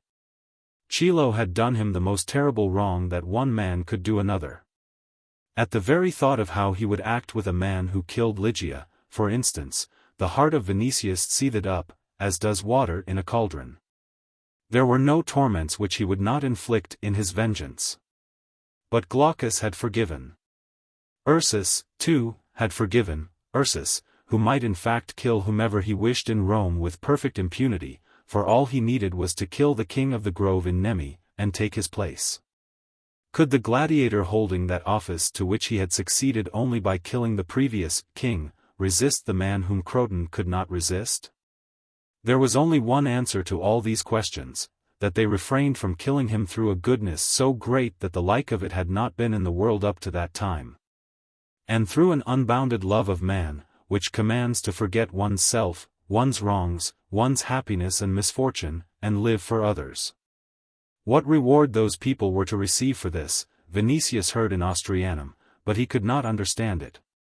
He felt, however, that the earthly life connected with the duty of renouncing everything good and rich for the benefit of others must be wretched. So in what he thought of the Christians at that moment, besides the greatest astonishment, there was pity, and as it were a shade of contempt. It seemed to him that they were sheep which earlier or later must be eaten by wolves. His Roman nature could yield no recognition to people who let themselves be devoured. This one thing struck him, however, that after Chilo's departure the faces of all were bright with a certain deep joy. The apostle approached Glaucus, placed his hand on his head, and said, "In thee Christ has triumphed." The other raised his eyes, which were full of hope, and as bright with joy as if some great unexpected happiness had been poured on him. Vinicius, who could understand only joy or delight born of vengeance, looked on him with eyes staring from fever, and somewhat as he would on a madman. He saw, however, and saw not without internal indignation, that Ligia pressed her lips of a queen to the hand of that man, who had the appearance of a slave. And it seemed to him that the order of the world was inverted utterly. Next Ursus told how he had conducted Chilo to the street, and had asked forgiveness for the harm which he might have done his bones. For this the apostle blessed him also. Crispus declared that it was a day of great victory. Hearing of this victory, Vinicius lost the thread of his thought altogether. But when Ligia gave him a cooling draught again, he held her hand for a moment, and asked, "Then must thou also forgive me? We are Christians, it is not permitted us to keep anger in the heart." "Ligia," said he, "whoever thy God is, I honor him only because he is thine." "Thou wilt honor him in thy heart when thou lovest him." "Only because he is thine," repeated Vinicius, in a fainter voice, and he closed his eyes, for weakness had mastered him again. Ligia went out, but returned after a time, and bent over him to learn if he were sleeping. Vinicius, feeling that she was near, opened his eyes and smiled. She placed her hand over them lightly, as if to incline him to slumber. A great sweetness seized him then, but soon he felt more grievously ill than before, and was very ill in reality. Night had come, and with it a more violent fever. He could not sleep, and followed Ligia with his eyes wherever she went. At times he fell into a kind of doze, in which he saw and heard everything which happened around him, but in which reality was mingled with feverish dreams. It seemed to him that in some old, deserted cemetery stood a temple, in the form of a tower, in which Ligia was priestess. He did not take his eyes from her, but saw her on the summit of the tower, with a lute in her hands, all in the light, like those priestesses who in the night-time sing hymns in honor of the moon, and whom he had seen in the Orient. He himself was climbing up winding steps, with great effort, to bear her away with him. Behind was creeping up Chilo, with teeth chattering from terror, and repeating, "Do not do that, Lord. She is a priestess, for whom he will take vengeance."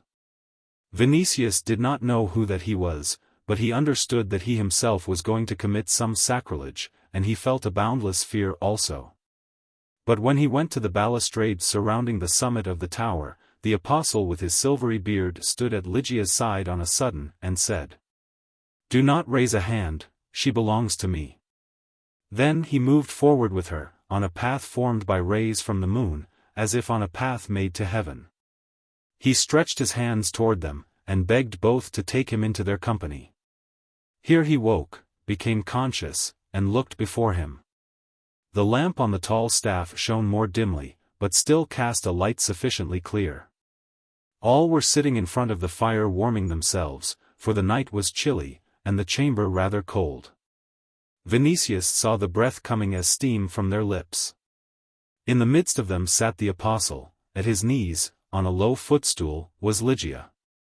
Farther on, Glaucus, Crispus, Miriam, and at the edge, on one side Ursus, on the other Miriam's son Nazarius, a youth with a handsome face, and long, dark hair reaching down to his shoulders. Ligia listened with eyes raised to the apostle, and every head was turned toward him, while he told something in an undertone. Vinicius gazed at Peter with a certain superstitious awe, hardly inferior to that terror which he felt during the fever dream. The thought passed through his mind that that dream had touched truth. That the gray-haired man there, freshly come from distant shores, would take Ligia from him really, and take her somewhere away by unknown paths. He felt sure also that the old man was speaking of him, perhaps telling how to separate him from Ligia, for it seemed to him impossible that anyone could speak of aught else. Hence, collecting all his presence of mind, he listened to Peter's words. But he was mistaken altogether, for the apostle was speaking of Christ again. They live only through that name, thought Vinicius. The old man was describing the seizure of Christ. A company came, and servants of the priest to seize him. When the Savior asked whom they were seeking, they answered, "Jesus of Nazareth." But when he said to them, "I am he," they fell on the ground, and dared not raise a hand on him. Only after the second inquiry did they seize him. Here the apostle stopped, stretched his hands toward the fire and continued, "The night was cold, like this one, but the heart in me was seething. So, drawing a sword to defend him, I cut an ear from the servant of the high priest.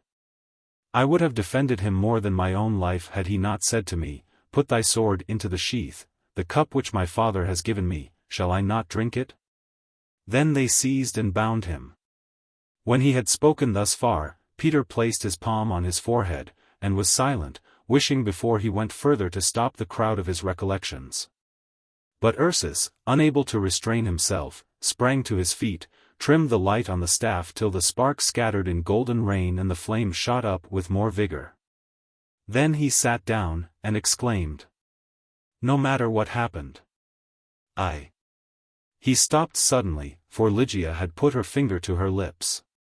But he breathed loudly, and it was clear that a storm was in his soul. And though he was ready at all times to kiss the feet of the apostle, that act was one he could not accept.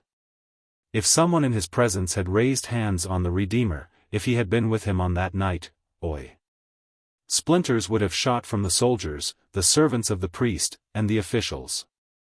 Tears came to his eyes at the very thought of this, and because of his sorrow and mental struggle. For on the one hand he thought that he would not only have defended the Redeemer, but would have called Lygians to his aid, splendid fellows, and on the other, if he had acted thus he would have disobeyed the Redeemer, and hindered the salvation of man. For this reason he could not keep back his tears. After a while Peter took his palm from his forehead, and resumed the narrative. But Vinicius was overpowered by a new feverish, waking dream.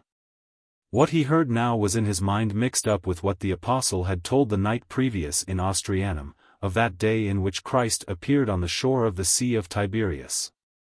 He saw a sheet of water broadly spread out, on it the boat of a fisherman, and in the boat Peter and Ligia. He himself was moving with all his might after that boat, but pain in his broken arm prevented him from reaching it.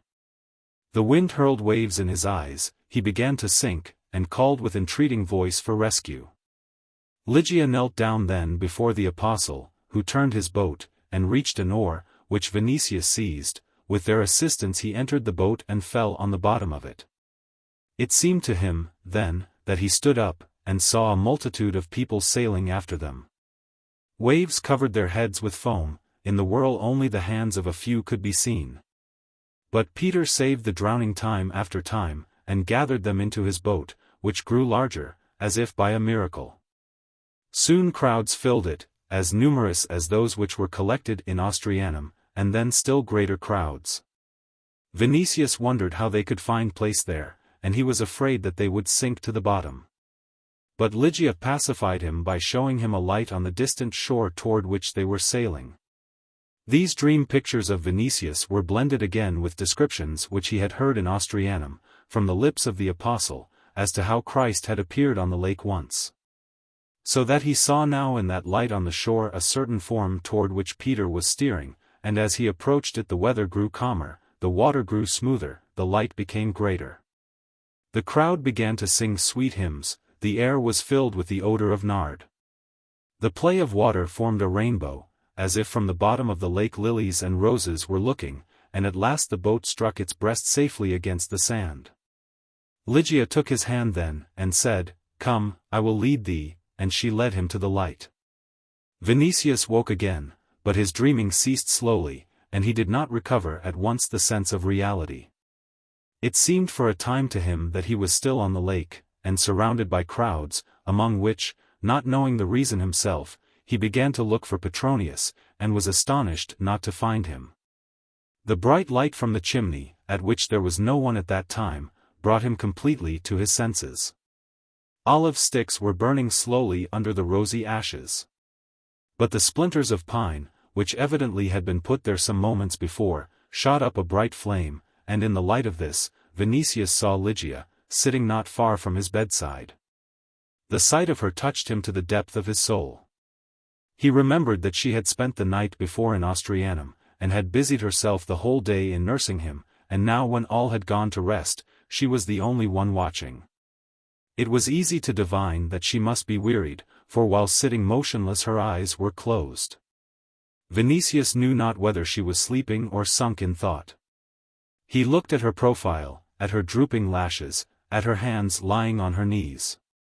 And in his pagan head the idea began to hatch with difficulty that at the side of naked beauty, confident, and proud of Greek and Roman symmetry, there is another in the world, new, immensely pure, in which a soul has its dwelling. He could not bring himself so far as to call it Christian, but, thinking of Ligia, he could not separate her from the religion which she confessed. He understood, even, that if all the others had gone to rest, and she alone were watching, she whom he had injured, it was because her religion commanded her to watch. But that thought, which filled him with wonder for the religion, was disagreeable to him. He would rather that Ligia acted thus out of love for him, his face, his eyes, his statuesque form, in a word for reasons because of which more than one snow-white Grecian and Roman arms had been wound around his neck. Still he felt all at once, that, were she like other women, something would be lacking in her. He was amazed, and knew not what was happening in him. For he saw that new feelings of some kind were rising in him, new likings, strange to the world in which he had lived hitherto. She opened her eyes then, and, seeing that Vinicius was gazing at her, she approached him and said, "I am with thee." "I saw thy soul in a dream," replied he. Chapter 26. Next morning he woke up weak, but with a cool head and free of fever. It seemed to him that a whispered conversation had roused him, but when he opened his eyes, Ligia was not there. Ursus, stooping before the chimney, was raking apart the grey ashes, and seeking live coals beneath them. When he found some, he began to blow, not with his mouth, but as it were with the bellows of a blacksmith. Vinicius, remembering how that man had crushed Croton the day before, examined with attention befitting a lover of the arena his gigantic back, which resembled the back of a cyclops, and his limbs strong as columns. "Thanks to Mercury that my neck was not broken by him," thought Vinicius. By Pollux. If the other Lygians are like this one, the Danubian legions will have heavy work some time. But aloud he said, "Hia, slave." Ursus drew his head out of the chimney, and, smiling in a manner almost friendly, said, "God give thee a good day, Lord, and good health." But I am a free man, not a slave. On Vinicius, who wished to question Ursus touching Ligia's birthplace, these words produced a certain pleasant impression. For discourse with a free though a common man was less disagreeable to his Roman and patrician pride, than with a slave, in whom neither law nor custom recognized human nature. "Then thou dost not belong to Aulus?" asked he. "No, Lord, I serve Paulina, as I served her mother, of my own will." Here he hit his head again in the chimney, to blow the coals, on which he had placed some wood. When he had finished, he took it out and said, "With us there are no slaves." "Where is Ligia?" inquired Vinicius. "She has gone out, and I am to cook food for thee. She watched over thee the whole night. Why didst thou not relieve her?" "Because she wished to watch, and it is for me to obey." Here his eyes grew gloomy, and after a while he added, "If I had disobeyed her, thou wouldst not be living. Art thou sorry for not having killed me?" "No, Lord. Christ has not commanded us to kill. But Atacinus and Croton?" "I could not do otherwise," muttered Ursus. And he looked with regret on his hands, which had remained pagan evidently, though his soul had accepted the cross. Then he put a pot on the crane, and fixed his thoughtful eyes on the fire. "That was thy fault, Lord," said he at last. "Why didst thou raise thy hand against her, a king's daughter?" Pride boiled up, at the first moment, in Vinicius, because a common man and a barbarian had not merely dared to speak to him thus familiarly, but to blame him in addition. To those uncommon and improbable things which had met him since yesterday, was added another. But being weak and without his slaves, he restrained himself, especially since a wish to learn some details of Ligia's life gained the upper hand in him. When he had calmed himself, therefore, he inquired about the war of the Lygians against Vannius and the Suevi. Ursus was glad to converse, but could not add much that was new to what in his time Aulus Plautius had told. Ursus had not been in battle, for he had attended the hostages to the camp of Atilius Hister. He knew only that the Lygians had beaten the Suevi and the Yazigi, but that their leader and king had fallen from the arrows of the Yazigi. Immediately after they received news that the Semnones had set fire to forests on their boundaries, they returned in haste to avenge the wrong, and the hostages remained with Atilius, who ordered at first to give them kingly honors.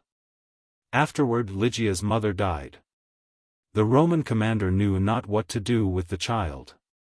Ursus wished to return with her to their own country, but the road was unsafe because of wild beasts and wild tribes. When news came that an embassy of Lygians had visited Pomponius, offering him aid against the Marcomanni, Hister sent him with Ligia to Pomponius. When they came to him they learned, however, that no ambassadors had been there, and in that way they remained in the camp.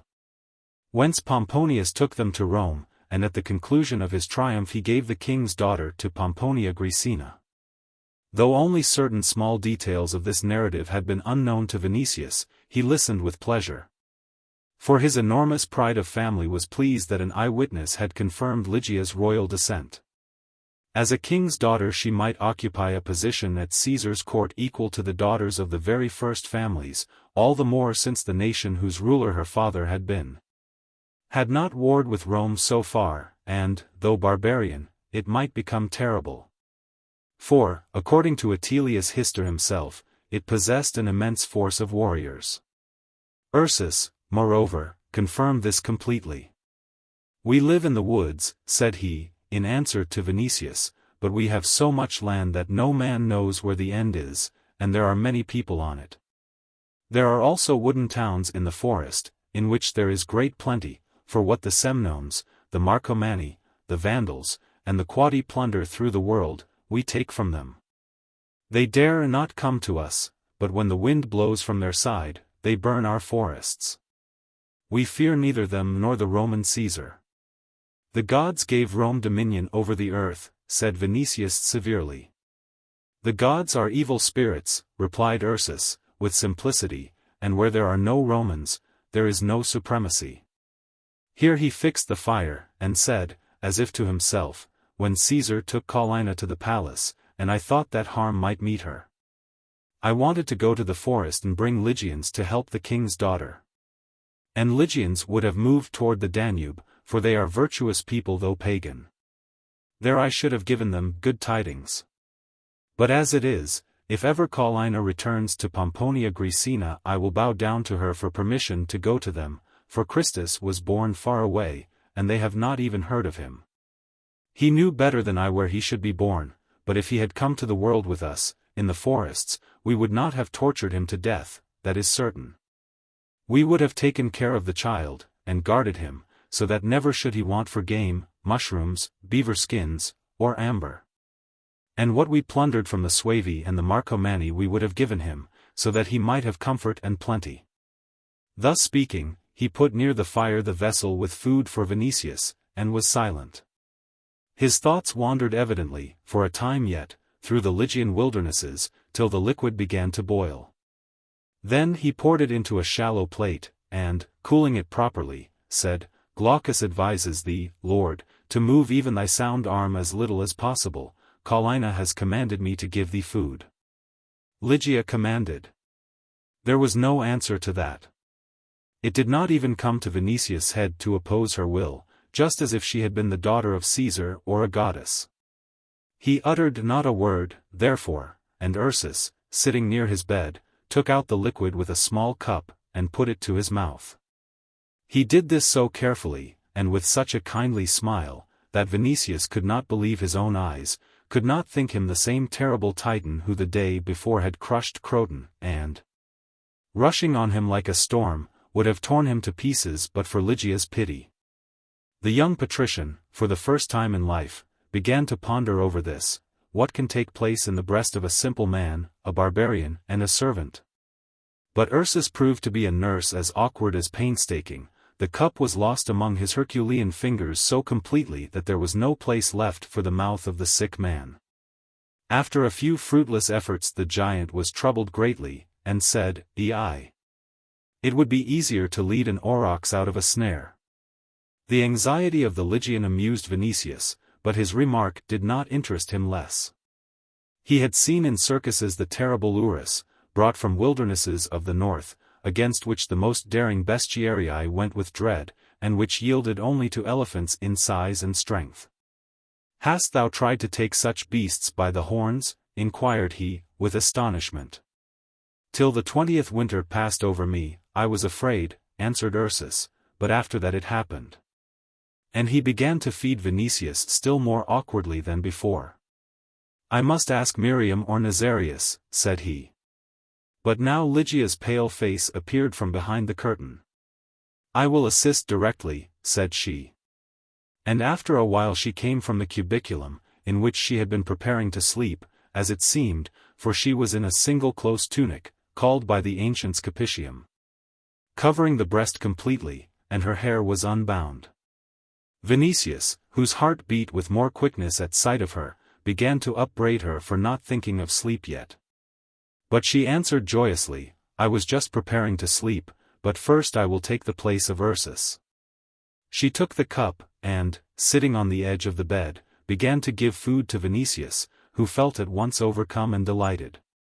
When she inclined toward him, the warmth of her body struck him, and her unbound hair fell on his breast. He grew pale from the impression. But in the confusion and impulse of desires he felt also that was a head dear above all and magnified above all, in comparison with which the whole world was nothing. At first he had desired her, now he began to love her with a full breast. Before that, as generally in life and in feeling, he had been, like all people of that time, a blind, unconditional egotist, who thought only of himself. At present he began to think of her.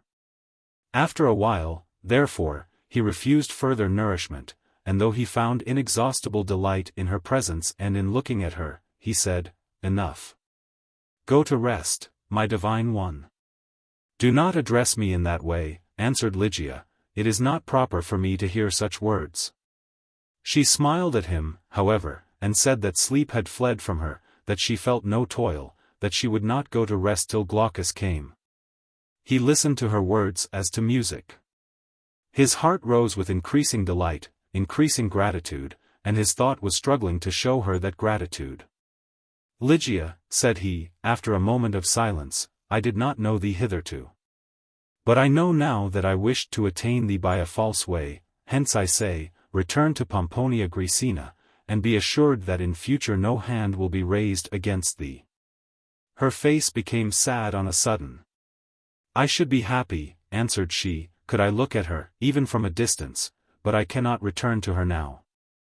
Why? Inquired Vinicius, with astonishment.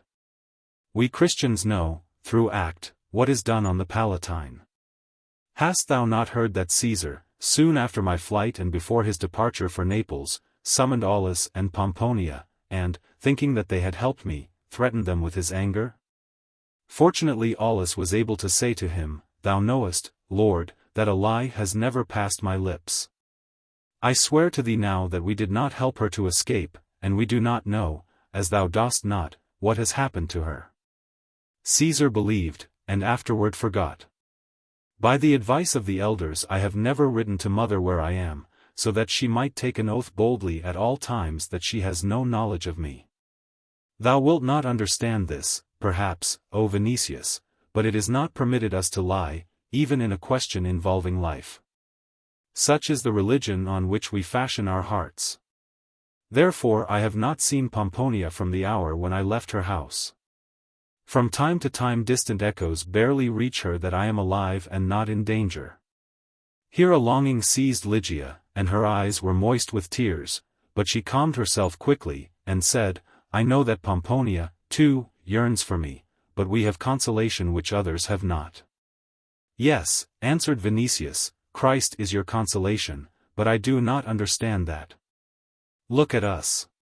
For us there are no partings, no pains, no sufferings.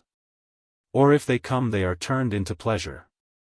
And death itself, which for you is the end of life, is for us merely its beginning, the exchange of a lower for a higher happiness, a happiness less calm for one calmer and eternal. Consider what must a religion be which enjoins on us love even for our enemies, forbids falsehood, purifies our souls from hatred, and promises happiness inexhaustible after death. I heard those teachings in Austrianum, and I have seen how ye acted with me and with Chilo. When I remember your deeds, they are like a dream, and it seems to me that I ought not to believe my ears or eyes. But answer me this question, art thou happy? I am, answered Ligia. One who confesses Christ cannot be unhappy. Vinicius looked at her, as though what she said passed every measure of human understanding. And hast thou no wish to return to Pomponia? I should like, from my whole soul, to return to her, and shall return, if such be God's will. I say to thee, therefore, return. And I swear by my Lares that I will not raise a hand against thee. Ligia thought for a moment, and answered, No, I cannot expose those near me to danger. Caesar does not like the Plautiuses. Should I return, thou knowest how every news is spread throughout Rome by slaves, my return would be noised about in the city. Nero would hear of it surely through his slaves, and punish Aulus and Pomponia, at least take me from them a second time. True, answered Vinicius, frowning, that would be possible. He would do so, even to show that his will must be obeyed.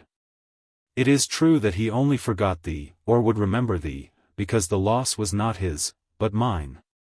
Perhaps, if he took thee from Aulus and Pomponia, he would send thee to me and I could give thee back to them. Vinicius, wouldst thou see me again on the Palatine? Inquired Ligia. He set his teeth, and answered, No. Thou art right. I spoke like a fool. No. And all at once he saw before him a precipice, as it were without bottom. He was a patrician, a military tribune, a powerful man, but above every power of that world to which he belonged was a madman whose will and malignity it was impossible to foresee. Only such people as the Christians might cease to reckon with Nero or fear him, people for whom this whole world, with its separations and sufferings, was as nothing. People for whom death itself was as nothing. All others had to tremble before him. The terrors of the time in which they lived showed themselves to Vinicius in all their monstrous extent. He could not return Ligia to Aulus and Pomponia, then, through fear that the monster would remember her, and turn on her his anger. For the very same reason, if he should take her as wife, he might expose her, himself, and Aulus. A moment of ill humor was enough to ruin all. Vinicius felt, for the first time in life, that either the world must change and be transformed, or life would become impossible altogether. He understood also this, which a moment before had been dark to him, that in such times only Christians could be happy. But above all, sorrow seized him, for he understood, too, that it was he who had so involved his own life and Lygia's that out of the complication there was scarcely an outcome. And under the influence of that sorrow he began to speak. Dost thou know that thou art happier than I? Thou art in poverty, and in this one chamber, among simple people, thou hast thy religion and thy Christ. But I have only thee, and when I lacked thee I was like a beggar without a roof above him and without bread. Thou art dearer to me than the whole world. I sought thee, for I could not live without thee. I wished neither feasts nor sleep. Had it not been for the hope of finding thee, I should have cast myself on a sword. But I fear death, for if dead I could not see thee. I speak the pure truth in saying that I shall not be able to live without thee. I have lived so far only in the hope of finding and beholding thee. Dost thou remember our conversations at the house of Aulus? Once thou didst draw a fish for me on the sand, and I knew not what its meaning was. Dost thou remember how we played ball? I loved thee then above life, and thou hadst begun already to divine that I loved thee. Aulus came, frightened us with Libitina, and interrupted our talk. Pomponia, at parting, told Petronius that God is one, almighty and all-merciful, but it did not even occur to us that Christ was thy God and hers. Let him give thee to me and I will love him, though he seems to me a god of slaves, foreigners, and beggars. Thou sittest near me, and thinkest of him only. Think of me too, or I shall hate him. For me thou alone art a divinity. Blessed be thy father and mother, blessed the land which produced thee. I should wish to embrace thy feet and pray to thee, give thee honor, homage, offerings, thou thrice divine. Thou knowest not, or canst not know, how I love thee. Thus speaking, he placed his hand on his pale forehead and closed his eyes. His nature never knew bounds in love or anger. He spoke with enthusiasm, like a man who, having lost self-control, has no wish to observe any measure in words or feelings. But he spoke from the depth of his soul, and sincerely. It was to be felt that the pain, ecstasy, desire, and homage accumulated in his breast had burst forth at last in an irresistible torrent of words. To Ligia his words appeared blasphemous, but still her heart began to beat as if it would tear the tunic enclosing her bosom.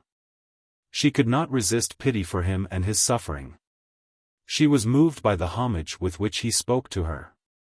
She felt beloved and deified without bounds, she felt that that unbending and dangerous man belonged to her now, soul and body, like a slave. And that feeling of his submission and her own power filled her with happiness. Her recollections revived in one moment. He was for her again that splendid Vinicius, beautiful as a pagan god. He, who in the house of Aulus had spoken to her of love, and roused as if from sleep her heart half childlike at that time. He from whose embraces Ursus had wrested her on the Palatine, as he might have wrested her from flames. But at present, with ecstasy, and at the same time with pain in his eagle face, with pale forehead and imploring eyes, wounded, broken by love, loving. Full of homage and submissive, he seemed to her such as she would have wished him, and such as she would have loved with her whole soul, therefore dearer than he had ever been before. All at once she understood that a moment might come in which his love would seize her and bear her away, as a whirlwind. And when she felt this, she had the same impression that he had a moment before, that she was standing on the edge of a precipice. Was it for this that she had left the house of Aulus? Was it for this that she had saved herself by flight? Was it for this that she had hidden so long in wretched parts of the city? Who was that Vinicius? An Augustine, a soldier, a courtier of Nero. Moreover he took part in his profligacy and madness, as was shown by that feast, which she could not forget. And he went with others to the temples, and made offerings to vile gods, in whom he did not believe, perhaps, but still he gave them official honor. Still more he had pursued her to make her his slave and mistress, and at the same time to thrust her into that terrible world of excess, luxury, crime, and dishonor which calls for the anger and vengeance of God. He seemed changed, it is true, but still he had just said to her that if she would think more of Christ than of him, he was ready to hate Christ. It seemed to Lygia that the very idea of any other love than the love of Christ was a sin against him and against religion. When she saw then that other feelings and desires might be roused in the depth of her soul, she was seized by alarm for her own future and her own heart. At this moment of internal struggle appeared Glaucus, who had come to care for the patient and study his health. In the twinkle of an eye, anger and impatience were reflected on the face of Vinicius. He was angry that his conversation with Ligia had been interrupted. And when Glaucus questioned him, he answered with contempt almost. It is true that he moderated himself quickly. But if Ligia had any illusions as to this, that what he had heard in Austrianum might have acted on his unyielding nature, those illusions must vanish. He had changed only for her. But beyond that single feeling there remained in his breast the former harsh and selfish heart, truly Roman and wolfish. Incapable not only of the sweet sentiment of Christian teaching but even of gratitude. She went away at last filled with internal care and anxiety. Formerly in her prayers she had offered to Christ a heart calm, and really pure as a tear. Now that calmness was disturbed. To the interior of the flower a poisonous insect had come and began to buzz. Even sleep, in spite of the 2 nights passed without sleep, brought her no relief. She dreamed that at Austrianum Nero, at the head of a whole band of Augustans, Bacchantes, Carabants, and gladiators, was trampling crowds of Christians with his chariot wreathed in roses. And Vinicius seized her by the arm, drew her to the quadriga, and, pressing her to his bosom, whispered, "Come with us." Chapter 27. From that moment Ligia showed herself more rarely in the common chamber, and approached his couch less frequently. But peace did not return to her. She saw that Vinicius followed her with imploring glance, that he was waiting for every word of hers, as for a favor, that he suffered and dared not complain, lest he might turn her away from him. That she alone was his health and delight. And then her heart swelled with compassion. Soon she observed, too, that the more she tried to avoid him, the more compassion she had for him. And by this itself the more tender were the feelings which rose in her. Peace left her. At times she said to herself that it was her special duty to be near him always, first, because the religion of God commands return of good for evil. Second, that by conversing with him, she might attract him to the faith. But at the same time conscience told her that she was tempting herself. That only love for him and the charm which he exerted were attracting her, nothing else. Thus she lived in a ceaseless struggle, which was intensified daily. At times it seemed that a kind of net surrounded her, and that in trying to break through it she entangled herself more and more. She had also to confess that for her the sight of him was becoming more needful, his voice was becoming dearer, and that she had to struggle with all her might against the wish to sit at his bedside. When she approached him, and he grew radiant, delight filled her heart. On a certain day she noticed traces of tears on his eyelids, and for the first time in life the thought came to her, to dry them with kisses. Terrified by that thought, and full of self-contempt, she wept all the night following. He was as enduring as if he had made a vow of patience. When at moments his eyes flashed with petulance, self-will, and anger, he restrained those flashes promptly, and looked with alarm at her, as if to implore pardon. This acted still more on her.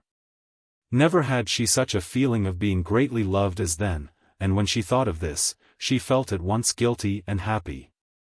Vinicius, too, had changed essentially. In his conversations with Glaucus there was less pride. It occurred to him frequently that even that poor slave physician and that foreign woman, old Miriam, who surrounded him with attention, and Crispus, whom he saw absorbed in continual prayer, were still human. He was astonished at such thoughts, but he had them. After a time he conceived a liking for Ursus, with whom he conversed entire days, for with him he could talk about Lygia.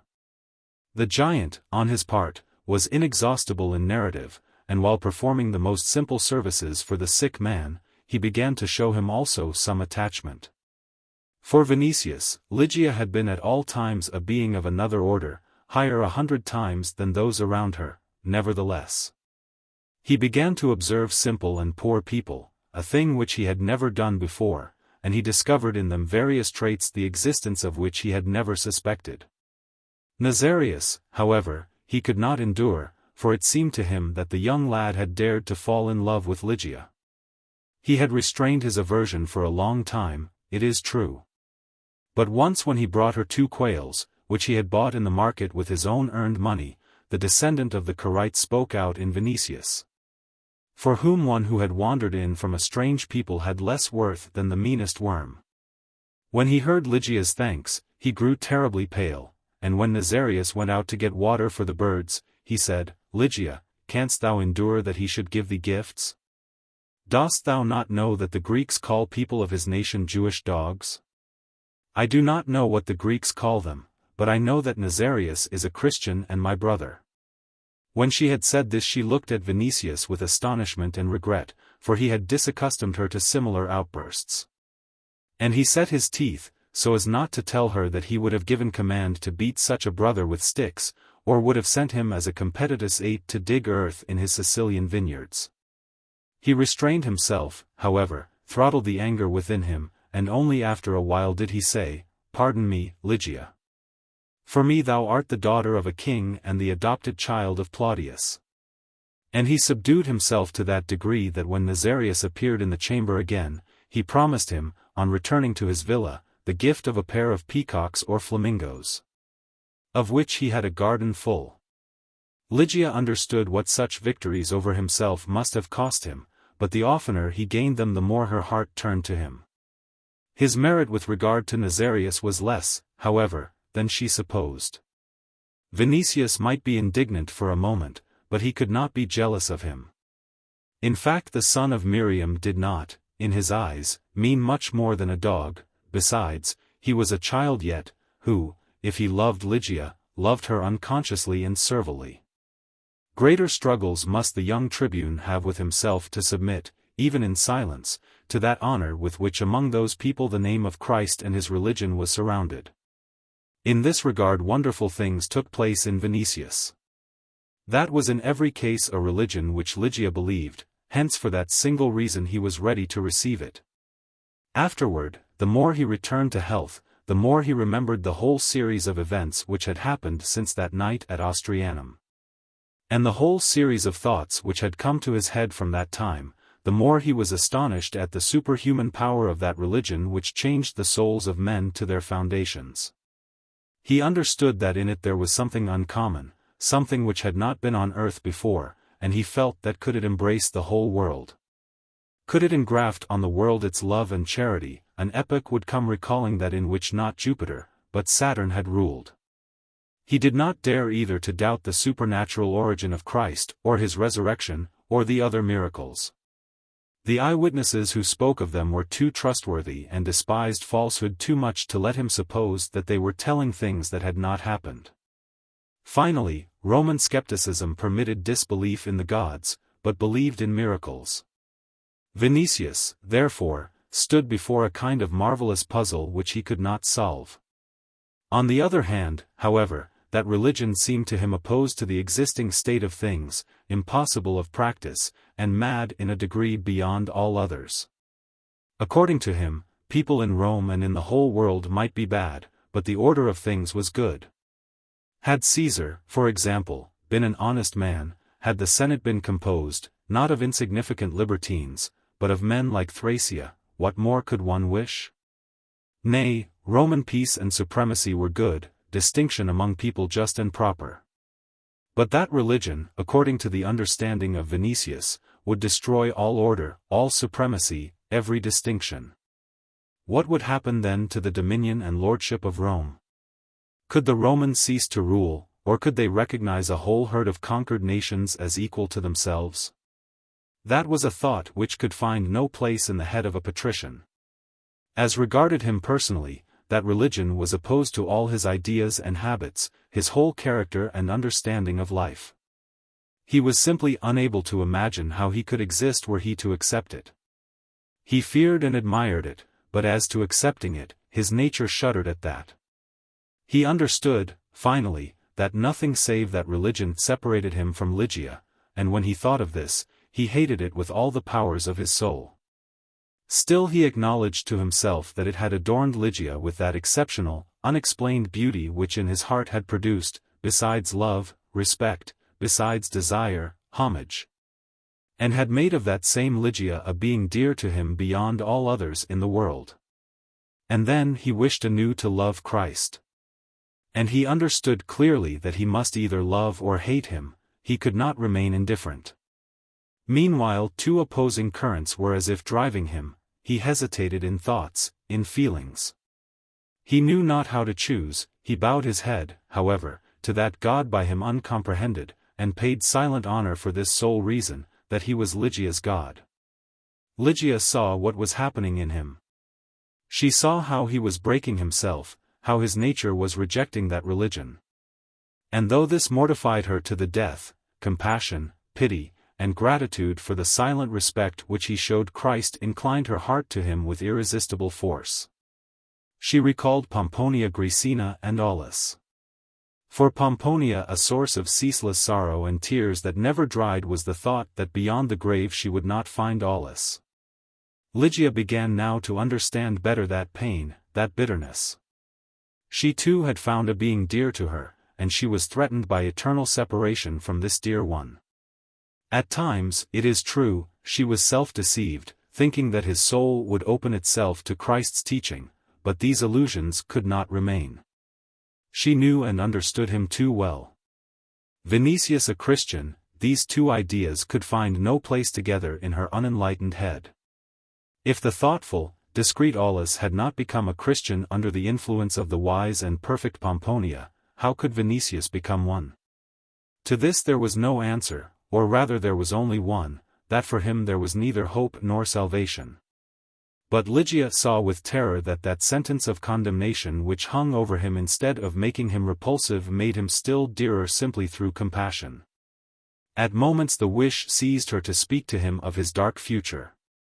But once, when she had sat near him and told him that outside Christian truth there was no life, he, having grown stronger at that time, rose on his sound arm and placed his head on her knees suddenly. "Thou art life," said he. And that moment breath failed in her breast, presence of mind left her, a certain quiver of ecstasy rushed over her from head to feet.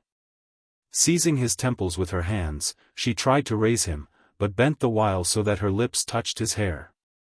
And for a moment both were overcome with delight, with themselves, and with love, which urged them the one to the other. Ligia rose at last and rushed away, with a flame in her veins and a giddiness in her head, but that was the drop which overflowed the cup filled already to the brim. Vinicius did not divine how dearly he would have to pay for that happy moment, but Ligia understood that now she herself needed rescue. She spent the night after that evening without sleep, in tears and in prayer, with the feeling that she was unworthy to pray and could not be heard. Next morning she went from the cubiculum early, and, calling Crispus to the garden summer-house, covered with ivy and withered vines, opened her whole soul to him, imploring him at the same time to let her leave Miriam's house, since she could not trust herself longer, and could not overcome her heart's love for Vinicius. Crispus, an old man, severe and absorbed in endless enthusiasm, consented to the plan of leaving Miriam's house, but he had no words of forgiveness for that love, to his thinking sinful.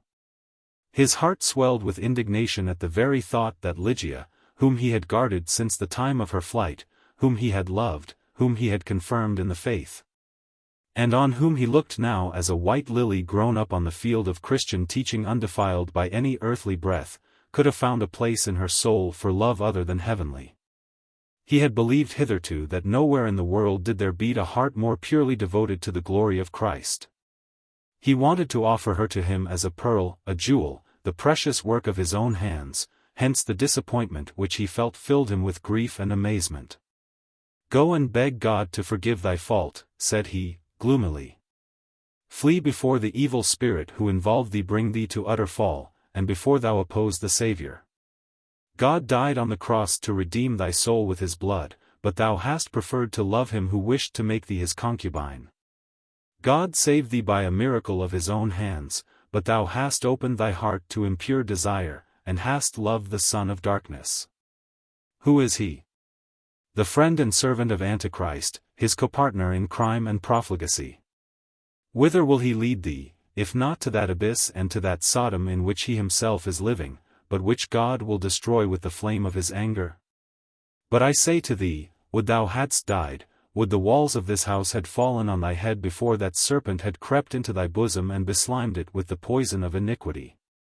And he was borne away more and more, for Lygia's fault filled him not only with anger but with loathing and contempt for human nature in general, and in particular for women, whom even Christian truth could not save from Eve's weakness.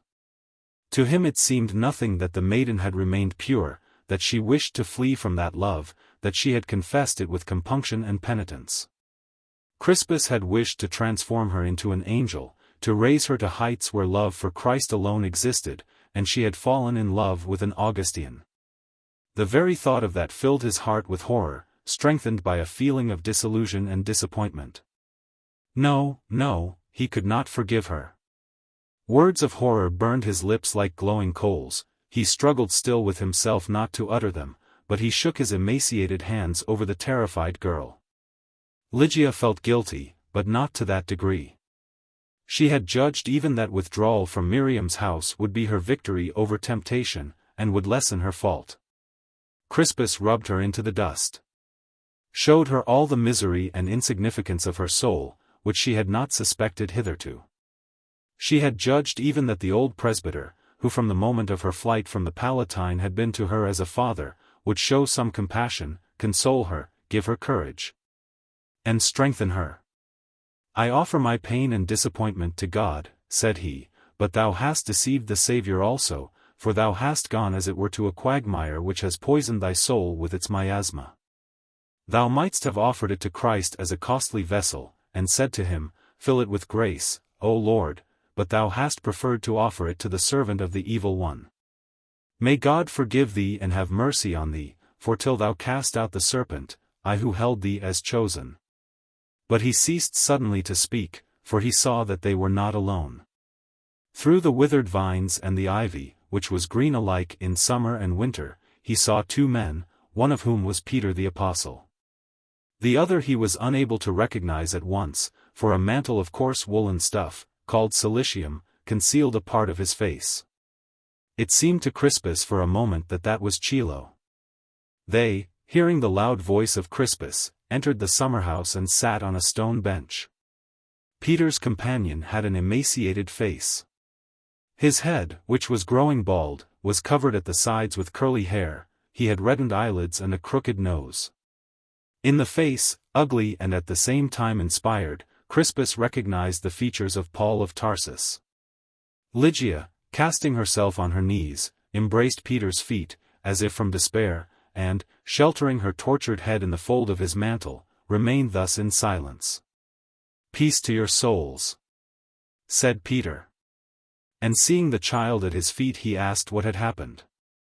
Crispus began then to narrate all that Ligia had confessed to him, her sinful love, her desire to flee from Miriam's house, and his sorrow that a soul which he had thought to offer to Christ pure as a tear had defiled itself with earthly feelings for a sharer in all those crimes into which the pagan world had sunk, and which called for God's vengeance. Ligia during his speech embraced with increasing force the feet of the apostle, as if wishing to seek refuge near them, and to beg even a little compassion. But the apostle, when he had listened to the end, bent down and placed his aged hand on her head. Then he raised his eyes to the old presbyter, and said, "Crispus, hast thou not heard that our beloved Master was in Cana, at a wedding, and blessed love between man and woman?" Crispus's hands dropped, and he looked with astonishment on the speaker, without power to utter one word. After a moment's silence Peter asked again, Crispus, dost thou think that Christ, who permitted Mary of Magdala to lie at his feet, and who forgave the public sinner, would turn from this maiden, who is as pure as a lily of the field? Lygia nestled up more urgently to the feet of Peter, with sobbing, understanding that she had not sought refuge in vain. The apostle raised her face, which was covered with tears, and said to her, While the eyes of him whom thou lovest are not open to the light of truth, avoid him, lest he bring thee to sin. But pray for him, and know that there is no sin in thy love. And since it is thy wish to avoid temptation, this will be accounted to thee as a merit. Do not suffer, and do not weep. For I tell thee that the grace of the Redeemer has not deserted thee, and that thy prayers will be heard, after sorrow will come days of gladness. When he had said this, he placed both hands on her head, and, raising his eyes, blessed her. From his face there shone a goodness beyond that of earth. The penitent Crispus began humbly to explain himself. I have sinned against mercy, said he, but I thought that by admitting to her heart an earthly love she had denied Christ. I denied him thrice, answered Peter, and still he forgave me, and commanded me to feed his sheep. And because, concluded Crispus, Vinicius is an Augustine. Christ softened harder hearts than his, replied Peter. Then Paul of Tarsus, who had been silent so far, placed his finger on his breast, pointing to himself, and said, I am he who persecuted and hurried servants of Christ to their death. I am he who during the stoning of Stephen kept the garments of those who stoned him. I am he who wished to root out the truth in every part of the inhabited earth, and yet the Lord predestined me to declare it in every land. I have declared it in Judea, in Greece, on the islands, and in this godless city, where first I resided as a prisoner. And now when Peter, my superior, has summoned me, I enter this house to bend that proud head to the feet of Christ, and cast a grain of seed in that stony field, which the Lord will fertilize, so that it may bring forth a bountiful harvest. And he rose. To Crispus that diminutive hunchback seemed then that which he was in reality, a giant, who was to stir the world to its foundations and gather in lands and nations. Chapter 28. Petronius to Vinicius. Have pity, Carissime, imitate not in thy letters the Lacedaemonians or Julius Caesar. Couldst thou, like Julius, write VIII, VIII, I might understand thy brevity. But thy letter means absolutely VIII, Fuji. 10 Since such a conclusion of the affair is directly opposed to thy nature, since thou art wounded, and since, finally, uncommon things are happening to thee, thy letter needs explanation. I could not believe my eyes when I read that the Lygian giant killed Croton as easily as a Caledonian dog would kill a wolf in the defile of Hibernia. That man is worth as much gold as he himself weighs, and it depends on him alone to become a favorite of Caesar. When I return to the city, I must gain a nearer acquaintance with that Lygian, and have a bronze statue of him made for myself. Ahenobarbus will burst from curiosity, when I tell him that it is from nature. Bodies really athletic are becoming rarer in Italy and in Greece, of the Orient no mention need be made. The Germans, though large, have muscles covered with fat, and are greater in bulk than in strength. Learn from the Lygian if he is an exception, or if in his country there are more men like him. Should it happen sometime to thee or me to organize games officially, it would be well to know where to seek for the best bodies. But praise to the gods of the Orient and the Occident that thou hast come out of such hands alive. Thou hast escaped, of course, because thou art a patrician, and the son of a consul. But everything which has happened astonishes me in the highest degree, that cemetery where thou wert among the Christians, their treatment of thee, the subsequent flight of Ligia. Finally, that peculiar sadness and disquiet which breathes from thy short letter. Explain, for there are many points which I cannot understand. And if thou wish the truth, I will tell thee plainly, that I understand neither the Christians nor thee nor Ligia. Wonder not that I, who care for few things on earth except my own person, inquire of thee so eagerly. I have contributed to all this affair of thine, hence it is my affair so far. Write soon, for I cannot foresee surely when we may meet. In Bronzebeard's head plans change, as winds do in autumn. At present, while tarrying in Beneventum, he has the wish to go straightway to Greece, without returning to Rome. Tigellinus, however, advises him to visit the city even for a time, since the people, yearning overmuch for his person, read for games and bread, may revolt. So I cannot tell how it will be. Should Achaia overbalance, we may want to see Egypt. I should insist with all my might on thy coming, for I think that in thy state of mind travelling and our amusements would be a medicine, but thou mightst not find us. Consider, then, whether in that case repose in thy Sicilian estates would not be preferable to remaining in Rome. Write me minutely of thyself, and farewell. I add no wish this time, except health. For, by Pollux, I know not what to wish thee. Vinicius, on receiving this letter, felt at first no desire to reply. He had a kind of feeling that it was not worth while to reply, that an answer would benefit no one in any way, that it would explain nothing. Discontent, and a feeling of the vanity of life, possessed him. He thought, moreover, that Petronius would not comprehend him in any case, and that something had happened which would remove them from each other. He could not come to an agreement with himself, even. When he returned from the Trans-Tiber to his splendid insula, he was exhausted, and found for the first days a certain satisfaction in rest and in the comfort and abundance about him. That satisfaction lasted but a short time, however. He felt soon that he was living in vanity. That all which so far had formed the interest of his life either had ceased to exist for him or had shrunk to proportions barely perceptible. He had a feeling as if those ties which hitherto had connected him with life had been cut in his soul, and that no new ones had been formed. At the thought that he might go to Beneventum and thence to Achaia, to swim in a life of luxury and wild excess, he had a feeling of emptiness. To what end? What shall I gain from it? These were the first questions which passed through his head.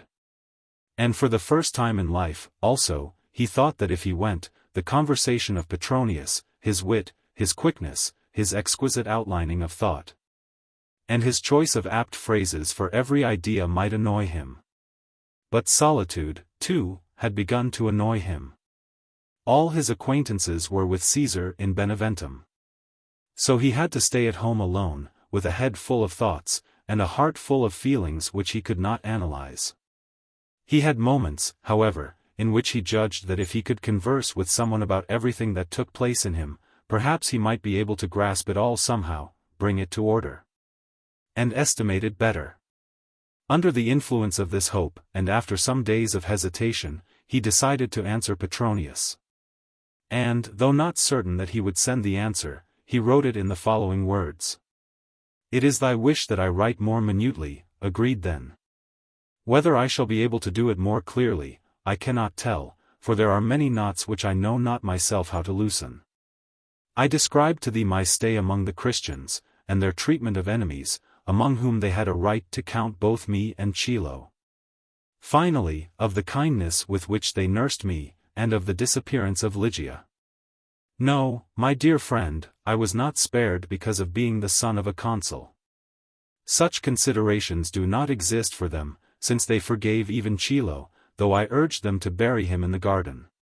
Those are people such as the world has not seen hitherto, and their teaching is of a kind that the world has not heard up to this time.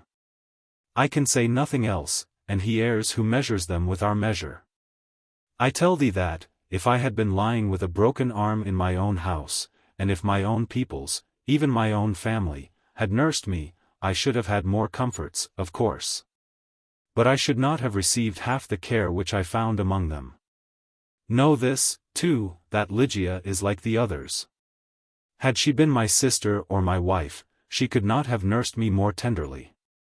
Delight filled my heart more than once, for I judged that love alone could inspire the like tenderness. More than once I saw love in her look, in her face, and, wilt thou believe me? Among those simple people then in that poor chamber, which was at once a culina and a triclinium, I felt happier than ever before. No. She was not indifferent to me, and today even I cannot think that she was. Still that same Lygia left Miriam's dwelling in secret because of me. I sit now whole days with my head on my hands, and think, why did she do so? Have I written thee that I volunteered to restore her to Aulus? True, she declared that to be impossible at present, because Aulus and Pomponia had gone to Sicily, and because news of her return going from house to house, through slaves, would reach the Palatine. And Caesar might take her from Aulus again. But she knew that I would not pursue her longer, that I had left the way of violence. That, unable to cease loving her or to live without her, would bring her into my house through a wreathed door, and seat her on a sacred skin at my hearth. Still she fled. Why? Nothing was threatening her. Did she not love me, she might have rejected me. The day before her flight, I made the acquaintance of a wonderful man, a certain Paul of Tarsus, who spoke to me of Christ and his teachings, and spoke with such power that every word of his, without his willing it, turns all the foundations of our society into ashes. That same man visited me after her flight, and said, If God open thy eyes to the light, and take the beam from them as he took it from mine, thou wilt feel that she acted properly. And then, perhaps, thou wilt find her. And now I am breaking my head over these words, as if I had heard them from the mouth of the Pythoness at Delphi. I seem to understand something. Though they love people, the Christians are enemies of our life, our gods, and our crimes. Hence she fled from me, as from a man who belongs to our society, and with whom she would have to share a life counted criminal by Christians. Thou wilt say that since she might reject me, she had no need to withdraw. But if she loved me? In that case she desired to flee from love. At the very thought of this I wished to send slaves into every alley in Rome, and command them to cry throughout the houses, Return, Ligia. But I ceased to understand why she fled. I should not have stopped her from believing in her Christ, and would myself have reared an altar to him in the atrium. What harm could one more God do me? Why might I not believe in him, I who do not believe overmuch in the old gods? I know with full certainty that the Christians do not lie, and they say that he rose from the dead. A man cannot rise from the dead. That Paul of Tarsus, who is a Roman citizen, but who, as a Jew, knows the old Hebrew writings, told me that the coming of Christ was promised by prophets for whole thousands of years. All these are uncommon things, but does not the uncommon surround us on every side? People have not ceased talking yet of Apollonius of Tyana. Paul's statement that there is one God, not a whole assembly of them, seems sound to me. Perhaps Seneca is of this opinion, and before him many others. Christ lived, gave himself to be crucified for the salvation of the world, and rose from the dead. All this is perfectly certain. I do not see, therefore, a reason why I should insist on an opposite opinion, or why I should not rear to him an altar, if I am ready to rear one to Serapis, for instance.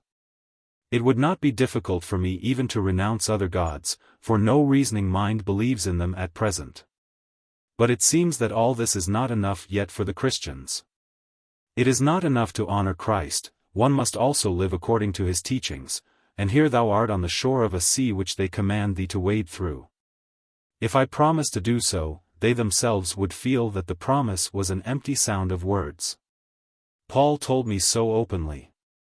Thou knowest how I love Ligia, and knowest that there is nothing that I would not do for her. Still, even at her wish, I cannot raise Soracte or Vesuvius on my shoulders, or place Thrasymene Lake on the palm of my hand, or from black make my eyes blue, like those of the Lygians. If she so desired, I could have the wish, but the change does not lie in my power. I am not a philosopher, but also I am not so dull as I have seemed, perhaps, more than once to thee. I will state now the following. I know not how the Christians order their own lives, but I know that where their religion begins, Roman rule ends, Rome itself ends, our mode of life ends. The distinction between conquered and conqueror, between rich and poor, lord and slave, ends, government ends, Caesar ends, law and all the order of the world ends. And in place of those appear Christ, with a certain mercy not existent hitherto, and kindness, opposed to human and our Roman instincts. It is true that Lygia is more to me than all Rome and its lordship, and I would let society vanish could I have her in my house. But that is another thing. Agreement in words does not satisfy the Christians. A man must feel that their teaching is truth, and not have aught else in his soul. But that, the gods are my witnesses, is beyond me. Dost understand what that means? There is something in my nature which shudders at this religion. And were my lips to glorify it, were I to conform to its precepts, my soul and my reason would say that I do so through love for Ligia. And that apart from her there is to me nothing on earth more repulsive. And, a strange thing, Paul of Tarsus understands this, and so does that old Theurgus Peter, who in spite of all his simplicity and low origin is the highest among them. And was the disciple of Christ. And dost thou know what they are doing? They are praying for me, and calling down something which they call grace, but nothing descends on me, save disquiet, and a greater yearning for Ligia. I have written thee that she went away secretly, but when going she left me a cross which she put together from twigs of boxwood. When I woke up, I found it near my bed. I have it now in the lararium, and I approach it yet, I cannot tell why, as if there were something divine in it, that is, with awe and reverence.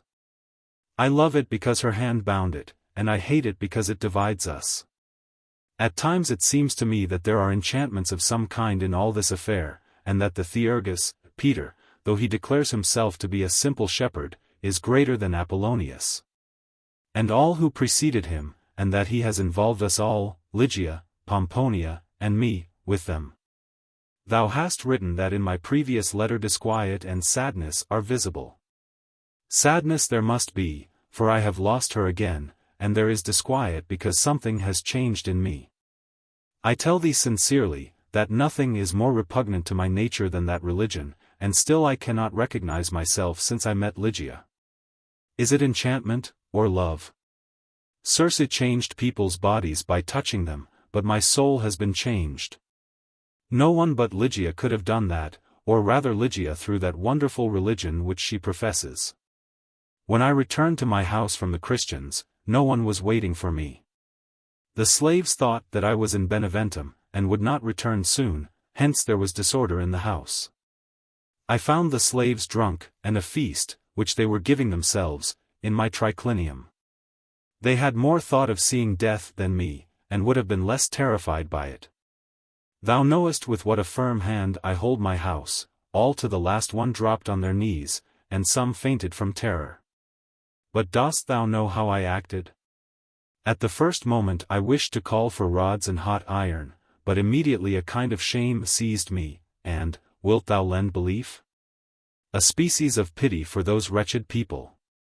Among them are old slaves whom my grandfather, Marcus Vinicius, brought from the Rhine in the time of Augustus. I shut myself up alone in the library, and there came stranger thoughts still to my head.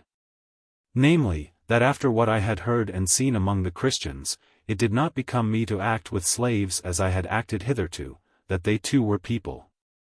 For a number of days they moved about in mortal terror, in the belief that I was delaying so as to invent punishment the more cruel, but I did not punish, and did not punish because I was not able.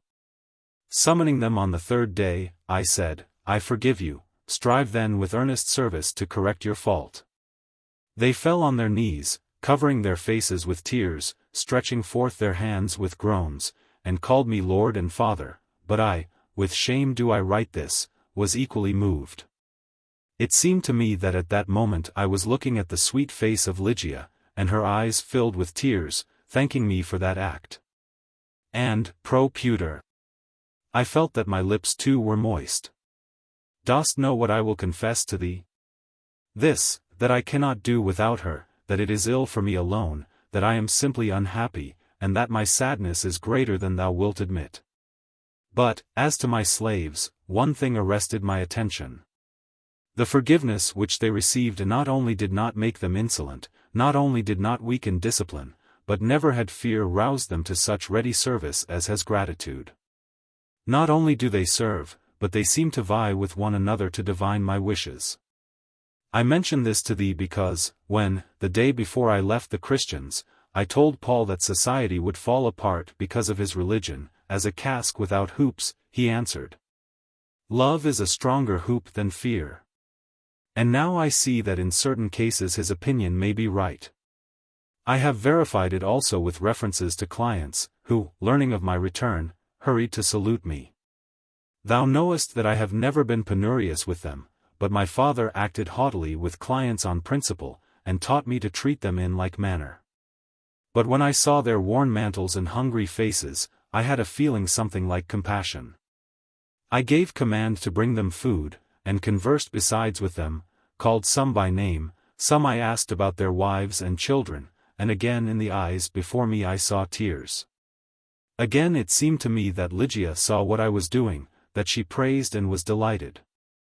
Is my mind beginning to wander, or is love confusing my feelings? I cannot tell. But this I do know. I have a continual feeling that she is looking at me from a distance, and I am afraid to do aught that might trouble or offend her. So it is, Caius. But they have changed my soul, and sometimes I feel well for that reason. At times again I am tormented with the thought, for I fear that my manhood and energy are taken from me. That, perhaps, I am useless, not only for counsel, for judgment, for feasts, but for war even. These are undoubted enchantments. And to such a degree am I changed that I tell thee this, too, which came to my head when I lay wounded, that if Lygia were like Nigidia, Poppaea, Crispinilla, and our divorced women, if she were as vile, as pitiless, and as cheap as they, I should not love her as I do at present.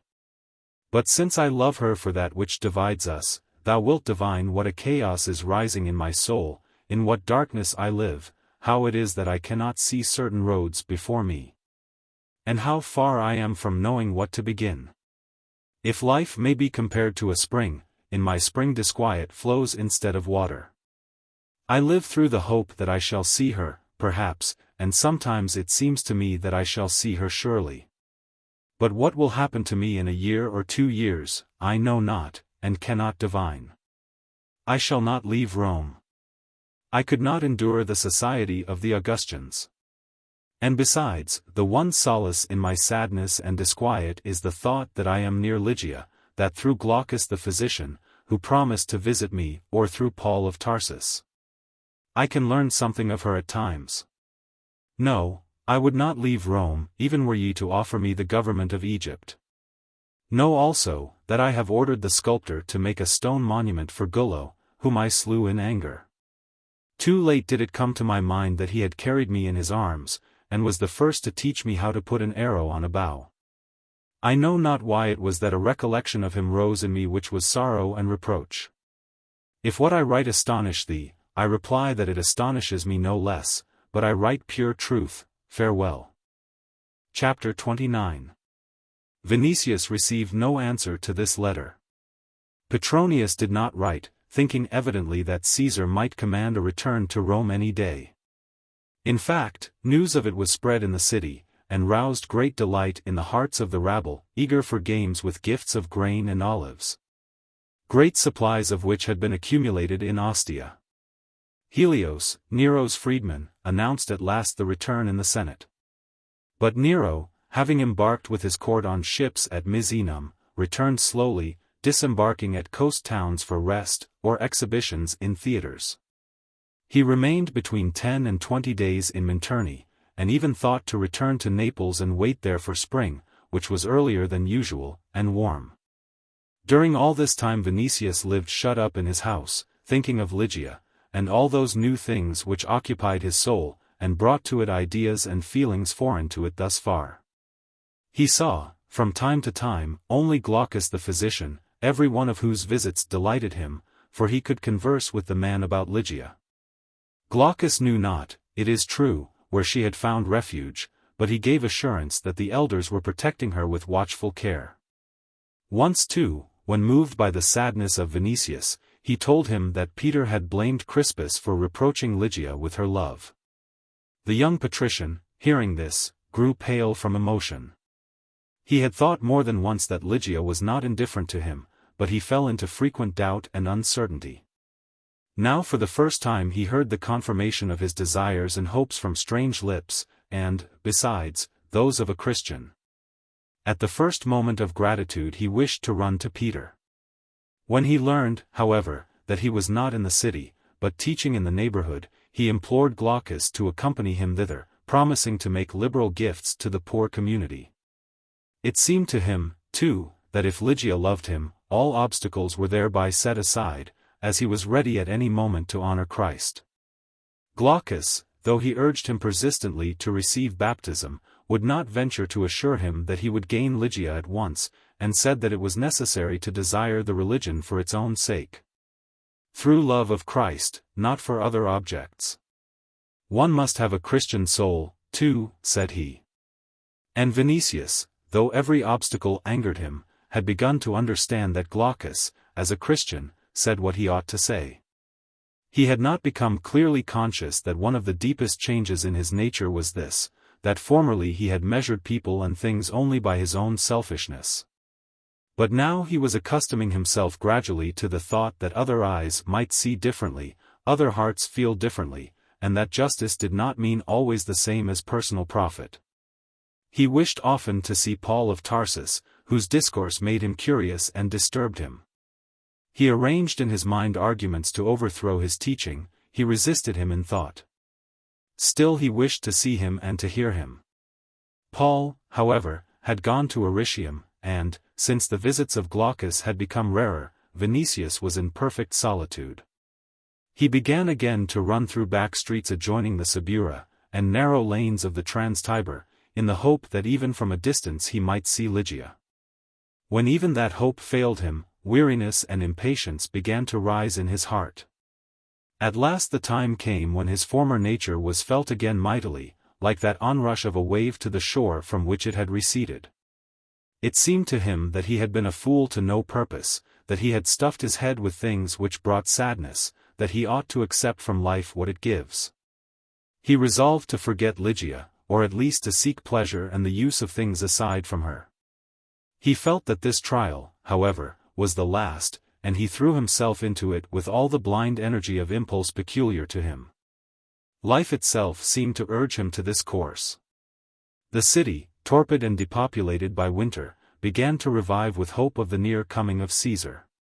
A solemn reception was in waiting for him. Meanwhile spring was there. The snow on the Alban hills had vanished under the breath of winds from Africa. Grassplots in the gardens were covered with violets. The forums and the Campus Martius were filled with people warmed by a sun of growing heat. Along the Appian Way, the usual place for drives outside the city, a movement of richly ornamented chariots had begun. Excursions were made to the Alban hills. Youthful women, under pretext of worshipping Juno in Lanuvium, or Diana in Aricia, left home to seek adventures, society, meetings, and pleasure beyond the city. Here Vinicius saw one day among lordly chariots the splendid car of Chrysosthemis, preceded by 2 Molossan dogs. It was surrounded by a crowd of young men and by old senators, whose position detained them in the city. Chrysosthemis, driving 4 Corsican ponies herself, scattered smiles round about, and light strokes of a golden whip. But when she saw Vinicius she reined in her horses, took him into her car, and then to a feast at her house, which lasted all night. At that feast Vinicius drank so much that he did not remember when they took him home. He recollected, however, that when Chrysosthemis mentioned Ligia he was offended, and, being drunk, emptied a goblet of Falernian on her head. When he thought of this in soberness, he was angrier still. But a day later Chrysosthemis, forgetting evidently the injury, visited him at his house, and took him to the Appian Way a second time. Then she supped at his house, and confessed that not only Petronius, but his lute player, had grown tedious to her long since, and that her heart was free now. They appeared together for a week, but the relation did not promise permanence. After the Falernian incident, however, Ligia's name was never mentioned, but Vinicius could not free himself from thoughts of her. He had the feeling always that her eyes were looking at his face, and that feeling filled him, as it were, with fear. He suffered, and could not escape the thought that he was saddening Lygia, or the regret which that thought roused in him. After the first scene of jealousy which Chrysothemis made because of 2 Syrian damsels whom he purchased, he let her go in rude fashion. He did not cease at once from pleasure and license, it is true, but he followed them out of spite, as it were, toward Ligia. At last he saw that the thought of her did not leave him for an instant. That she was the one cause of his evil activity as well as his good, and that really nothing in the world occupied him except her. Disgust, and then weariness, mastered him. Pleasure had grown loathsome, and left mere reproaches. It seemed to him that he was wretched, and this last feeling filled him with measureless astonishment, for formerly he recognized as good everything which pleased him. Finally, he lost freedom, self-confidence, and fell into perfect torpidity, from which even the news of Caesar's coming could not rouse him. Nothing touched him, and he did not visit Petronius till the latter sent an invitation and his litter. On seeing his uncle, though greeted with gladness, he replied to his questions unwillingly. But his feelings and thoughts, repressed for a long time, burst forth at last, and flowed from his mouth in a torrent of words. Once more he told in detail the history of his search for Ligia, his life among the Christians, everything which he had heard and seen there, everything which had passed through his head and heart. And finally he complained that he had fallen into a chaos, in which were lost composure and the gift of distinguishing and judging. Nothing, he said, attracted him, nothing was pleasing. He did not know what to hold to, nor how to act. He was ready both to honor and persecute Christ, he understood the loftiness of his teaching, but he felt also an irresistible repugnance to it.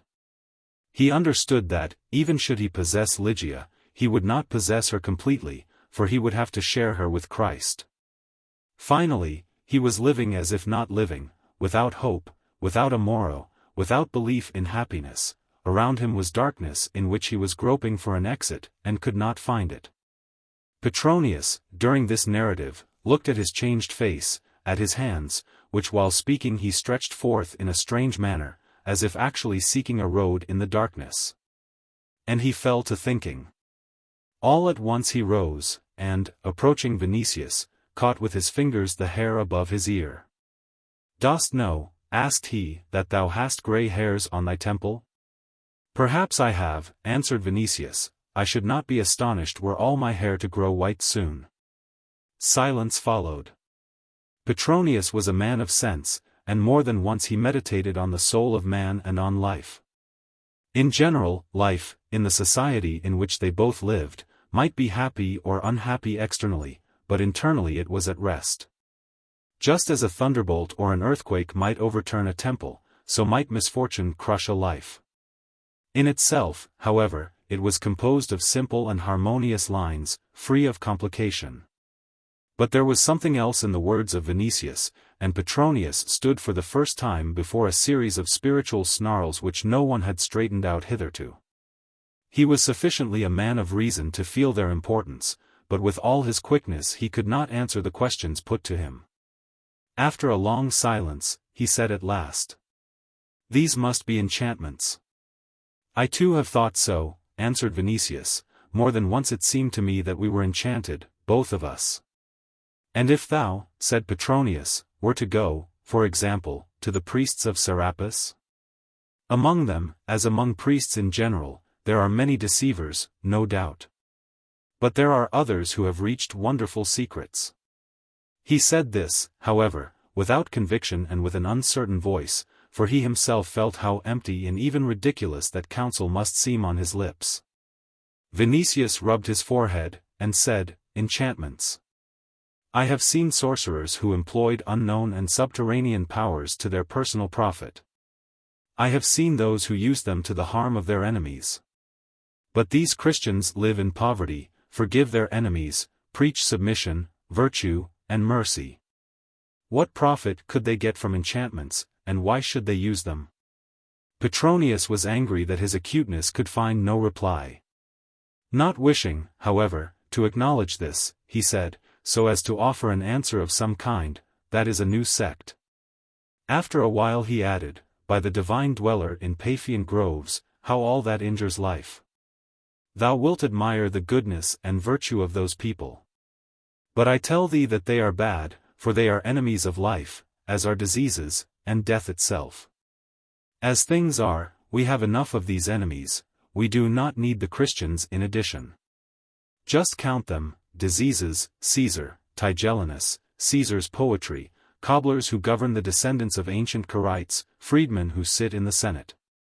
By Castor. There is enough of this. That is a destructive and disgusting sect. Hast thou tried to shake thyself out of this sadness, and make some little use of life? I have tried, answered Vinicius. Ah, traitor!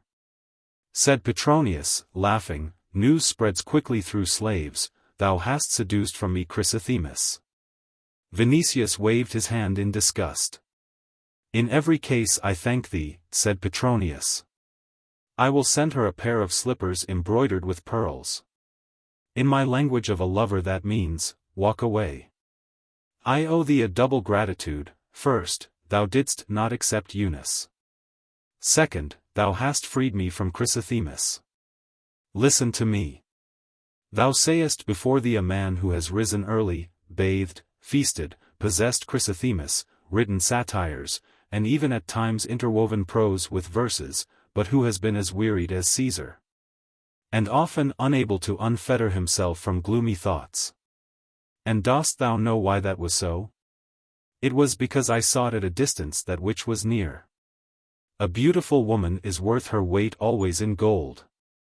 But if she loves in addition, she has simply no price. Such a one thou wilt not buy with the riches of Verres. I say now to myself as follows: I will fill my life with happiness, as a goblet with the foremost wine which the earth has produced. And I will drink till my hand becomes powerless and my lips grow pale.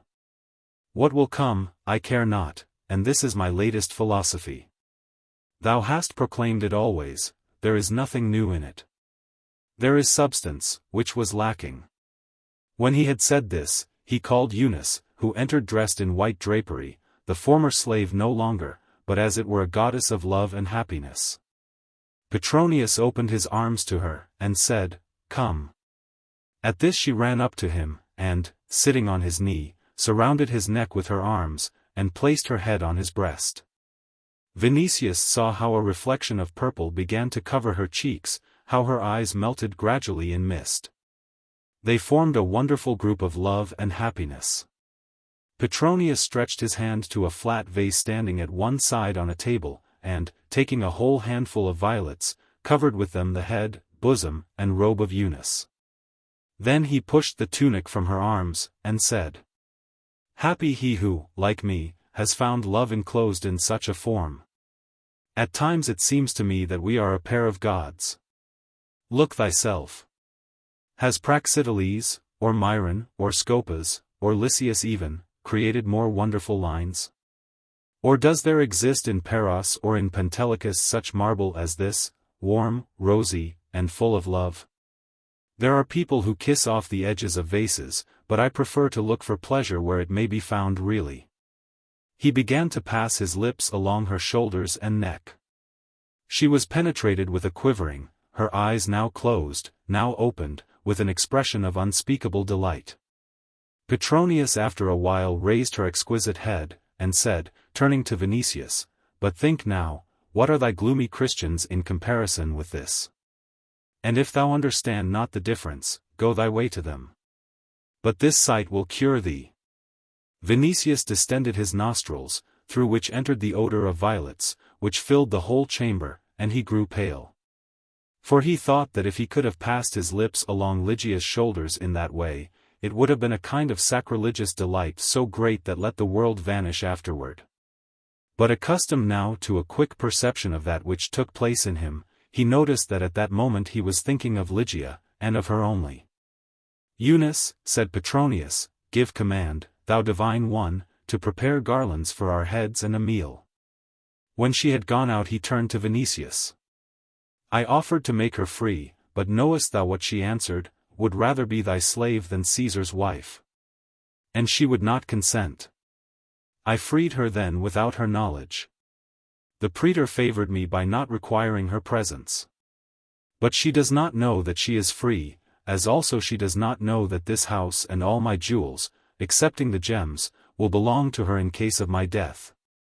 He rose and walked through the room, and said, "Love changes some more, others less, but it has changed even me. Once I loved the odor of verbenas.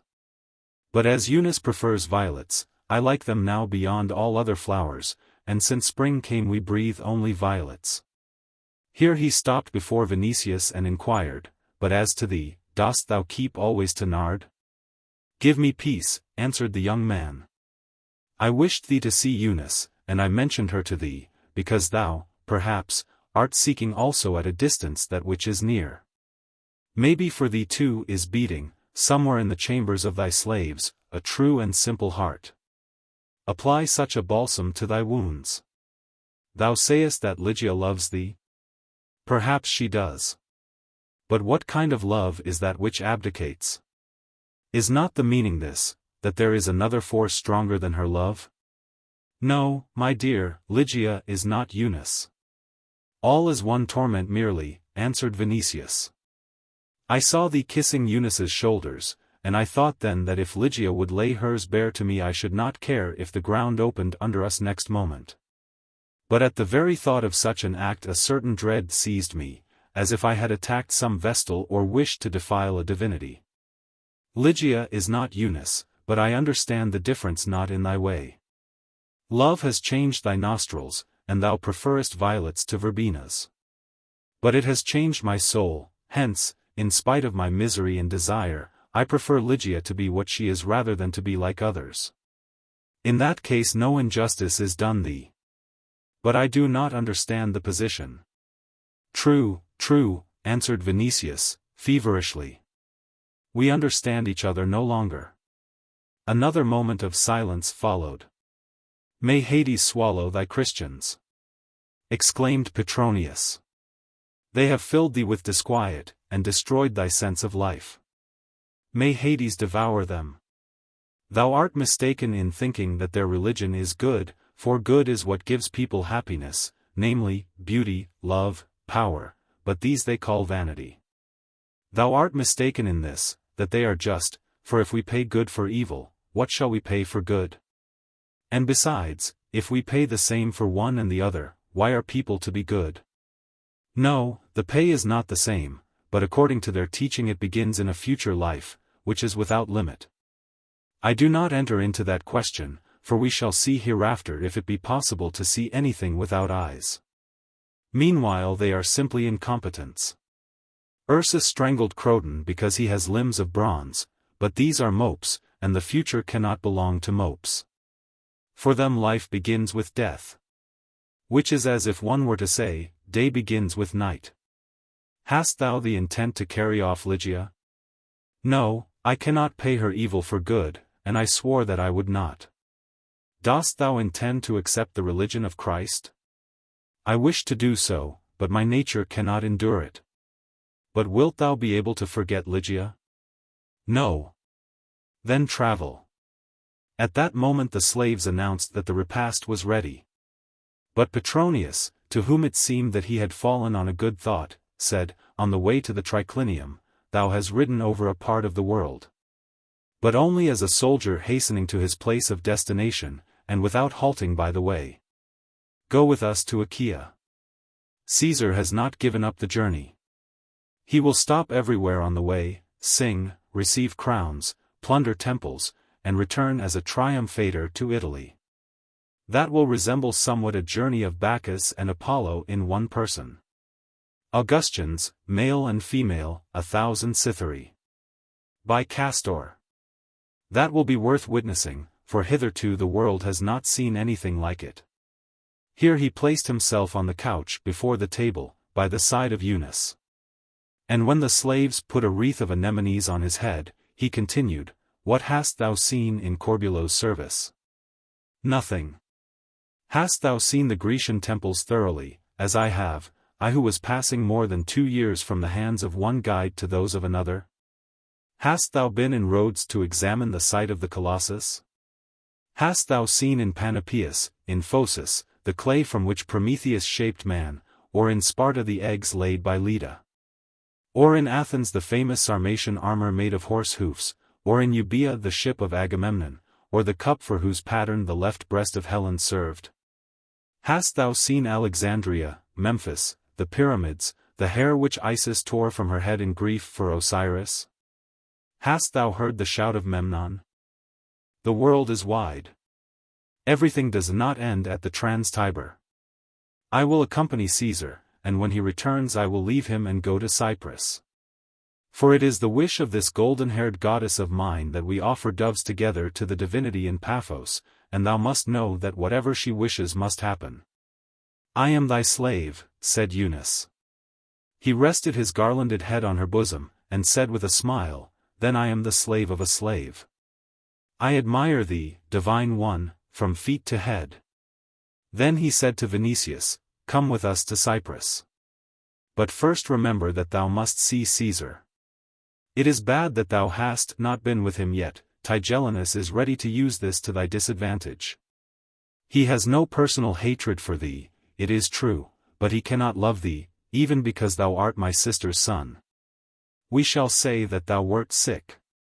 We must think over what thou art to answer should he ask thee about Ligia. It will be best to wave thy hand and say that she was with thee till she wearied thee. He will understand that. Tell him also that sickness kept thee at home, that thy fever was increased by disappointment at not being able to visit Naples and hear his song. That thou wert assisted to health only by the hope of hearing him.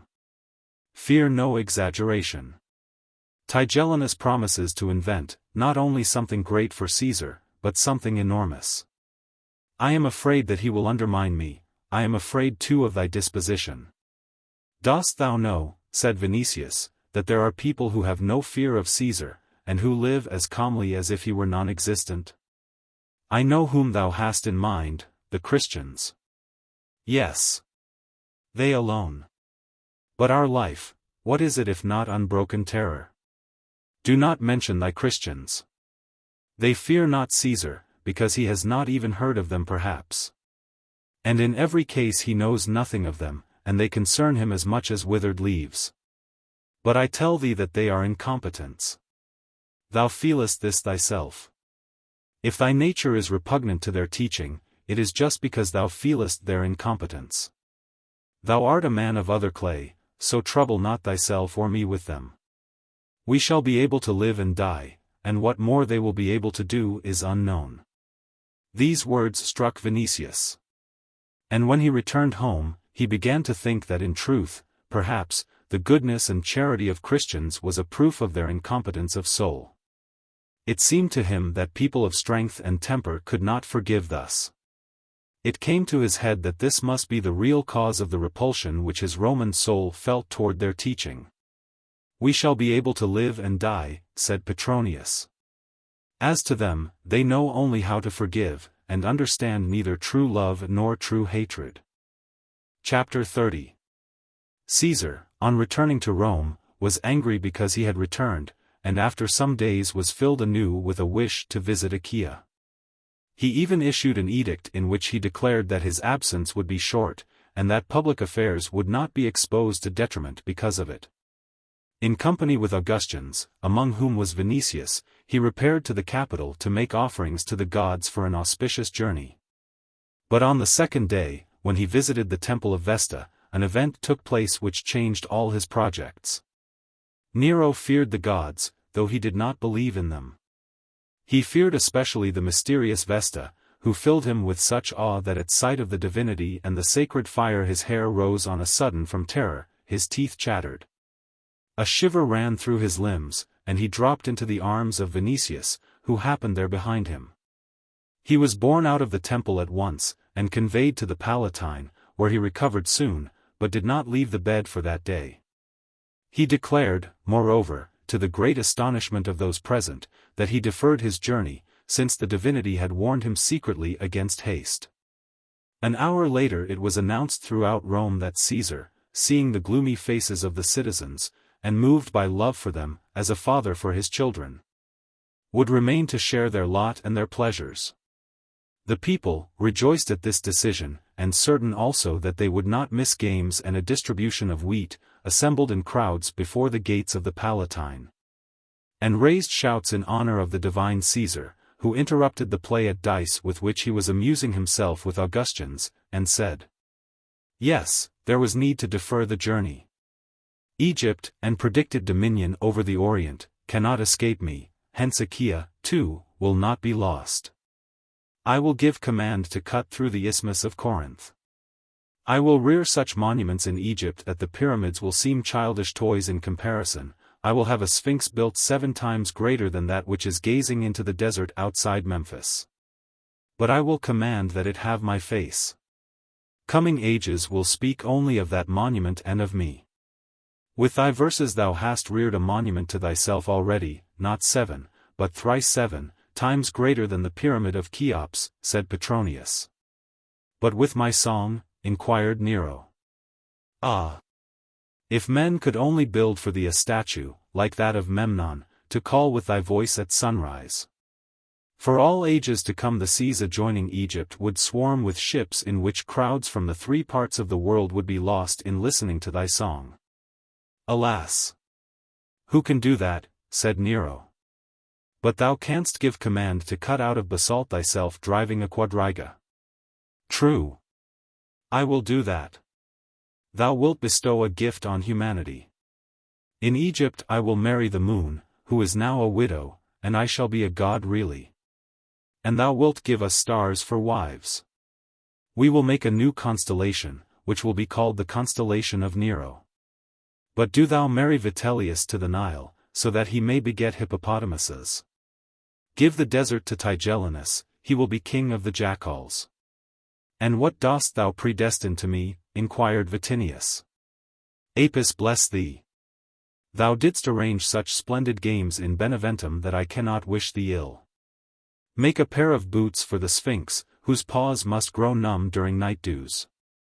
After that thou will make sandals for the colossi which form the alleys before the temples.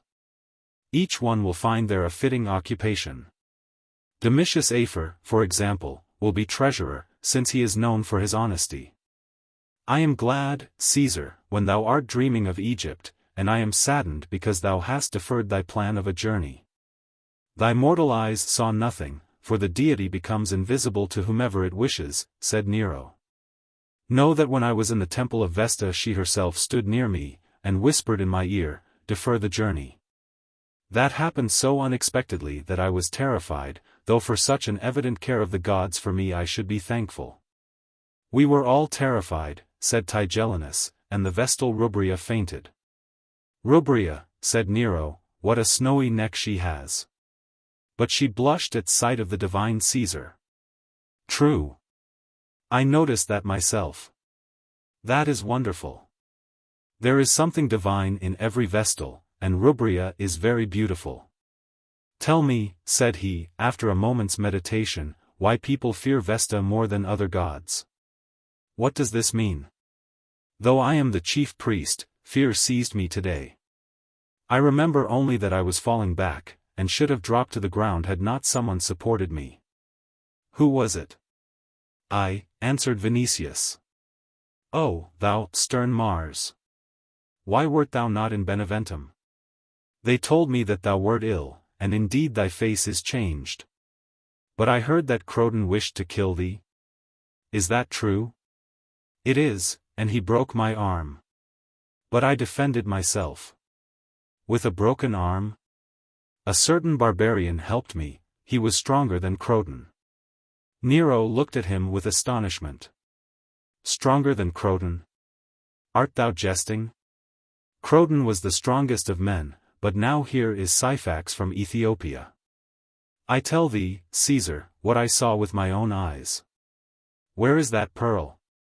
Has he not become king of Nemi? I cannot tell, Caesar. I lost sight of him. Thou knowest not even of what people he is. I had a broken arm, and could not inquire for him. Seek him, and find him for me." "I will occupy myself with that," said Tigellinus. But Nero spoke further to Vinicius, "I thank thee for having supported me. I might have broken my head by a fall. On a time thou wert a good companion, but campaigning and service with Corbulo have made thee wild in some way, I see thee rarely. How is that maiden too narrow in the hips, with whom thou wert in love, asked he after a while, and whom I took from Aulus for thee? Vinicius was confused, but Petronius came to his aid at that moment. I will lay a wager, Lord, said he, that he has forgotten. Dost thou see his confusion? Ask him how many of them there were since that time, and I will not give assurance of his power to answer. The Vinicius are good soldiers, but still better gamecocks. They need whole flocks. Punish him for that, Lord, by not inviting him to the feast which Tigellinus promises to arrange in thy honor on the pond of Agrippa. I will not do that. I trust, Tigellinus, that flocks of beauty will not be lacking there. Could the graces be absent where a Moor will be present? Answered Tigellinus. Weariness tortures me, said Nero. I have remained in Rome at the will of the goddess, but I cannot endure the city. I will go to Antium. I am stifled in these narrow streets, amid these tumble-down houses, amid these alleys. Foul air flies even here to my house and my gardens. Oh, if an earthquake would destroy Rome, if some angry god would level it to the earth. I would show how a city should be built, which is the head of the world and my capital. Caesar, answered Tigellinus, thou sayest, if some angry god would destroy the city, is it so? It is. What then? But art thou not a god? Nero waved his hand with an expression of weariness, and said, We shall see thy work on the pond of Agrippa. Afterward I go to Antium. Ye are all little, hence do not understand that I need immense things. Then he closed his eyes, giving to understand in that way that he needed rest. In fact, the Augustans were beginning to depart. Petronius went out with Vinicius, and said to him, Thou art invited, then, to share in the amusement. Bronzebeard has renounced the journey, but he will be madder than ever, he has fixed himself in the city as in his own house. Try thou, too, to find in these madnesses amusement and forgetfulness. Well. We have conquered the world, and have a right to amuse ourselves. Thou, Marcus, art a very comely fellow, and to that I ascribe in part the weakness which I have for thee. By the Ephesian Diana. If thou couldst see thy joined brows, and thy face in which the ancient blood of the Carites is evident. Others near thee looked like freedmen. True. Were it not for that mad religion, Ligia would be in thy house today. Attempt once more to prove to me that they are not enemies of life and mankind. They have acted well toward thee, hence thou mayst be grateful to them, but in thy place I should detest that religion, and seek pleasure where I could find it. Thou art a comely fellow, I repeat, and Rome is swarming with divorced women. I wonder only that all this does not torture thee yet. Who has told thee that it does not? It tortures me this long time, but I am not of thy years. Besides, I have other attachments which are lacking thee. I love books, thou hast no love for them, I love poetry, which annoys thee. I love pottery, gems, a multitude of things, at which thou dost not look, I have a pain in my loins, which thou hast not, and, finally, I have found Eunice, but thou hast found nothing similar. For me, it is pleasant in my house, among masterpieces, of thee I can never make a man of aesthetic feeling. I know that in life I shall never find anything beyond what I have found. Thou thyself knowest not that thou art hoping yet continually, and seeking. If death were to visit thee, with all thy courage and sadness, thou wouldst die with astonishment that it was necessary to leave the world. But I should accept death as a necessity, with the conviction that there is no fruit in the world which I have not tasted. I do not hurry, neither shall I loiter. I shall try merely to be joyful to the end. There are cheerful skeptics in the world. For me, the Stoics are fools. But Stoicism tempers men, at least, while thy Christians bring sadness into the world, which in life is the same as rain in nature. Dost thou know what I have learned? That during the festivities which Tigellinus will arrange at the pond of Agrippa, there will be lupanaria, and in them women from the first houses of Rome. Will there be not even one sufficiently beautiful to console thee? There will be maidens, too, appearing in society for the first time, as nymphs. Such is our Roman Caesardom. The air is mild already, the midday breeze will warm the water and not bring pimples on naked bodies. And thou, Narcissus, know this, that there will not be one to refuse thee, not one, even though she be a Vestal virgin. Vinicius began to strike his head with his palm, like a man occupied eternally with one thought. I should need luck to find such a one. And who did this for thee, if not the Christians?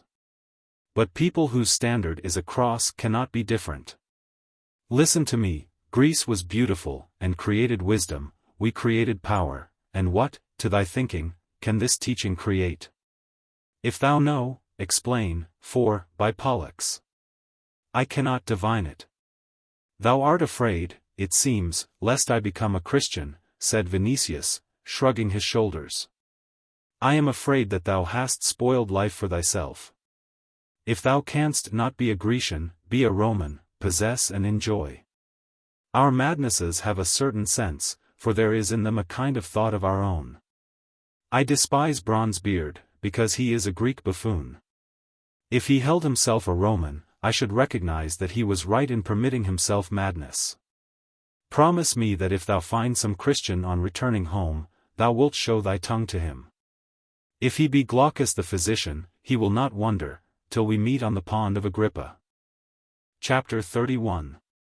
Praetorians surrounded the groves on the banks of the pond of Agrippa, lest overnumerous throngs of spectators might annoy Caesar and his guests. Though it was said that everything in Rome distinguished for wealth, beauty, or intellect was present at that feast, which had no equal in the history of the city. Tigellinus wished to recompense Caesar for the deferred journey to Achaia, to surpass all who had ever feasted Nero, and prove that no man could entertain as he could. With this object in view, while with Caesar in Naples, and later in Beneventum, he had made preparations and sent orders to bring from the remotest regions of the earth beasts, birds, rare fish, and plants, not omitting vessels and cloths, which were to enhance the splendor of the feast.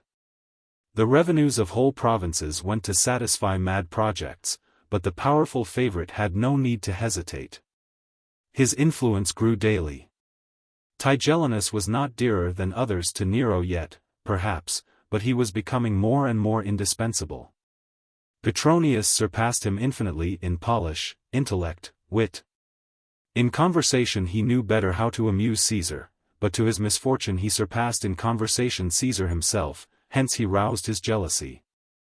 Moreover, he could not be an obedient instrument in everything, and Caesar feared his opinion when there were questions in matters of taste.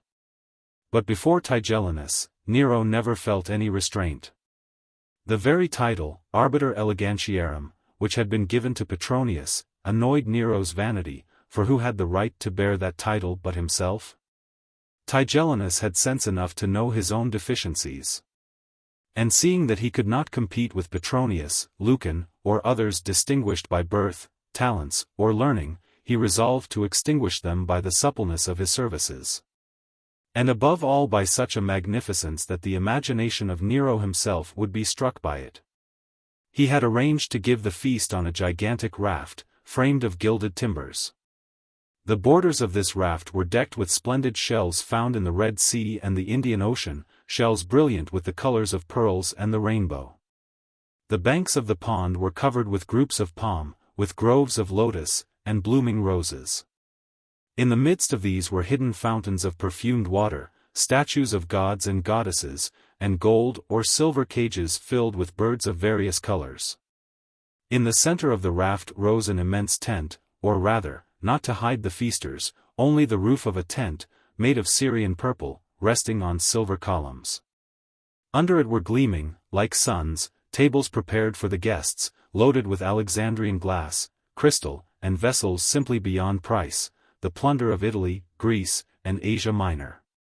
The raft, which because of plants accumulated on it had the appearance of an island and a garden, was joined by cords of gold and purple to boats shaped like fish, swans, mews, and flamingos.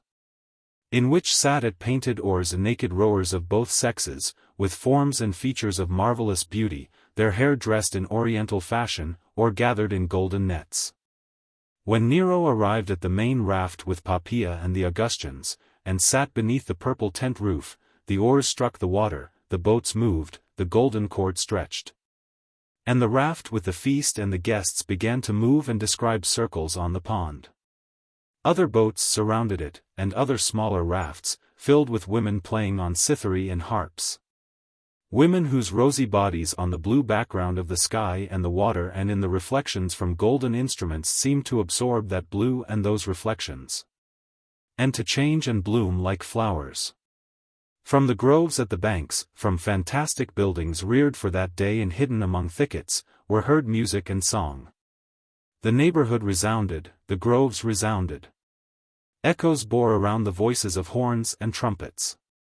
Caesar himself, with Poppaea on one side of him, and Pythagoras on the other, was amazed.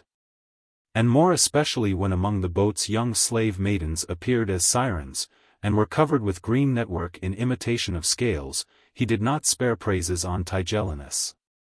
But he looked at Petronius from habit, wishing to learn the opinion of the arbiter, who seemed indifferent for a long time, and only when questioned outright, answered, "I judge, Lord, that 10,000 naked maidens make less impression than one."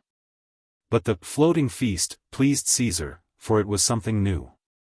Besides, such exquisite dishes were served that the imagination of Apicius would have failed at sight of them, and wines of so many kinds that Otho, who used to serve 80, would have hidden under water with shame, could he have witnessed the luxury of that feast. Besides women, the Augustans sat down at the table, among whom Vinicius excelled all with his beauty. Formerly his figure and face indicated too clearly the soldier by profession. Now mental suffering and the physical pain through which he had passed had chiseled his features, as if the delicate hand of a master had passed over them. His complexion had lost its former swarthiness, but the yellowish gleam of Numidian marble remained on it. His eyes had grown larger and more pensive. His body had retained its former powerful outlines, as if created for armor. But above the body of a legionary was seen the head of a Grecian god, or at least of a refined patrician, at once subtle and splendid. Petronius, in saying that none of the ladies of Caesar's court would be able or willing to resist Vinicius, spoke like a man of experience. All gazed at him now, not excepting Poppaea, or the Vestal Virgin Rubria, whom Caesar wished to see at the feast. Wines, cooled in mountain snow, soon warmed the hearts and heads of the guests. Boats shaped as grasshoppers or butterflies shot forth from the bushes at the shore every moment. The blue surface of the pond seemed occupied by butterflies. Above the boats here and there flew doves, and other birds from India and Africa, fastened with silver and blue threads or strings. The sun had passed the greater part of the sky, but the day was warm and even hot, though in the beginning of May. The pond heaved from the strokes of oars, which beat the water in time with music. But in the air there was not the least breath of wind, the groves were motionless, as if lost in listening and in gazing at that which was happening on the water. The raft circled continually on the pond, bearing guests who were increasingly drunk and boisterous. The feast had not run half its course yet, when the order in which all sat at the table was observed no longer. Caesar gave the example, for, rising himself, he commanded Vinicius, who sat next to Rubria the Vestal, to move. Nero occupied the place, and began to whisper something in Rubria's ear. Vinicius found himself next to Poppaea, who extended her arm and begged him to fasten her loosened bracelet.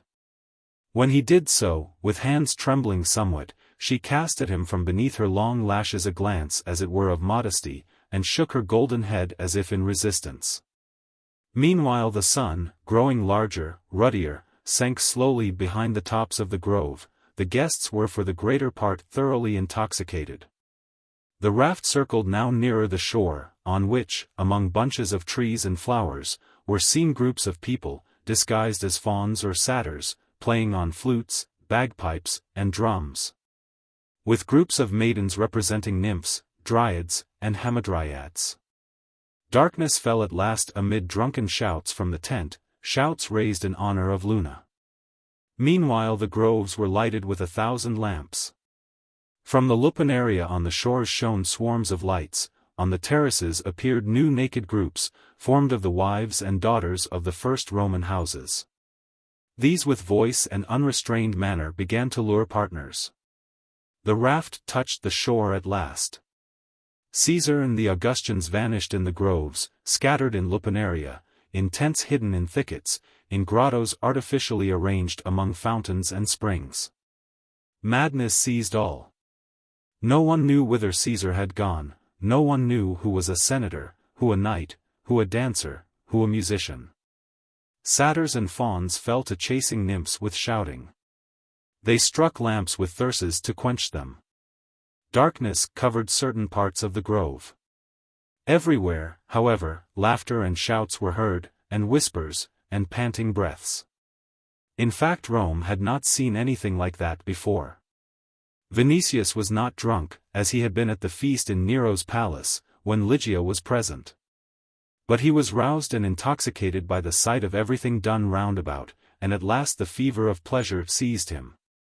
Rushing into the forest, he ran, with others, examining who of the dryads seemed most beautiful.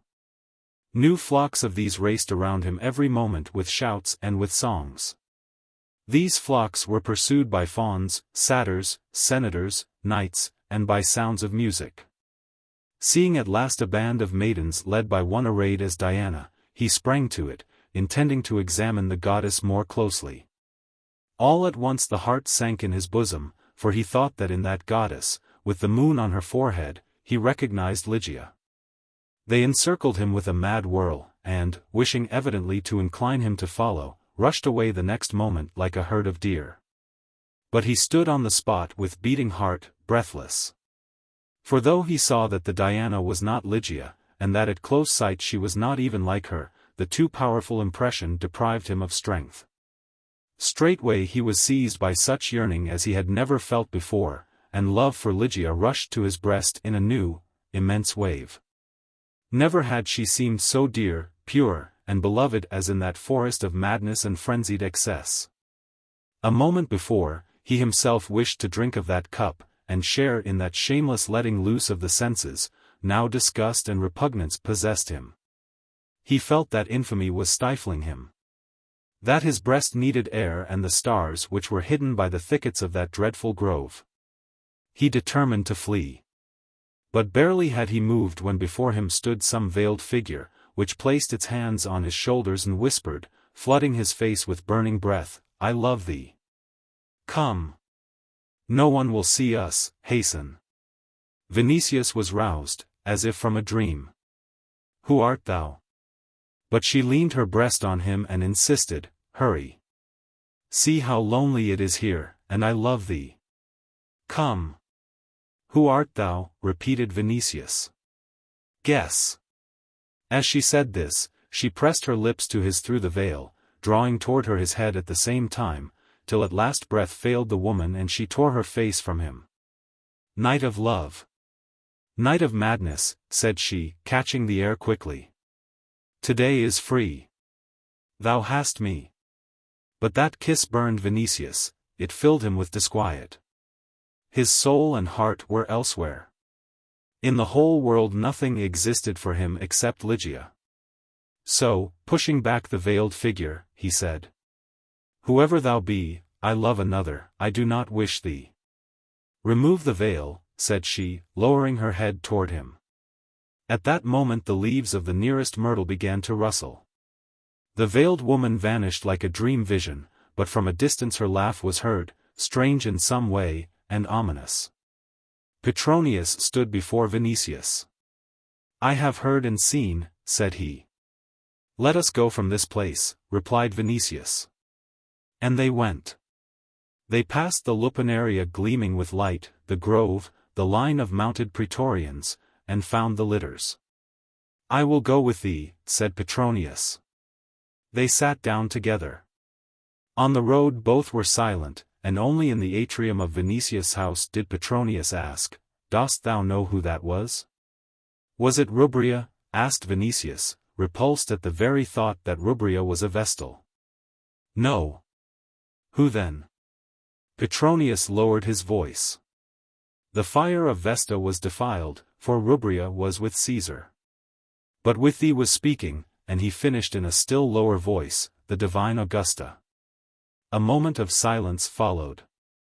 Caesar, said Petronius, was unable to hide from Poppaea his desire for Rubria, therefore she wished, perhaps, to avenge herself. But I hindered you both. Hadst thou recognized the Augusta and refused her, thou wouldst have been ruined beyond rescue, thou, Ligia, and I, perhaps. I have enough of Rome, Caesar, feasts, the Augusta, Tigellinus, and all of you, burst out Vinicius. I am stifling. I cannot live thus, I cannot. Dost understand me? Vinicius, thou art losing sense, judgment, moderation. I love only her in this world. What of that? This, that I wish no other love. I have no wish for your life, your feasts, your shamelessness, your crimes. What is taking place in thee? Art thou a Christian? The young man seized his head with both hands, and repeated, as if in despair, not yet. Not yet. Chapter 32. Petronius went home shrugging his shoulders and greatly dissatisfied. It was evident to him that he and Vinicius had ceased to understand each other, that their souls had separated entirely. Once Petronius had immense influence over the young soldier. He had been for him a model in everything, and frequently a few ironical words of his sufficed to restrain Vinicius or urge him to something. At present there remained nothing of that. Such was the change that Petronius did not try his former methods. Feeling that his wit and irony would slip without effect along the new principles which love and contact with the uncomprehended society of Christians had put in the soul of Vinicius. The veteran skeptic understood that he had lost the key to that soul. This knowledge filled him with dissatisfaction and even with fear, which was heightened by the events of that night. If on the part of the Augusta it is not a passing whim but a more enduring desire, thought Petronius, one of two things will happen: either Vinicius will not resist her, and he may be ruined by any accident, or, what is like him today, he will resist, and in that event he will be ruined certainly, and perhaps I with him, even because I am his relative. And because the Augusta, having included a whole family in her hatred, will throw the weight of her influence on the side of Tigellinus. In this way and that it is bad. Petronius was a man of courage and felt no dread of death, but since he hoped nothing from it, he had no wish to invite it. After long meditation, he decided at last that it would be better and safer to send Vinicius from Rome on a journey. Ah! But if in addition he could give him Ligia for the road, he would do so with pleasure. But he hoped that it would not be too difficult to persuade him to the journey without her. He would spread a report on the Palatine then of Vinicius' illness, and remove danger as well from his nephew as himself. The Augusta did not know whether she was recognized by Vinicius. She might suppose that she was not, hence her vanity had not suffered much so far. But it might be different in the future, and it was necessary to avoid peril. Petronius wished to gain time, above all. For he understood that once Caesar set out for Achaea, Tigellinus, who comprehended nothing in the domain of art, would descend to the second place and lose his influence. In Greece Petronius was sure of victory over every opponent. Meanwhile he determined to watch over Vinicius, and urge him to the journey. For a number of days he was ever thinking over this, that if he obtained an edict from Caesar expelling the Christians from Rome, Ligia would leave it with the other confessors of Christ. And after her Vinicius too. Then there would be no need to persuade him. The thing itself was possible. In fact it was not so long since, when the Jews began disturbances out of hatred to the Christians, Claudius, unable to distinguish one from the other, expelled the Jews. Why should not Nero expel the Christians? There would be more room in Rome without them. After that floating feast, Petronius saw Nero daily, both on the Palatine and in other houses. To suggest such an idea was easy, for Nero never opposed suggestions which brought harm or ruin to anyone. After mature decision, Petronius framed a whole plan for himself. He would prepare a feast in his own house, and at this feast persuade Caesar to issue an edict. He had even a hope, which was not barren, that Caesar would confide the execution of the edict to him. He would send out Lygia with all the consideration proper to the mistress of Vinicius to Baiae, for instance, and let them love and amuse themselves there with Christianity as much as they liked. Meanwhile he visited Vinicius frequently, first, because he could not, despite all his Roman selfishness, rid himself of attachment to the young tribune, and second, because he wished to persuade him to the journey. Vinicius feigned sickness, and did not show himself on the Palatine, where new plans appeared every day. At last Petronius heard from Caesar's own lips that 3 days from then he would go to Antium without fail. Next morning he went straightway to inform Vinicius, who showed him a list of persons invited to Antium, which list one of Caesar's freedmen had brought him that morning. "My name is on it." "So is thine," said he. "Thou wilt find the same at thy house on returning." "Were I not among the invited," replied Petronius, "it would mean that I must die. I do not expect that to happen before the journey to Achaia. I shall be too useful to Nero. Barely have we come to Rome," said he, on looking at the list, "when we must leave again, and drag over the road to Antium. But we must go, for this is not merely an invitation, it is a command as well. And if someone would not obey? He would be invited in another style to go on a journey notably longer, one from which people do not return.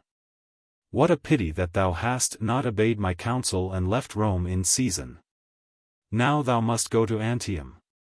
"I must go to Antium. See in what times we live and what vile slaves we are. Hast thou noticed that only today?" "No. But thou hast explained to me that Christian teaching is an enemy of life, since it shackles it. But can their shackles be stronger than those which we carry? Thou hast said, Greece created wisdom and beauty, and Rome power. Where is our power? Call Chilo and talk with him. I have no desire today to philosophize. By Hercules! I did not create these times, and I do not answer for them. Let us speak of Antium. Know that great danger is awaiting thee, and it would be better, perhaps, to measure strength with that Ursus who choked Croton than to go there, but still thou canst not refuse." Vinicius waved his hand carelessly, and said, "Danger. We are all wandering in the shadow of death, and every moment some head sinks in its darkness.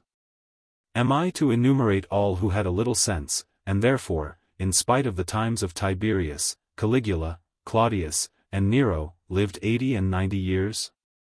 Let even such a man as Domitius Afer serve thee as an example.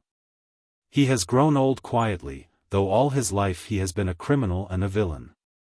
"Perhaps for that very reason," answered Vinicius.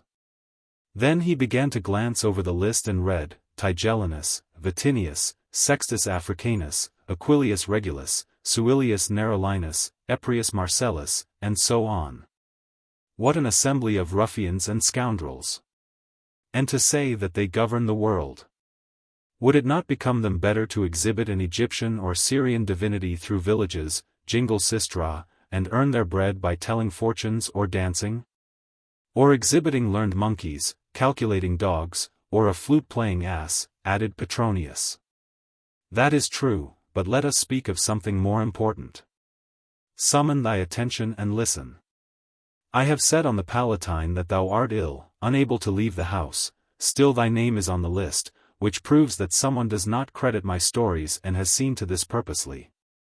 Nero cares nothing for the matter, since for him thou art a soldier, who has no conception of poetry or music, and with whom at the very highest he can talk only about races in the circus. So Poppaea must have seen to putting down thy name, which means that her desire for thee was not a passing whim, and that she wants to win thee. She is a daring Augusta. Indeed she is daring, for she may ruin herself beyond redemption. May Venus inspire her, however, with another love as soon as possible. But since she desires thee thou must observe the very greatest caution. She has begun to weary Bronzebeard already. He prefers Rubria now, or Pythagoras, but, through consideration of self, he would wreak the most horrible vengeance on us. In the grove I knew not that she was speaking to me. But thou wert listening. I said that I loved another, and did not wish her. Thou knowest that. I implore thee, by all the infernal gods, lose not the remnant of reason which the Christians have left in thee. How is it possible to hesitate, having a choice between probable and certain destruction? Have I not said already that if thou hadst wounded the Augusta's vanity, there would have been no rescue for thee? By Hades! If life has grown hateful to thee, better open thy veins at once, or cast thyself on a sword, for shouldst thou offend Poppaea, a less easy death may meet thee. It was easier once to converse with thee. What concerns thee specially? Would this affair cause thee loss, or hinder thee from loving thy Ligia? Remember, besides, that Poppaea saw her on the Palatine.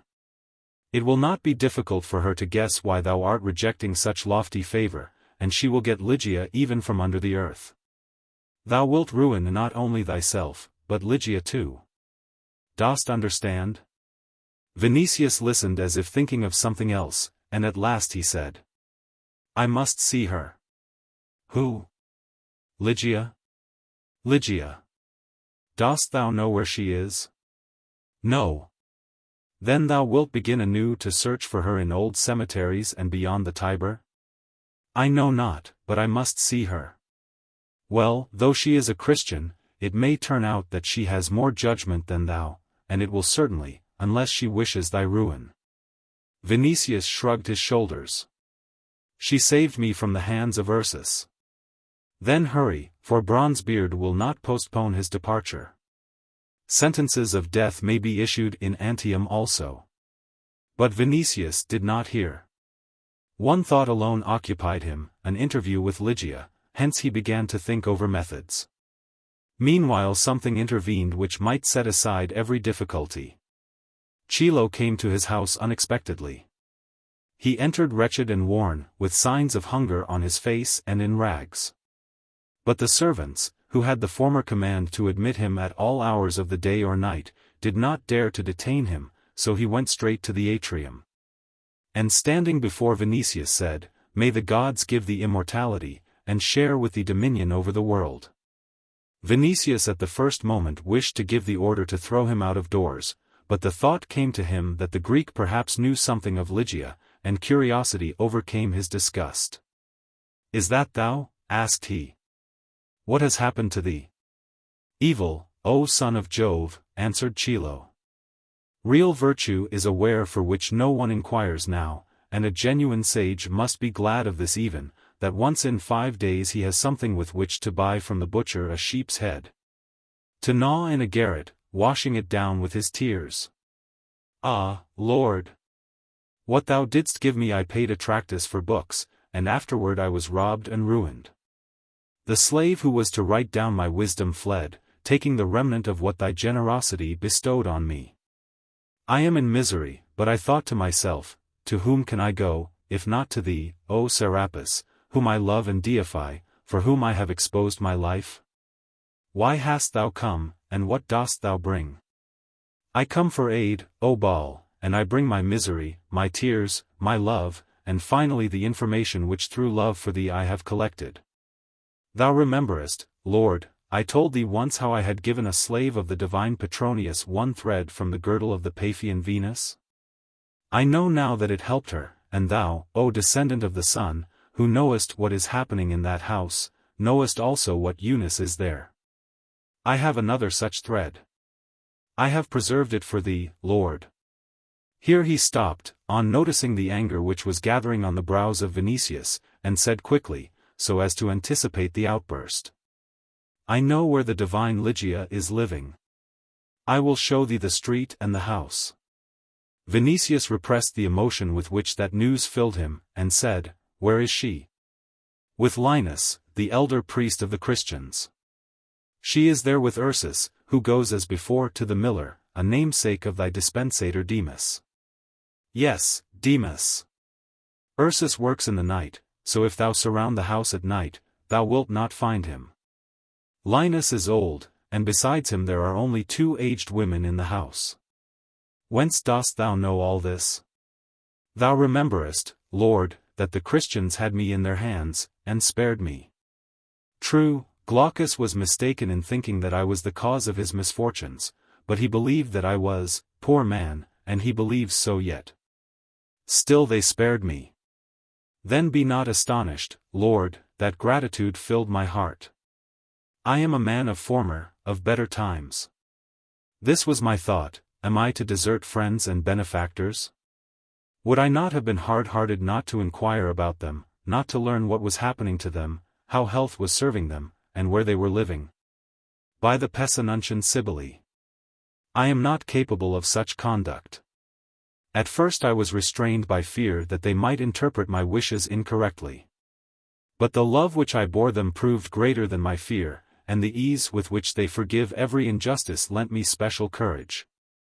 But above all I was thinking of thee, Lord. Our last attempt ended in defeat, but can such a son of fortune be reconciled with defeat? So I prepared victory for thee. The house stands apart. Thou mayst give command to thy slaves to surround it so that not a mouse could escape. My lord, on thee alone it depends to have that magnanimous king's daughter in thy house this very night. But should that happen, remember that the cause of it is the very poor and hungry son of my father. The blood rushed to Vinicius' head. Temptation shook all his being again. Yes. That was the method, and this time a certain one. Once he has Ligia in his house, who can take her? Once he makes Ligia his mistress, what will be left to her, unless to remain so forever? And let all religions perish. What will the Christians mean to him then, with their mercy and forbidding faith? Is it not time to shake himself free of all that? Is it not time to live as all live? What will Ligia do later, save to reconcile her fate with the religion which she professes? That, too, is a question of inferior significance. Those are matters devoid of importance. First of all, she will be his, and his this very day. And it is a question, too, whether that religion will hold out in her soul against the world which is new to her, against luxury, and excitements to which she must yield. All may happen today. He needs only to detain Chilo, and give an order at dark. And then delight without end. What has my life been, thought Vinicius? Suffering, unsatisfied desire, and an endless propounding of problems without answer. In this way all will be cut short and ended. He recollected, it is true, that he had promised not to raise a hand against her. But by what had he sworn? Not by the gods, for he did not believe in them. Not by Christ, for he did not believe in him yet. Finally, if she feels injured, he will marry her, and thus repair the wrong. Yes, to that he feels bound, for to her he is indebted for life. Here he recalled the day in which with Croton he had attacked her retreat, he remembered the Lygian's fist raised above him, and all that had happened later. He saw her again bent over his couch, dressed in the garb of a slave, beautiful as a divinity, a benefactress kind and glorified. His eyes passed to the lararium unconsciously, and to the little cross which she left him before going. Will he pay for all that by a new attack? Will he drag her by the hair as a slave to his cubiculum? And how will he be able to do so, since he not only desires but loves her, and he loves her specially because she is as she is? All at once he felt that it was not enough for him to have her in the house, it was not enough to seize her in his arms by superior force. He felt that his love needed something more, her consent, her loves and her soul. Blessed that roof, if she come under it willingly, blessed the moment, blessed the day, blessed his life. Then the happiness of both will be as inexhaustible as the ocean, as the sun. But to seize her by violence would be to destroy that happiness forever, and at the same time to destroy, and defile that which is most precious and alone beloved in life. Terror seized him now at the very thought of this. He glanced at Chilo, who, while watching him, pushed his hands under his rags and scratched himself uneasily. That instant, disgust unspeakable took possession of Vinicius, and a wish to trample that former assistant of his, as he would a foul worm or venomous serpent. In an instant he knew what to do.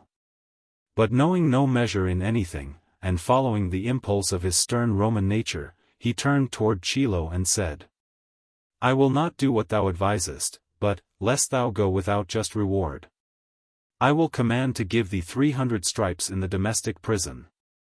Chilo grew pale. There was so much cold resolution in the beautiful face of Vinicius that he could not deceive himself for a moment with the hope that the promised reward was no more than a cruel jest. Hence he threw himself on his knees in one instant, and bending double began to groan in a broken voice, How, O King of Persia? Why, O Pyramid of Kindness? Colossus of Mercy? For what? I am old, hungry, unfortunate, I have served thee, dost thou repay in this manner? As thou didst the Christians, said Vinicius. And he called the dispensator.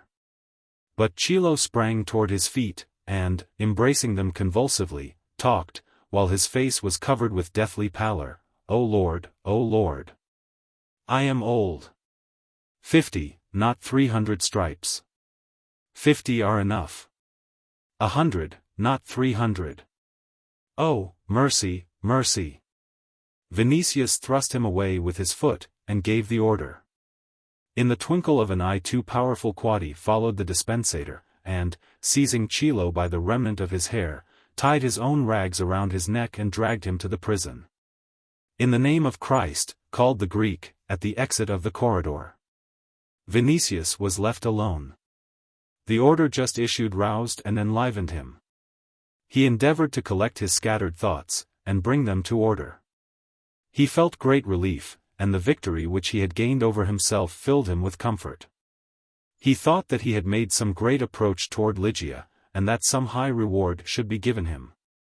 At the first moment it did not even occur to him that he had done a grievous wrong to Chilo, and had him flogged for the very acts for which he had rewarded him previously.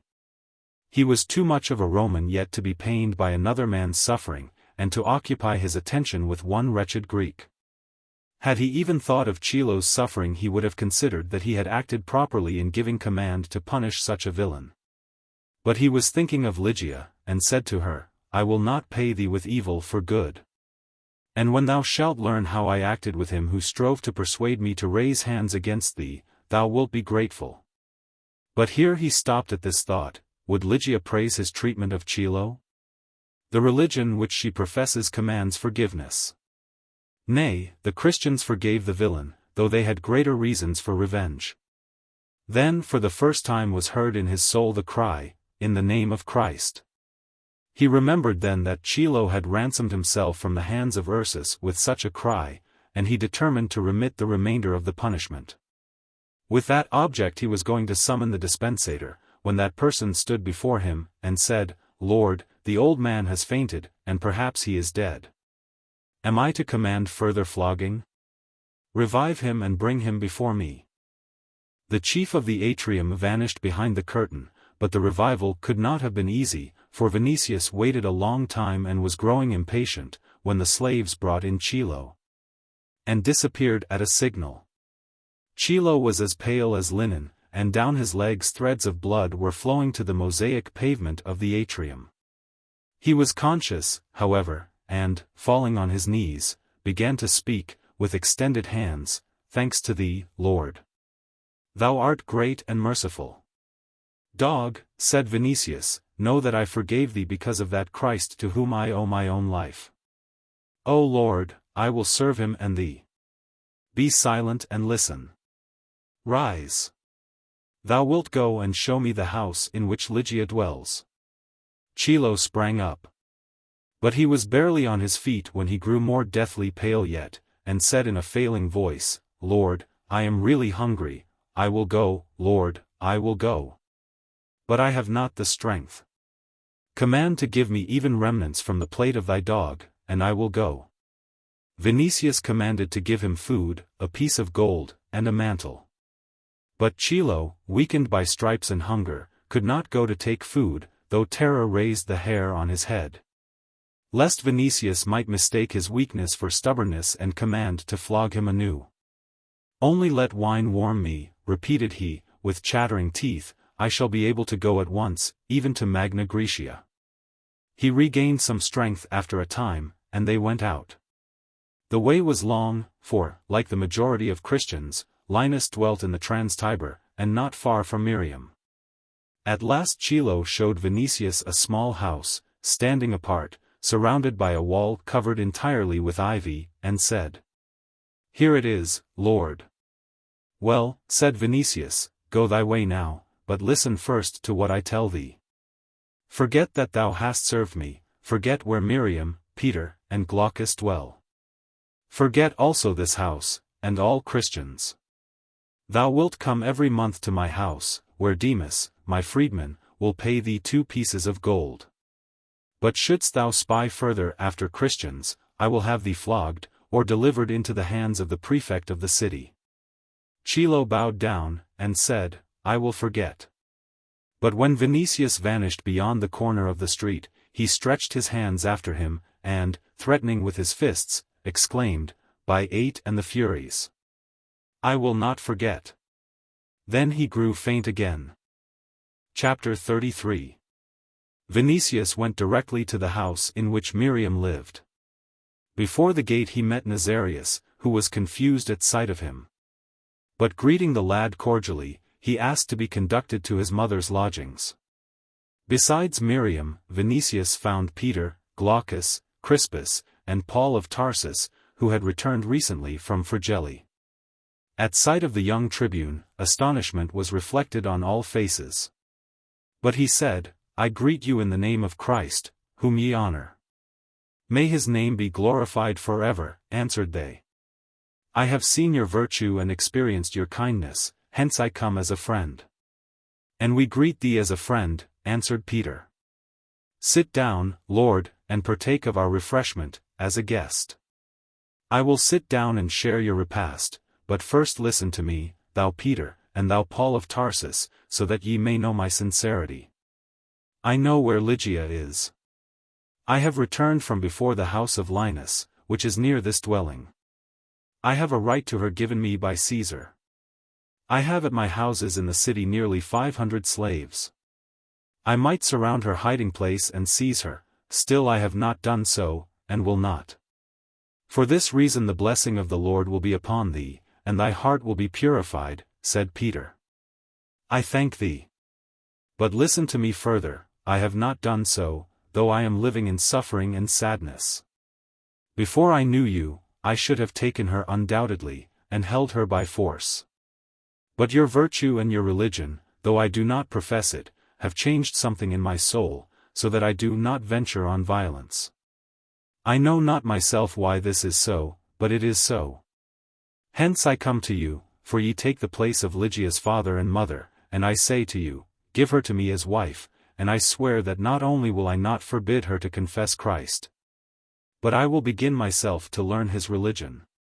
He spoke with head erect and decisively, but still he was moved, and his legs trembled beneath his mantle. When silence followed his words, he continued, as if wishing to anticipate an unfavorable answer. "I know what obstacles exist, but I love her as my own eyes. And though I am not a Christian yet, I am neither your enemy nor Christ's. I wish to be sincere, so that you may trust me. At this moment it is a question of life with me, still I tell you the truth. Another might say, baptize me, I say, enlighten me. I believe that Christ rose from the dead, for people say so who love the truth, and who saw him after death. I believe, for I have seen myself, that your religion produces virtue, justice, and mercy, not crime, which is laid to your charge. I have not known your religion much so far. A little from you, a little from your works, a little from Ligia, a little from conversations with you. Still I repeat that it has made some change in me. Formerly I held my servants with an iron hand, I cannot do so now. I knew no pity, I know it now. I was fond of pleasure. The other night I fled from the pond of Agrippa, for the breath was taken from me through disgust. Formerly I believed in superior force, now I have abandoned it. Know ye that I do not recognize myself. I am disgusted by feasts, wine, singing, cithary, garlands, the court of Caesar, naked bodies, and every crime. When I think that Lygia is like snow in the mountains, I love her the more, and when I think that she is what she is through your religion, I love and desire that religion. But since I understand it not, since I know not whether I shall be able to live according to it, nor whether my nature can endure it, I am in uncertainty and suffering, as if I were in prison. Here his brows met in wrinkle of pain, and a flush appeared on his cheeks. After that he spoke on with growing haste and greater emotion. As ye see, I am tortured from love and uncertainty. Men tell me that in your religion there is no place for life, or human joy, or happiness, or law, or order, or authority, or Roman dominion. Is this true? Men tell me that ye are madmen. But tell me yourselves what ye bring. Is it a sin to love, a sin to feel joy, a sin to want happiness? Are ye enemies of life? Must a Christian be wretched? Must I renounce Ligia? What is truth in your view? Your deeds and words are like transparent water, but what is under that water? Ye see that I am sincere. Scatter the darkness. Men say this to me also, Greece created beauty and wisdom, Rome created power, but they, what do they bring? Tell, then, what ye bring. If there is brightness beyond your doors, open them. We bring love, said Peter. And Paul of Tarsus added, If I speak with the tongues of men and of angels, but have not love, I am become sounding brass. But the heart of the old apostle was stirred by that soul in suffering, which, like a bird in a cage, was struggling toward air and the sun. Hence, stretching his hand to Vinicius, he said, Whoso knocketh, to him will be opened. The favor and grace of God is upon thee. For this reason I bless thee, thy soul and thy love, in the name of the Redeemer of mankind. Vinicius, who had spoken with enthusiasm already, sprang toward Peter on hearing this blessing, and an uncommon thing happened. That descendant of Quirites, who till recently had not recognized humanity in a foreigner, seized the hand of the old Galilean, and pressed it in gratitude to his lips. Peter was pleased. For he understood that his sowing had fallen on an additional field, that his fishing net had gathered in a new soul. Those present, not less pleased by that evident expression of honor for the apostle of God, exclaimed in one voice, Praise to the Lord in the highest. Vinicius rose with a radiant face, and began, I see that happiness may dwell among you, for I feel happy, and I think that ye can convince me of other things in the same way. But I will add that this cannot happen in Rome. Caesar is going to Antioch and I must go with him, for I have the order. Ye know that not to obey is death. But if I have found favor in your eyes, go with me to teach your truth. It will be safer for you than for me. Even in that great throng of people, ye can announce your truth in the very court of Caesar.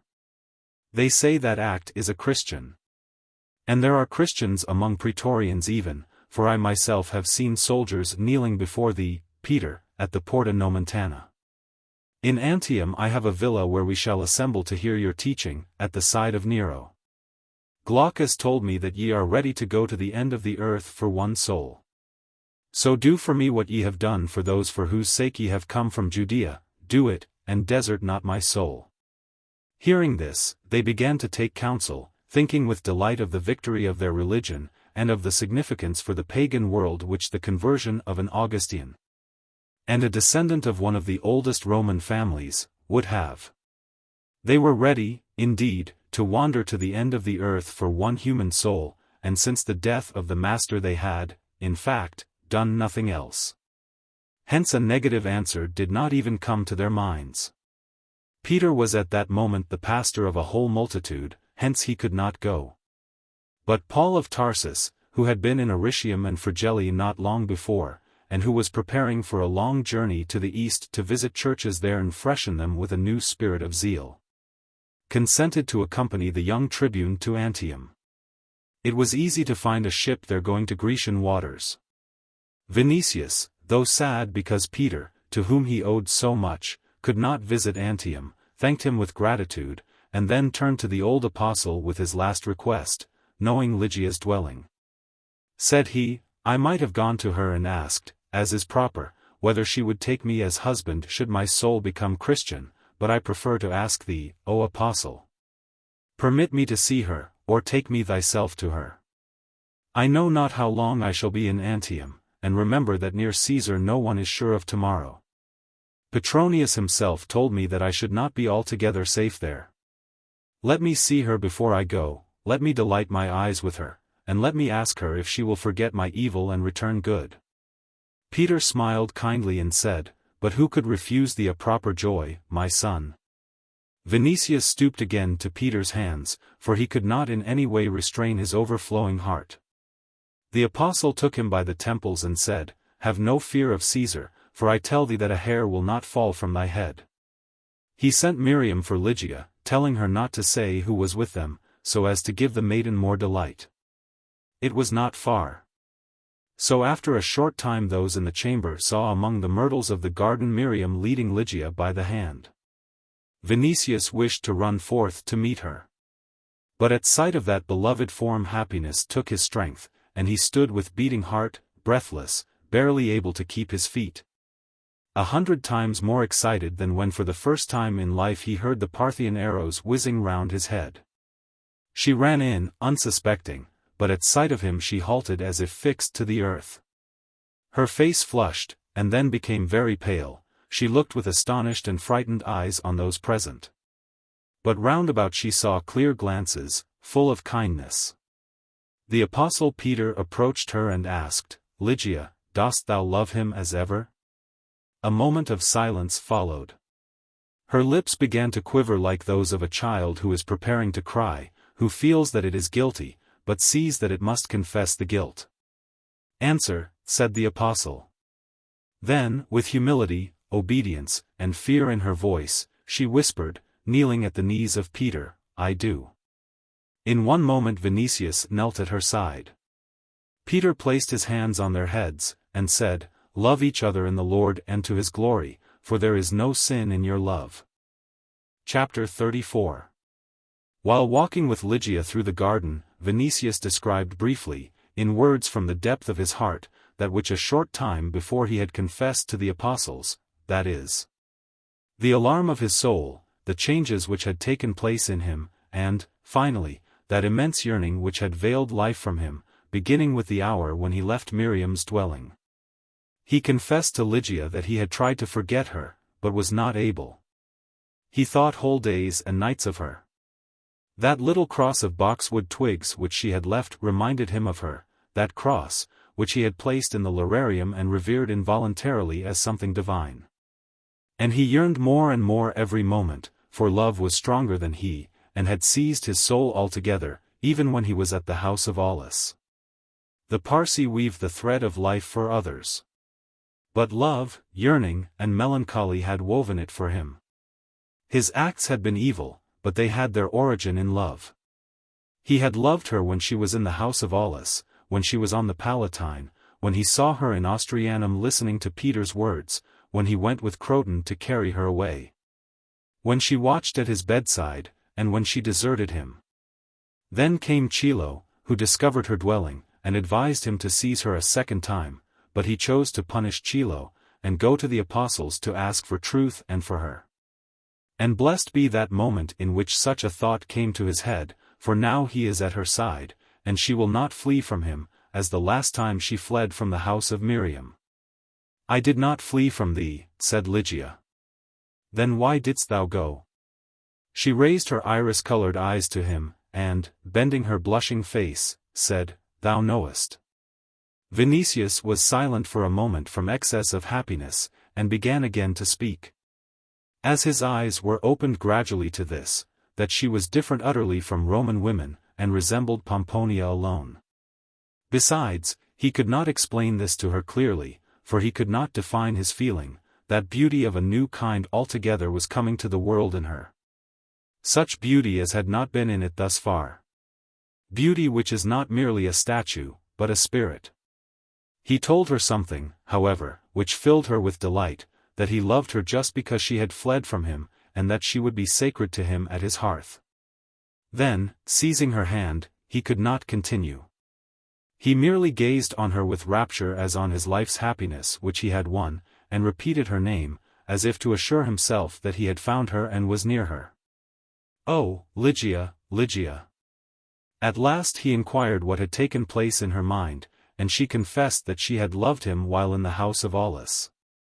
And that if he had taken her back to them from the Palatine she would have told them of her love and tried to soften their anger against him.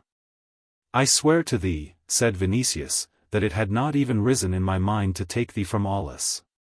Petronius will tell thee sometime that I told him then how I loved and wished to marry thee.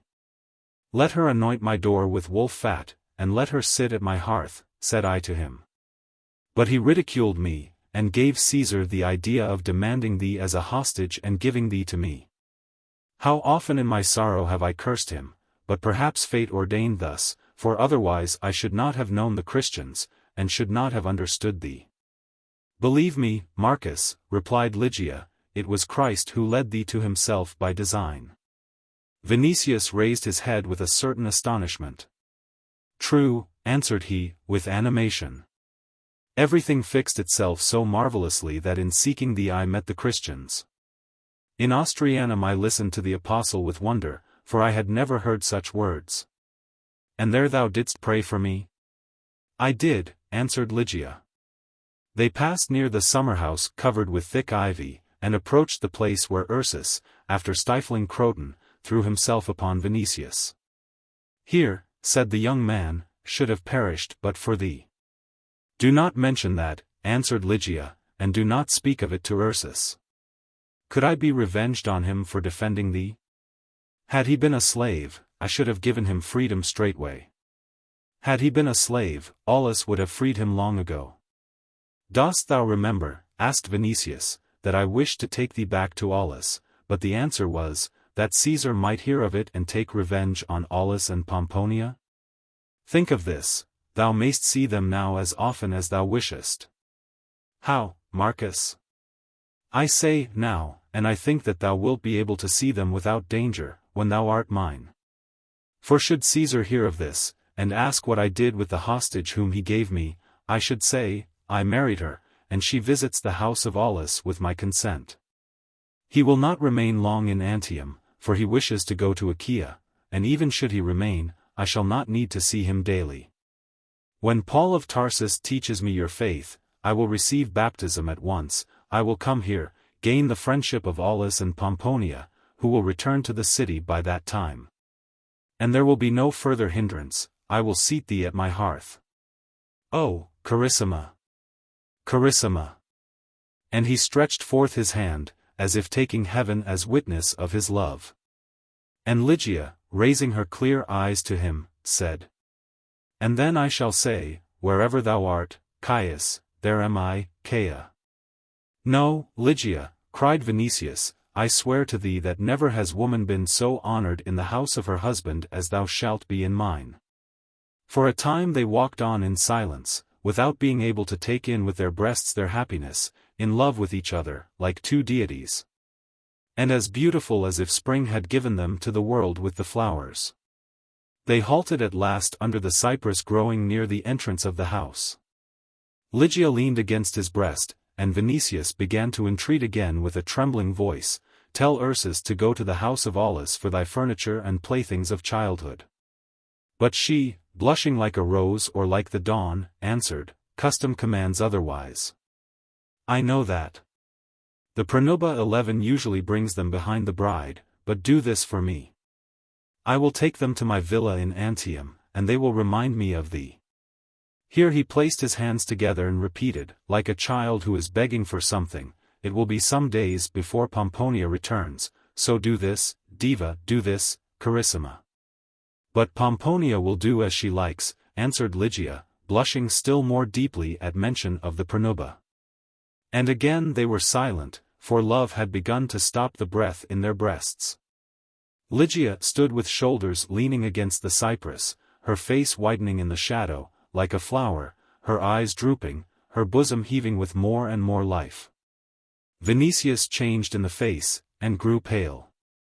In the silence of the afternoon they only heard the beating of their hearts, and in their mutual ecstasy that cypress, the myrtle bushes, and the ivy of the summer-house became for them a paradise of love.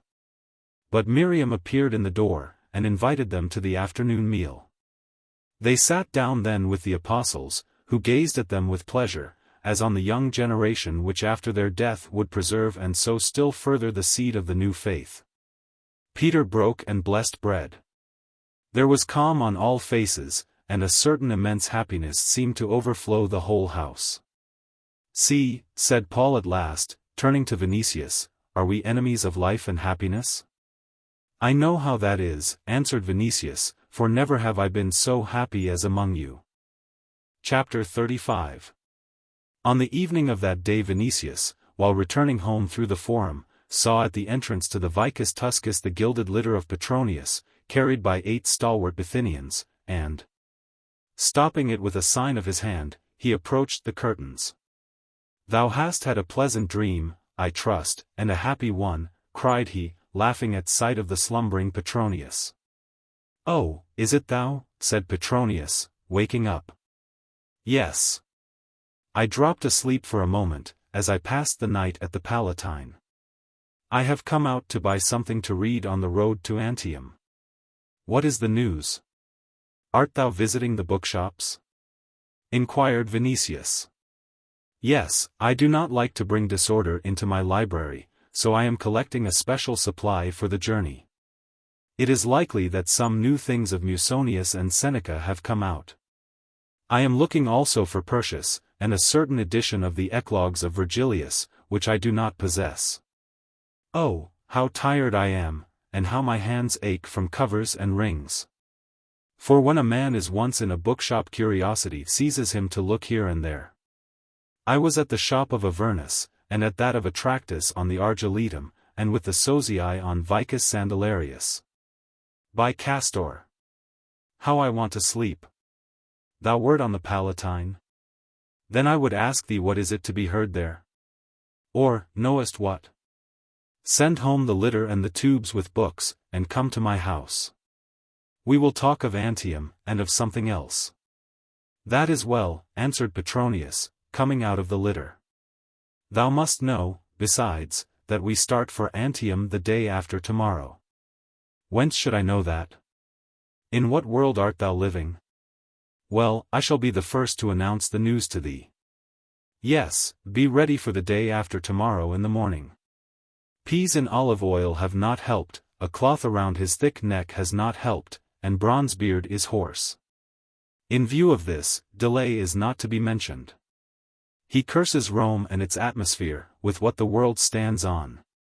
He would be glad to level it to the earth or to destroy it with fire, and he longs for the sea at the earliest. He says that the smells which the wind brings from the narrow streets are driving him into the grave. Today great sacrifices were offered in all the temples to restore his voice. And woe to Rome, but especially to the Senate, should it not return quickly. Then there would be no reason for his visit to Achaia. But is that the only talent possessed by our divine Caesar? Asked Petronius, smiling. He would appear in the Olympic Games, as a poet, with his Burning of Troy. As a charioteer, as a musician, as an athlete, nay, even as a dancer, and would receive in every case all the crowns intended for victors. Dost know why that monkey grew hoarse? Yesterday he wanted to equal our Paris in dancing, and danced for us the adventures of Lygia, during which he sweated and caught cold. He was as wet and slippery as an eel freshly taken from water. He changed masks one after another, whirled like a spindle, waved his hands like a drunken sailor, till disgust seized me while looking at that great stomach and those slim legs. Paris taught him during 2 weeks, but imagine to thyself Ahenobarbus as Leda or as the divine swan. That was a swan, there is no use in denying it. But he wants to appear before the public in that pantomime, first in Antium, and then in Rome. People are offended already because he sang in public. But to think that a Roman Caesar will appear as a mime. No, even Rome will not endure that. My dear friend, Rome will endure anything. The Senate will pass a vote of thanks to the father of his country. And the rabble will be elated because Caesar is its buffoon. Say thyself, is it possible to be more debased? Petronius shrugged his shoulders. Thou art living by thyself at home, and meditating, now about Lygia, now about Christians, so thou knowest not, perhaps, what happened 2 days since. Nero married, in public, Pythagoras, who appeared as a bride. That passed the measure of madness, it would seem, would it not? And what wilt thou say? The Flamens, who were summoned, came and performed the ceremony with solemnity. I was present. I can endure much, still I thought, I confess, that the gods, if there be any, should give a sign. But Caesar does not believe in the gods, and he is right. So he is in one person chief priest, a god, and an atheist, said Vinicius. True, said Petronius, beginning to laugh. That had not entered my head, but the combination is such as the world has not seen. Then, stopping a moment, he said, one should add that this chief priest who does not believe in the gods, and this god who reviles the gods, fears them in his character of atheist. The proof of this is what happened in the temple of Vesta. What a society! As the society is, so is Caesar. But this will not last long.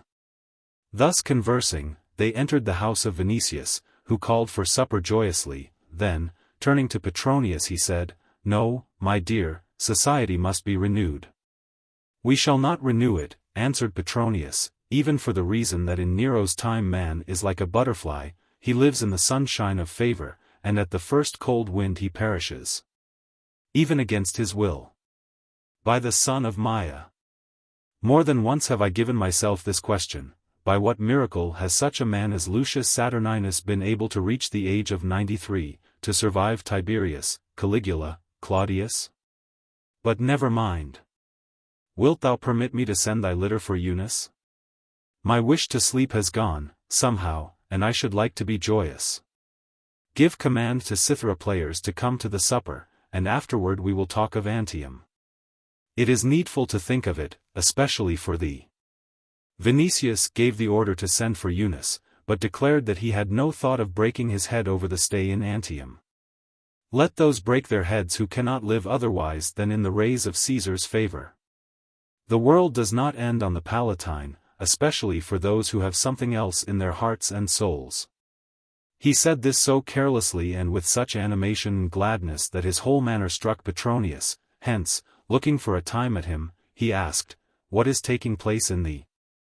Thou art today as thou wert when wearing the golden bulla on thy neck. I am happy, answered Vinicius. I have invited thee purposely to tell thee so. What has happened? Something which I would not give for the Roman Empire. Then he sat down, and, leaning on the arm of the chair, rested his head on his hand, and asked, Dost remember how we were at the house of Aulus Plautius? And there thou didst see for the first time the godlike maiden called by thee the dawn and the spring? Dost remember that Psyche, that incomparable, that one more beautiful than our maidens and our goddesses? Petronius looked at him with astonishment, as if he wished to make sure that his head was right. Of whom art thou speaking? Asked he at last. Evidently I remember Ligia. I am her betrothed. What? But Vinicius sprang up and called his dispensator. Let the slaves stand before me to the last soul, quickly. Art thou her betrothed? Repeated Petronius. But before he recovered from his astonishment the immense atrium was swarming with people. Panting old men ran in, men in the vigor of life, women, boys, and girls. With each moment the atrium was filled more and more. In corridors, called fosses, voices were heard calling in various languages. Finally, all took their places in rows at the walls and among the columns. Vinicius, standing near the impluvium, turned to Demas, the freedman, and said, Those who have served 20 years in my house are to appear tomorrow before the praetor, where they will receive freedom. Those who have not served out the time will receive 3 pieces of gold and double rations for a week. Send an order to the village prisons to remit punishment, strike the fetters from people's feet, and feed them sufficiently. Know that a happy day has come to me, and I wish rejoicing in the house. For a moment they stood in silence, as if not believing their ears, then all hands were raised at once, and all mouths cried, "Aa! Lord! Aa!" Vinicius dismissed them with a wave of his hand. Though they desired to thank him and to fall at his feet, they went away hurriedly, filling the house with happiness from cellar to roof. "Tomorrow," said Vinicius, "I will command them to meet again in the garden, and to make such signs on the ground as they choose. Lygia will free those who draw a fish." Petronius, who never wondered long at anything, had grown indifferent, and asked, "A fish, is it?" "Ah, ha! According to Chilo, that is the sign of a Christian, I remember." Then he extended his hand to Vinicius, and said, "Happiness is always where a man sees it. May Flora strew flowers under thy feet for long years. I wish thee everything which thou wishest thyself. I thank thee, for I thought that thou wouldst dissuade me, and that, as thou sayest, would be time lost." "I dissuade? By no means. On the contrary, I tell thee that thou art doing well."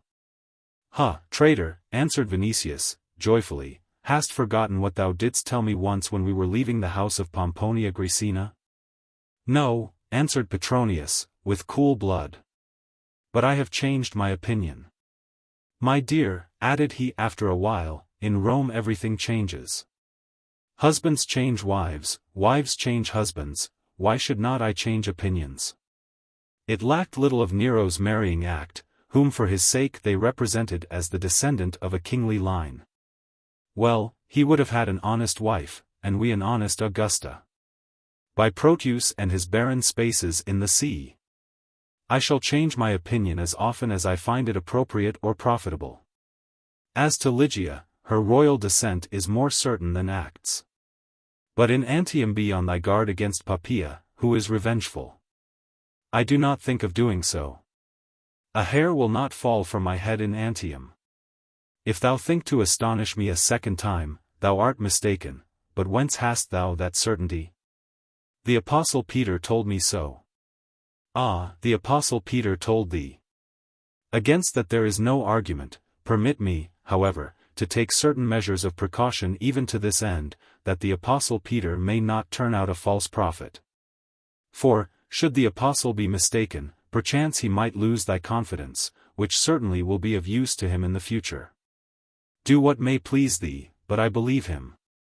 And if thou think to turn me against him by repeating his name with irony, thou art mistaken. But one question more. Hast thou become a Christian? Not yet. But Paul of Tarsus will travel with me to explain the teachings of Christ, and afterward I will receive baptism, for thy statement that they are enemies of life and pleasantness is not true. All the better for thee and Ligia, answered Petronius. Then, shrugging his shoulders, he said, as if to himself, but it is astonishing how skilled those people are in gaining adherents, and how that sect is extending. Yes, answered Vinicius, with as much warmth as if he had been baptized already, there are thousands and tens of thousands of them in Rome, in the cities of Italy, in Greece and Asia. There are Christians among the legions and among the praetorians, they are in the palace of Caesar itself. Slaves and citizens, poor and rich, plebeian and patrician, confess that faith. Dost thou know that the Cornelii are Christians, that Pomponia Graecina is a Christian, that likely Octavia was, and Act is? Yes, that teaching will embrace the world, and it alone is able to renew it. Do not shrug thy shoulders, for who knows whether in a month or a year thou wilt not receive it thyself? I, said Petronius. No, by the son of Leto. I will not receive it, even if the truth and wisdom of gods and men were contained in it. That would require labor, and I have no fondness for labor. Labor demands self-denial, and I will not deny myself anything. With thy nature, which is like fire and boiling water, something like this may happen any time. But I have my gems, my cameos, my vases, my Eunice. I do not believe in Olympus, but I arrange it on earth for myself. And I shall flourish till the arrows of the divine archer pierce me, or till Caesar commands me to open my veins. I love the odor of violets too much, and a comfortable triclinium. I love even our gods, as rhetorical figures, and Achaia, to which I am preparing to go with our fat, thin-legged, incomparable, godlike Caesar, the august period compelling Hercules, Nero. Then he was joyous at the very supposition that he could accept the teaching of Galilean fishermen, and began to sing in an undertone. I will entwine my bright sword in myrtle. After the example of Harmodius and Aristogiton. But he stopped, for the arrival of Eunice was announced. Immediately after her coming supper was served, during which songs were sung by the cithara players. Vinicius told of Chilo's visit, and also how that visit had given the idea of going to the apostles directly, an idea which came to him while they were flogging Chilo. At mention of this, Petronius, who began to be drowsy, placed his hand on his forehead, and said, the thought was good, since the object was good. But as to Chilo, I should have given him 5 pieces of gold. But as it was thy will to flog him, it was better to flog him, for who knows but in time senators will bow to him, as today they are bowing to our cobbler knight, Vatinius. Good night. And, removing his wreath, he, with Eunice, prepared for home. When they had gone, Vinicius went to his library and wrote to Lygia as follows. When thou openest thy beautiful eyes, I wish this letter to say good day to thee. Hence I write now, though I shall see thee tomorrow. Caesar will go to Antium after tomorrow, and I, Eheu, must go with him. I have told thee already that not to obey would be to risk life, and at present I could not find courage to die. But if thou wish me not to go, write one word, and I will stay. Petronius will turn away danger from me with a speech. Today, in the hour of my delight, I gave rewards to all my slaves. Those who have served in the house 20 years I shall take to the praetor tomorrow and free. Thou, my dear, shouldst praise me, since this act as I think will be in accord with that mild religion of thine. Secondly, I do this for thy sake. They are to thank thee for their freedom. I shall tell them so tomorrow, so that they may be grateful to thee and praise thy name. I give myself in bondage to happiness and thee. God grant that I never see liberation. May Antium be cursed, and the journey of Ahenobarbus.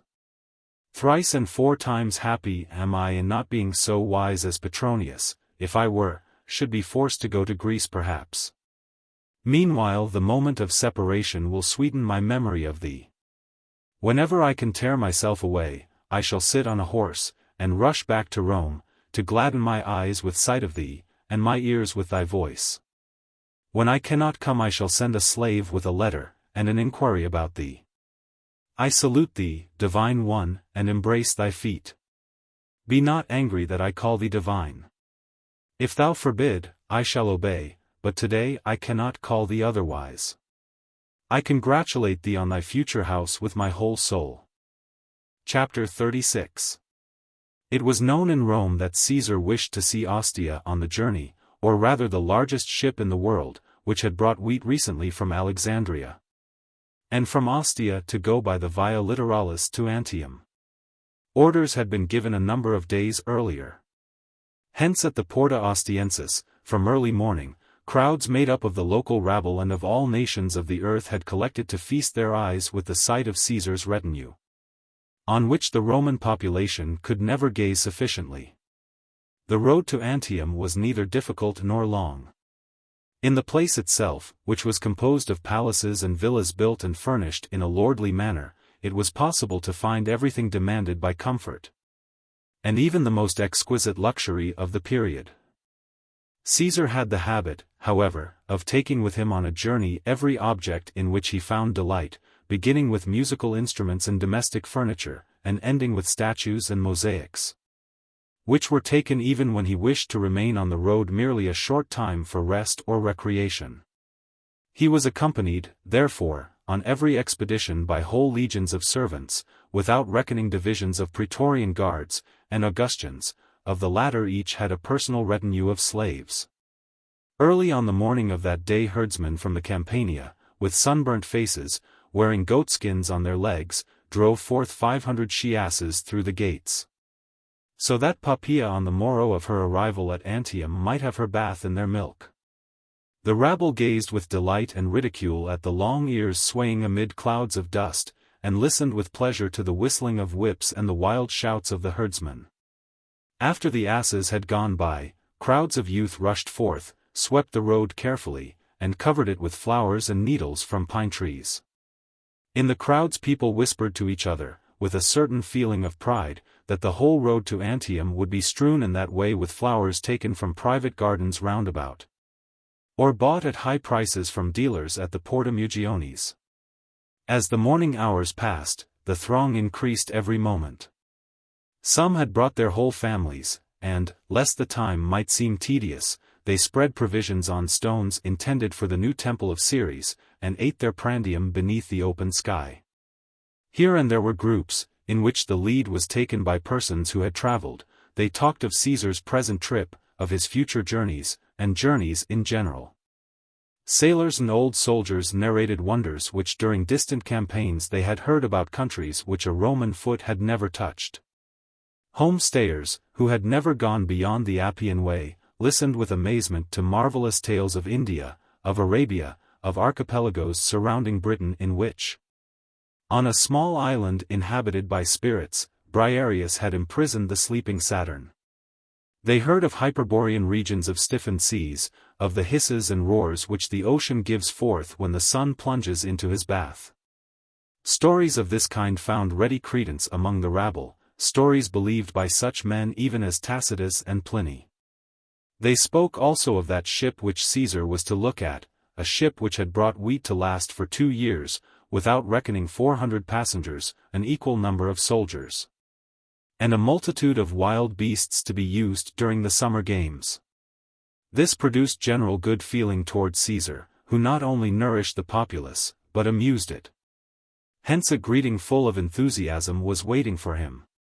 Meanwhile came a detachment of Numidian horse, who belonged to the Praetorian Guard. They wore yellow uniforms, red girdles, and great earrings, which cast a golden gleam on their black faces. The points of their bamboo spears glittered like flames, in the sun. After they had passed, a procession-like movement began. The throng crowded forward to look at it more nearly. But divisions of Praetorian foot were there, and, forming in line on both sides of the gate, prevented approach to the road. In advance moved wagons carrying tents, purple, red, and violet, and tents of byssus woven from threads as white as snow, and oriental carpets, and tables of citrus, and pieces of mosaic, and kitchen utensils, and cages with birds from the east, north, and west. Birds whose tongues or brains were to go to Caesar's table, and vessels with wine and baskets with fruit. But objects not to be exposed to bruising or breaking in vehicles were borne by slaves. Hence hundreds of people were seen on foot, carrying vessels, and statues of Corinthian bronze. There were companies appointed specially to Etruscan vases, others to Grecian, others to golden or silver vessels, or vessels of Alexandrian glass. These were guarded by small detachments of Praetorian infantry and cavalry. Over each division of slaves were taskmasters, holding whips armed at the end with lumps of lead or iron, instead of snappers. The procession, formed of men bearing with importance and attention various objects, seemed like some solemn religious procession. And the resemblance grew still more striking when the musical instruments of Caesar and the court were borne past. There were seen harps, Grecian lutes, lutes of the Hebrews and Egyptians, lyres, formingas, citharas, flutes, long, winding buffalo horns and cymbals. While looking at that sea of instruments, gleaming beneath the sun in gold, bronze, precious stones, and pearls, it might be imagined that Apollo and Bacchus had set out on a journey through the world. After the instruments came rich chariots filled with acrobats, dancers male and female, grouped artistically, with wands in their hands. After them followed slaves intended, not for service, but excess.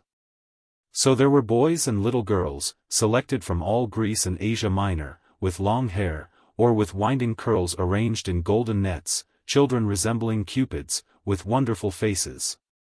But faces covered completely with a thick coating of cosmetics, lest the wind of the Campania might tan their delicate complexions.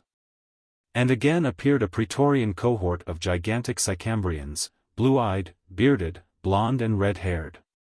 In front of them Roman eagles were carried by banner-bearers called imaginarii, tablets with inscriptions, statues of German and Roman gods, and finally statues and busts of Caesar.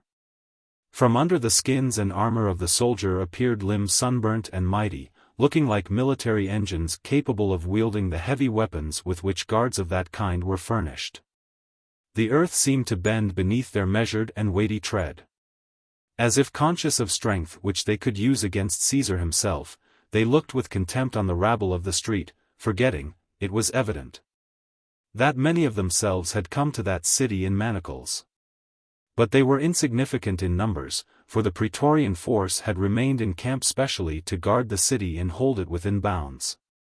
When they had marched past, Nero's chained lions and tigers were led by, so that, should the wish come to him of imitating Dionysus, he would have them to attach to his chariots.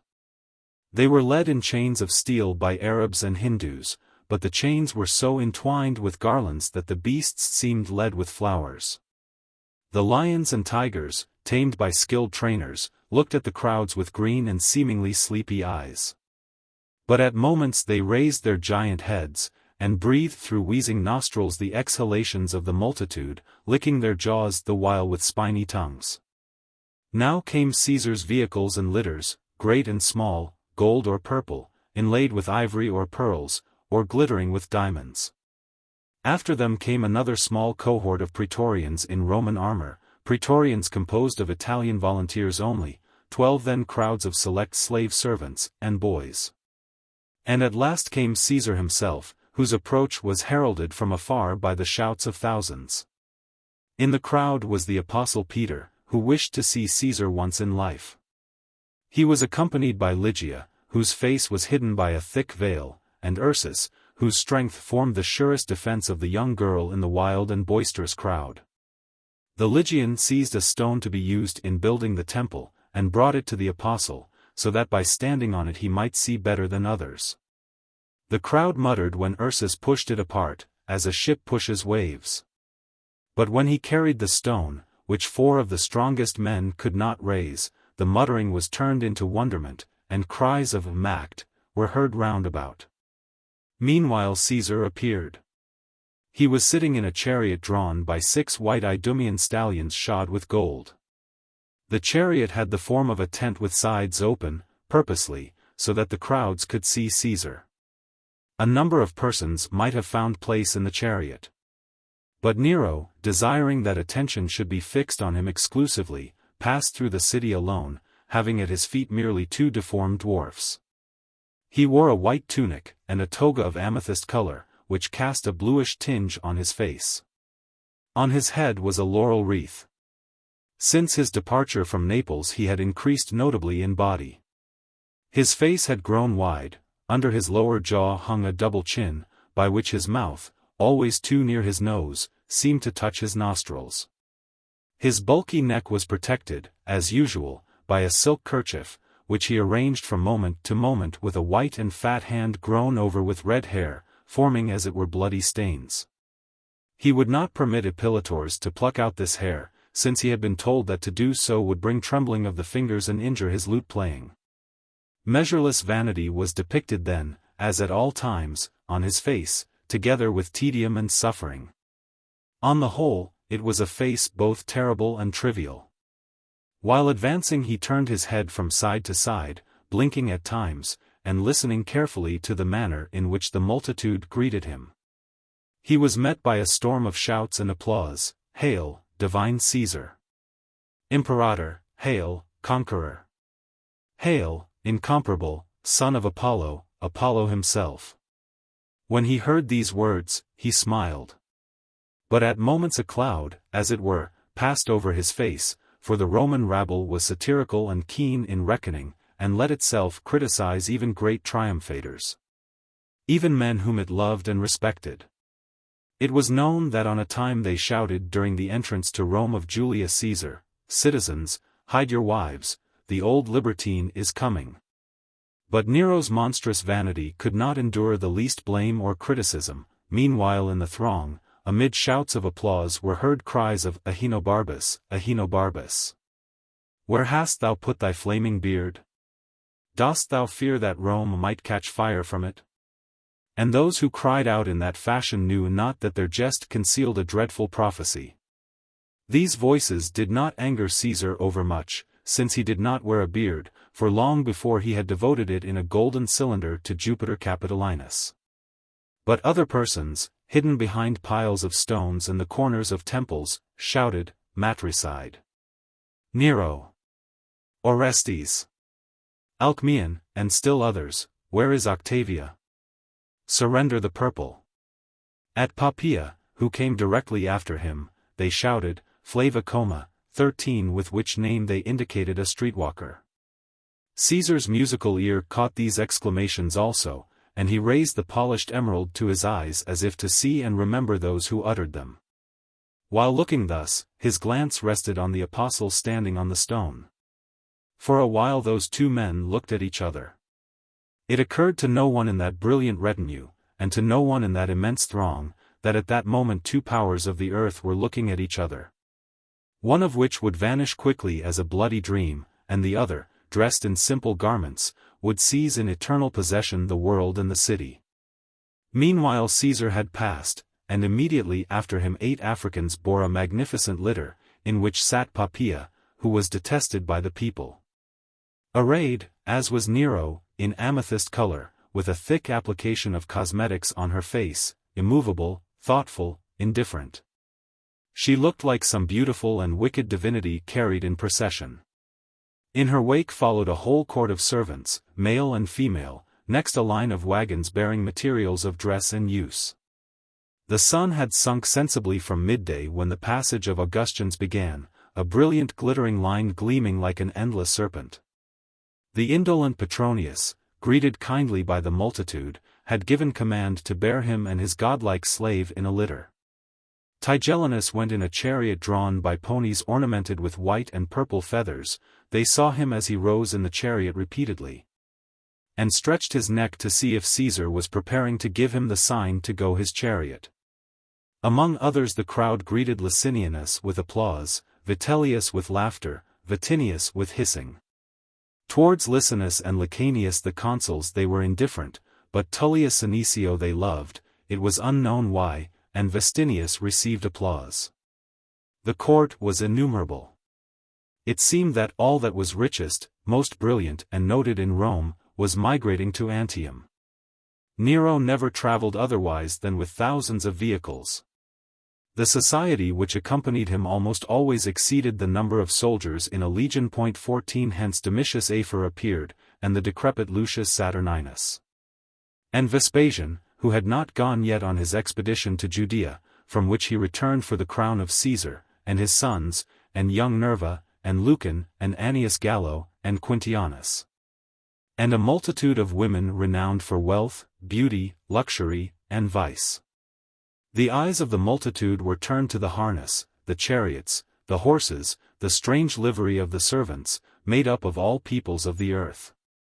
In that procession of pride and grandeur one hardly knew what to look at.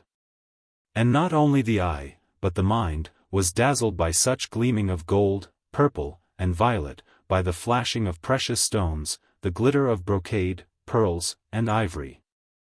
It seemed that the very rays of the sun were dissolving in that abyss of brilliancy. And though wretched people were not lacking in that throng, people with sunken stomachs, and with hunger in their eyes, that spectacle inflamed not only their desire of enjoyment and their envy, but filled them with delight and pride, because it gave a feeling of the might and invincibility of Rome, to which the world contributed, and before which the world knelt. Indeed, there was not on earth anyone who ventured to think that that power would not endure through all ages, and outlive all nations. Or that there was anything in existence that had strength to oppose it. Vinicius, riding at the end of the retinue, sprang out of his chariot at sight of the apostle and Lygia, whom he had not expected to see, and, greeting them with a radiant face, spoke with hurried voice, like a man who has no time to spare, "Hast thou come? I know not how to thank thee, O Lygia. God could not have sent me a better omen. I greet thee even while taking farewell, but not farewell for a long time. On the road I shall dispose relays of horses, and every free day I shall come to thee till I get leave to return. Farewell." "Farewell, Marcus," answered Lygia. Then she added in a lower voice, "May Christ go with thee, and open thy soul to Paul's word." He was glad at heart that she was concerned about his becoming a Christian soon. Hence he answered, "O sell me. Let it be as thou sayest. Paul prefers to travel with my people, but he is with me, and will be to me a companion and master. Draw aside thy veil, my delight, let me see thee before my journey. Why art thou thus hidden?" She raised the veil, and showed him her bright face and her wonderfully smiling eyes, inquiring, "Is the veil bad?" And her smile had in it a little of maiden opposition. But Vinicius, while looking at her with delight, answered, "Bad for my eyes, which till death would look on thee only." Then he turned to Ursus and said, "Ursus, guard her as the sight in thy eye, for she is my domina as well as thine." Seizing her hand then, he pressed it with his lips, to the great astonishment of the crowd, who could not understand signs of such honor from a brilliant Augustine to a maiden arrayed in simple garments, almost those of a slave. "Farewell." Then he departed quickly, for Caesar's whole retinue had pushed forward considerably. The apostle Peter blessed him with a slight sign of the cross. But the kindly Ursus began at once to glorify him, glad that his young mistress listened eagerly and was grateful to him for those praises. The retinue moved on and hid itself in clouds of golden dust. They gazed long after it, however, till Demas the miller approached, he for whom Ursus worked in the night time. When he had kissed the apostles' hand, he entreated them to enter his dwelling for refreshment, saying that it was near the Emporium. That they must be hungry and wearied since they had spent the greater part of the day at the gate. They went with him, and, after rest and refreshment in his house, returned to the Trans-Tiber only toward evening. Intending to cross the river by the Aemilian bridge, they passed through the Clivus Publicius, going over the Aventine, between the temples of Diana and Mercury. From that height the apostle looked on the edifices about him, and on those vanishing in the distance. Sunk in silence he meditated on the immensity and dominion of that city, to which he had come to announce the word of God.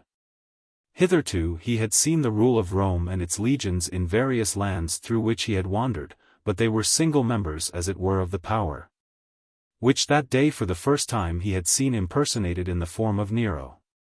That city, immense, predatory, ravenous, unrestrained, rotten to the marrow of its bones, and unassailable in its preterhuman power. That Caesar, a fratricide, a matricide, a wife-slayer, after him dragged a retinue of bloody spectres no less in number than his court. That profligate, that buffoon, but also lord of 30 legions, and through them of the whole earth.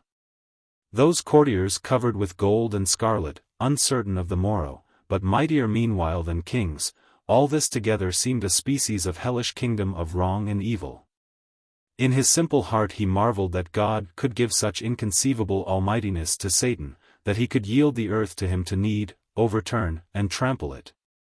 To squeeze blood and tears from it, to twist it like a whirlwind, to storm it like a tempest, to consume it like a flame. And his apostle heart was alarmed by those thoughts, and in spirit he spoke to the Master, "O Lord, how shall I begin in this city, to which thou hast sent me? To it belong seas and lands, the beasts of the field, and the creatures of the water. It owns other kingdoms and cities, and 30 legions which guard them. But I, O Lord, am a fisherman from a lake. How shall I begin, and how shall I conquer its malice?" Thus speaking he raised his grey, trembling head toward heaven, praying and exclaiming from the depth of his heart to his divine Master, himself full of sadness and fear. Meanwhile his prayer was interrupted by Lygia. "The whole city is as if on fire," said she. In fact, the sun went down that day in a marvelous manner.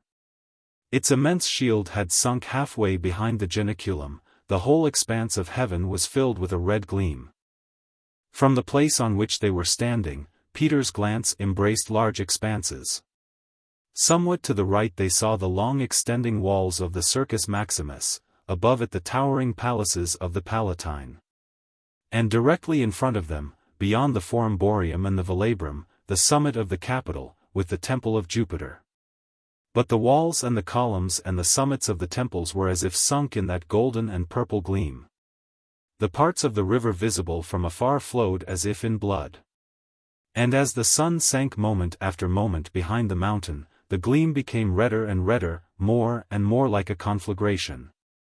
And it increased and extended till finally it embraced the 7 hills, from which it extended to the whole region about. The whole city seems on fire, repeated Ligia. Peter shaded his eyes with his hand, and said, "The wrath of God is upon it." Chapter 37. Vinicius to Lygia. The slave Phlegon, by whom I send this letter, is a Christian, hence he will be one of those to receive freedom from thy hands, my dearest. He is an old servant of our house, so I can write to thee with full confidence, and without fear that the letter will fall into other hands than thine. I write from Laurentum, where we have halted because of heat. Otho owned here a lordly villa, which on a time he presented to Poppaea. And she, though divorced from him, saw fit to retain the magnificent present. When I think of the women who surround me now and of thee, it seems to me that from the stones hurled by Deucalion there must have risen people of various kinds, altogether unlike one another. And that thou art of those born of crystal. I admire and love thee from my whole soul, and wish to speak only of thee, hence I am forced to constrain myself to write of our journey, of that which happens to me, and of news of the court. Well, Caesar was the guest of Poppaea, who prepared for him secretly a magnificent reception. She invited only a few of his favorites, but Petronius and I were among them. After dinner we sailed in golden boats over the sea, which was as calm as if it had been sleeping, and as blue as thy eyes, O divine one. We ourselves rowed, for evidently it flattered the Augusta that men of consular dignity, or their sons, were rowing for her. Caesar, sitting at the rudder in a purple toga, sang a hymn in honor of the sea. This hymn he had composed the night before, and with Diodorus had arranged music to it. In other boats he was accompanied by slaves from India who knew how to play on seashells, while round about appeared numerous dolphins, as if really enticed from Amphitrite's depths by music. Dost thou know what I was doing? I was thinking of thee, and yearning. I wanted to gather in that sea, that calm, and that music, and give the whole to thee. Dost thou wish that we should live in some place at the seashore far from Rome, my Augusta? I have land in Sicily, on which there is an almond forest which has rose-colored blossoms in spring, and this forest goes down so near the sea that the tips of the branches almost touch the water. There I will love thee and magnify Paul's teaching, for I know now that it will not be opposed to love and happiness. Dost thou wish? But before I hear thy answer I will write further of what happened on the boat. Soon the shore was far behind. We saw a sail before us in the distance, and all at once a dispute rose as to whether it was a common fishing boat or a great ship from Ostia. I was the first to discover what it was, and then the Augusta said that for my eyes evidently nothing was hidden, and, dropping the veil over her face on a sudden, she inquired if I could recognize her thus. Petronius answered immediately that it was not possible to see even the sun behind a cloud. But she said, as if in jest, that love alone could blind such a piercing glance as mine, and, naming various women of the court, she fell to inquiring and guessing which one I loved. I answered calmly, but at last she mentioned thy name. Speaking of thee, she uncovered her face again, and looked at me with evil and inquiring eyes. I feel real gratitude to Petronius, who turned the boat at that moment, through which general attention was taken from me. For had I heard hostile or sneering words touching thee, I should not have been able to hide my anger, and should have had to struggle with the wish to break the head of that wicked, malicious woman with my oar. Thou rememberest the incident at the pond of Agrippa about which I told thee at the house of Linus on the eve of my departure. Petronius is alarmed on my account, and today again he implored me not to offend the Augusta's vanity. But Petronius does not understand me, and does not realize that, apart from thee, I know no pleasure or beauty or love, and that for Poppaea I feel only disgust and contempt. Thou hast changed my soul greatly, so greatly that I should not wish now to return to my former life. But have no fear that harm may reach me here. Poppaea does not love me, for she cannot love anyone, and her desires arise only from anger at Caesar, who is under her influence yet, and who is even capable of loving her yet. Still, he does not spare her, and does not hide from her his transgressions and shamelessness. I will tell thee, besides, something which should pacify thee. Peter told me in parting not to fear Caesar, since a hair would not fall from my head, and I believe him. Some voice in my soul says that every word of his must be accomplished. That since he blessed our love, neither Caesar, nor all the powers of Hades, nor predestination itself, could take thee from me, O Ligia. When I think of this I am as happy as if I were in heaven, which alone is calm and happy. But what I say of heaven and predestination may offend thee, a Christian. Christ has not washed me yet, but my heart is like an empty chalice, which Paul of Tarsus is to fill with the sweet doctrine professed by thee, the sweeter for me that it is thine. Thou, divine one, count even this as a merit to me that I have emptied it of the liquid with which I had filled it before, and that I do not withdraw it.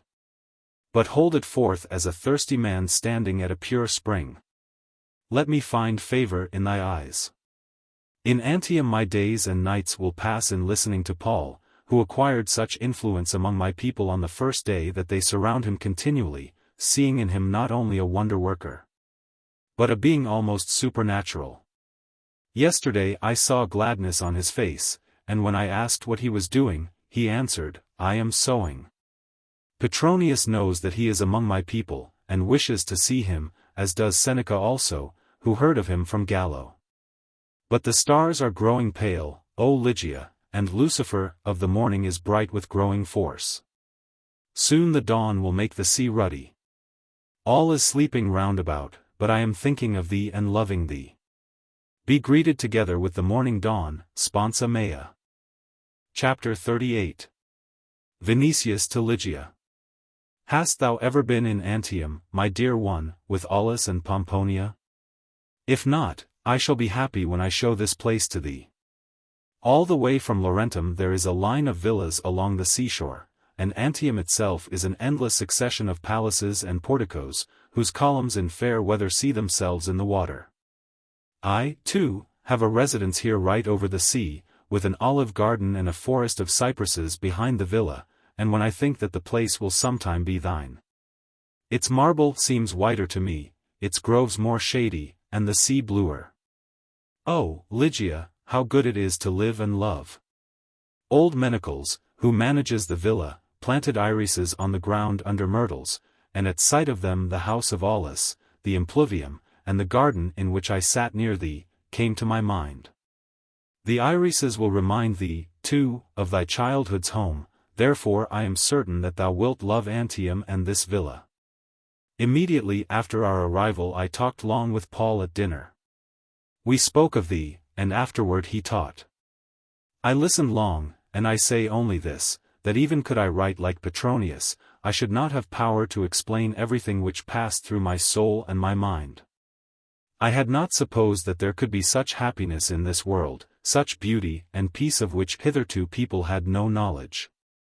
But I retain all this for conversation with thee, for at the first free moment I shall be in Rome. How could the earth find place at once for the Apostle Peter, Paul of Tarsus, and Caesar? Tell me this. I ask because I passed the evening after Paul's teaching with Nero, and dost thou know what I heard there? Well, to begin with, he read his poem on the destruction of Troy, and complained that never had he seen a burning city. He envied Priam, and called him happy just for this, that he saw the conflagration and ruin of his birthplace. Whereupon Tigellinus said, Speak a word, O divinity, I will take a torch, and before the night passes thou shalt see blazing Antium. But Caesar called him a fool. Where, asked he, should I go to breathe the sea air, and preserve the voice with which the gods have gifted me, and which men say I should preserve for the benefit of mankind? Is it not Rome that injures me? Is it not the exhalations of the Subura and the Esquiline which add to my hoarseness? Would not the palaces of Rome present a spectacle 100-fold more tragic and magnificent than Antium? Here all began to talk, and to say what an unheard tragedy the picture of a city like that would be, a city which had conquered the world turned now into a heap of grey ashes. Caesar declared that then his poem would surpass the songs of Homer, and he began to describe how he would rebuild the city, and how coming ages would admire his achievements, in presence of which all other human works would be petty. "Do that! Do that!" exclaimed the drunken company. "I must have more faithful and more devoted friends," answered he. "I confess that I was alarmed at once when I heard this, for thou art in Rome, Carissima. I laugh now at that alarm, and I think that Caesar and his friends, though mad, would not dare to permit such insanity. Still, see how a man fears for his love. I should prefer that the house of Linus were not in that narrow Trans-Tiber alley, and in a part occupied by common people, who are less considered in such a case. For me, the very palaces on the Palatine would not be a residence fit for thee. Hence I should wish also that nothing were lacking thee of those ornaments and comforts to which thou art accustomed from childhood. Go to the house of Aulus, my Lygia. I have thought much here over this matter. If Caesar were in Rome, news of thy return might reach the Palatine through slaves, turn attention to thee, and bring persecution, because thou didst dare to act against the will of Caesar. But he will remain long in Antium, and before he returns slaves will have ceased to speak of thee. Linus and Ursus can be with thee. Besides, I live in hope that before Palatine sees Caesar, thou, my goddess, shalt be dwelling in thy own house on the Carinae. Blessed be the day, hour, and moment in which thou shalt cross my threshold, and if Christ, whom I am learning to accept, effects this, may his name be blessed also. I shall serve him, and give life and blood for him. I speak incorrectly, we shall serve him, both of us, as long as the threads of life hold. I love thee and salute thee with my whole soul.